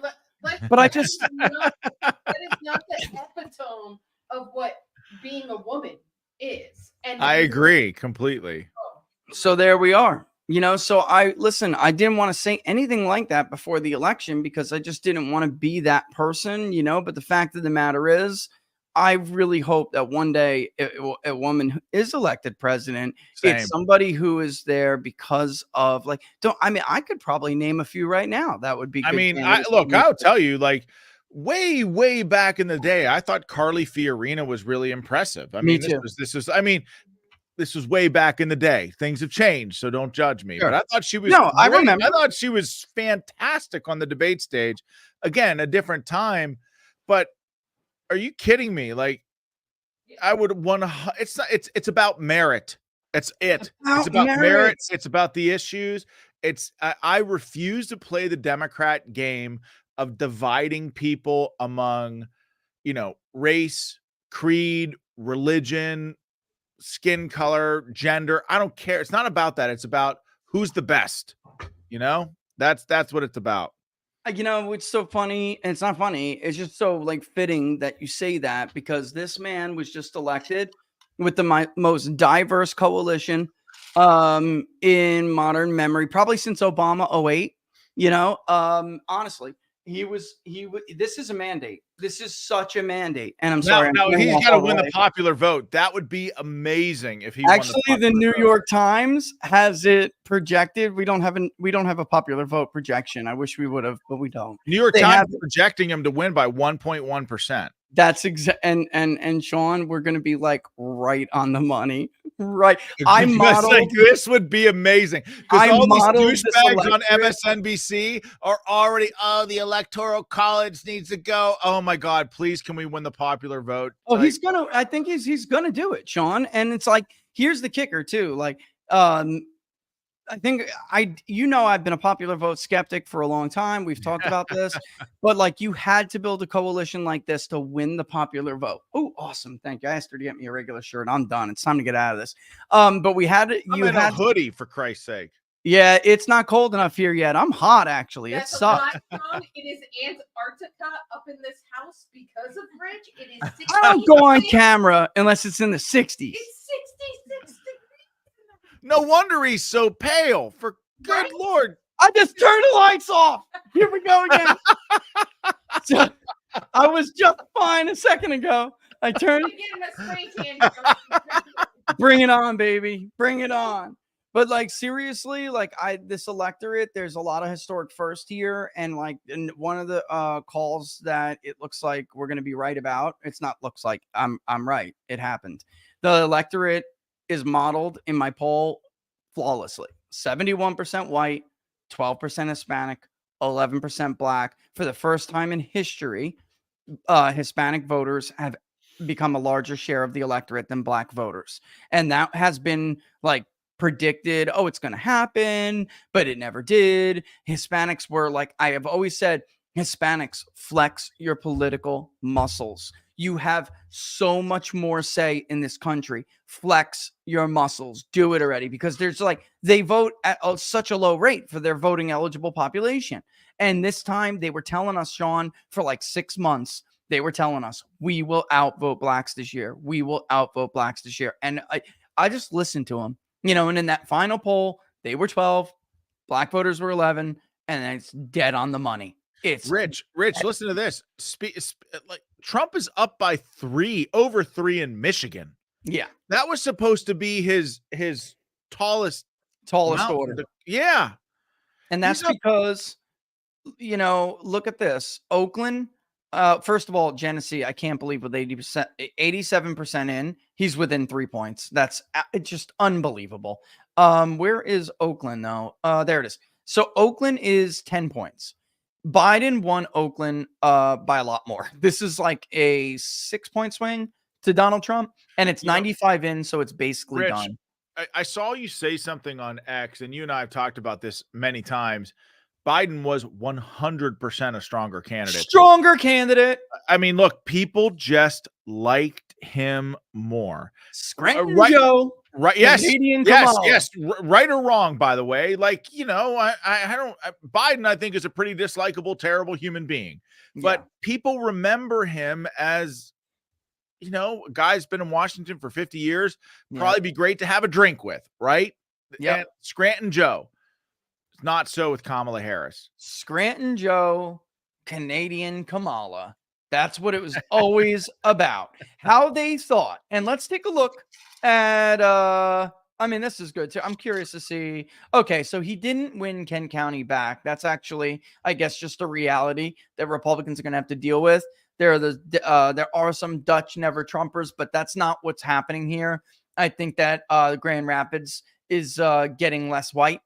And I don't think it is getting less white. He's actually doing fairly well in Kalamazoo. I can't believe that. But he's going to be doing this on the backs of just like these shifts everywhere and small margins. There's only so much you can squeeze out of the white vote, Sean. He's going to win this state on the backs of black men, Arab voters, where obviously you could see there's a major crack. It's Dr. Gorka. Tell him I love him. And then also I got to read Glenn's. But yeah, let's also look at what was the point you brought up before? Because there was something I wanted to show you. What did you just say? Oh, Michigan by 3. Yeah, right. There was something else I did want to show. I just can't remember, but it was supposed to be his tallest order. And because he changed this coalition, it changed the math. You know, it just did. And I think, what are they projecting he's going to win? Let me look at it. By 2. You know, so I remember coming on the show and telling you, Sean, for some reason, Michigan just looks Trumpier, a little bit Trumpier. I think what happened here is that he got back some of those college grads that voted against him, and he added non-whites, and he kept his working class base. You know what I mean? Like white working class base. And that was just never forecast to happen. It just wasn't. What are we at with Pennsylvania here? Man, he's up 3. He is gonna outperform my poll, I think. I thought they were gonna get him back down to 2, but with the Philadelphia, yeah, I guess it still is that they'll get him back down. They'll get him around 2, but Michigan might end about a quarter point more Trumpy than Pennsylvania. Could be. I don't know. We'll see. We'll see whether or not that holds. And how you feeling about McCormick? How they feeling over there? Well, listen, I think Trump wins Pennsylvania, so does McCormick. That's how I feel. I think he's going to hold on. I do think there's going to be a recount. It's going to take a little while, but Yeah. I think that McCormick's lead is strong enough that he will survive for sure. I don't He's think got to win like every vote in Philadelphia. Yeah. It's just the math doesn't work. The math does not work. So I mean, we will see. But even as Senate candidates go, McCormick for a Republican, I mean, look, his lead is fluctuated. It's gone up and down. But as a Republican, his lead, when I say as a Republican, I mean not Trump. I mean, his lead statewide has been formidable. So we'll see if it holds up. I think it will. If Trump wins, so does McCormick. Looks like Donald Trump is getting ready to vote. Getting ready to speak. I'm curious to see. I'd like to try to carry that and see what's going on here. So Trump, Elon Musk, huge influence on this election in a positive way. Yep. Unbelievable. The guy did things that was just so smart. He's such a smart guy. I hear Jake Scarborough is like legit having a meltdown right now. Like legit having a meltdown. Joe Biden. How can we watch that? Where can we watch Scarborough like shitting his pants on live TV? That would be amazing. See this. Oh my God, Scarborough. How do we do this? Get a best. Yeah, let's look. Somebody must have clipped it. Yeah, that's the 4th though. Okay, here we go. Somebody's saying he should be fired for this rant. Here's a good spot. Let's try to get this. Let's pull this up. And then if somebody knows where the president is speaking that we could watch, I will happily air it. Now he is. Oh, firing squad. He said that's all I heard was firing squad. Oh my God. Okay, here we go. Who said just in recent days he was going to execute. Oh no, this isn't it. This can't be it. This is before the polls closed. I'll see if I can find that rant. I'll see if I can find it. Is Trump talking now? I don't know. That's what I'm trying to find out. Where can I get Trump's speech? I think we need to carry Trump's speech to end this out.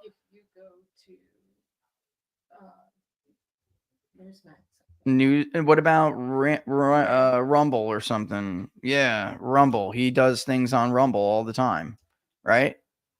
Let me see. Beware, lad. This kind of stuff. Okay. And Bongino was right. Beware of the last minute psyops.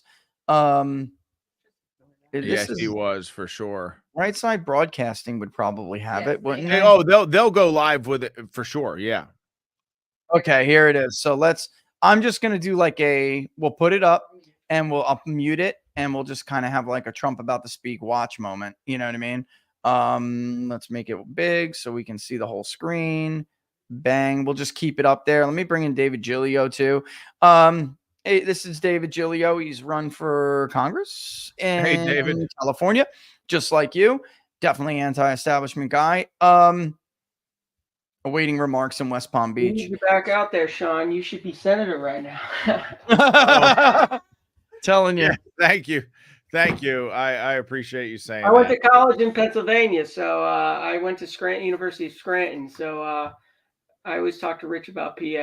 I'm a little disappointed Trump didn't win Lackawanna, but when we went back and looked tonight at the 2012 numbers in Lackawanna compared to tonight, it's pretty damn impressive. 8 points. It is pretty damn impressive, right? I mean, like it's a huge swing. I think that's what is that? That's Biden's birthplace, right? Yeah, it's right. Scranton Joe, man, they got the highway named after him. Laura's got to go, guys, because she's gonna have to get up with the kids tomorrow for school. I've got to get up with the kids too. Are they going to be school tomorrow? I was a teacher. I mean, Here he is. How many teachers are calling out tomorrow? Oh, here he is. Here's Trump. Let's bring him out. You got to watch this, Laura. Come on now. Here we go. To be an American, where at least I know I'm free. Dana White. Everybody's coming out there with him. To me, and I gladly stand up next to you and defend her still today.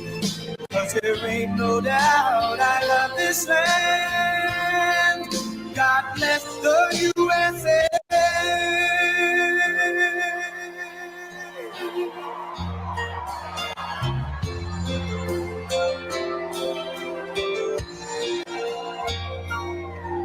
From the lakes of Minnesota to the hills of Tennessee, across the plains of Texas, from sea to shining sea, from Detroit down to Houston and New York to LA, where there's pride in every American heart, and it's time we stand and say that I'm proud to be an American, where at least I know I'm free. And I won't forget the men who died, who gave that right to me. And I gladly stand up next to you and defend her still today. 'Cause there ain't no doubt I love this land. God bless the USA.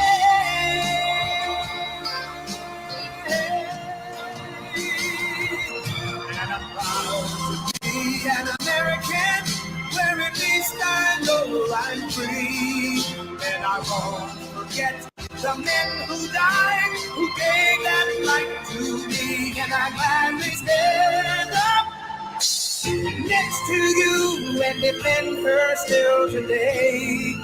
'Cause there ain't no doubt I love this land. God bless the USA.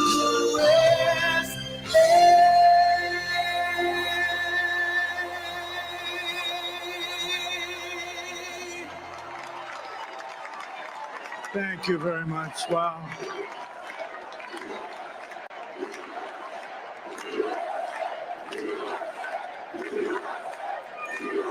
Well, I want to thank you all very much. This is great. These are our friends. We have thousands of friends in this incredible movement. This was a movement like nobody's ever seen before. And frankly, this was, I believe, the greatest political movement of all time. There's never been anything like this in this country and maybe beyond. And now it's going to reach a new level of importance because we're going to help our country heal. We're going to help our country heal. We have a country that needs help, and it needs help very badly. We're going to fix our borders. We're going to fix everything about our country. And we made history for a reason tonight, and the reason is going to be just that. We overcame obstacles that nobody thought possible, and it is now clear that we've achieved the most incredible political thing. Look what happened. Is this crazy? You can't believe it. You can't believe it. But it's a political victory that our country has never seen before, nothing like this. I want to thank the American people for the extraordinary honor of being elected your 47th president and your 45th president.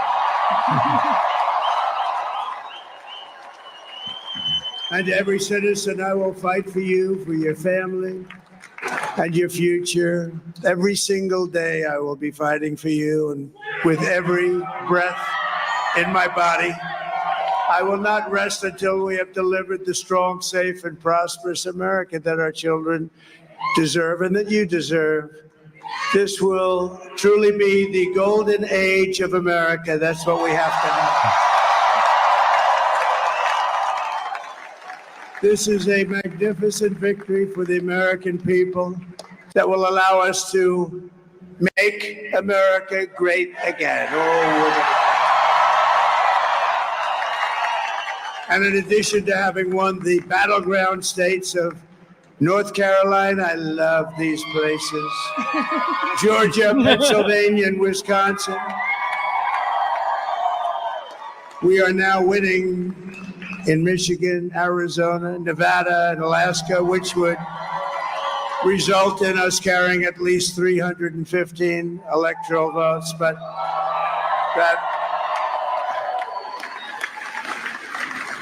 it's much easier doing what the networks did or whoever called it, because there was no other path.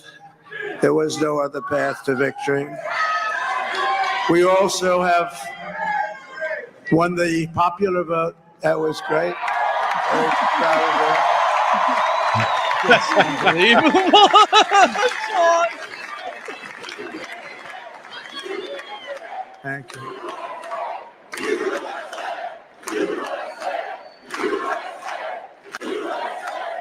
Thank you very much. Thank you.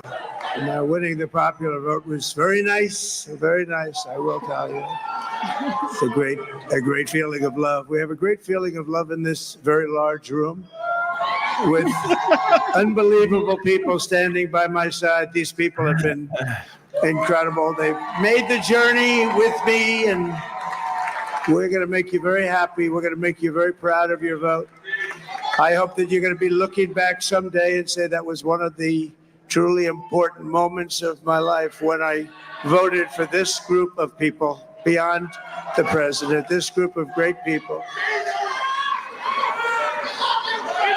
America has given us an unprecedented and powerful mandate. We have taken back control of the Senate. Wow, that's good. And the Senate races in Montana, Nevada, Texas, Ohio, Michigan, Wisconsin, the great Commonwealth of Pennsylvania, were all won by the MAGA movement. They helped so much. Trash can seltzer. And Trash in can those seltzer. cases, every one of them, we worked No. with the senators. They were tough races. And I mean, the number of victories in the Senate was absolutely incredible. And we did tele-rallies. We did tele-rallies with each one of them. And sometimes we did 2 or 3 and it was amazing to look at all of those victories. Nobody expected that. Nobody. So I just wanted to thank you very much for that. And you have some great senators and some great new senators. And it also looks like we'll be keeping control of the House of Representatives.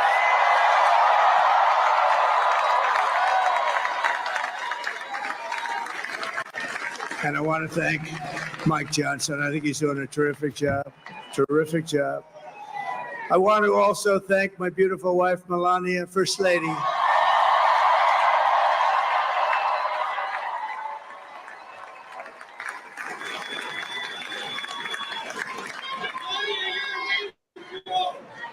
Who has the best-selling book in the country? Can you believe that?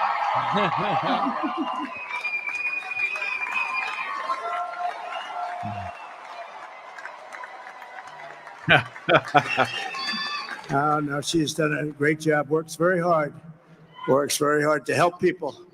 So I just want to thank her. But I want to thank my whole family, my amazing children, and they are amazing children. And we all think our children are amazing. Everybody here thinks their children are amazing, but that's a good thing when you think they are.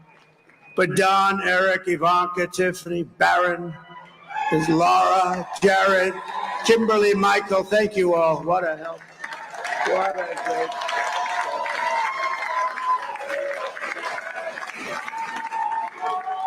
My father-in-law, Victor, is tremendous, and we miss very much Melania's mother, Amalia. We miss Amalia, don't we, huh? She would be very happy right now, standing on this stage. She'd be so proud. She was a great woman, that one. Beautiful inside and out. She was a great woman. I want to be the first to congratulate our great, now I can say, Vice President-elect of the United States, J.D. Vance. There he is.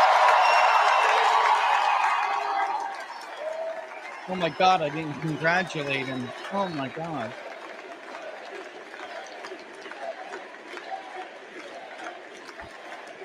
And his absolutely remarkable and beautiful wife, Usha Vance. And he is a feisty guy, isn't he? You know, I've said, go into the enemy camp. And you know, the enemy camp is certain networks. And a lot of people don't like that. Sir, do I have to do that? He just goes, okay. Which one? CNN, MSDNC? He'll say, all right, thank you very much. He actually looks like, he's like the only guy I've ever seen. He really looks forward to it. And then he just goes and absolutely obliterates them. Say a couple of words. I just sent him a message too. You didn't even congratulate him. I just forgot. Wild.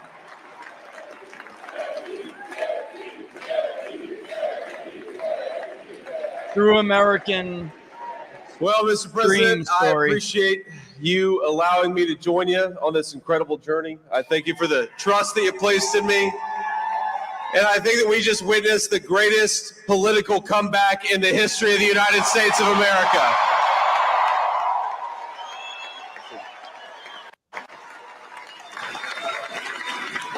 And under President Trump's leadership, we're never going to stop fighting for you, for your dreams, for the future of your children. And after the greatest political comeback in American history, we're going to lead the greatest economic comeback in American history under Donald Trump's leadership.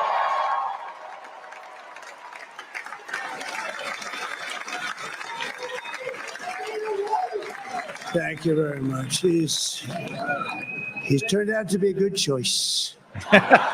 I took a little heat at the beginning, but he was, I knew the brain was a good one, about as good as it gets. And we love the family, and we're going to have a great 4 years, and we're going to turn our country around, make it something very special. It lost that little thing called special. We have to make it so. We're going to make this so great. It's the greatest country and potentially the greatest country in the world by far. And right now we're going to just work very hard to get all of that back. We're going to make it the best it's ever been. We can do that. If we had to wait longer, I don't know. It was going bad, and it was going bad fast. We're going to have to seal up those borders, and we're going to have to let people come into our country. We want people to come back in, but we have to let them come back in, but they have to come in legally. They have to come in legally. Let me also express my tremendous appreciation for Susie and Chris, the job you did. Susie, come here. Come here, Susie. Chris, come here, Chris. Susie likes to stay sort of in the back, let me tell you. The Ice Maiden. We call her the Ice Maiden. She doesn't want to be up there at all. Susie likes to stay in the background. She's not in the back. Like the spotlight. Say something. This wasn't expected, but I just want to thank, obviously, President Trump for this journey. It was a great one, and he's a hell of a candidate, and he's going to be a hell of a great 47th president. And this team that we had, the best team, and, of course, even my boss, Susie Wiles, the best. Thank you. Susie is great. Thank you, and thank you, Susie. Look at this. I've never seen her be shot before. Susie. They're great. Everybody up here is great. Everybody up here is very special. But the Trump, who did you say? Oh, let me tell you, we have a new star. A star is born, Elon. For sure. No, he is. Now he's an amazing guy. We were sitting together tonight. You know, he spent 2 weeks in Philadelphia and different parts of Pennsylvania campaigning. You know, he sent the rocket up 2 weeks ago, and I saw that rocket, and I saw it coming down. I saw it. It was, when it left, it was beautiful, shiny white. When it came down, it didn't look so pretty. It was going 10,000 miles an hour, and it was burning like hell. I said, what happened to your paint job? He said, we've never made a paint that could withstand that kind of heat. And but I saw it come down and turn around, and it was, you know, it's like 22 stories tall, by the way. It looks a little smaller than that, but it's big. And it came down, and you saw that fire burning. And I'm saying, only Elon can do this. It must be an Elon. And I tell the story. I told it last night. I had a man on the phone. I had the screen muted, no sound. I was talking to a very important man, happens to be here. And that very important guy, one of the most important people in, I would say, the country, actually. But, you know, I was president, and now it looks like I was going to be maybe president again, so I figured I could ask him to hold. So I asked him to hold, and especially because you're going to be president again, they hold. So I took the phone down, and I'm looking at the screen. I'm seeing this crazy thing that's going around and coming down. It looks like it's going to crash into the gantry. And I said, oh, no. And I said, do me a favor, do you mind holding for a couple of minutes? I want to see this. I thought it was a space age movie or something. I put the phone down. Bad part, I didn't pick it up for 45 minutes, and he was holding. But the spaceship came down, and I saw those engines firing, and it looked like it was over. It was going to smash. And then I saw the fire pour out from the left side, and I put it straight. And it came down so gently, and then it wrapped those arms around it, and it held it. And just like you hold your baby at night, your little baby. And it was a beautiful thing to see. And I called Elon. I said, Elon, was that you? He said, yes, it was. I said, who else can do that? Can Russia do it? No. Can China do it? No. Can the United States do it other than you? No, nobody can do that. I said, that's why I love you, Elon. That's great. And you know, when we had the tragic Hurricane Helene, and it hit North Carolina, they were really devastated. The water, this was a big water, as big as we've ever seen, water hurricane. It built lakes out of nothing. Fields became lakes, and the danger was unbelievable. And the people from North Carolina came to me and they said, would it be possible, at all possible, for you to speak to Elon Musk? We need Starlink. I said, what's Starlink? It's a form of communication. So I called Elon. And I'll tell you what, he had, and it was very dangerous. People would die. They had no communication. All the wires were down. I called Elon Musk. I said, Elon, you have something called Starlink. Is that right? Yes, I do. What the hell is it? He said, it's a communication system that's very good. I said, Elon, they need it really, really badly in North Carolina. Can you get it? He had that there so fast. It was incredible. So, and it was great. It saved a lot of lives. He saved a lot of lives. But he's a character. He's a special guy. He's a super genius. We have to protect our geniuses. We don't have that many of them. We have to protect our super geniuses. I want to thank some of the guys. You know, we have up here today, the U.S. Open champion. He's fantastic golfer. He's slightly longer than me. It's a ball a little bit longer than me. Just a little bit. Bryson DeChambeau is up here someplace. What happened to Bryson? Where is he? Bryson. Oh, he was shot. He's hitting balls. Oh, he's on the way. He's hitting balls. Bryson. Oh, look at him.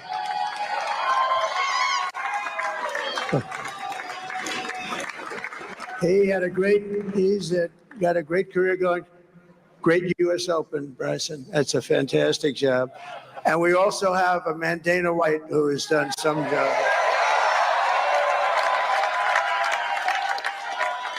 He's a tough guy.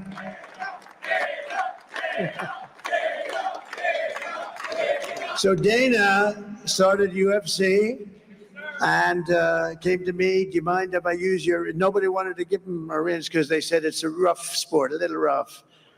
And I helped him out a little bit, and I went and I said, this is the roughest sport I've ever seen, but I began to like it and he loved it, and nobody's done a better job in sports. And you know, he's a very motivational kind of a guy, what he does. He gets these fighters and they really go at it. And it's become one of the most successful sports enterprises anywhere at any time. It's doing so well. I'd like to ask Dana just to say a couple of words because people love to hear from him.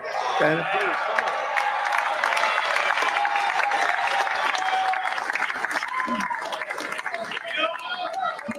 Nobody deserves this more than him, and nobody deserves this more than his family does. This is what happens when the machine comes after you. What you've seen over the last several years, this is what it looks like. Couldn't stop him. He keeps going forward. He doesn't quit. He's the most resilient, hardworking man I've ever met in my life. His family are incredible people. This is karma, ladies and gentlemen. He deserves this. They deserve it as a family. I want to thank some people real quick. I want to thank the Nelt boys, Aiden Ross, Theo Vaughn, Bussin' with the Boys, and last but not least, the mighty and powerful Joe Rogan. And thank you, America. Thank you. Have a good night.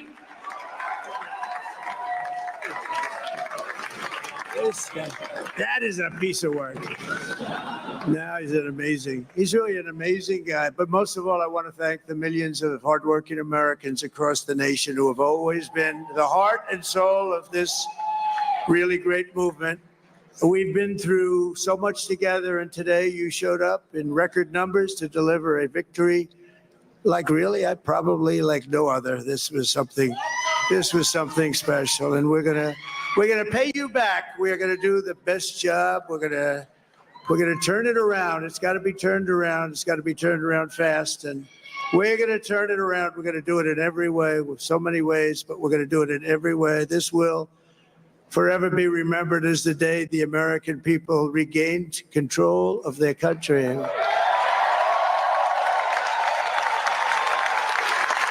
So I just want to say that on behalf of this great group of people, these are hardworking people. These are fantastic people, and we can add a few names like Robert F. Kennedy Jr. He came in, and he's going to help make America healthy again.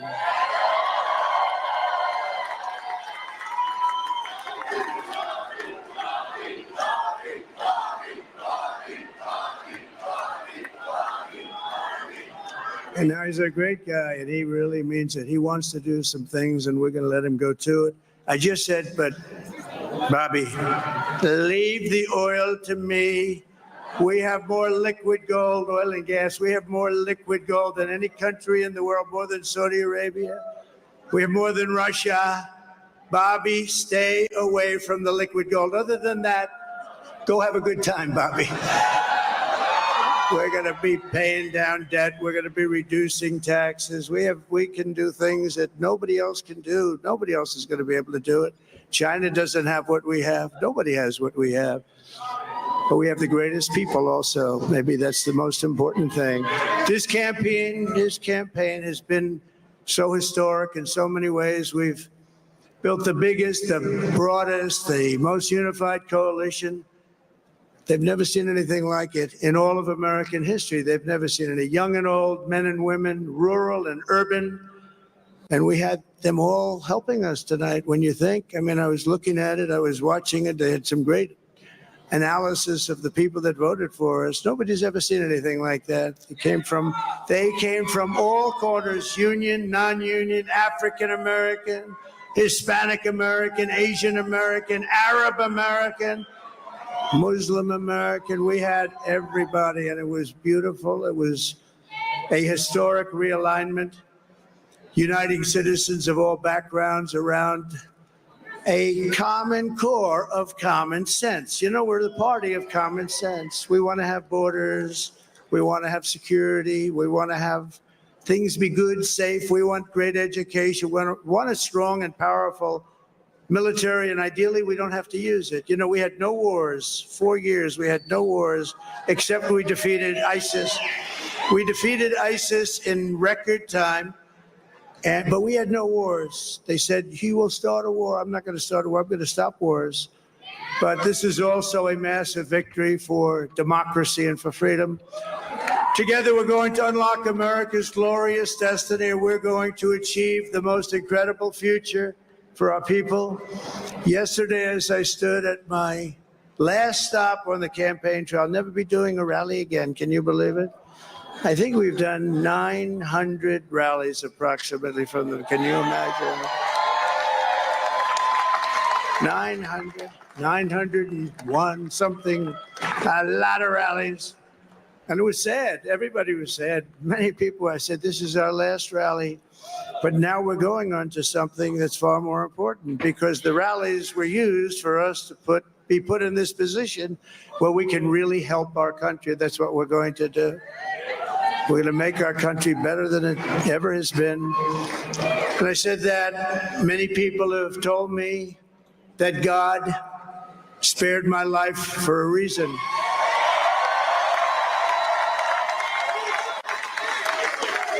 And that reason was to save our country and to restore America to greatness. And now we are going to fulfill that mission together. We're going to fulfill that mission. The task before us will not be easy, but I will bring every ounce of energy, spirit, and fight that I have in my soul to the job that you've entrusted to me. This is a great job. There's no job like this. This is the most important job in the world. Just as I did in my first term, we had a great first term, a great, great first term. I will govern by a simple motto: promises made, promises kept. We're going to keep our promises. Nothing will stop me from keeping my word to you, the people. We will make America safe, strong, prosperous, powerful, and free again. And I'm asking every citizen all across our land to join me in this noble and righteous endeavor. That's what it is. It's time to put the divisions of the past 4 years behind us. It's time to unite. And we're going to try. We're going to try. We have to try. And it's going to happen. Success will bring us together. I've seen that. I've seen that. I saw that in the first term when we became more and more successful. People started coming together. Success is going to bring us together, and we are going to start by all putting America first. We have to put our country first for at least a period of time. We have to fix it, because together we can truly make America great again for all Americans. So I want to just tell you what a great honor this is. I want to thank you. I will not let you down. America's future will be bigger, better, bolder, richer, safer, and stronger than it has ever been before. God bless you, and God bless America. Thank you very much. Thank you very much.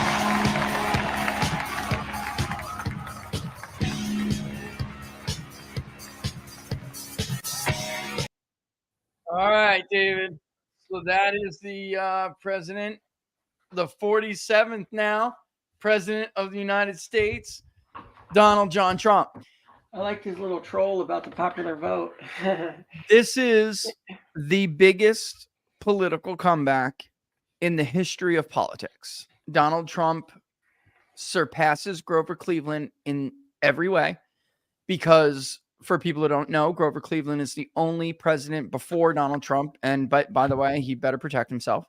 There's already David Korn on Twitter talking about how Russia did this. I kid you not. These people Well, are. they were already posting stuff. I mean, Brad Raffensperger was out there talking about how, Russia's calling in bomb threats. It's all Russia.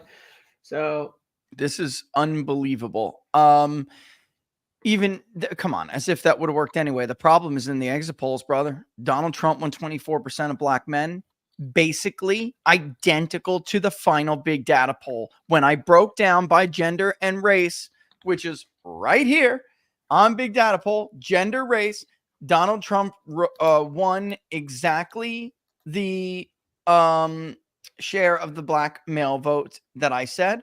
He got 2 points less of the female black vote than I said.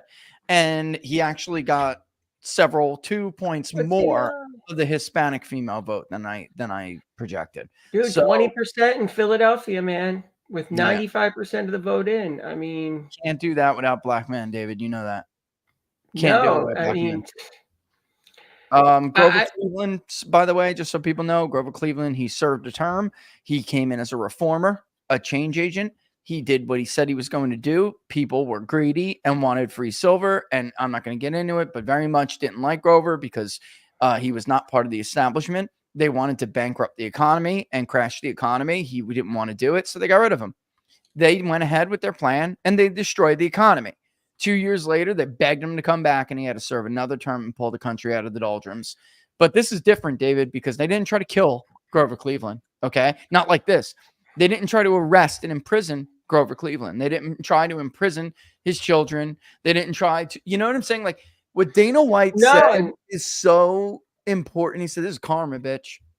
You know, like. Yeah. And, it's crazy because they've built Trump up to be this like terrible figure, right? And it's just so insane and over the top.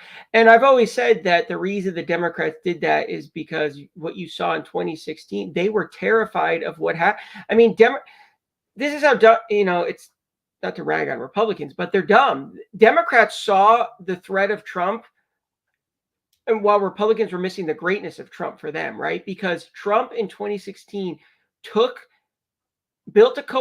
to build this coalition that culminated here tonight with groups that Democrats thought they owned, right? These were voters that Democrats never had to think about catering to, right? Those were their votes. They were coming in no matter what. They didn't have to go knock on their doors. They didn't have to make sure those people got out. And then all of a sudden, because no Republican was ever going to win him, right? Because they were getting Mitt Romney type Republicans who had no shot at getting these people. Then Trump comes along and he steals some of these voters for the first time in decades. And Democrats are like, holy crap. If we don't like nip this thing in the butt and demonize this guy beyond belief. Yeah. And if Republicans are smart enough and they actually go with what this guy's talking about, we could become a permanent minority party, because at Americans' hearts, they're not into this crazy stuff on the social level that the Democrats are pushing. Okay, they're not into it. But when you scare them with that kind of stuff, Trump's a mean, he's this and that, it brings people back. But Republicans were just, Trump said it. This is the most diverse coalition ever. Most impressive coalition ever. And Republican Party needs to wake up. There should be no more fighting. I don't ever want to hear about, oh, he can't run. He's an unelectable candidate because he backs Trump, right? In these districts. Never want to hear it again. It's ludicrous. How can you make that argument anymore looking at the swings in some of these blue counties? How can you make ran ahead everywhere, David? Oops, sorry. I just wanted to show you something, but he ran ahead everywhere, David. They're all racing to try to get him to match it. They're all hoping he pulls them over the finish line. This was the Republican headquarters in Cuyahoga. Are you ready? Yeah. You're going to love this. I know you're going to love this. This is them celebrating Donald Trump being elected the 47th president. You think they're going to be a bunch of old white men wearing sweater vests? No, man, sir. Look at this.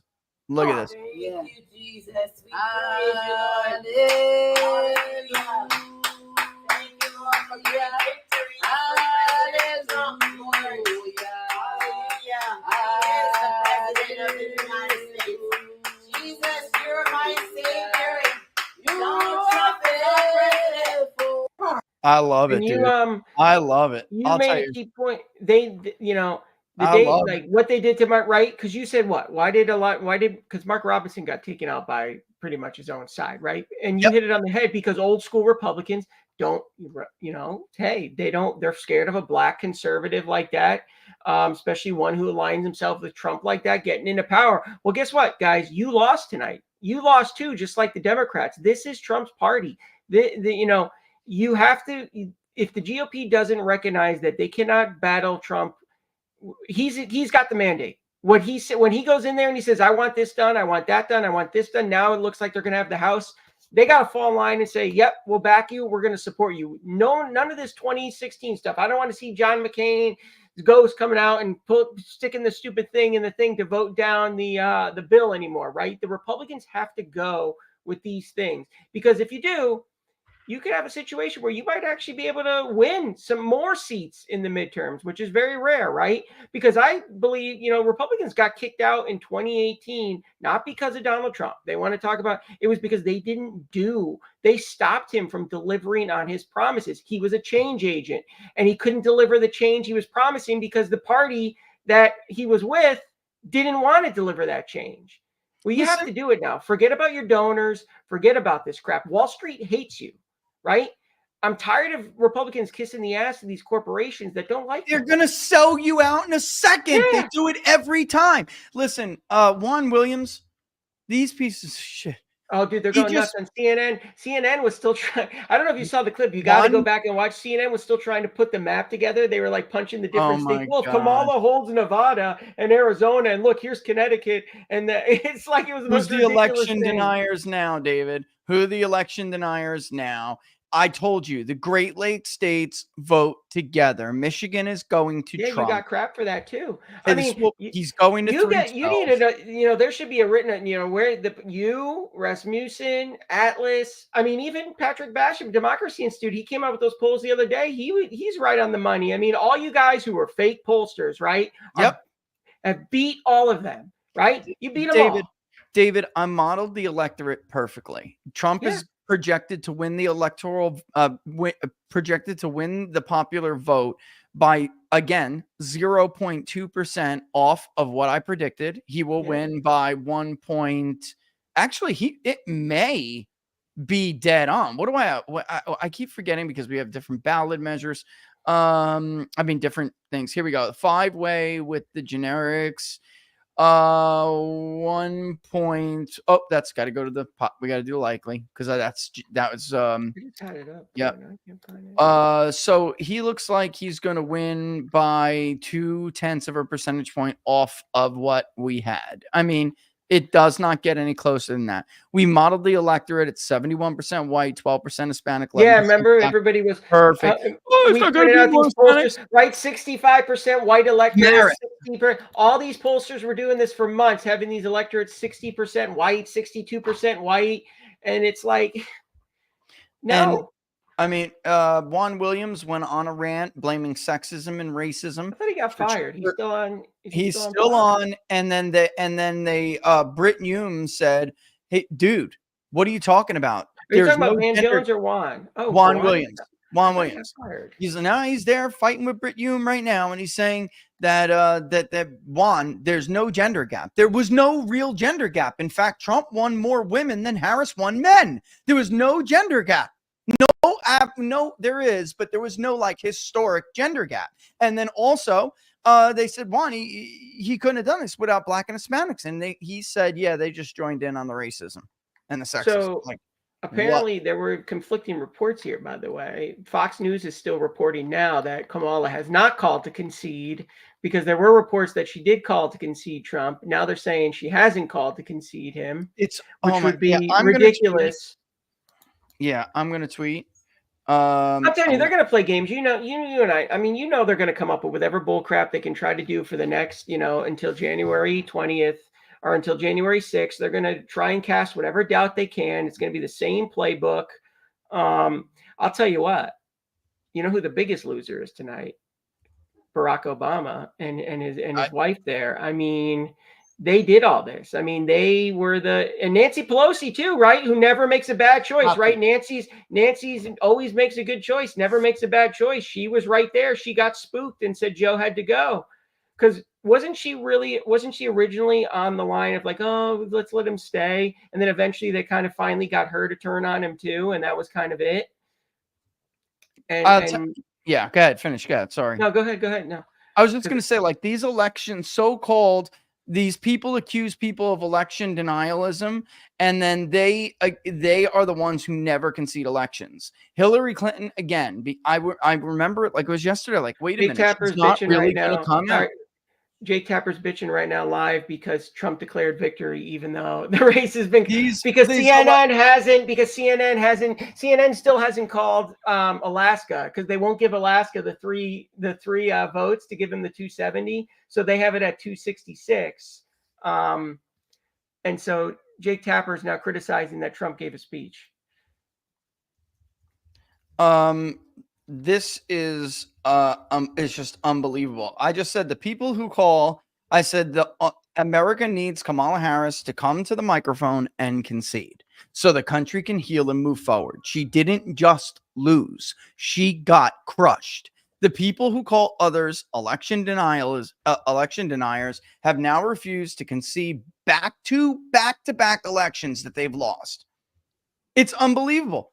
This is it's just unbelievable. I'll be honest, I don't think she's going to speak tomorrow. If she does, I think she's going to go out there with some bull crap about how there's still votes that haven't been counted in Pennsylvania. Oh my God. This is what we do for a living. We know this election is over. She's not only, again, she's going to lose. And by the way, they called New Jersey. It took till 2:59 for them to call New Jersey, even though, I mean, we did know that it was, but I can't believe New Jersey is only 4 points. Yeah, I mean, that's 5 points. We're coming for New Jersey next. I'm telling you, bro. he is, you know, she is, by the way, she is right now below 60% in California. She's at 59 right now. And obviously we have dude, she's the U.S. senator and she's a sitting vice president and former U.S. senator from California. And she's probably going to run for governor here. I mean, her plan, I'm assuming, is she's going to come back and run for governor in 2026. Newsom terms out. I'm sure she's going to give it a shot. Otherwise, she's done. I mean, her career's over if she doesn't run for that. She probably thinks she'll get it, you know, gifted to her. I don't think that's true. I don't think there's a lot of love for her in the California Democratic Party, at least not after this. I mean, you said it before, Democrats are going to turn on you, right? If you're a loser, once you're a loser, the Democrats, they're done with you. They're done with you. Dude, I can't believe how close New Jersey is, and Jake Tapper's talking about as this is just unbelievable. First of all, Fox News has called this. So Jake Tapper's undermining democracy. Actually, I'm going to tweet that. You're MSNBC still undermining hasn't called it either. democracy. So those three are still going on. Who hasn't? MSNBC has still not called it either. So everybody's avoiding calling. I mean, Fox still hasn't called Alaska. They did that the last time too, which is so stupid. Remember, even last time they waited like, I don't even think Alaska got called till like the next morning by Fox. But most of the people are not calling Alaska because they have Trump 3 votes away. So they're not going to call it. And they're pretending like it's not really there. Like it's not automatically going to put him at the 270. So they're just pretending Alaska doesn't exist. But yeah, they're still holding out hope. Google still hasn't called it either. Apparently, if you Google, it'll still show that it's 267. Oh my God. So they're not calling Alaska so they can hold out hope that she's going to, dude, she's 14 points down with 58% of the vote in. We know where the votes, it's like they act, David, like they act like we don't know where the votes are and where they're coming from and what's left and what's outstanding. Again, she's going to lose Michigan too. So this is all a moot point. She's not even close. I mean, yeah, I mean, we'll get him within 2 if she's lucky. I mean, he's way over by Fox. I mean, Fox has him at 277. So she'll get him to 2 in Michigan if she is lucky. I'm telling you, Michigan may end up being the most Trumpy of the 3. Although I think that honestly, Pennsylvania may not close as much as we think it's going to. It's 2.9 right now. Yeah, I don't know. Over 95% reporting now, according to yeah, it's pretty much in right now. I mean, we got Philadelphia's in. Trump ended at 20% of the vote in Philadelphia. And that was, where was he? I mean, he was down what double Mitt Romney, bro. That's double Mitt Romney in Philadelphia. What did he get in 2020 there, though? Because I know the polling kind of for a while in 2020 did have him at like 20%, but then, you know, with all these bullshit ballots that came in, it got him back down to where, you know, most Republicans end up. He got 17%. So he, still pretty damn good. Yeah, it still is good. Mitt Romney got like 9, bro, or something. Yeah, I mean Jesus. I mean, Mitt Romney was not the kind of guy that was going to win Pennsylvania. Oh, what I was going to Philadelphia. say is this is what I was going to say, David. Okay. 47% of America is going to have a mental health crisis. Yeah, I said that. Yeah. I said, how many teachers are there? Is there even going to be school tomorrow? You said your son's got to get up for school. I'm like, are they even have school? There's going to be so many teachers out tomorrow. It's going to be insane.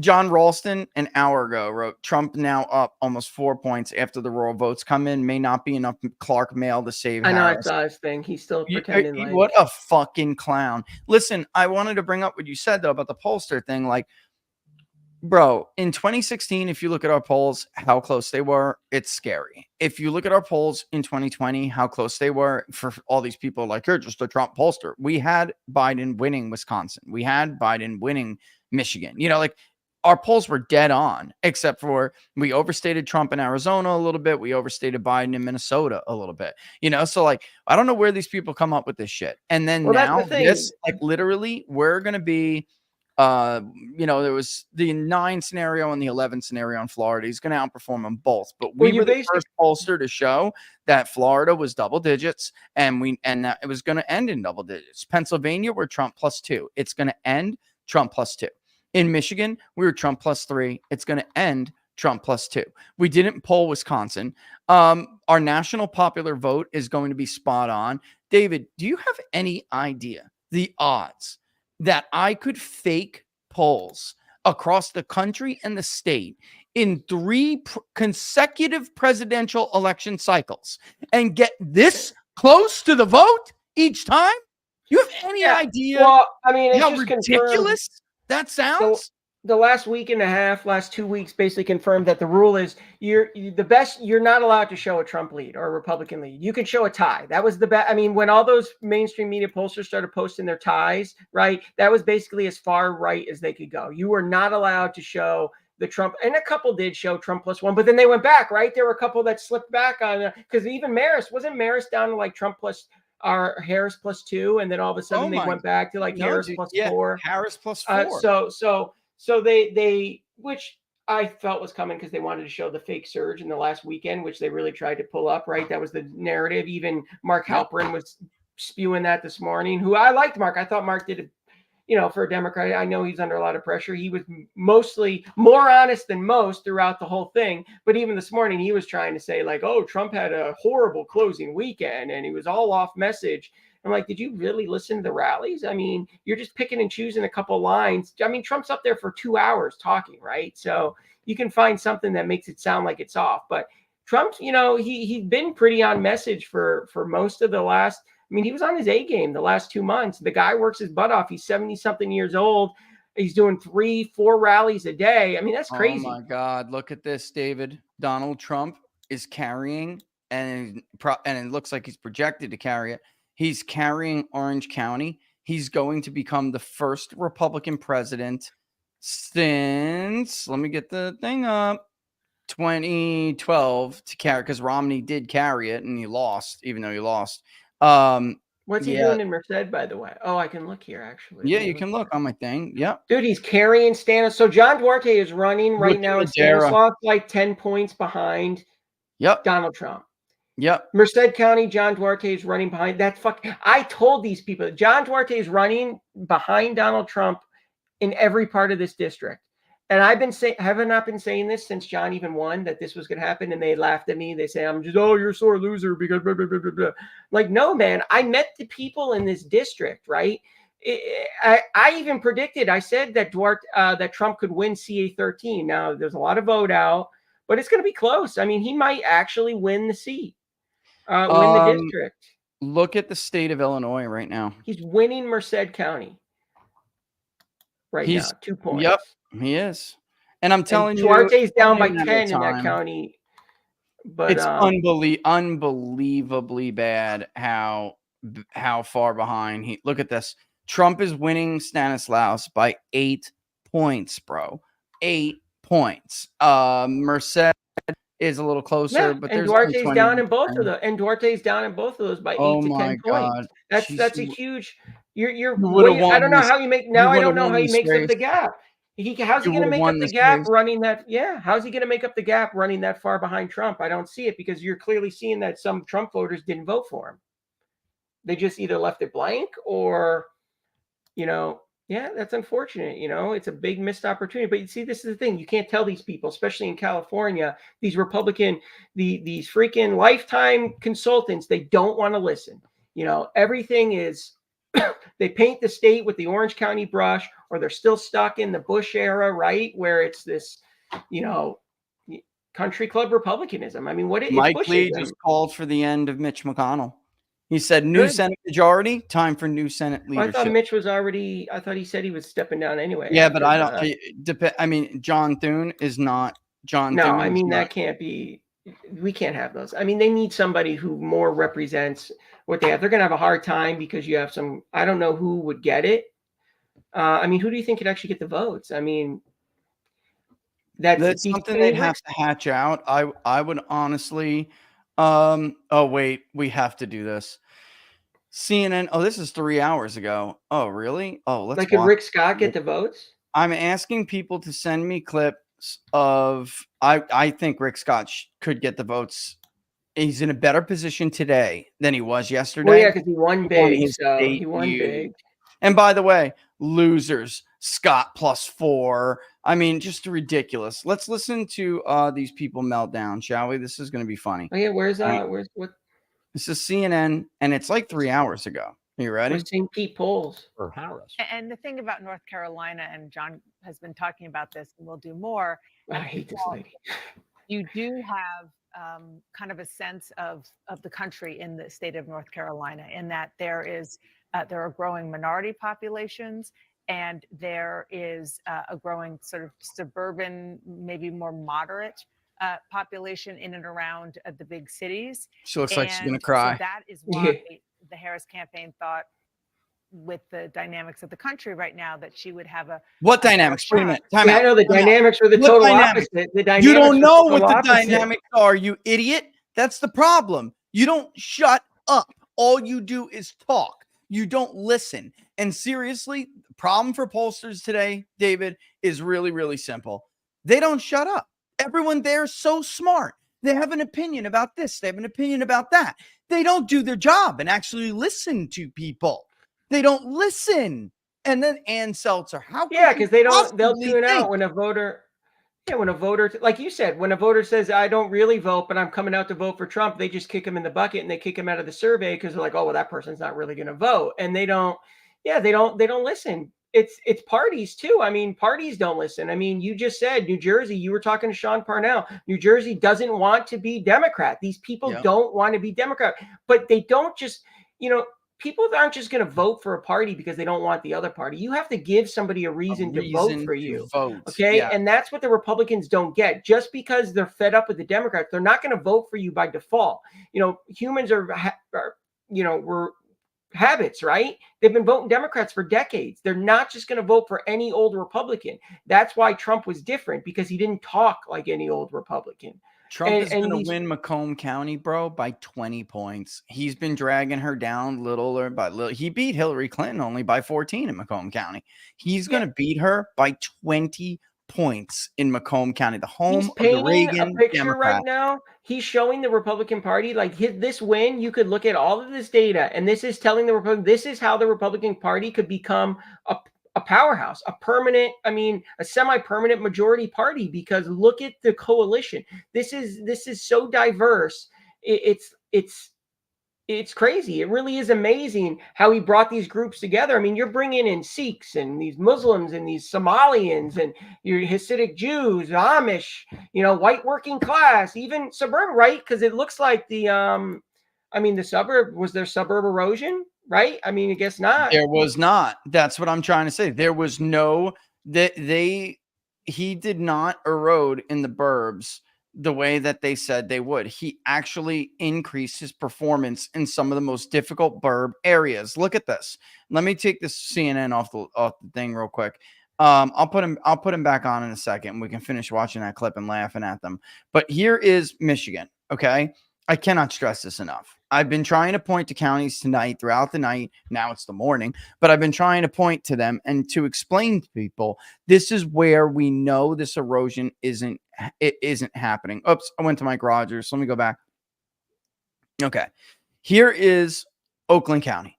Biden won Oakland County by 14. I keep saying 16, but it was 14 points. She's barely winning it by 10 points. All right. That means 4-point swing. Look at, it's glitching a little bit. So, I mean, he actually improved in the suburbs. Oh my God. Absolutely. Yeah, I mean, he's going to win. He's going to win he's improving.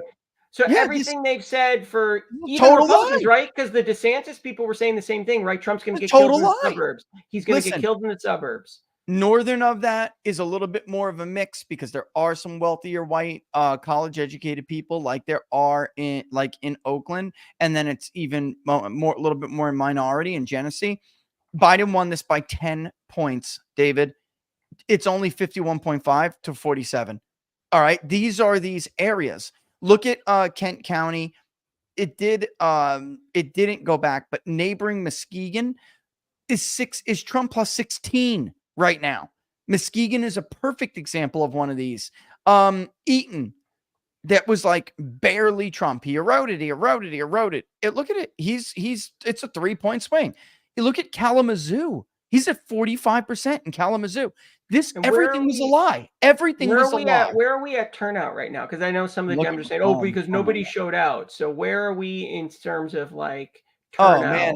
man, and we're gonna have to wait to see where the dust settles in areas like in certain places. I imagine because battleground It's always going to be lower than battleground 2020. areas. Well, battleground states and battleground areas got more attention. Okay, so they're gonna get a weird turnout. Right now, Pennsylvania in 2020 was 6.9 million votes.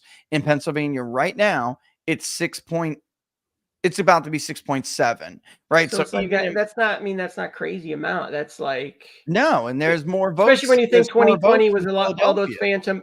phantom ballots in 2020. How many of those were actually real voter? You know what I mean? Like, I don't care what anyone says. I saw somebody post that tonight proves that 2020 wasn't rigged. I actually think it's the opposite. I think it reaffirms that 2020 was a very screwed up election. We're gonna have equal in Georgia. We're gonna actually exceed it. I bet you we already did. Hold on, because I know they're not done counting, but Georgia was just under 5 million, 49.97, and right now Georgia is 5.2 million, 300,000. And they're not even done counting. There are 300,000 more votes in Georgia today than there were in 2020. What happened is we got normies to the polls that were low prop and no prop voters that we knew were out there. We identified them early. We had Sean on talking about what he did with his thing under the radar. You have 10x votes. Those guys are heroes. By the way, this is what they gave me because you know me, David. I don't like getting involved. I don't.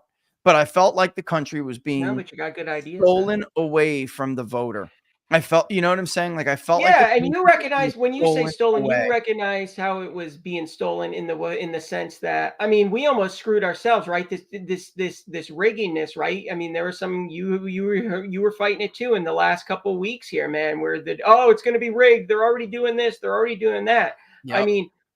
Those low prop voters are the ones who aren't going to we almost screwed ourselves, shot ourselves in the foot. We're lucky they came out because we were trying in the last doomer, right? All last week, Republicans were dooming it. It's good that we banked those votes because those people are the ones who are going to be like, well, if it doesn't matter, I'm not going to show up. And I think, there's going to be a lot of conservative pundits. I don't know what they're going to talk about tomorrow because they've been dooming so long.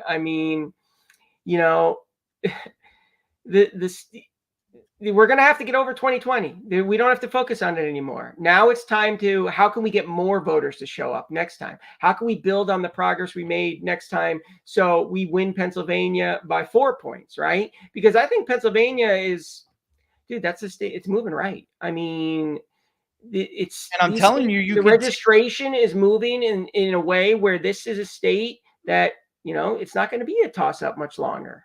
Dude, New Jersey is the tri-state area with these overlapping media markets. You have even parts of Delaware that get in there if you do it. We got New York, Connecticut. But listen, look, let's take a look at New Jersey real quick. I know we got to probably at some point wrap this up. I'm just kind of waiting on the call in Michigan, but I thought it was going to happen. I keep refreshing, and it's not. Look at this. Less than 5 points in New Jersey. Look, he flipped Morris. There is a guy on Twitter. There's a guy, and that's a very ritzy Morristown in there. Is very ritzy. That's a place where. Course. And Monmouth, by the way, we were talking about these suburbs. He wiped the floor with her in Monmouth, which is an area where, and I kid you not, guys, you can go back and look. Dave Wasserman was quiet. Dave Wasserman was quiet because and that is all you needed to know when you're wondering where this election is going to go. Dave Wasserman was quiet as a mouse. He didn't make a peep in the last couple of, in the first couple of hours in the election. He stopped. Nate Cohn was pretty quiet too on the New York Times thing. They disappear. They don't talk. When it's your job, and it's like when Republicans are losing, I don't vanish, bro. Like, what are you doing? Like, that's how think about it though. That's how you know that they are operatives. They are not analysts, because the minute it goes bad for Democrats, they disappear. Matt Rooney, he works over at, I just want to give him some heads up. Or they downweight your polls in their models, right? Or they downweight your poll. That's how you know. Oh, well, that guy put a Trump +5. Well, that's going to count for not even count, right? Well, I'll make my model switch it to it accounts for a Harris +2, right? Because he does that. Nate Silver does that in some of his. Yeah, I got to tell you, Matt Rooney, I've been on his show before. He's on radio, the Matt Rooney show. He works, writes up on SaveJersey.com. He was on to this, and he was like, look, I'm telling you, the voting in New Jersey is more Republican. And I had been talking to him about it, but both Pennsylvania and New Jersey, the auto voter registration works in their favor because there are normies who aren't politically active. And once you get them on the rolls, you can identify them and target them. And that was like a huge deal. Look at New Jersey, David Morris. And then below that, Dave Wasserman said that we're going to see this giant swing in Monmouth County because that's where there are more educated, upper crust, well-to-do, affluent, white suburbs. I know that area all up and down Route 9, from more ritzy areas of Howell and Freehold to the Marlboro money, man. And they voted for Trump big. Look at this. I mean, by the way, Trump's he's carrying Passaic. He's carrying Sussex. The only thing he's not carrying is Bergen. That's machine politics. You just got to get a presence on the ground, and you've got to make this, you got to build relationships. You know what I mean? And he took Morris, and he's going to hold Morris. But Morris went for Biden. I mean, this is such a huge deal, this map. Such a huge deal. By the way, Bruce Springsteen, I can't believe Bruce Springsteen didn't pull it over for Kamala. He's an absolute clown. But this guy is like, it's totally at this point, totally irrelevant. He really is. They are very difficult to get. Hold on one second. I just want to point out to Phil Kerpen. They are very difficult to gauge, but not all pollsters, not all of us blew this election. I mean, we are very happy at Big Data Poll. I mean, look, I didn't even realize this. I've been telling you about it. Dude, Biden won Connecticut by 20 points. Yeah, look at it now. Harris is up by a little over 9 points. This is why I'm telling you, we can assault the shit. Republicans can assault, not Republicans. Trumplicans, might as well just change the name of the party. I'm not kidding. Yeah. Call it Trumplican. Okay. Like just change it, or America First or something. I don't know. I'm telling you what though, Rich, if these CA13 numbers don't start changing, I'm going to be shoving these things up people's faces because I really, it just makes me angry. It shouldn't be this negative considering how Trump is doing in the district. That's what I'm saying. It's driving me crazy because you and I said this and they laughed at us, dude. How many times did they say they scoffed at us, right? When we told them all this stuff. Oh, you might win it this time, right? You might win it this time, but you're going to lose it in 2 years and you're going to give that seat away to Adam Gray, to the Democrats for decades now. Because once it falls with something like this, it's not going to go back because the voters are going to be like, well, we gave a Republican a chance and he sucked. So now you put that seat in jeopardy. I told Devin that this was not going to work. And he was like, but he's Portuguese and he knows the Portuguese community. I said, Devin, I've pulled it. They have no idea who the guy is. He is a total clown. He is never going to carry the MAGA message. He's more conservative. You got to get to know him. I'm like, he's full of shit. And this is he tells people behind closed doors he's not. He tells people behind closed doors he's not conservative. He laughs at people. Stand Trump. And now look at him. By the way, Trump is 5 million votes up over Harris. I see this is like down huge. Fox has her at 58% in California. So I mean, dude, if she gets below 60, I mean, that's yeah, she's not winning the popular vote. And that's why it's funny. So did you see the one? I got to find the one clip because it was pretty hilarious. My buddy sent to me. She's not winning the popular vote. They were saying the guy was crying. Who was it? Let me see if I bookmarked it. But basically he was crying because Wisconsin. Oh, I guess he said, I guess voters have decided that we don't care about democracy. And my buddy was like, oh, so now the popular vote means we just shouldn't vote anymore then. If voting means you don't care about it because we voted for it. They will flip and flop all the way. Like no matter what, they just have no consistency. It's just all about losing. I mean, it's all about winning to them. They will flip, they will flop, and they just don't care how, absolutely. I just want to retweet. Well, you hit the nail on the head too. The Democrats are going to double down. There was a guy on they had the CNN panel. He was saying, well, maybe, most Americans don't agree with the Green New Deal. Maybe most and they were arguing with him. They were telling him no. I mean, they're so delusional. They're thinking, I mean, their excuses they're making are crazy. I mean, they're not self-reflecting. They're angrier than ever. So it is good that Trump looks like we're going to hold the House, because the Democrats are angry as heck. I mean, if the Democrats took the House, I mean, we'd be looking at. So Duarte did pull ahead now. He did. He did pull ahead, yeah. But But he's still running behind Trump. It's Trump's coattails. That's yeah. what I'm interested, but I'm still interesting to see how it falls. I mean, Trump is still running ahead of him, so it's going to be interesting if he holds it off. I mean, a lot of these Republicans are going to be. They should be on their hands. They should do whatever Trump asks them. If he says, I want this bill passed, they shouldn't even no if, and, or buts. He drags a lot of Republicans across the finish line. These people owe him. They have to pass his agenda. The American people want his agenda. Even in deep blue areas, New Jersey, Connecticut, New York, this is people telling you this is what we want. And then if they do that, I mean, you could see in 2028, I mean, Trump won't be on the ballot, but JD Vance is vice president now. I think he's one of the biggest winners in this whole race. Oh, he's going to be president. He's going to be JD Vance is going to be president. If the GOP embraces this and goes with Trump's movement, you could you could wipe the floor with Democrats. I mean, you could flip New Jersey in 2028. New Jersey can go, dude. Yeah, 4 years is a long time. It could go.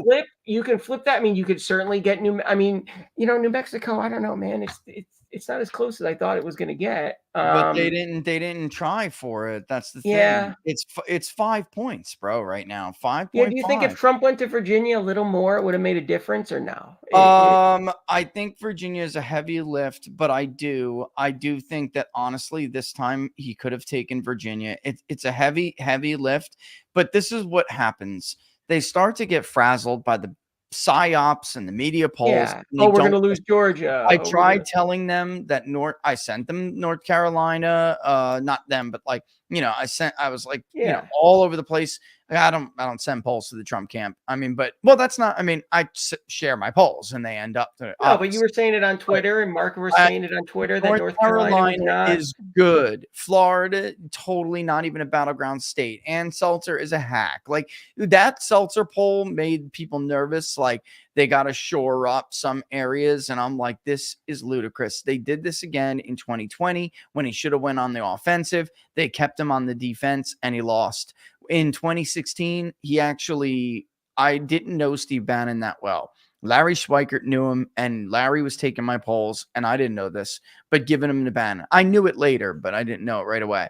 He comes to me and he's like, hey, you are polling like Minnesota and these other states. And I'm like, yeah, I am. And he's like, is it close? Is it close? So I give Larry the poll because it was Clinton plus 2.4. And I give him the poll, and Trump makes a stop at a hangar, and starts talking about closing the border down. You got all these Scandinavians like, yeah, and in any event, I mean, the bottom line is there. And by the way, this is the same thing that happened in 2016. Michigan will be called. It's just that it's going to be close. It's going to be closer, and they're going to wait a little bit because of the vote in Detroit. But basically, they listened and they went on the offense and they ignored the media polls. This time people were making fun of him. I mean, they were laughing at him when he was in Wisconsin and Wisconsin, Michigan the night before. They said, "Yeah, what's he doing?" By 12 points, but he wasn't Obama. You know what I mean? I just saw something. But you're right. They kind of fell for that whole like, oh, we got to. I mean, they did North Carolina 4 times in the last few days, and it's like, it just, even Minnesota, it's spread out a little more since, before, but I mean, I think if he spent a little more time, it's tough because, you don't want to, looking back, you're like, well, maybe if we didn't go to North Carolina, we wouldn't have won it by this, that's going to be the line. Right. And Georgia, I'm a little surprised at the margin. Let me just say, cause there's not many of these lately. We're projecting that Rob Brenishon wins the election to Pennsylvania's 8th congressional district. That is a flip. That is a Democratic district. This guy's coattails. In the Rust Belt, in the industrial Midwest. He just pulled Rob Brenishon over the finish line. Holy shit, dude. Like, this is like. So some people are saying that they're calling for McCormick. Let me see. I'll check. Henry Olsen. Who's this guy? Henry Olsen. Henry's smart guy. He's a smart guy. If He he's says saying he's Philadelphia done, is in and David McCormick is ahead. Call it. GOP beats Bob Casey and gets the 53rd seat. it's So not he's calling totally it. in ours. It's not totally in ours. They keep inching the vote up in PA, but it's like, man, McCormick's still got a 71,000 vote lead. And that would require Bob Casey to get, again, like almost everything. He needs 95, 94%, 95. Yeah, I mean, I'm ballparking here of what they think is outstanding in PA. I don't see it. McCormick is sitting at 39.3 in Allegheny. McCormick also is ahead in Bucks. He's ahead in Northampton. The one thing that gets me is that he's not ahead in Erie, and that's why his margin is not as big as Trump's. He's down 1,700 votes in Erie, which is a little weird to me. Northampton and Erie vote together. I don't understand why this time Northampton is.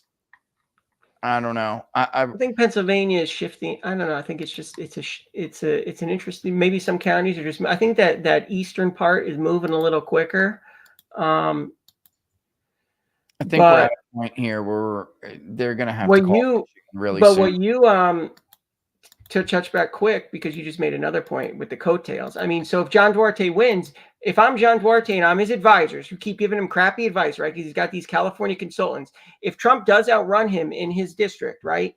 He needs to now realize I got to tie myself to this agenda and I got to start voting with this guy, because otherwise I might not survive the next time, because midterms are generally tough, right? I mean, it's for an incumbent party, those are tough. I mean, he's got it. People like John that are in these seats that thought they had to run away from Trump because that's what the NRCC tells them, right? Stupid. I sat with the NRCC. That's what they tell you, right? They don't want you to tie yourself to Trump. Yep. But he's the one pulling them over the lines here. David's telling 100% the truth. They will sit you down and they will tell you that you have to run from Trump. He's not popular. He's toxic, blah, blah, blah, blah, blah.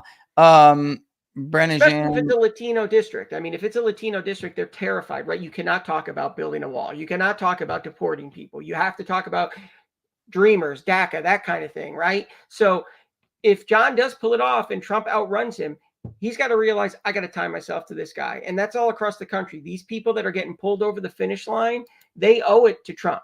And they have to return the favor by delivering the agenda, because that's what the American people want. And quite frankly, the country, we can't afford it. This is 4 years. We get 4 years, really 2 years, right? Because the midterms could determine a lot if we don't get it done. So we have to prove that we're going to deliver on the mandate.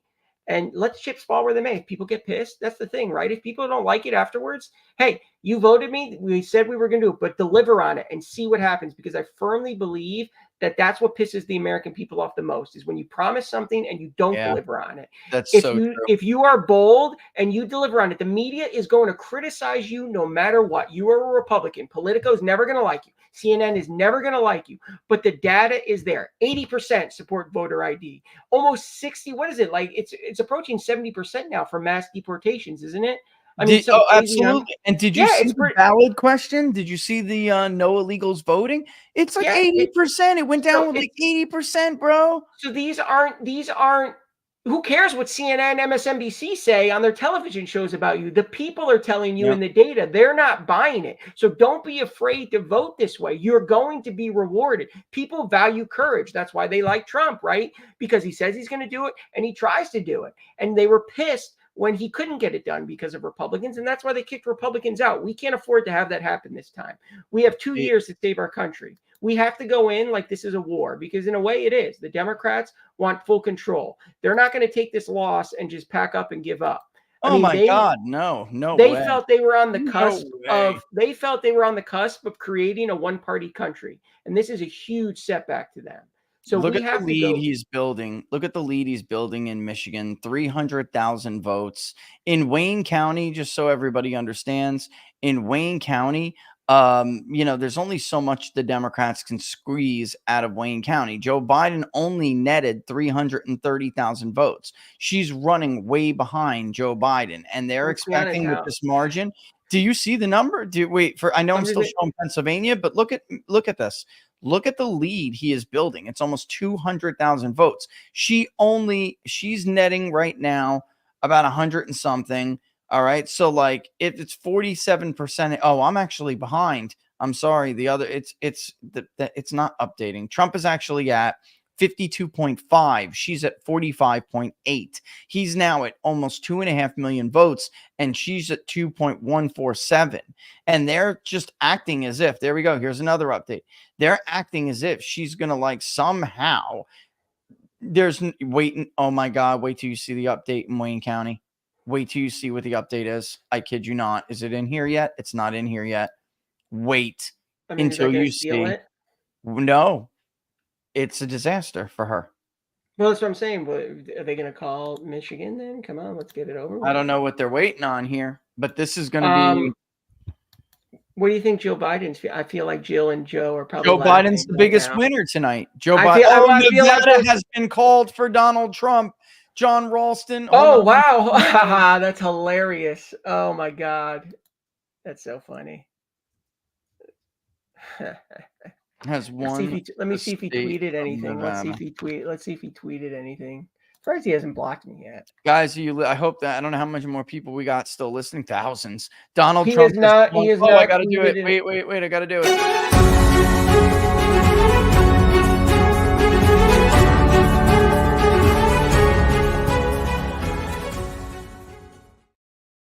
Can now project that Donald John Trump has won the state of Nevada. I have somebody I have to write to, basically telling him, Brown. Congratulations. John Ralston, hardest hit.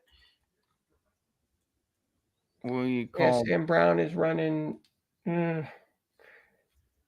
really close. I don't know if he's going to pull it off. Let's see. Let's take a look at it, shall we?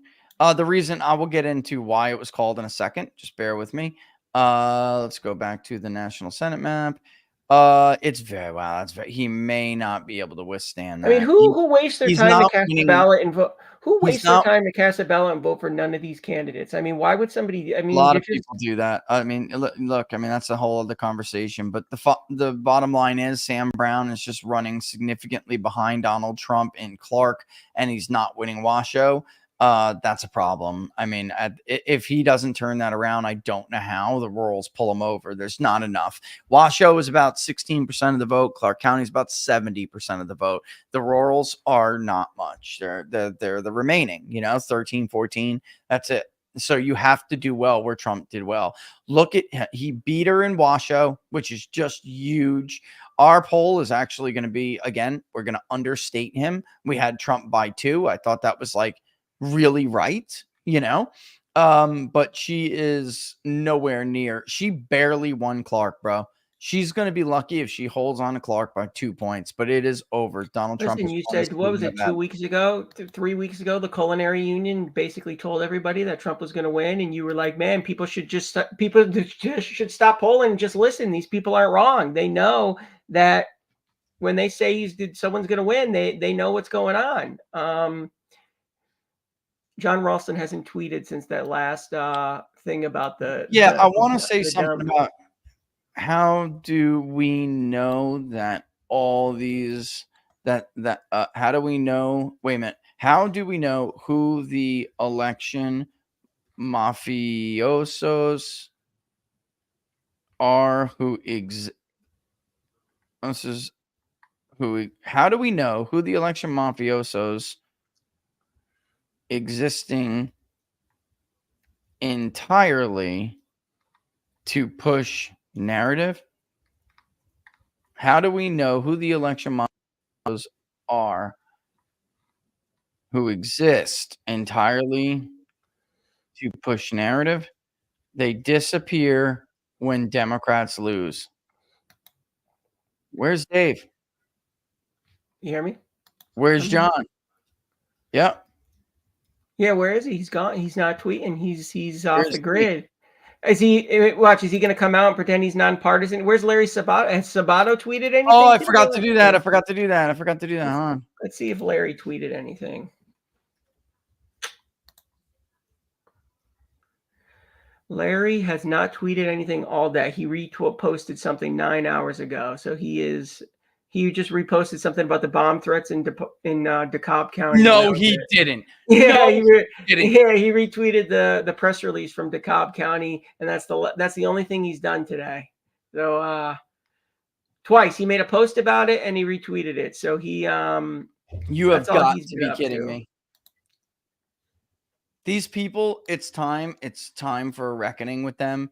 It really is time for these people to go. Like these people have got to go, David. We cannot. Yeah, and I'm worried allow our them side is to going to keep exist them allowed to anymore. stay here because our side's going to go right back in 2022 when his stupid motto, when Nate Silver comes out with his silver bulletin about this and that, and they're not going to. Where's Enton's aggregate too, right? I mean, is Harry going to talk about how wrong he was? I mean, with all this stupid crap. I mean, these guys, there's no self-reflection. They're going to retool the game. Nate's going to be able to say what? What's Nate going to say? Well, I had it 50-50, right? I mean, I told you it could go either way. But it wasn't 50-50, David. It was not 50-50. That's the thing. It really wasn't. The most likely outcome, as I've been telling my listeners and my locals my locals page for a while now. 312 was the most likely outcome, and Trump was the 60% favorite. And I even told Tom over at Real Clear Politics most recently, he's like, what do you think? And I said, look, I think he's 70-30 if it wasn't for how much Democrats cheat, which, by the way, everyone acknowledges they do behind closed doors. It's another lie. Like everybody, liberals to non-liberals in this gig, acknowledge that Democrats cheat a lot, and they don't say it publicly. And it pisses me off because it's cowardly, But I told them it's 60-30 if Democrats weren't cheaters, but I got to put it at 60-40 because they cheat. The most likely outcome here is that Donald Trump wins with 312 electoral votes. And like, oh, that's a lot. Everyone's got, they had 276. I said, don't work that way. First of all, our poll showed 312. He's going to take, because we didn't have the budget this year. So we had to run our national because we wanted our national. Okay. Then I said, let's do Pennsylvania and Michigan. Why? Because one is thought to be the most Trumpy, even though Wisconsin tends to vote to the right of it, but maybe it won't this time. Pennsylvania is Trump loves Pennsylvania. He loves, and Fetterman knew, by the way, that they were going to lose this election. And so did Josh Shapiro. I'll tell you that story in a second. But I said, let's do Pennsylvania and let's do Michigan, the one that's supposed to be the most Trumpy and the one that's supposed to be the hardest for Trump to get. If we know he's leading in these two states, then we know he's going to win Wisconsin. And then let's do Nevada, something that Trump can't, it is not easy, but it's a state that's trending and has been trending to the right now for years, even though they haven't been able to pick it up. And then we'll do North Carolina because we know people bullshit every year with North Carolina. And yes, the population is getting a little bit more difficult for Republicans to win. Oh my God. Oh my God, folks, oh my God, it's 51.1 to 47.7. Yeah, they just said I mean, you're talking about Nevada. They're saying the New York Times projects Trump's going to win Nevada by 4.5. And I had Trump at 4. So what did Ralston say she was going to win by? Like, what was it? Like he came up, what was it? Like, what was this? His last prediction was something so stupid, wasn't it? Like 0.1 points or something, like something ridiculous. Yeah. Can you explain what the problem with Deb Fisher was? Like what happened here? How is this race? I don't know. I haven't. This can be, look, well, first of all, there's a Democrat funded fake independent. All right. So that's what's going on. The Osborne guy who pretends to be, and like, we'll see how's it going right now. She won it, but I just can't believe it got this close. I'm shocked. Yeah, I don't know, man. I'm not, because they've done this before. I've seen them do it before in 2014, and they almost won it with this fake independent. They keep doing this. They keep recycling it because the guy, if you look at his stuff, he almost looks like he's a MAGA guy. He talks like a MAGA guy. He like pretends to be like this blue collar worker guy. So it is pretty creative. I didn't realize he was getting that much funding from Democrats. I mean, it makes sense. Man, that's a crazy strategy. I mean, dude, 53-47, that's nuts.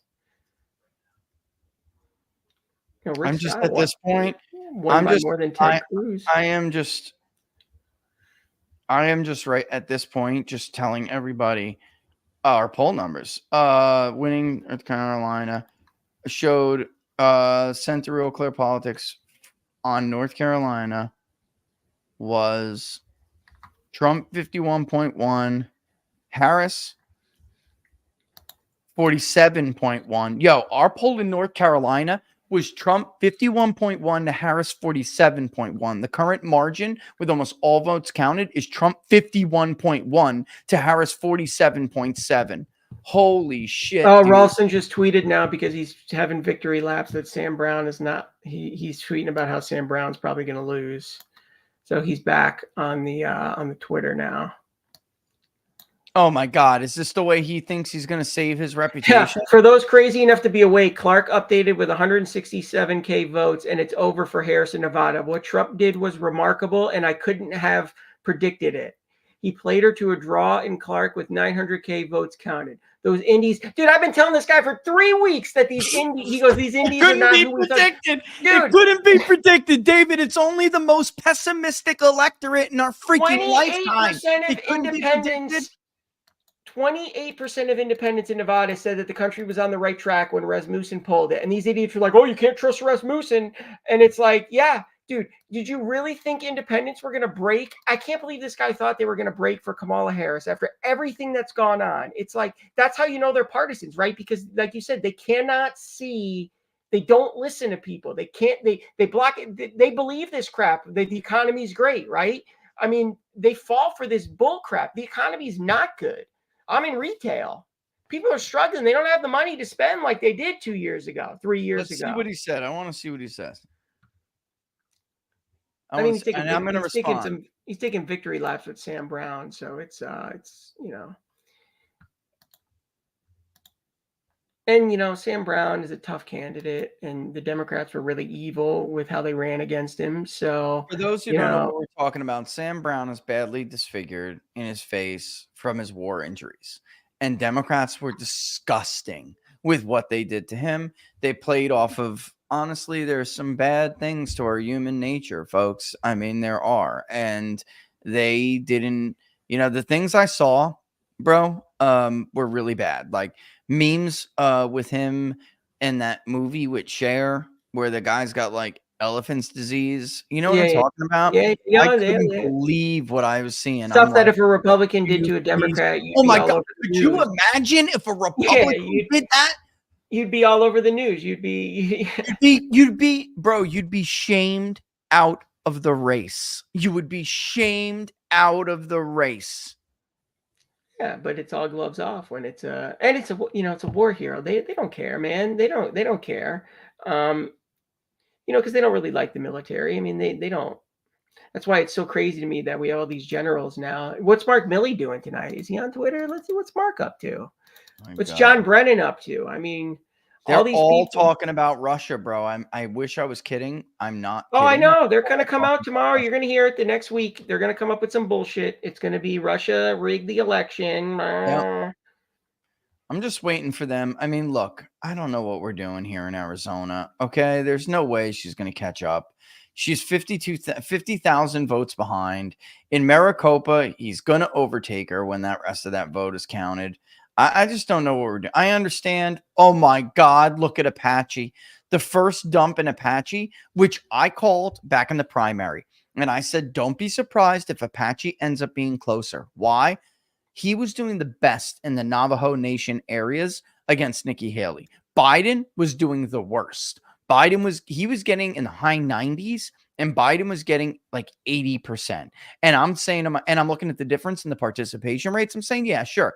They're going to carry Apache, but they're not going to carry it by the 65-35 margin. No, they always carry it. People, non-whites non-whites are more Trumpy. I was right about this. And weren't American Indians like, I mean, 10 years ago, you look at an American Indian, weren't they used to be hardcore Democratic voting bloc, were they not? Yeah, back in the day. Yeah, there's an ancestral vote there because they were, you know, machine bosses, pit boss thing kind of thing, you know, like, hey, whip the votes if you want your stuff, you know? I'm waiting on this Clark dump here. I mean, that's what everybody's waiting on. It came in. I'm still at 47%. What is going on? Well, I know that's what Ralston was tweeting about, that they dumped a bunch Oh, of not ballots. Clark. I'm sorry. Not Clark. Wayne County. So, I Sorry. mean, I'm looking at Carrie Lake. She's pretty far behind. And, you know, part of me thinks it's hard for me to make the argument. It's hard for me to make the argument that the money would have made a difference, right? I mean, obviously, But she don't didn't count get her out funded. yet. Don't count her No, out yet. She actually, just she won the picked up last a little. break. Yeah, Yeah, she just won the last break, and it included liberal areas by 18 points. So do not count her out. So maybe the money is, I mean, this is an excuse. I mean, this is unacceptable then to me. I mean, that she's even within this, right? Because they were telling us she was going to lose by 10 points, right? So they weren't going to give her any money. Bullshit early And, polling that they do. you know, and this By is the way, let's bullcrap. check on Larry Hogan, shall we? Yeah, he's down 17 now, by the way. I was looking at that laughing. Yeah, there you go. So they gave that guy millions of dollars. I mean, and they gave Kerry nothing. And then they're going to blame her. They're going to say, you were a bad candidate, right? They're not going to tell you that she got outspent by $200 million, you know? And it's disgusting because you want, I mean, the closer you can get to 60, the better. I can't stand throwing away seats because you are too stubborn. You don't like the candidate. You don't like what it's not even the candidate. It's basically you don't like what the voters want, right? So you're going to spite the voters and not fund somebody that they want to represent them, right? So you're going to spite your voters and cost yourself a seat. Every seat's important. You know, it's crazy. And Larry Hogan, yeah. How did Trump, he is running ahead of Trump. So, yeah. But it's 52-40. Oh, this must be old because I saw it different somewhere else. No, we got him. But it's Maryland. I wouldn't be surprised. But no, we got Larry Hogan losing 57.5 to 40.5. He's getting his ass kicked. And he didn't even vote for. Did you see that today? He didn't vote. He just left it blank for president. Such a freaking. Yeah, Larry Hogan, who, like a child, like a what's the word I'm looking for? Like a bitter, tiny man who, like a bitter, tiny man, left the president blank on his ballot. Got it. I said, look, I'm saying Kerry Lake is going to close strong, and that race is going to tighten. Larry Hogan, who, like a bitter, tiny man, left the president blank on his ballot, got his ass kicked. McConnell and company love their never Trumpers from blue states. They have no chance to win. Great job.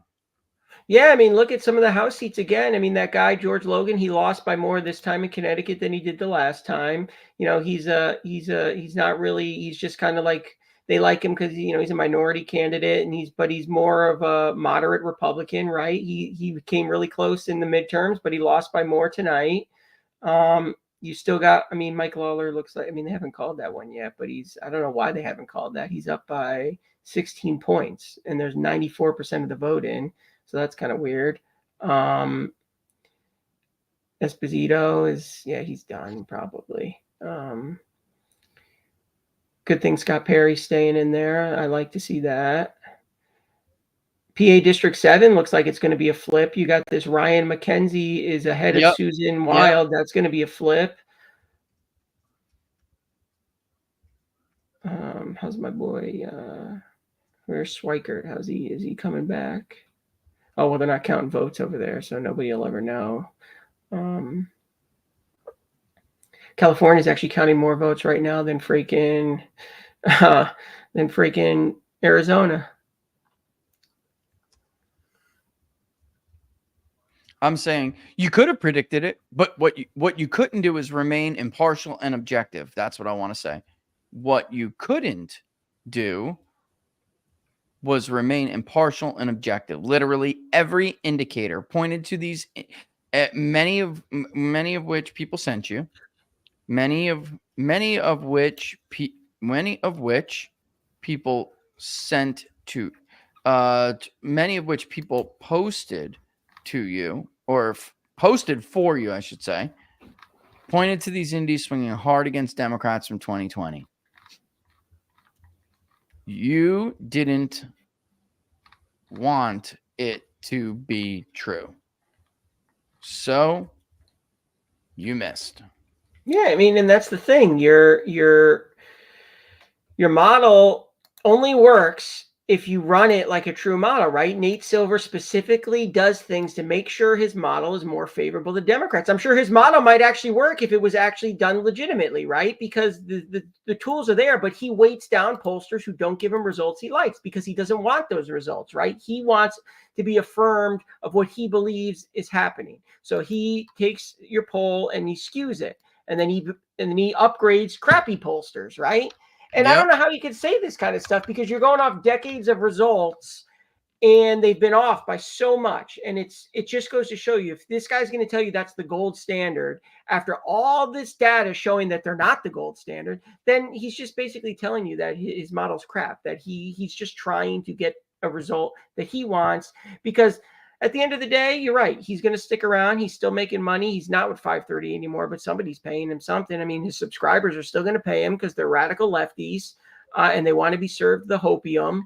And so he's just going to keep doing what he's doing because they believe it's going to skew turnout. And listen, I asked you, I remember you were like, I annoyed you like a month or so ago, 2 months ago, asking how much does the fake polling change the end of the result, right? Does it work? Does the PSYOP work? Because sometimes it does get convincing after a little while, right? Because I was a teacher. I know how gullible people are. And I know that Republicans get dejected, right? I mean, you saw in the last week how easy it is to get dejected. Charlie Kirk makes one tweet about women overperforming and men not showing up. And next thing you know, the next 3 days, it's like the whole world was falling down. So it's hard when you see people dooming, right? But I think Americans pretty much show they don't care. I think most of the normies, like you keep calling them, just they don't know what polls are saying. They don't read. Nobody's read the newspaper anymore. What little info they're getting, they're probably getting on Twitter. They're not watching ABC News anymore. They're not watching. They're getting ready to call this for McCormick, brother. I think it sounds like I'm reading the back and forth. Obviously, we do that, and I can't believe if he does, it would be remarkable because it means he took Bucks and Northampton, and maybe he didn't yet. We don't know. It's still 92% in, but he didn't take Erie, which is usually what you got to do. Man, Trump just fucking crushed her. It's unbelievable how much he crushed this woman, dude. I mean, I'm not. I was going to tell you, there was just a quote from Obama's one of his former spokespeople saying, "We got our asses kicked across the country tonight." Yep. They got Trump. He crushed her. She was a worse candidate. No, I'm going to tweet that too. Kamala Harris was a worse candidate than Hillary Clinton. That was my initial take, and it was the right take. Everything about her was fabricated. Everything about her was fabricated, and the country at least believed that she could do the job. You know what I mean? Like, that's the thing. Like, Harris never met the bar.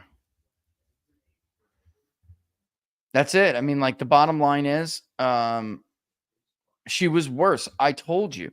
At least people knew. Maybe they didn't like Hillary Clinton, brother, but at least they knew Hillary can do this job. She's qualified, and like competent. She's a competent woman. She's smart. Kamala never met the bar. Can we just call these damn states already? Everyone knows he's going to win them. Can we just call them so we can get the map final and be done with this? But you're right. I mean, Kamala it sounds mean to say, but she's not a smart person. She's not. I mean, you listen to her talk, there's nothing in there. It's like, I still can't believe she passed the bar. I'm telling you, I want to subpoena those records. Well, how many times did it take? Yeah, but I still can't believe she passed it at all. I mean, because she's just not smart. Hillary is evil and a manipulative, conniving person, but Hillary's intelligent. She's smart. You're right. You knew she could have done the job. With Kamala, you're like, man, this woman, I mean, quite frankly, she's not even qualified to be vice president. Come on. What has she ever done? But listen, I was saying that, think about the condition Joe Biden's in. It scares me that this woman is running the country, David. Yeah. You got two incompetent people. The country. One's demented and one is just totally unqualified. I mean, terrifying. I think it's, terrifying. I think I think the Pentagon's just been running the country for, the intel community's just been running amok, right? They're telling Kamala's just going to say yes, and Biden just, he's just going to green light everything. The funny thing is, with as demented as Joe Biden is, he pretty much did outsmart Obama a little bit, right? I mean, he did come out and endorse Kamala right away, which kind of shut down. Tell me the garbage comment was tell me the garbage comment, brother, was like, was it him being stupid? Was it like, what do you think here? I mean, no, I mean, he made a lot of comments down the stretch where you're like, this guy's doing this. What I mean, is he he put on the doing, MAGA right? hat. Remember, he put on the MAGA hat. He put on the Trump hat at that one. He took it with him on the plane. I mean, listen, Joe Biden's spent his whole life wanting to be somebody who was really important. And in his own mind, he became president. Because when he was under Obama, people treated him like a joke. I mean, they wanted to dump him. People don't remember that they wanted to dump him off the ticket when Obama ran for re-election because people said he was a clown. Then he becomes president. He spent his whole life building this up, right? I became the president. I beat Donald Trump, right? Yep. And so this look at him. Just, he's at I'm sorry, I don't mean to interrupt you. It's No, very important. He's at 34.4% in Detroit. Holy oh my God, I got it, shit. Richard. I have to send you something because you're not going to believe that this is a real post. You're not going to believe what the New York Times. I'm going to text it to you because this is. They're gonna destroy this country, dude. They are going to do it. Absolutely. This is. They're not. Look at this. Look at this from their website. Look at what I just texted you. This is real. Oh my God. He celebrates before results are dude. They call races. Nobody ever waits to call a race till it's 100% in. I know some people get mad. Oh, there's still votes out there. I get it. It's annoying when it's like 3% in and they immediately call the race. How did they know? It's like, I'd explain that to Linda a little bit tonight. She's like, oh, they already called, this state. There's only 1%. And I'm like, yeah, they know what, it's a Democrat state, right? It's going to win. But this is bullcrap. I mean, they're trying to. You need to find out if Kamala really didn't. I'm messaging Cohen. Look at the cover of the New York Times. These people are not biased. They're dangerous. They're dangerous liars. Donald Trump has won this election. They know it. To do this is, what's the word? Unpatriotic. I think they know it's dangerous. I mean, dude, they're going to incite riots. I mean, don't they understand what they're going to do? They want, I mean, they don't care. You're right. I mean, these people at the New York Times don't care. They never leave their cubicles. They live in Manhattan in their little, fancy apartments, but they have to think about the real world consequences. But this is all gearing up to what I think is going to be. They're going to try, man. They're going to try to delegitimize this victory. I don't know how they're going to be able to do it. If he wins the popular vote, I don't know how you could say he stole this election. I mean, if he had lost the popular vote again, or if he does, that they might have a case. But dude, he wins the popular vote by 1-2 points. There's no case. You have no case. David, their own little dials they have above the headline. Yeah, I know. It's crazy. Show that there's a greater than 95% chance, and that he's at 312 electoral votes. Yeah, this is disgusting. What is oh my God. I mean, all they have to do is call Alaska and it's over. They have 6 they're refusing to call. He's at 267 in their forecast. They just have to call Alaska. It's 50. He's up 56 he's not even to 40. He's not even at 267 in their forecast. He's at 267 in the races called by the Associated Press. They call Alaska and it's over. And but they're not calling it because they don't want to give him, because that's it. Then it's over. The copium's dead. The copium's gone. They're not calling Alaska on purpose. I absolutely can't believe this. And by the way, they haven't called Nevada either. It's unbelievable bullshit. Yeah, they've been behind it. They haven't called Wisconsin either. Now they're just getting AP updates, so I get that. But like Nate Cohen, it's your job over there to talk some sense into these people. I don't know. I just should say honestly, Nate, I don't know how you work for these people. Like, honestly, I don't know how Nick Cohn works for these hypocrites. Like, you know, unless you're a hypocrite yourself, unless you're a piece of shit hypocrite yourself. Like, these people just spent 4 years talking about Donald Trump being an election denier, and they are once again denying the results of an election. I'm going to write that. An election that he's winning that he's going to win the popular vote. 4 years calling Donald Trump an election denier, and they are once again denying he won an election. Hypocrisy is not even the word. They're just gonna, that's why, you know, Trump needs to, Trump's a wartime president, in my opinion, because you're at war with an ideology here in this country. I mean, these are not Kennedy. They're not Kennedy Democrats, right? RFK left the party, says his uncle wouldn't even recognize it, his father or his uncle, and he's right. And so, you know, these are radical, power hungry people, some of the worst among us, and unfortunately, all those never Trumpers are with them. That's why they're aligning so well. Because there's no core beliefs here. You know, Matt used to say nihilists, right? These people don't really believe anything. They just want power. Nate Silver is trying to say that I actually wrote the Trump wins piece on October 2nd. Okay, Dick boy. Then why did you not have it? Yeah, dude, he plugged those freaking Marist polls in his model so quick. It was unbelievable. He ran a special update the second those polls came out, and then he ignored the Atlas Intel polls that came out like right after it. He couldn't put those things in that model fast enough because he knew they were going to flip it to Kamala. What a piece of shit, David. What a piece of shit, David. I don't even know what to say. What a piece of shit. It's just totally unbelievable. Unbelievable. I guess Alan Lichman, he has me blocked, but I guess he's having a meltdown. I don't know what feed he's on, but he's having a little bit of a meltdown. Van Jones has been having a tough night. This is funny, dude. These guys, you know, I'll tell you one thing I want to give, because I'm going to go soon but I want to say one thing. I didn't like how she reacted to the rally, Megyn Kelly, when she said, oh, the Trump rally was too high testosterone. But Megyn Kelly has made one of the most, she went up against Donald Trump and did not let it consume her being, right? And turn her into a deranged, never Trumper. Look at her. She was on stage with Trump, right? What was it, last night? She was on stage with Trump. I mean, she could have gotten full out TDS, let it destroy her entire career. And instead people need to learn from her, right? She went up against Trump. Say what you want about what Trump said, but she kind of got steamrolled by him, right? Just because of what his persona is. And instead of spending the rest of her days trying to destroy Trump, she's being objective about him, and she's been on stage with him. So, you know, some of these media people have to realize, like you said, your job, like, you can't call these people journalists. They're not journalists. They're not. And at some point, something has to be done about this. I mean, we cannot keep having this one side and look at the Washington Post. It can't continue, David. This cannot continue. No, and then you can't have journalists writing articles bitching about the fact that the poll shows that nobody likes journalists, right? It's because of you.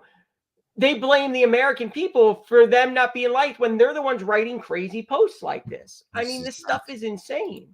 So I'm going to head out because I'm going to take care of the baby. But all right, brother. I just want to say that this is, I want to congratulate the president. I mean, this is one of the greatest days. I think we're going to look back.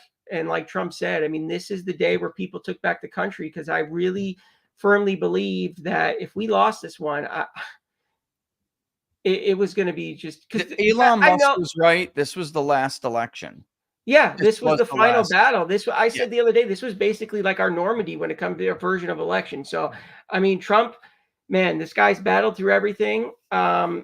He's a New Yorker, man. I think he's funny. I get it, but I think the real Trump is a good guy, and I think he wants to help this guy. I mean, look at what he's given up. The guy, if he lost, dude, he was gonna go to jail. He was probably gonna die in a prison, David. Yeah, he was gonna die in jail. A bunch of us not gonna die in there, but a bunch of us were no doubt going to end up there. Oh yeah, you all would have had your YouTube channel shut down. They wrote an article last week basically hinting that they were going to do all that. Yeah. I mean, They were trying to bully Trump was going YouTube into it. They were going to take Trump's. I mean, they're trying to destroy his businesses. They're trying to get his kids are, so I mean, quite frankly, in my mind, Trump has a right to be kind of a jerk sometime because these people have been so visceral to him. And, look what they did to Nixon, right? I mean, Nixon at some point just didn't have it to fight in anymore. Everyone turned on him. So I'm really happy for the president. I think we got a really big opportunity here. I can't wait to see what happens. We got a lot of work to do, but man, we got to go in and deliver the mandate. So I'll be back on soon. All the best, my friend.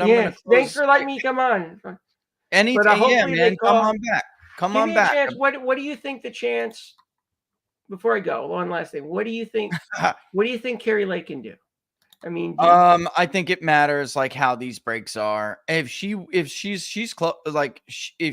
closes the way that she closed in that last dump, this race is going to close very quickly. All right. I mean, she knocked the point off in a single drop. You see it? It was 5 points. It's now 4.4. So almost a full point she knocked off in a single drop. If those keep coming in that way, she has a real chance for sure. It's only 53. I mean, it's almost half the vote out. There's 47% of the vote still out. I think we're going to get ready to have this race called for Hovda. It's just that it's so close. It may end up in, look, I mean, I think Milwaukee has some. I don't know that they have enough to catch Hovda, but man, it's close. Call McCormick, man. I wanted to have McCormick call before I left, but I'm sure it'll be called by the morning. I mean, Montana's a little. Why haven't we called Montana? Why? I mean, why they haven't called Sheehy yet? I mean, we got some vote. You got some Billings vote, no doubt. No, Bighorn's in. Let's see, Helena, 10% in. That's 3,000 votes. You're not going to catch him with that. I'll tell you that right now. Roosevelt, that's Democratic. They got some. There are Democratic areas around Montana, but it's more than that. Tester does do better in some of these areas than any other Democrat would do. Like, look at that map. I mean, it's actually a little now closer let's than compare I thought it it was to the going to be. presidential map. You see none of those northern counties except for, of course, that's starting to glitch. But Tester is winning Roosevelt, right? Sheehy is Sheehy's losing it, but Trump smashed Kamala Harris and Roosevelt. If you go down, you'll see right south of Billings is Bighorn. Tester's winning it. That's the power of incumbency and being known. But Trump actually carried Bighorn by a couple of points, by 2.1. So like there's some disparity here, and there's enough vote out to just sit and be patient. But I think it's Tester probably has been cooked.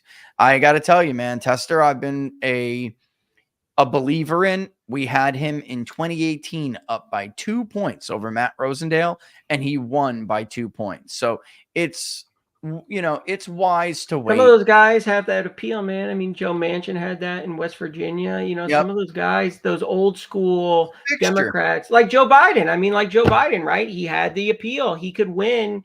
He had that Scranton Joe. I mean, some of these guys now he was in Delaware and he wasn't in a red state, but I think Joe probably could have been. I mean, I think if Joe lived in a state like Pennsylvania, I mean, he probably could have been one of those Democrats that could have picked off a seat because of his persona. It's crazy to me. I mean, it's good to see West Virginia's finally in Republican hands. I don't think it's going to be going back anytime soon. So that's good to have. But yeah, have a good one. And this is a big night. I can't believe it, man. I'm not gonna lie to you. It's a big weight. This is I didn't think it could top 2016, but tell me it didn't. It almost feels better, man. It feels like 2016. Well, first of all, it's going to be a bigger win. He's going to get 312 instead of 306. That's number one. And number two, it is bigger because it's like Dana White really said it. This is karma. This needed to happen. Elon Musk was right. This was the last election. And if they were not beaten and beaten badly, yeah, it would have gotten really bad. The American voter had to say to them, we are the sovereign. Yeah, I mean, Elon Musk, they were going to put Tesla out of business. When we pick a president, we pick the president. When we do this, you are not in charge. We are in charge. And it had to be big enough, and it had to be diverse enough. It had to be, a mandate. And he got it. I mean, the popular vote thing is huge. It's a mandate, David. You can't say anything. There's no way you can you can change it. Oh, poor James Comey hasn't tweeted since October. And by the way, 3rd. there was never a chance that he could win the popular vote and lose the electoral college again. Oh yeah, no, that was ridiculous. I'm a little mad though that Vindman's brother is gonna win, dude. Did you see that? I didn't see it. Well, there are some places in the country we got to work on, bro. There's no doubt. All right. Have a good one. Tell Winston I said hello. Is that who was coming at your foot there? I saw you. It was, and he's like, he just wants attention and love. He doesn't need to go out. It's like 4:20 in the morning, bro. That's what He's my been dog's taken do, out for the man. last time. All right. See ya. Later, David. Bye. David Giglio, everybody. Somebody hit the remote in the other room or something. That thing's banging. I'm going to hang tight. I'm going to take a little break real quick, but I am going to hang tight and I'm going to wait here. I think we are getting ready for a call in one of these Senate races and a call in the presidential race I think Michigan's coming. I think it's imminent. All right. We're waiting. They said 3:00 in the morning. It might take until they get those ballots situated in Wayne County. So we are going to wait and see and keep our eyes on it because I don't trust them. But also, like, if they have no people are still watching, I truly believe that. But, there it is. Everything was saying final swing to Trump. Everything. This is unbelievable that it's like nobody saw the 4-point move to Trump at the end. Those polls were inflated. Harris's support in those polls were inflated.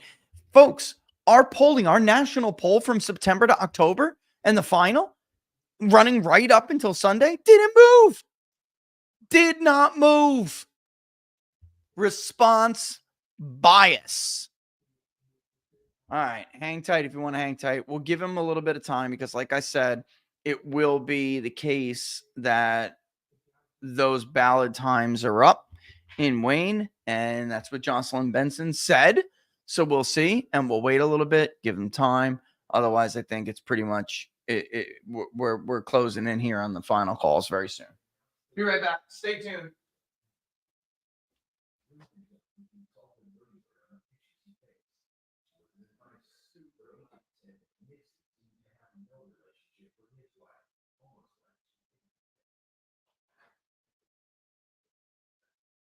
Unbelievable bullshit, these people.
All right.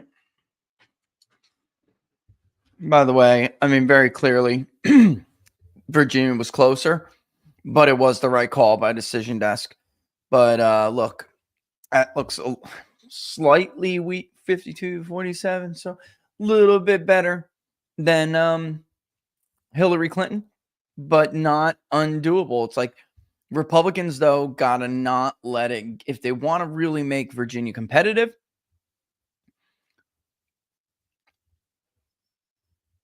if they want to make it competitive, then, you know, you can't let their foot off the gas like they did in 16. But truth be told, it was nothing. It was all organic in 16.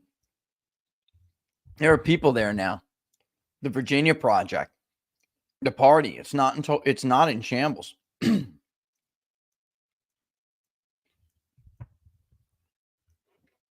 Yeah, listen, the Emerald Robinson, people are going to be upset with her.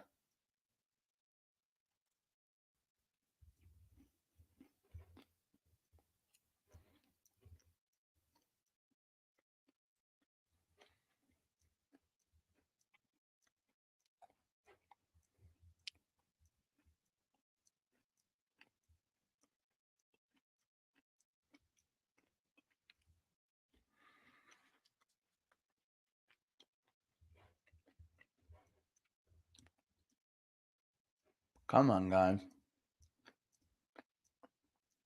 Count the votes.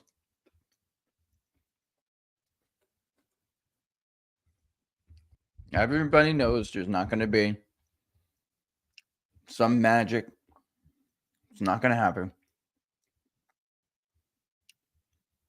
She's at 62% in Wayne County. Oh, my God.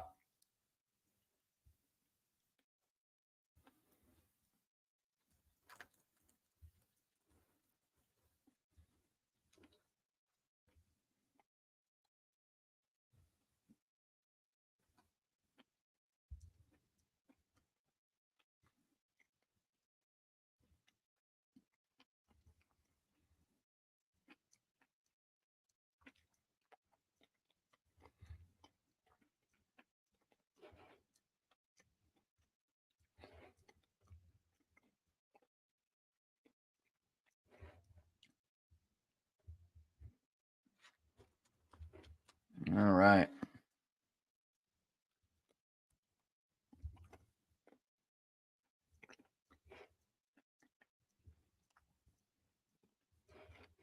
Yep. Mark Penn gets it. I'm over here eating, having a snack.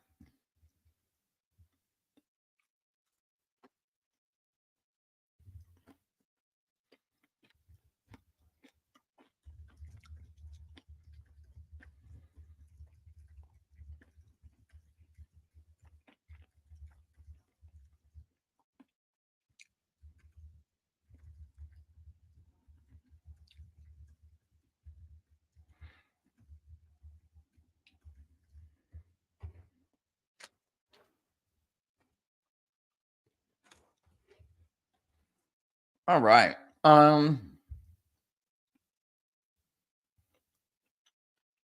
Man, I just really want to see this race call. I will have to cancel this out soon, but I may end with reading this by Mark Penn, who clearly had this written up and ready to go.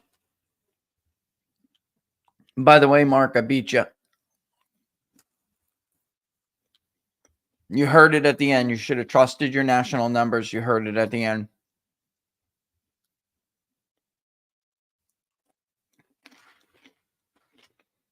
I don't know, folks. I don't even know if I should go to sleep. I'm over here eating Wisconsin cheese curds.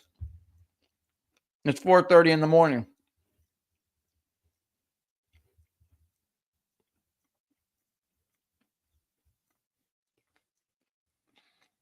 I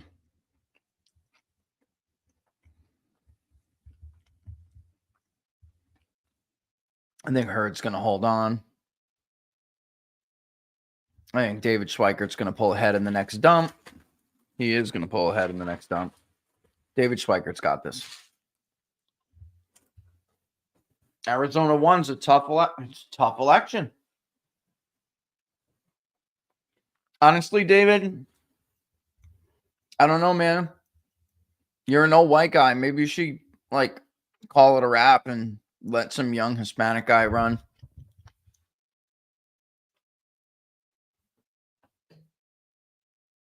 No, I'm not joking.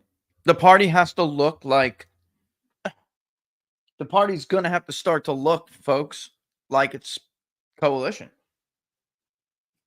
Oh, man. Did I really forget my other vaporizer? All right, we'll come back. Let me go run and get something. Then we'll come back. We're going to read Mark Penn's thing. I think the call on Michigan is imminent. We really just need them to put these votes out.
All right.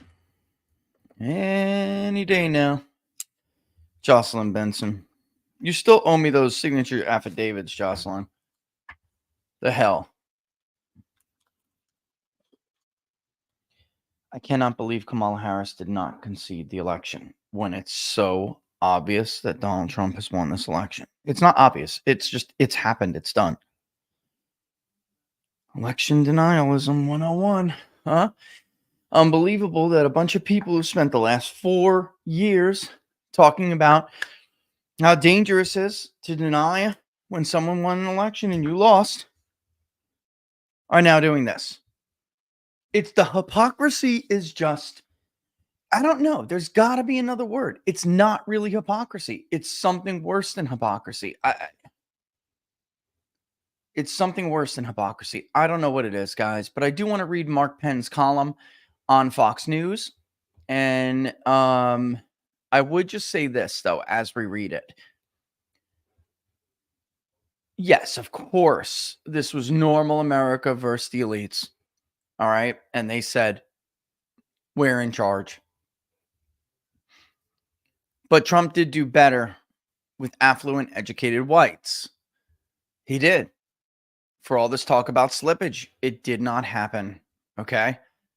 And by the way, I just want to make a point. I told you people were going to, this was a different kind of, it wasn't a social bias in the way that we've seen it in 2016 and 2020. This was not a social bias. This was fear. This was people being afraid of their government. Think about that. In the United States of America. All right, Mark Penn. Trump's triumph sends major message. It's the working class and middle America that run our country. Trump's win is a victory for Americans who feel abandoned by the coastal elites and a Democratic Party that moved too far from mainstream America. The American people have spoken and spoken clearly that Donald Trump is their choice for president. They sent a clear message to the coastal elites that it's the working class and middle America that runs this country. Vice President Kamala Harris ran a worthy effort in a short period of time and certainly did better than Joe Biden would have done. I disagree. There would have been a lot of second guessing, particularly around her failure to pick Pennsylvania Governor Josh Shapiro or Vice President running mate. But the blue wall so collapsed that even that decision would likely not reverse this outcome. I totally agree. Americans were unhappy with the course of the country. The voters believed that they were worse off under Joe Biden, whom they blamed for inflation. They wanted a border that was closed and a leader who would again project strength, not weakness. But Donald Trump is likely the only Republican who could have won this race because only he was able to speak to the working class voters who feel left out of the Democratic agenda that offered handouts rather than opportunities and cared more about climate change than low energy prices. These Trump voters have different priorities. I cannot, man, That's so true. That is so true. His campaign definitely targeted Michigan voters over auto workers, Pennsylvania voters over fracking, Arizona over immigration, and Nevada over no tax on tips. It was beautiful. These targeted efforts all spoke to the working classes of these states and expanding their opportunities. Trump did better with just about everyone. From the exit polls, it appears he has done particularly well with younger voters. Oh my God, guys, we haven't even gotten into some of this, but do you remember we talked about the difference in the 18 to 24 and 25 to 29 split? Dude, he lost 25 to 29 by 1 point in Pennsylvania. That's it.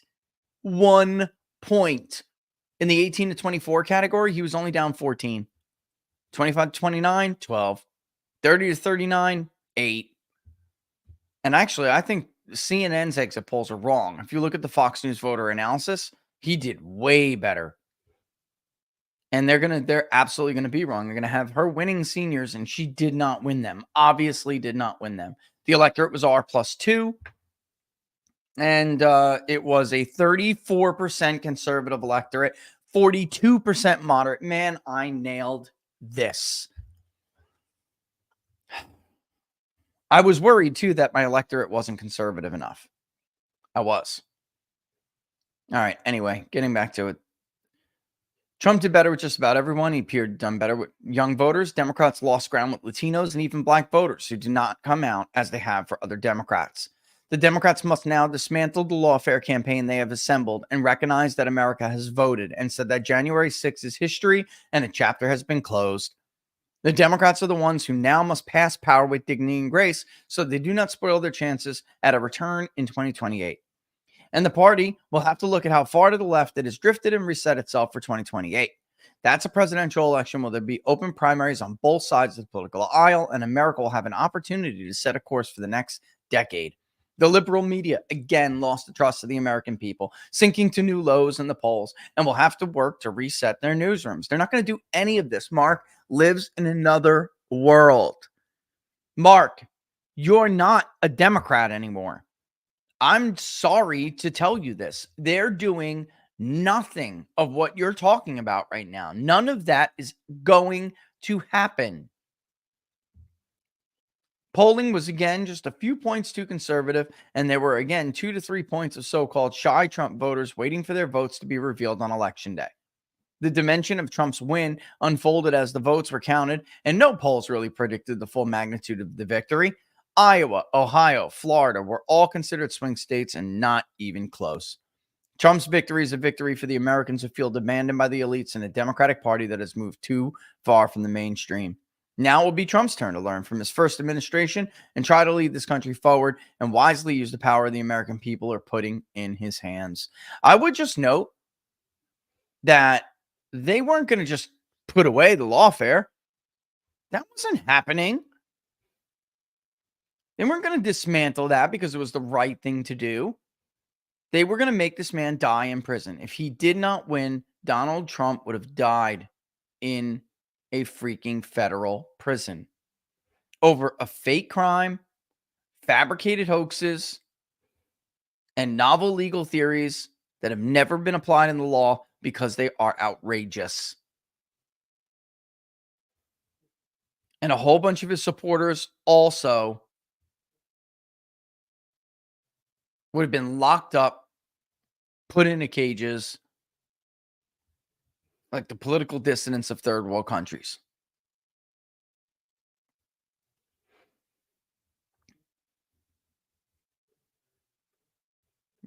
And we're going to be right on the money. This is astonishing.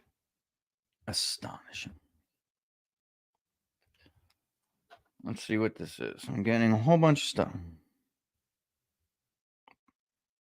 It would not have, Josh Shapiro would not have helped. I just,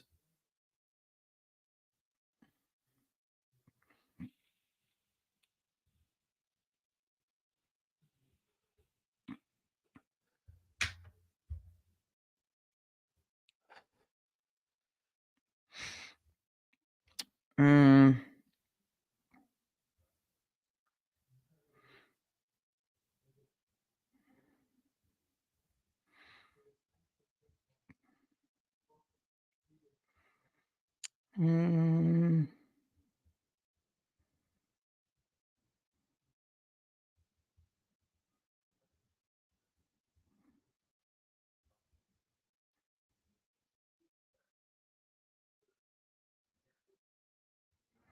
it has got.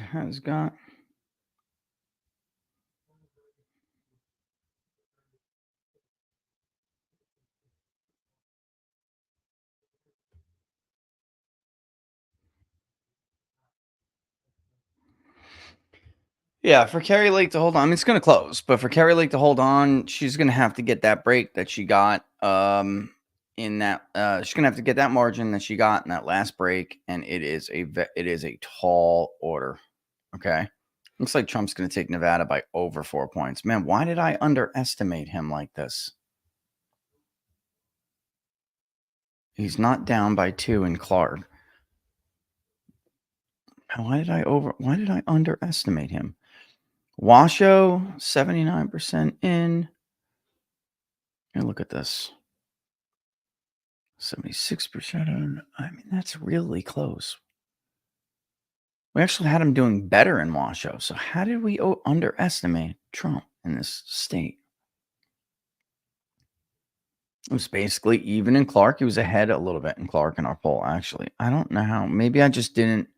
The rurals, I guess, they were bigger than the rurals were bigger than expected.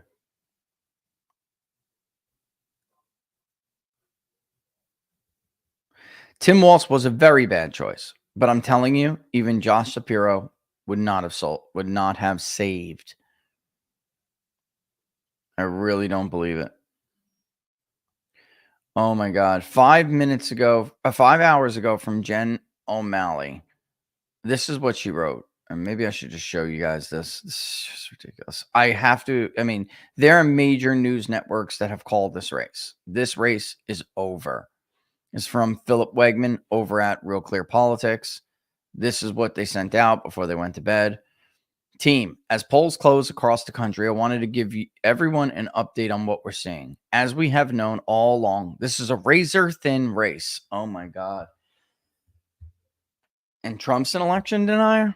Thanks to this amazing team, we have seen incredible turnout across the battleground states, and the closeness of the race is exactly what we prepared for. While we continue to see data trickle in from the Sunbelt states, they're gone. Dude, what are you talking about?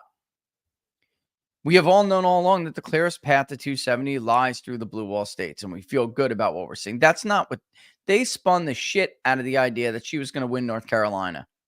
Right now, let me take another look.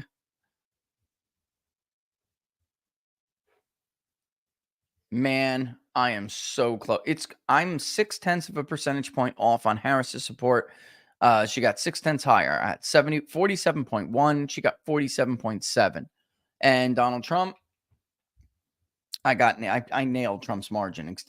Nailed his vote share. I mean, 51.1. Don't get any better than that. It really does not. All right. So that goes to the blue wall states. In Pennsylvania, we overperformed turnout and expectations in Philadelphia and overperformed in our early vote expectations in Bucks County. Really? I thought you came in weaker than I expected. We don't have election day results from Philadelphia, but we do know that we overperformed turnout expectations there and have seen, and you could tell she's frantically typing this up. Look at the spaces. And we have seen especially high turnout places with large non-white and student populations. We expect to see higher turnout in Philadelphia than in 2020. Outside of Philadelphia, we have limited data on turnout and support right now. But what we do have is tracking with our expectations. We are waiting more results like everyone else and hope to get a closer read in the coming hours. This is un-American. In Michigan, we are awaiting a significant amount of voters to come in. The city of Detroit won't be reported. What is this?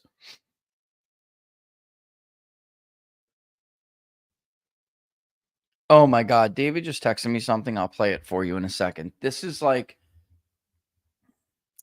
outrageous. This is just outrageous. This is how they want to play it. This is how they want to play it. This is an overwhelming mandate folks. This is beyond anything that anyone would have told you was going to happen outside of inside the numbers. And even I understated his support in some of these states very clearly. In Florida, it looks like I'm going to understate his support by 2, even though I told you he was going to win Miami-Dade. I only had him winning by 6 in our poll. He crushed it. In Michigan, looks like we're going to be spot on.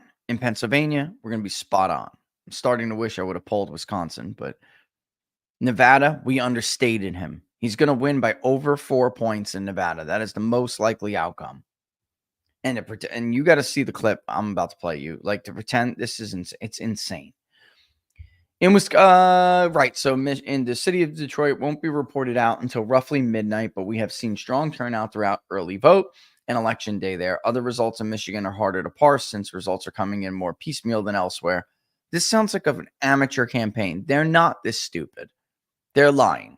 In Wisconsin, we know there's a significant amount of vote remaining in Dane and Milwaukee, and we are seeing signs of a strong performance in the WOW counties. You got your ass kicked in the WOW counties, where we have partial data. We don't expect to see complete results from Wisconsin until tomorrow morning between 3 to 5 a.m. This is some shit. Polls just closed in Nevada and Arizona, so as expected, it'll be a while before we have more information in both states. We've been saying for weeks that this race might not be called tonight. Those of you who are around in 20 know this well. It takes time for all the votes to be counted, and all the votes will be counted. That's how our system works. What we do know is that the race is not going to come into focus until the early morning hours. You've lost. Jen O'Malley, you have lost this race. This is so folks, this is like downright un-American. This is not the same as what the Trump campaign did in 2020. This is not even close to the same thing.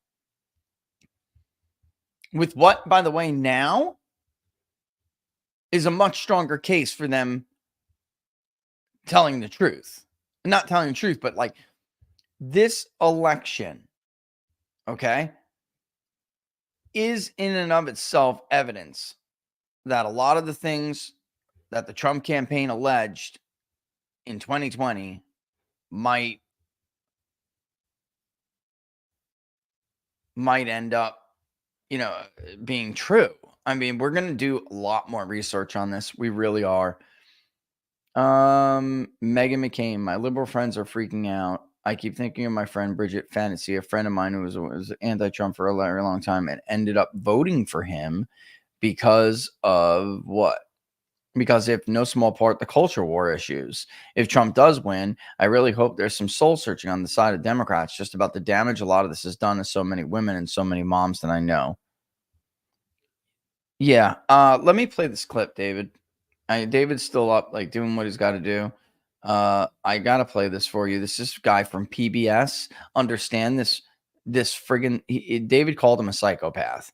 And honestly, I don't even know what to call him other than that. This is psychopathic, and it's this is a disgusting inability to read the room, dude. All right. So here it is. I'm going to play this. Let's go. Come to elections with a sense of humility simply because, polls don't vote, people vote. And so in elections, we finally get to hear what the American people have to say. And I've come to this election with an open mind, and I want to know what the American people have to say. What was it? 6 hours ago, I was mystified by what was going on.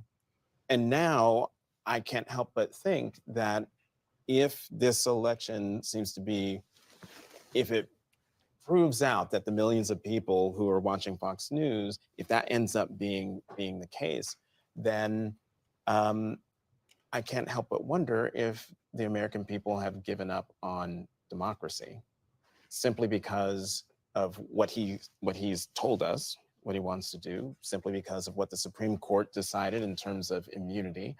You believe this fucking guy? Do you believe this man? Just so you all know, this is Jonathan Capehart from PBS. This is PBS NewsHour.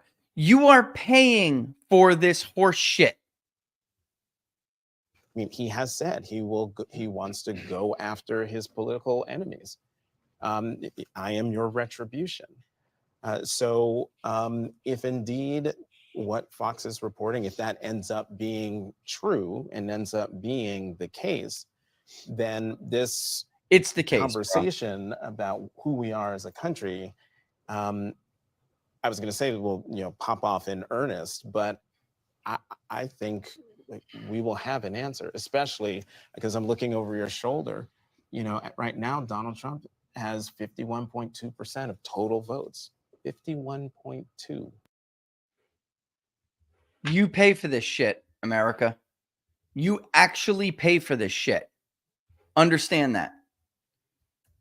All right. I think I'm going to go ahead and call it a night myself. I think I have a little bit of sleep I want to get. I really did want to see them dump those votes in Michigan so we could just all go ahead and do what we know is going to happen, which is call the race for Donald Trump in the state of Michigan.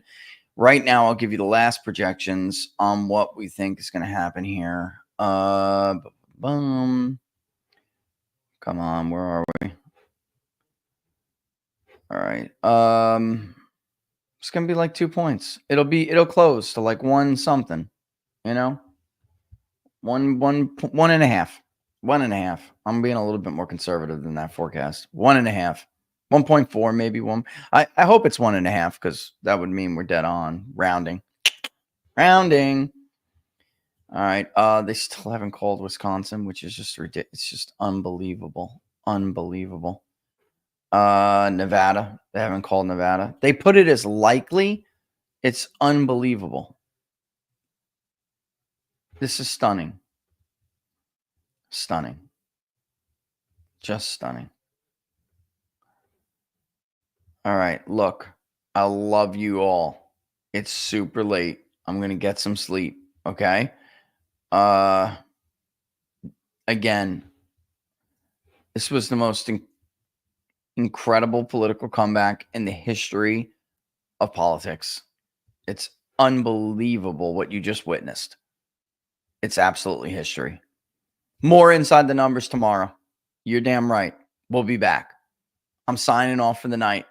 It's the People's Pundit. Don't forget to like the videos if you liked them and share them far and wide. I'm going to go get a few hours sleep. All right, guys.